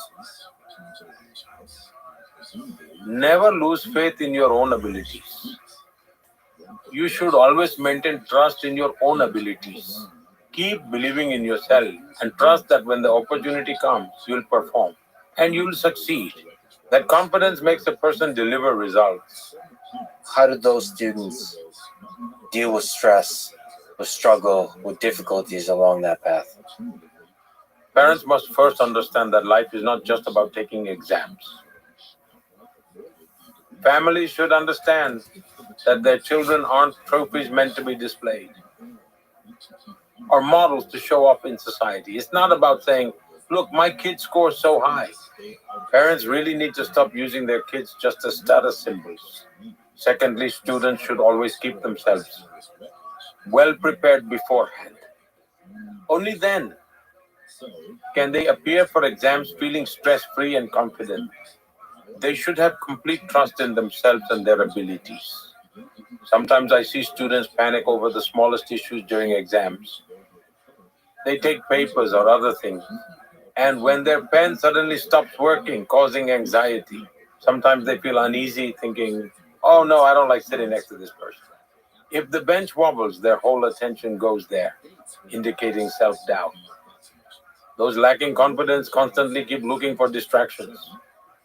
But if you're confident and have genuinely worked hard, just take a minute, take some deep breaths, relax your mind, and refocus your attention calmly.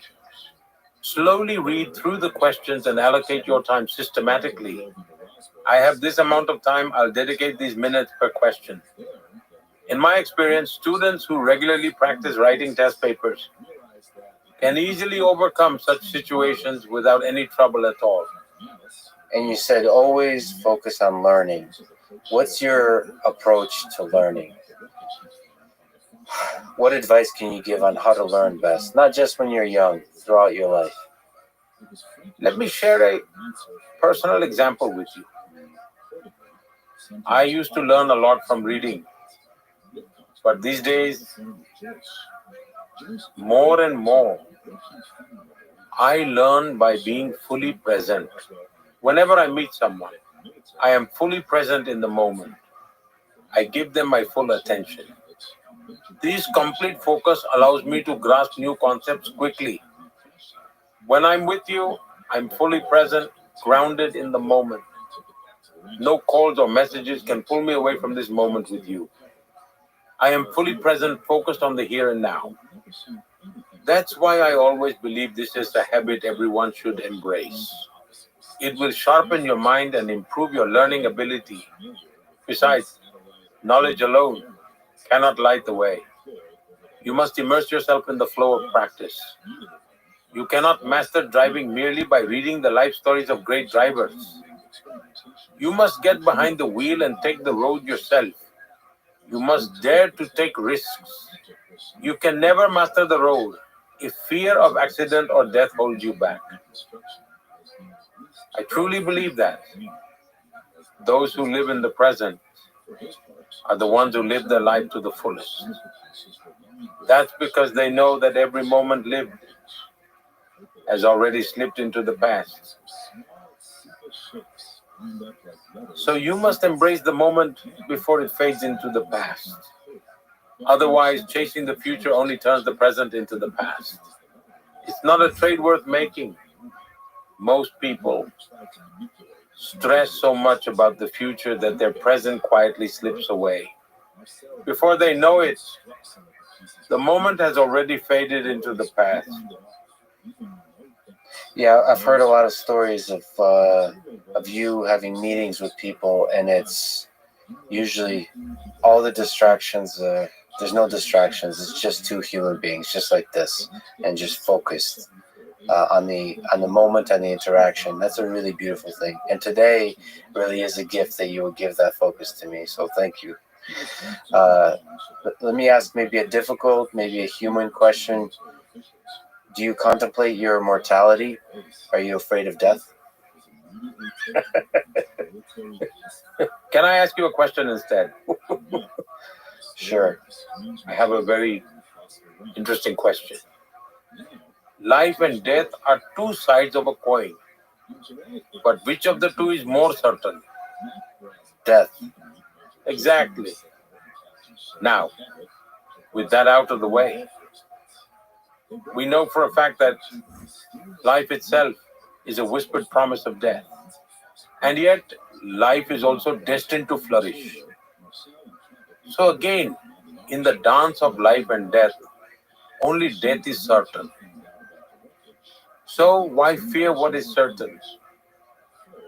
That's why you must embrace life instead of fretting over death. That's how life will evolve and flourish. For it is uncertain. That's why you must commit to enriching, refining, and elevating your life so you can live fully and with a purpose before death comes knocking. That's why you must let go of the fear of death. After all, death is inevitable, and there's no use worrying about when it will arrive. It will arrive when it's meant to. What gives you hope about the future, not just of India, but all of human civilization, all of us humans here on Earth? Well, I am an optimist at heart. Pessimism and negativity are simply not ingrained in my mindset. They don't align with the way I think. That's why I always gravitate toward the bright side instead. If we take a moment to reflect on the history of mankind, we see the incredible crisis humans have overcome with resilience and strength. We also see the major changes humanity has embraced to evolve with the times. And this continuous transformation has carried on for millennia. In every era, it is in human nature to adapt to the ever-flowing current of change. And while our progress has gone through cycles of ups and downs, it is those people who can break free from the constraints of these historical cycles and outdated thinking patterns. It is they who can help humanity achieve extraordinary positive breakthroughs with an unshackled speed and grace, transcending the limitations of the old way of doing things by embracing change. In this moment, I was wondering if you could guide me perhaps through a Hindu prayer or meditation for a few moments. I I'm trying to learn the Gayatri mantra. And in my fast, I was trying to do the chants. Perhaps I could try chanting. You could tell me about the importance of this mantra and maybe others in your life, in your spirituality. Should I try? Yes, please.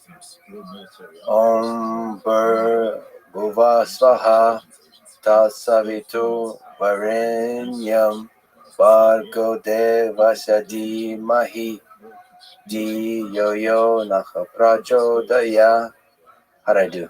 It's okay. You did great. Om Bhurbhuvah Swaha Tat Saviturvarenyam Bhargo Devasya Dhimahi Dhiyo Yo Naha Prachodayat.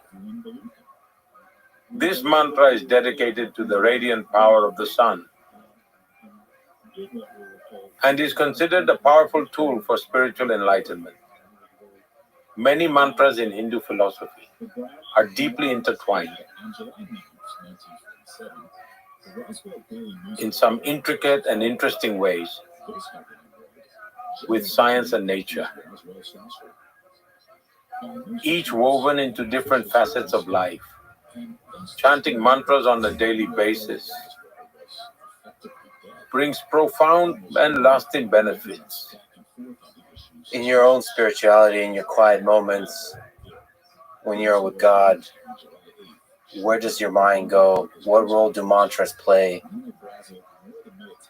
when you're fasting, when you're just alone with yourself? The word meditation has been overused to the point that it feels like a cliche. In Indian languages, we usually refer to it as dhyan. If I associate Dhyan to meditation, it might seem burdensome to some. One might think, this is too difficult. I'm not an enlightened being. But it's not rocket science. It just means freeing yourself from distraction. For example, even when you're in class, your mind wanders to recess. All you think about is lunch, not the lesson. Meditation is simply being present in the moment. I recall an incident from my time living in the Himalayas. There I encountered this wise sage. He taught me a simple, practical technique. It was nothing spiritual. There are several little streams in the Himalayas. He positioned a large leaf to catch water from one of those streams and placed an upside down bowl below so water would drip rhythmically from the leaf onto the bowl.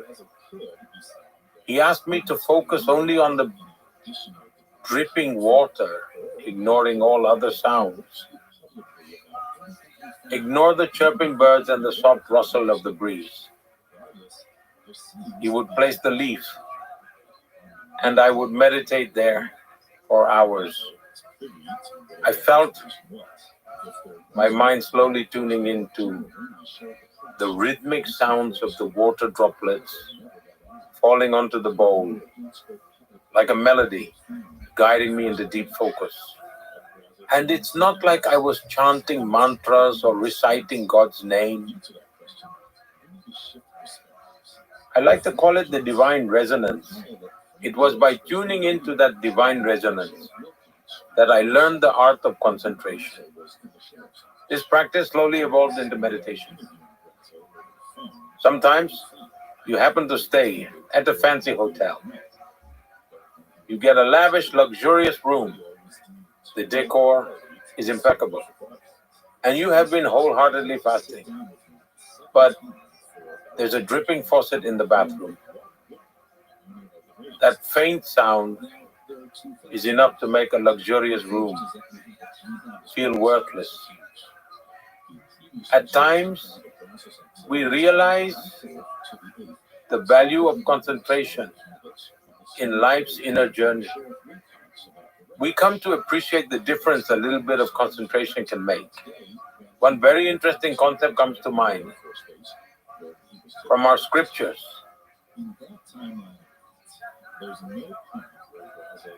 Since we spoke about life and death, I would like to quote a mantra. Om Purnamadam Purnamidam Purnatma Purna Madochyate. In other words, all life is part of a complete circle. And this mantra emphasizes the path to achieve that completeness. Similarly, Hindus never focus solely on individual well-being. Sarve bhavantu sukhina, sarve santu niramaya. In other words, we wish for the well-being and prosperity of all. Sarve bhadrani paschyantu, ma kaschid dukh bhag bhavet. This mantra encompasses the idea of universal well-being and prosperity. And you know how this mantra ends? Om Shanti Shanti Shanti.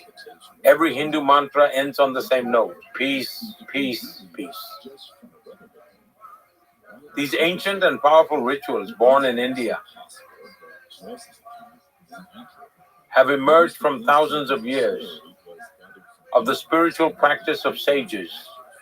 They connect us to the essence of life. Shanti, Shanti, Shanti. Now, Thank you for this honor. Thank you for this incredible conversation. Thank you for welcoming me to India. And I can't wait to break the fast with some Indian food tomorrow.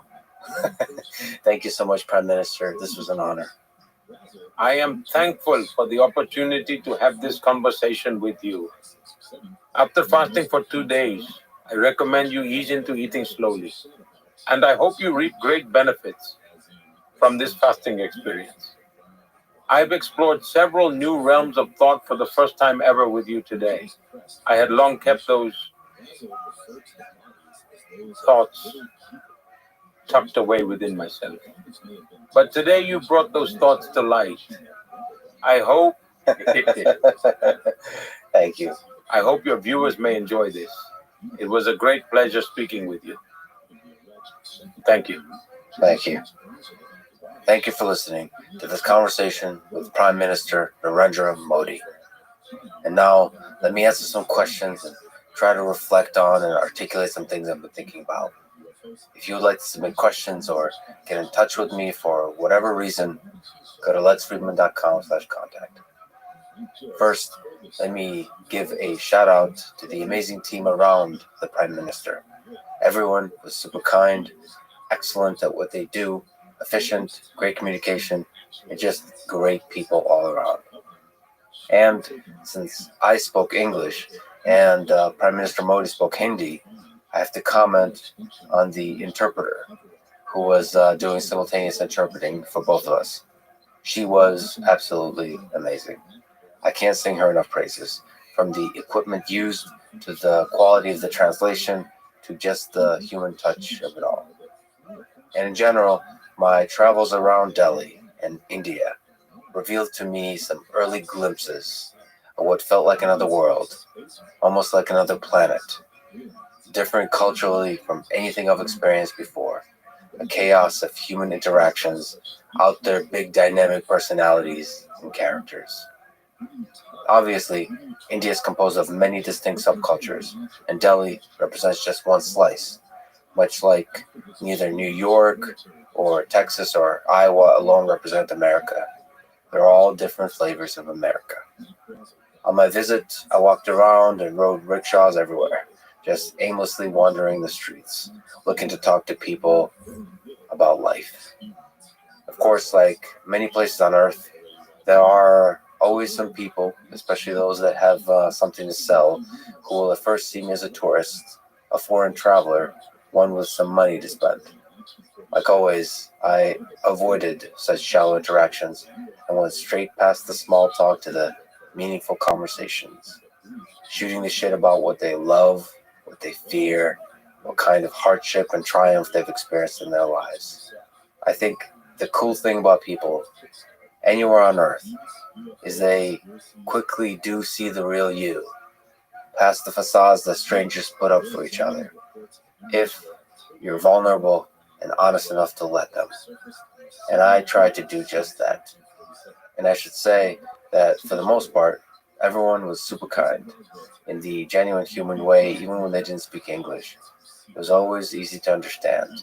Probably more than any other peoples I've interacted with in India, people's eyes, faces, body language all communicate a lot of information, a lot of emotion, not reserved at all. When I travel through Eastern Europe, for example, in contrast, reading a person is much tougher. The meme does have some truth to it. There's often a protective layer between the heart of the person and the outside world. In India, it's all there on full display. So I had a lot of epic conversations and interactions as I walked around Delhi for a couple of weeks. In general, on the topic of reading people, I do believe the eyes can often say more than words can. We humans are a fascinating bunch. There really is a deep, turbulent ocean behind the surface waves we show the world. In some sense, what I try to do in conversations, on and off the mic, is to get to that depth. Anyway, the few weeks I spent in India were a magical experience.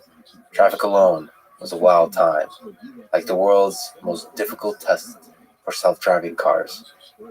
It reminded me of watching nature documentary videos of swarms of fish, when it's thousands of them swimming around at insane speeds, seemingly in complete chaos.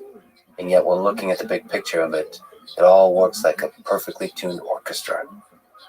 I will most certainly travel around India with my friend Paul Rosalie in the near future, maybe with some other friends, all around, from the north of India to the south. Now, allow me to also comment about one of the books that first drew me toward India. and to its deep history of philosophical and spiritual traditions. The book is Siddhartha by Hermann Hesse. I first read most of Hesse's major work as a teenager, but then reread them again through the years.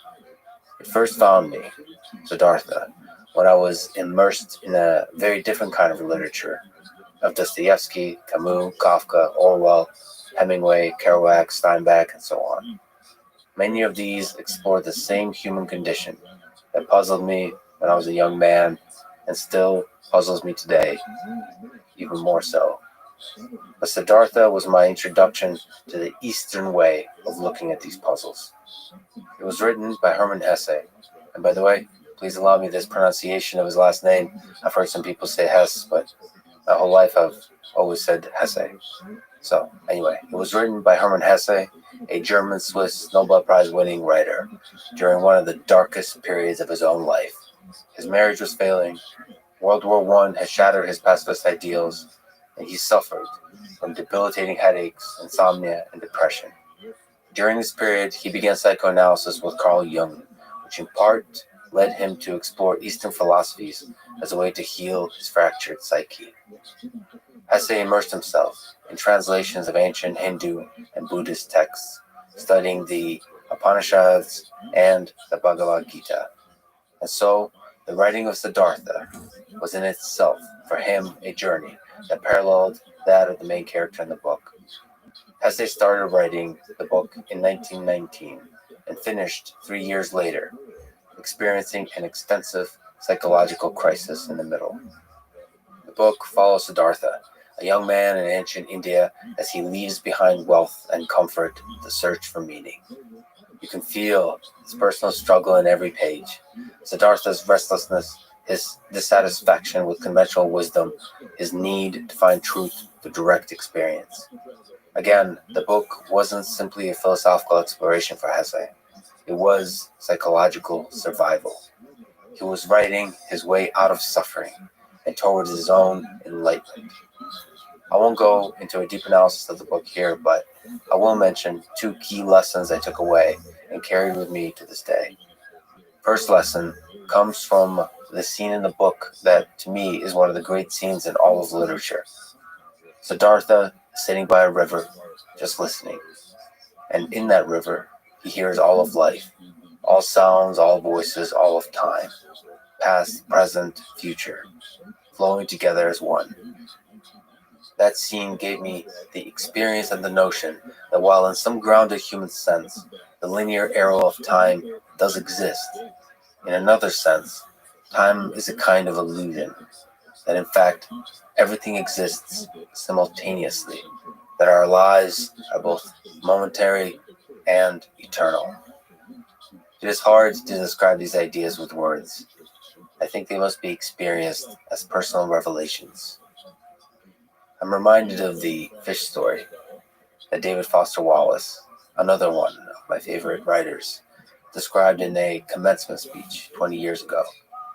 The story goes, 2 young fish are swimming along when they encounter an older fish swimming the opposite way. The older fish nods and says, "Morning, boys. How's the water?" The young fish swim on, and eventually one turns to the other and asks, "What the hell is water?" The illusion of the forward progress of time is water in this metaphor. As humans, we're fully immersed in it.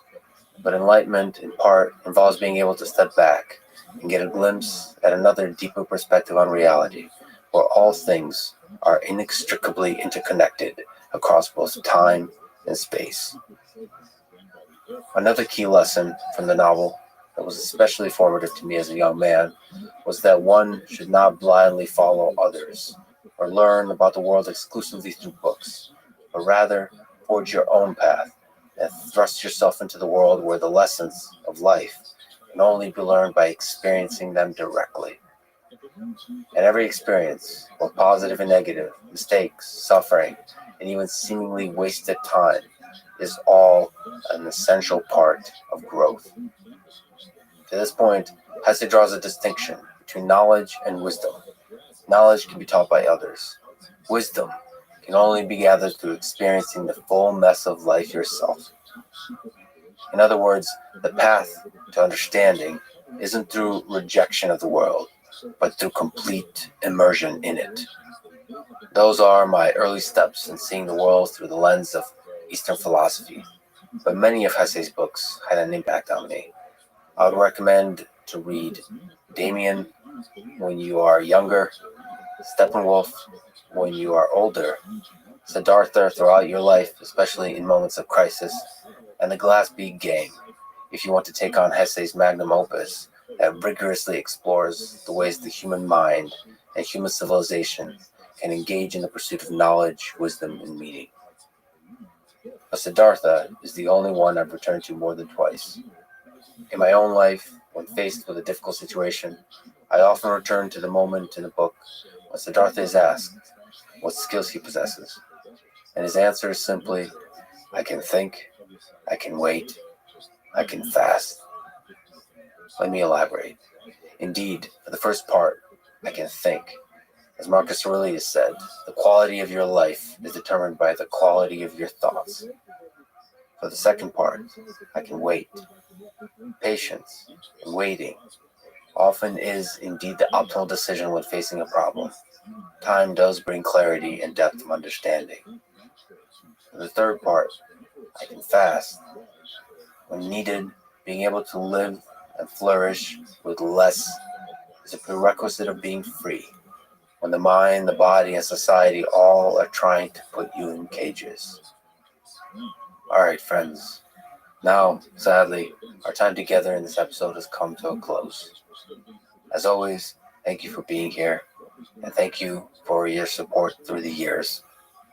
Let me leave you with a few words from the Bhagavad Gita.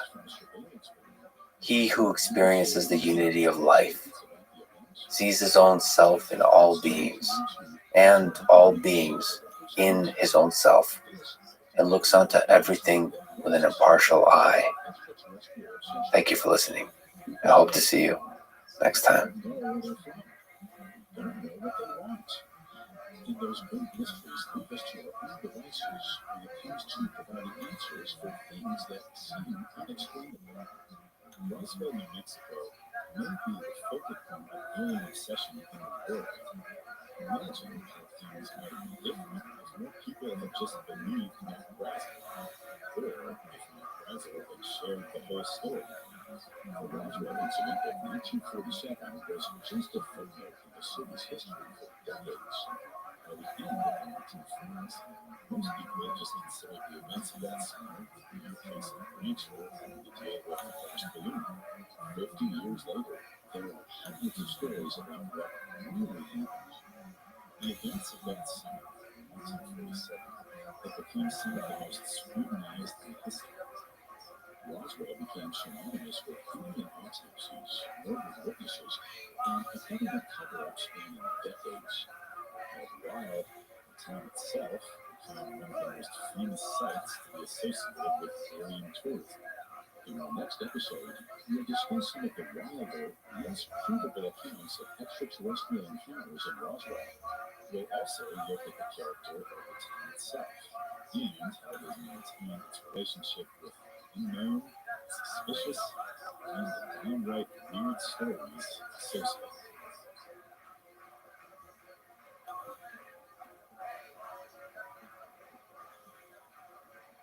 Thanks for listening to Extraterrestrial.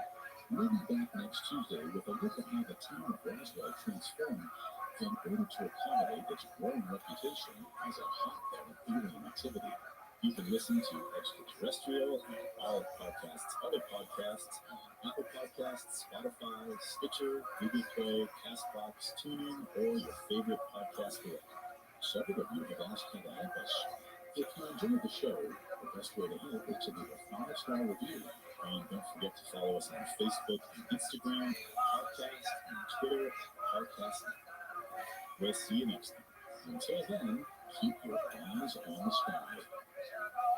Extraterrestrial was created by Max Cutler. It's a production of Cutler Media and part of the Podcast Network. It's produced by Max and Ron Cutler, sound design by Russell Nash, with production assistance by Ron Shapiro and Paul Model. Additional production assistants by Mandy Admire, Carla Madden, and Freddie Beckley. Extraterrestrial is written by Colin McLaughlin and stars Will Thomas and Tim Johnson.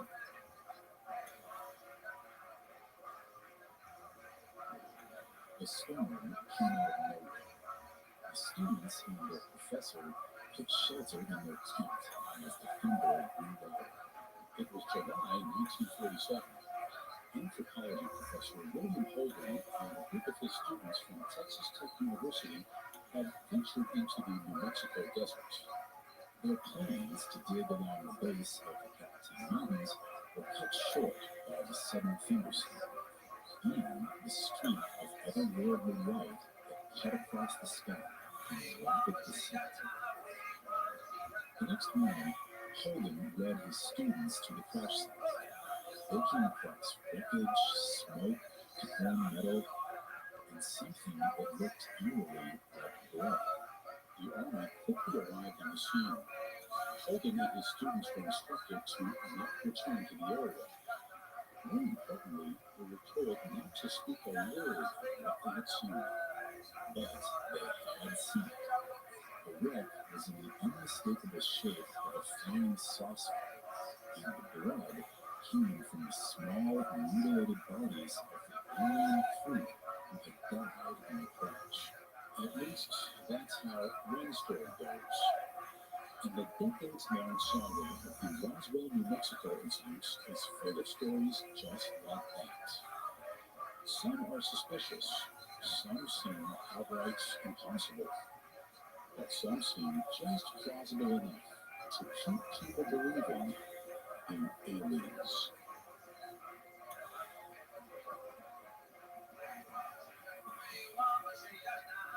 Are we alone? Have we been alone? Will we be alone? Stories of alien visitation have been ingrained in human history. Alien life may not be confirmed, but our obsession with it can't be ignored. Welcome to Extraterrestrial on the podcast. I'm Tim, and I'm Bill. Every Tuesday, we visit the marvelous and strange stories about our encounters with beings from another world. We're aware that some of these tales may seem completely unbelievable. Others may seem too real. But these stories shed light on human nature, human beliefs, and human psychology. And each story has garnered hundreds, if not millions, of true believers. And for that reason, we think they're worth exploring. Today is our second episode on the Roswell incident of 1947 and the legacy of belief in aliens that defines the time to this day. At Podcast, we are grateful for you, our listeners, who allow us to do what we love. Let us know how we're doing. Reach out on Facebook and Instagram at Podcast and Twitter at Podcast Network. And if you enjoyed today's episode, the best way to help us is to leave a 5-star review wherever you're listening. It really does. We also now have merchandise. Head to podcast.com/merch for more information.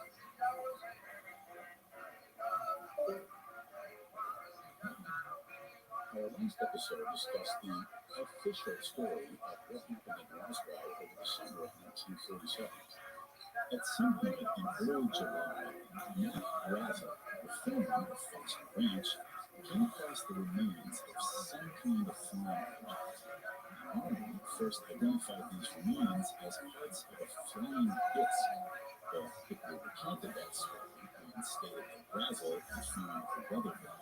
50 years later, amidst a growing cultural obsession with the alleged cover-up of the Roswell incident, the Air Force released a report revealing the object was part of a top-secret military program meant to monitor for Soviet nuclear testing. That was the official story, and it's likely as much of an explanation as the government is ever going to do. The U.S. government did not do a great job in clarifying what really happened back in 1947. The holes in the Air Force's official account allowed conspiracy theorists and ufologists to draw their own conclusions about what happened. Over the past 70 years, the story of the Roswell incident has been muddled by unverified witness statements, contradictory conclusions, and incomplete explanations for what really happened. Because of that, any story about Roswell, no matter how bizarre, can feel like it's true.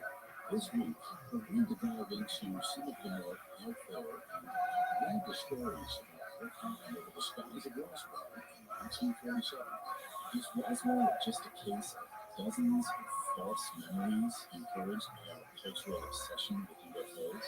Or did something really happen out there all the way back in 1947?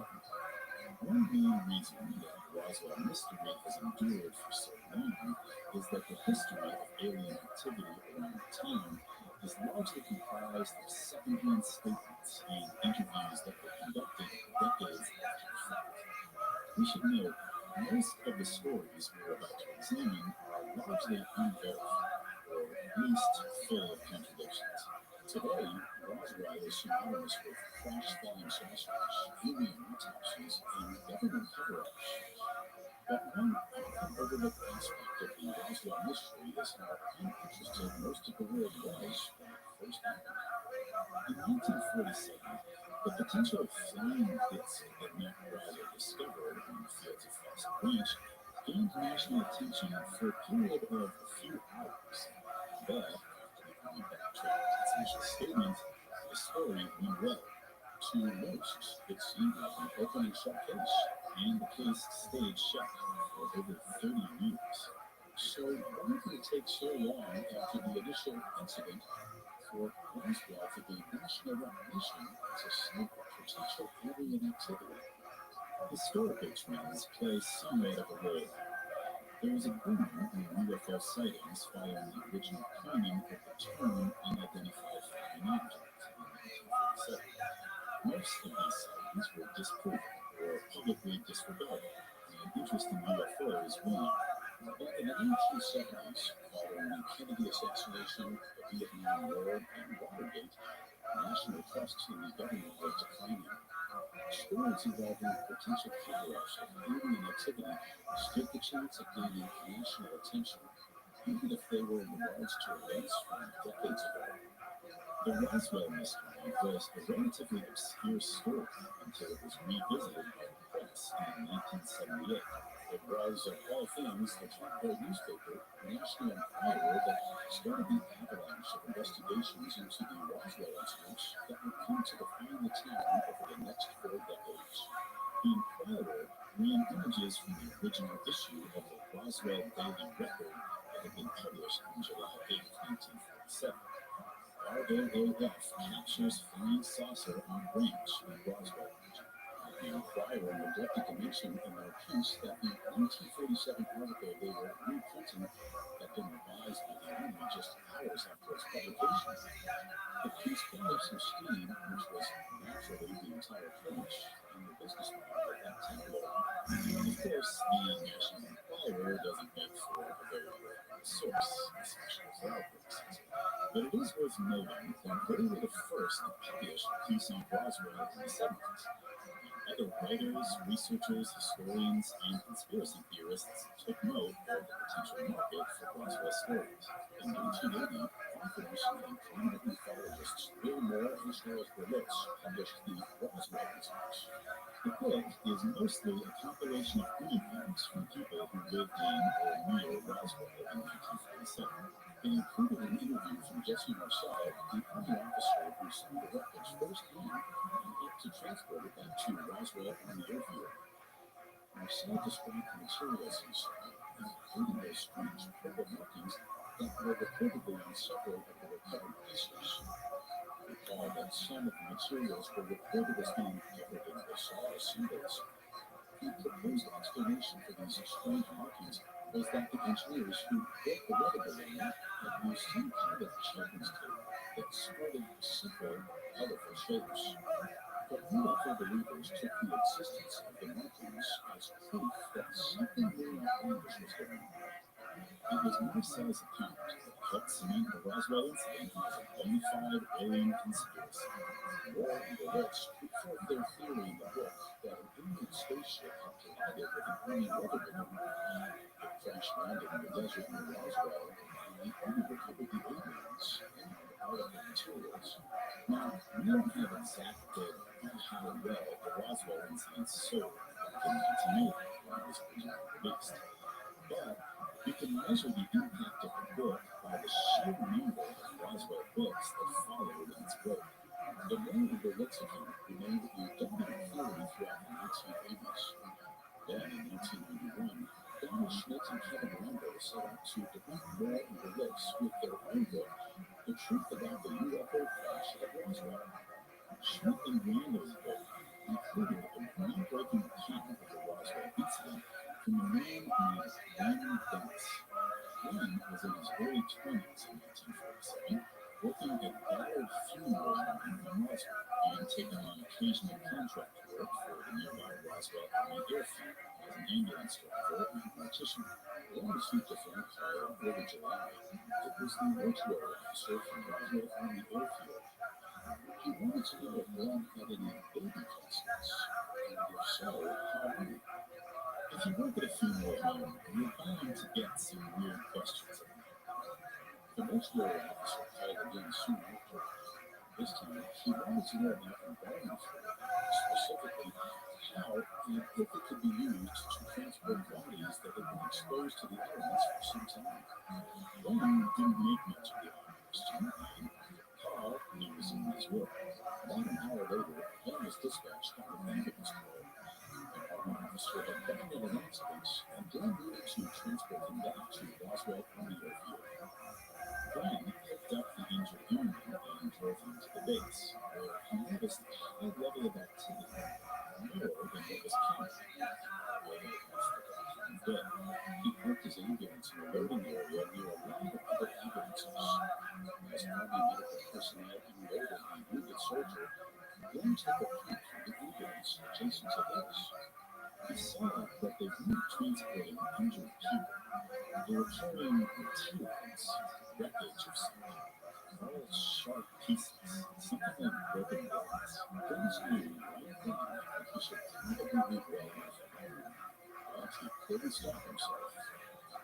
He walked around to the other ambulance and reached out to open the door and see what was inside. He was just about to open the trunk when the soldier spotted him. He was grabbed by Army personnel before he could get a look. The soldiers were escorting Glenn off the base when they came. A nurse came bursting out of a nearby medical building, her hand covering her mouth. She was coughing, gagging, close to vomiting from some kind of unholy smell. Her face was stark white, and she looked as if she had seen a ghost.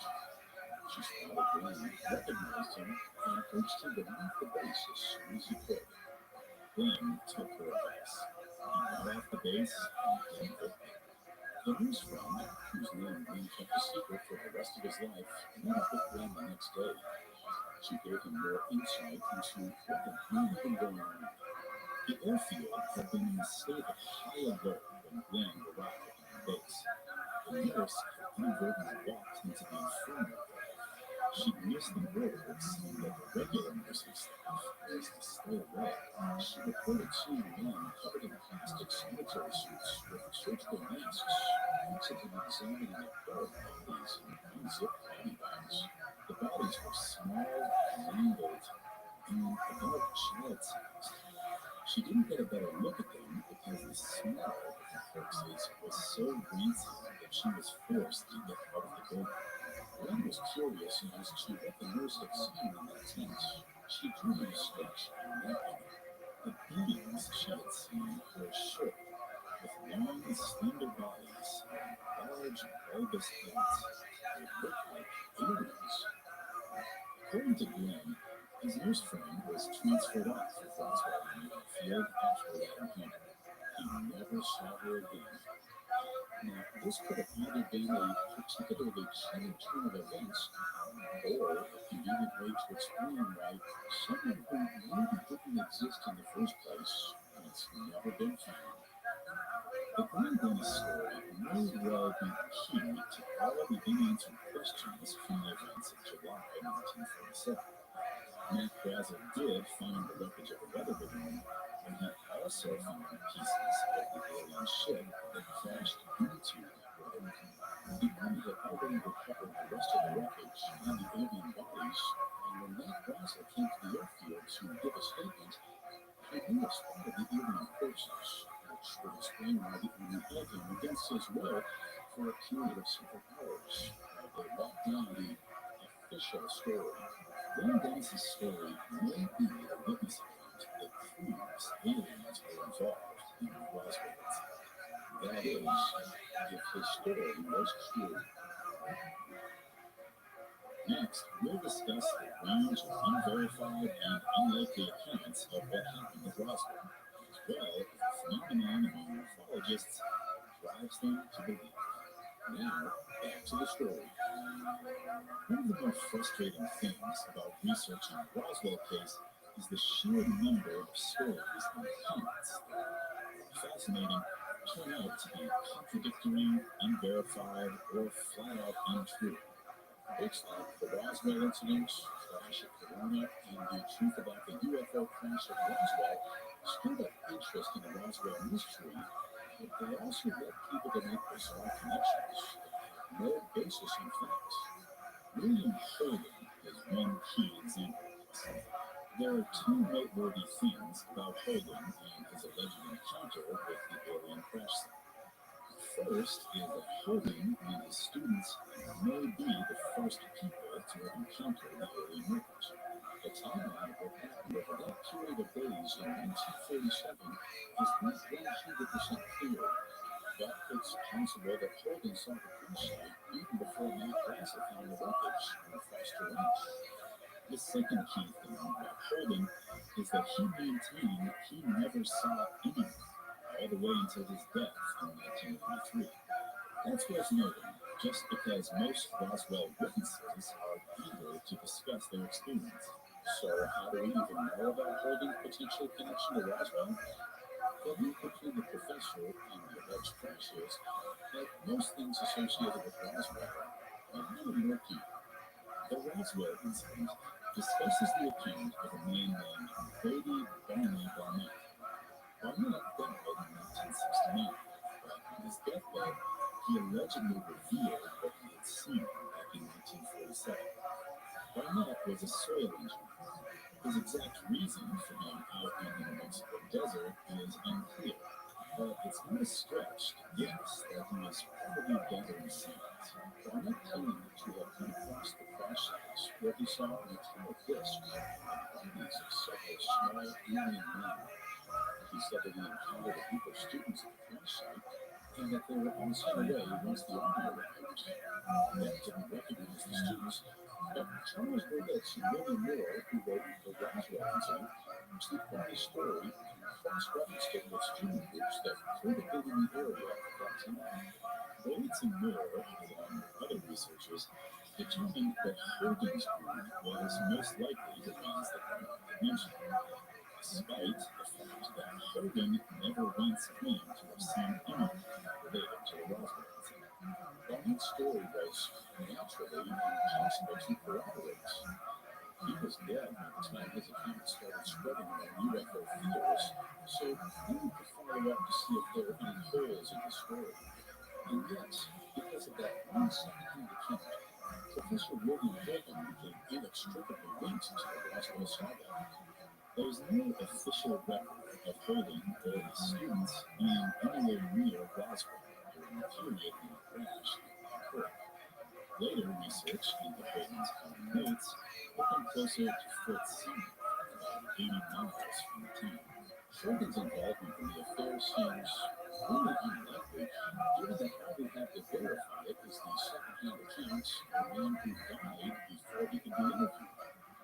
But there are dozens of conspiracy websites that go to great lengths to link Holden to Roswell, even going so far as to suggest Holden was paid off by the U.S. military to lie about what he saw. Holden serves as an example of how these Roswell stories are conceived. The authors of Roswell books tend to operate from the illogical premise that anyone who claims to have seen something that indicates an alien presence or an army cover-up is telling the truth. And any person who denies the presence of extraterrestrials in Roswell is lying or being pressured by the powers that be. Holden spent the remainder of his life denying that he had anything to do with Roswell. He's a tragic example of how the Roswell mystery created a stigma that one could never really rid themselves of.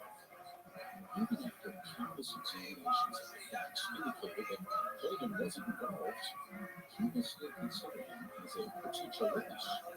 Hogan wouldn't speak about it, but plenty of other people had no problem coming forward with their versions of what happened. Glenn Dennis was one of them, and despite the groundbreaking nature of his story, a lot of it turned out to be suspicious. Glenn had been thoroughly examined and largely disregarded by a good part of the Roswell alien-focused community.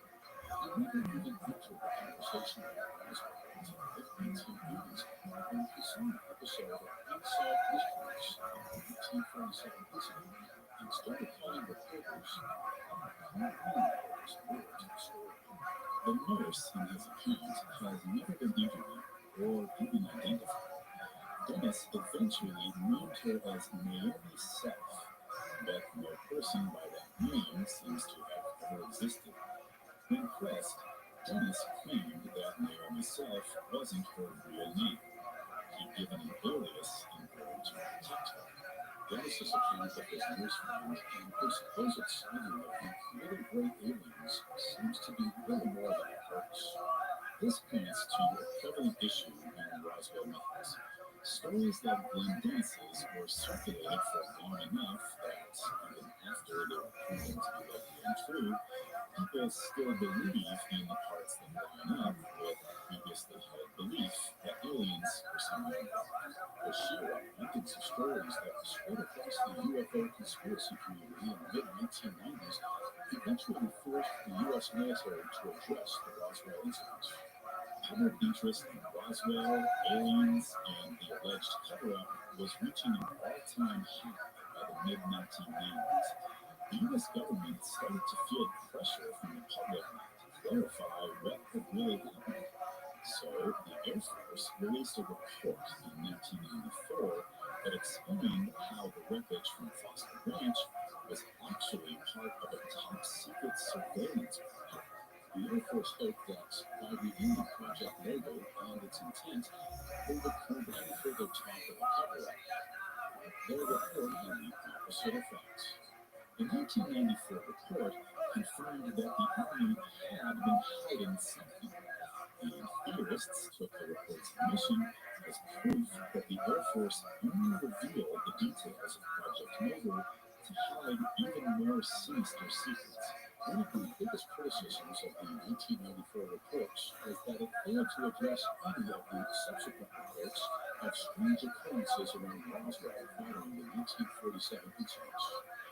The Rothschild incident and the sensationalist books that followed it made people aware of all sorts of bizarre claims, including the reports of bodies falling from the sky and Glenn Dennis's account of the alien autopsy he almost witnessed. Dennis relayed one story in particular about an alien with a swollen, bulbous head who apparently walked onto Roswell Army Airfield in 1959 and was never heard from again. The Air Force felt the pressure to elaborate on their initial report, and in 1997 they released the follow-up. Surely they thought this would clear things up. The 1997 reports directly addressed the rumors of bodies that were allegedly spotted falling from the sky in the 1950s. As it turns out, they weren't bodies at all. They were crash test dummies.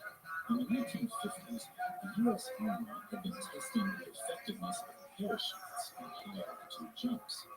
These tests primarily included strapping a crash test dummy into a chute and then examining them for damage upon landing. In translation, they dropped the dummies from really high up and then checked to see how they worked. The 1997 report even offered an explanation for the bulbous-eyed man who had been reported to walk onto Roswell Army Airfield of his own accord. His name was Dan Fagan, and he was a pilot. By 1959, the Army had begun using live humans in an altitude parachute test. Fagan had taken part in a test jump. When he was descending, his helmet malfunctioned and the glass of his view plate shattered. Fagan was still very high up in this mountain, where the atmosphere was thinner. The lack of oxygen in the air, combined with the intense velocity of the fall, caused his head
My strength lies not in my name, but in the backing of 1.4 billion Indians and thousands of years of timeless culture and heritage.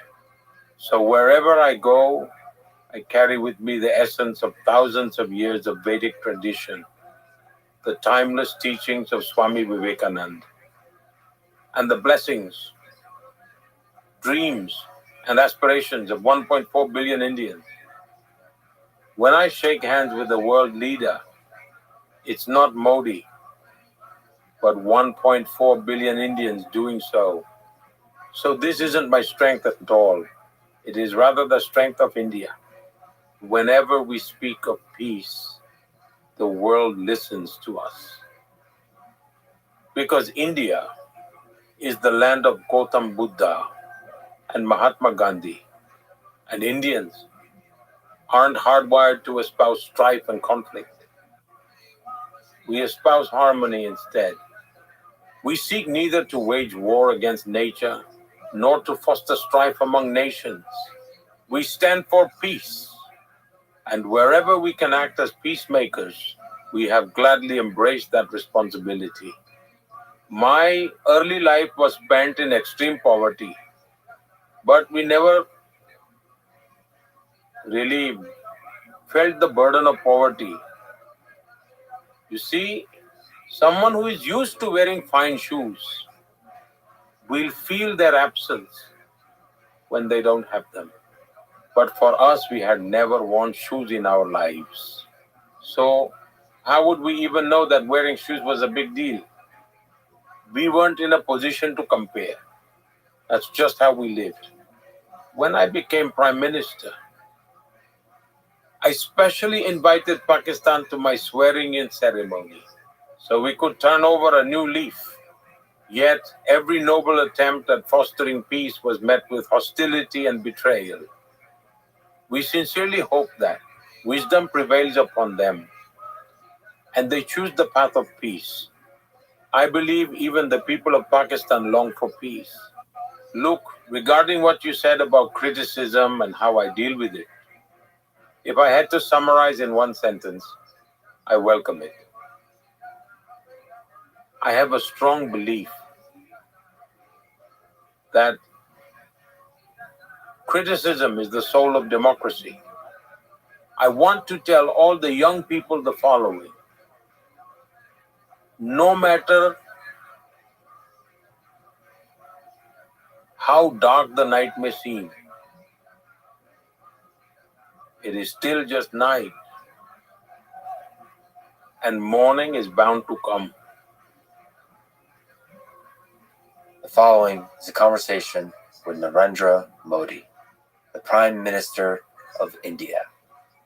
It was one of the most moving conversations and experiences of my life. Allow me here to say a few words about it. Please skip ahead straight to our conversation if you like. Narendra Modi's life story is incredible. He rose from poverty to lead a nation of 1.4 billion people, the biggest democracy in the world, where he won epic scale elections for prime minister 3 times.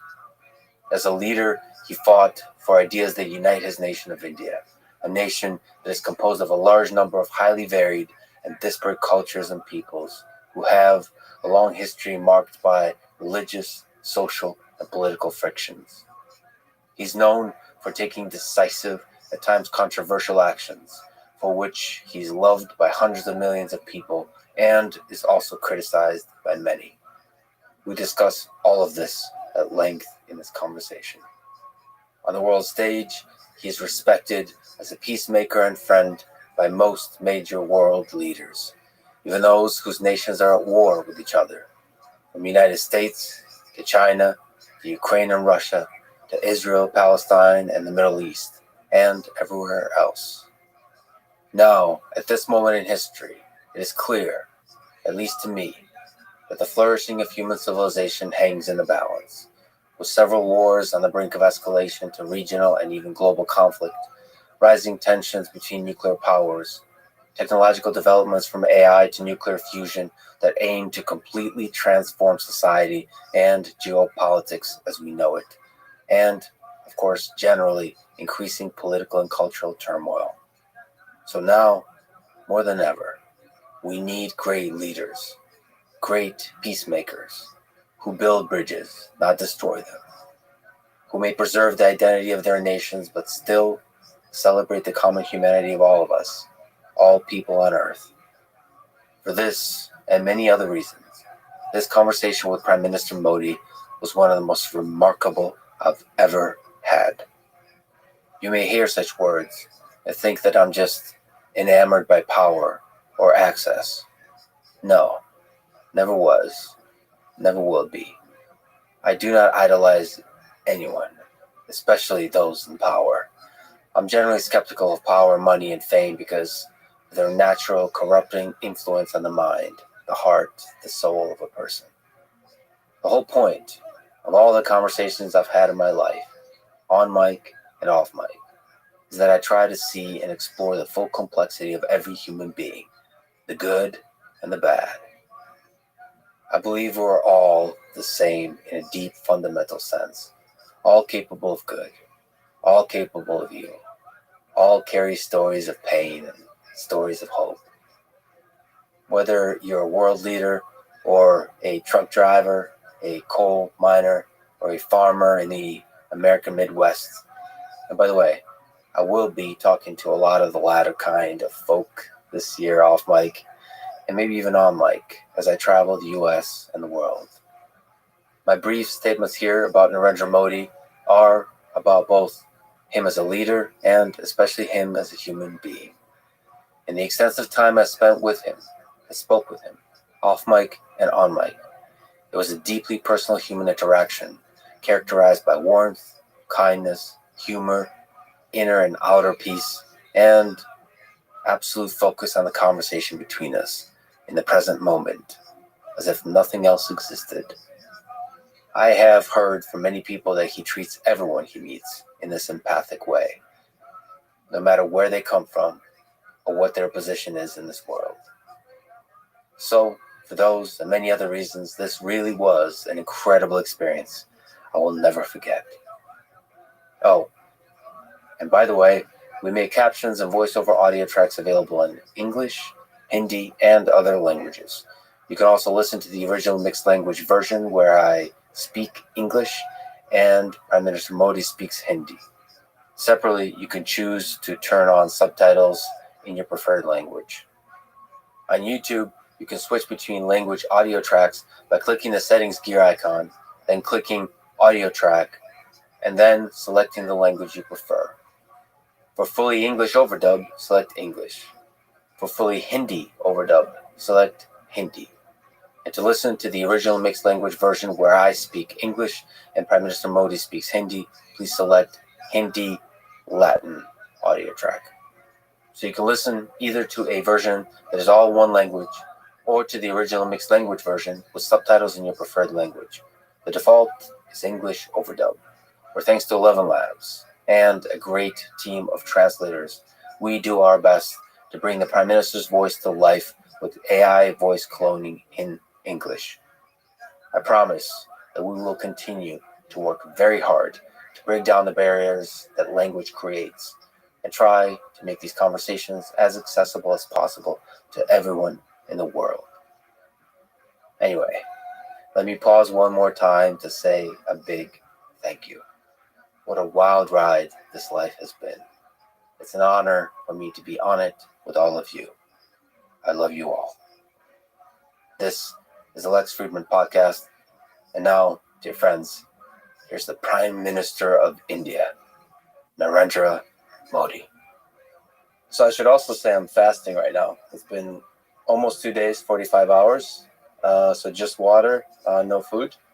In honor of this conversation, just to get in the right mindset, get into the spiritual level. I've read that you often fast for many days. Can you explain why you fast and where does your mind go when you fast? First of all, I'm truly pleasantly surprised and honored that you're fasting. All the more because it feels like you're fasting as a tribute of respect for me. So I express my deepest gratitude to you for doing this.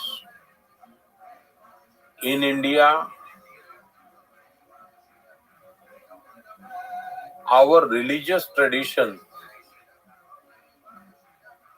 are actually a way of life. Our Supreme Court once gave a brilliant interpretation of Hinduism. They have stated that Hinduism is not about rituals or methods of worship, but rather it's a way of living, a philosophy that guides life itself. And in our scriptures, there is deep discussion on elevating the body, mind, intellect, soul, and humanity.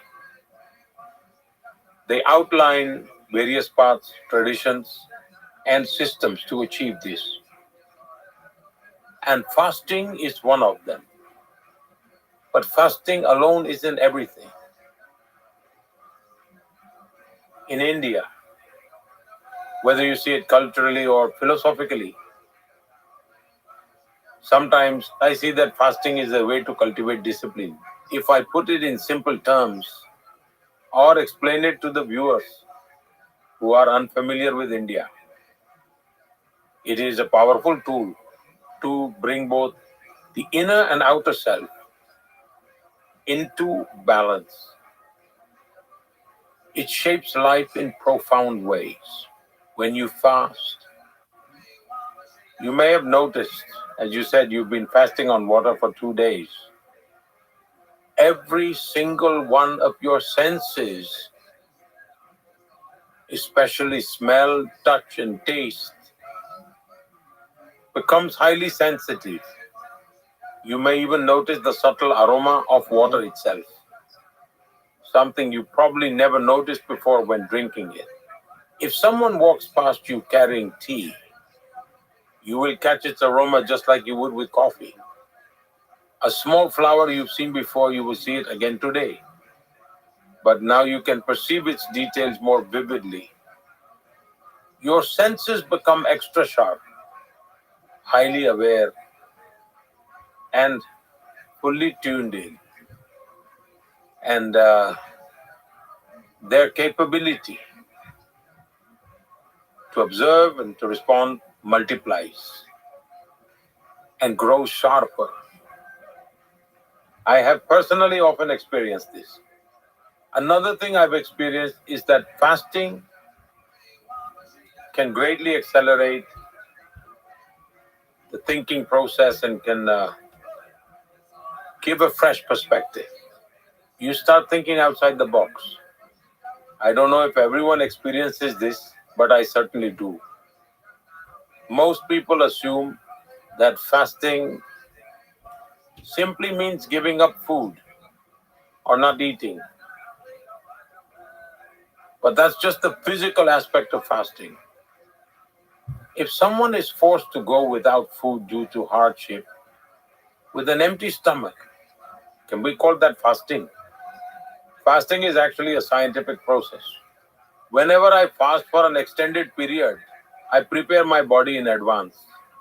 For 5 to 7 days before the fast, I follow various Ayurvedic practices and yoga practices, along with other traditional cleansing methods, to internally reset my system.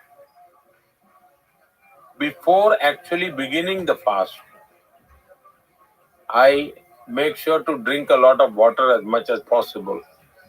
So you could say that this detoxification process helps prepare my body in the best possible way.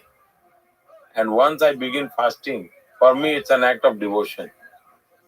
For me, fasting is a form of self-discipline. For me personally, even while I go about doing my daily activities during a fast, my mind remains deeply introspective and focused inward. And that experience is profoundly transformative for me. My practice of fasting didn't come from reading books, listening to sermons, or following a tradition just because my family happened to have observed it. It came from my own personal experience. During my school days, there was a movement inspired by Mahatma Gandhi's vision, his vision of cow protection. The government had not enacted any laws at the time. At the time, people across the country observed a one-day fast by gathering in public places in silent protests. We were just kids, probably had just finished primary school. Something inside me said I should be part of this. And that was the first time in my life I experienced fasting. At such a young age, I felt neither hunger nor any desire for food. Instead, I felt a new awareness, a surge of energy within me. So I became convinced that fasting is a science, far beyond just skipping meals. It is something far greater than that. Then gradually, I refined my body and mind through various experiments. Over time, it became a long and disciplined journey for me. And one thing is certain, fasting never slows me down. I work just as much as usual. Sometimes I even work more. And another fascinating thing I've noticed is that when I need to express my thoughts, I'm amazed at where they come from and how they flow. Yeah. It's truly an incredible experience. So you still do meetings with world leaders. You still manage the affairs of India.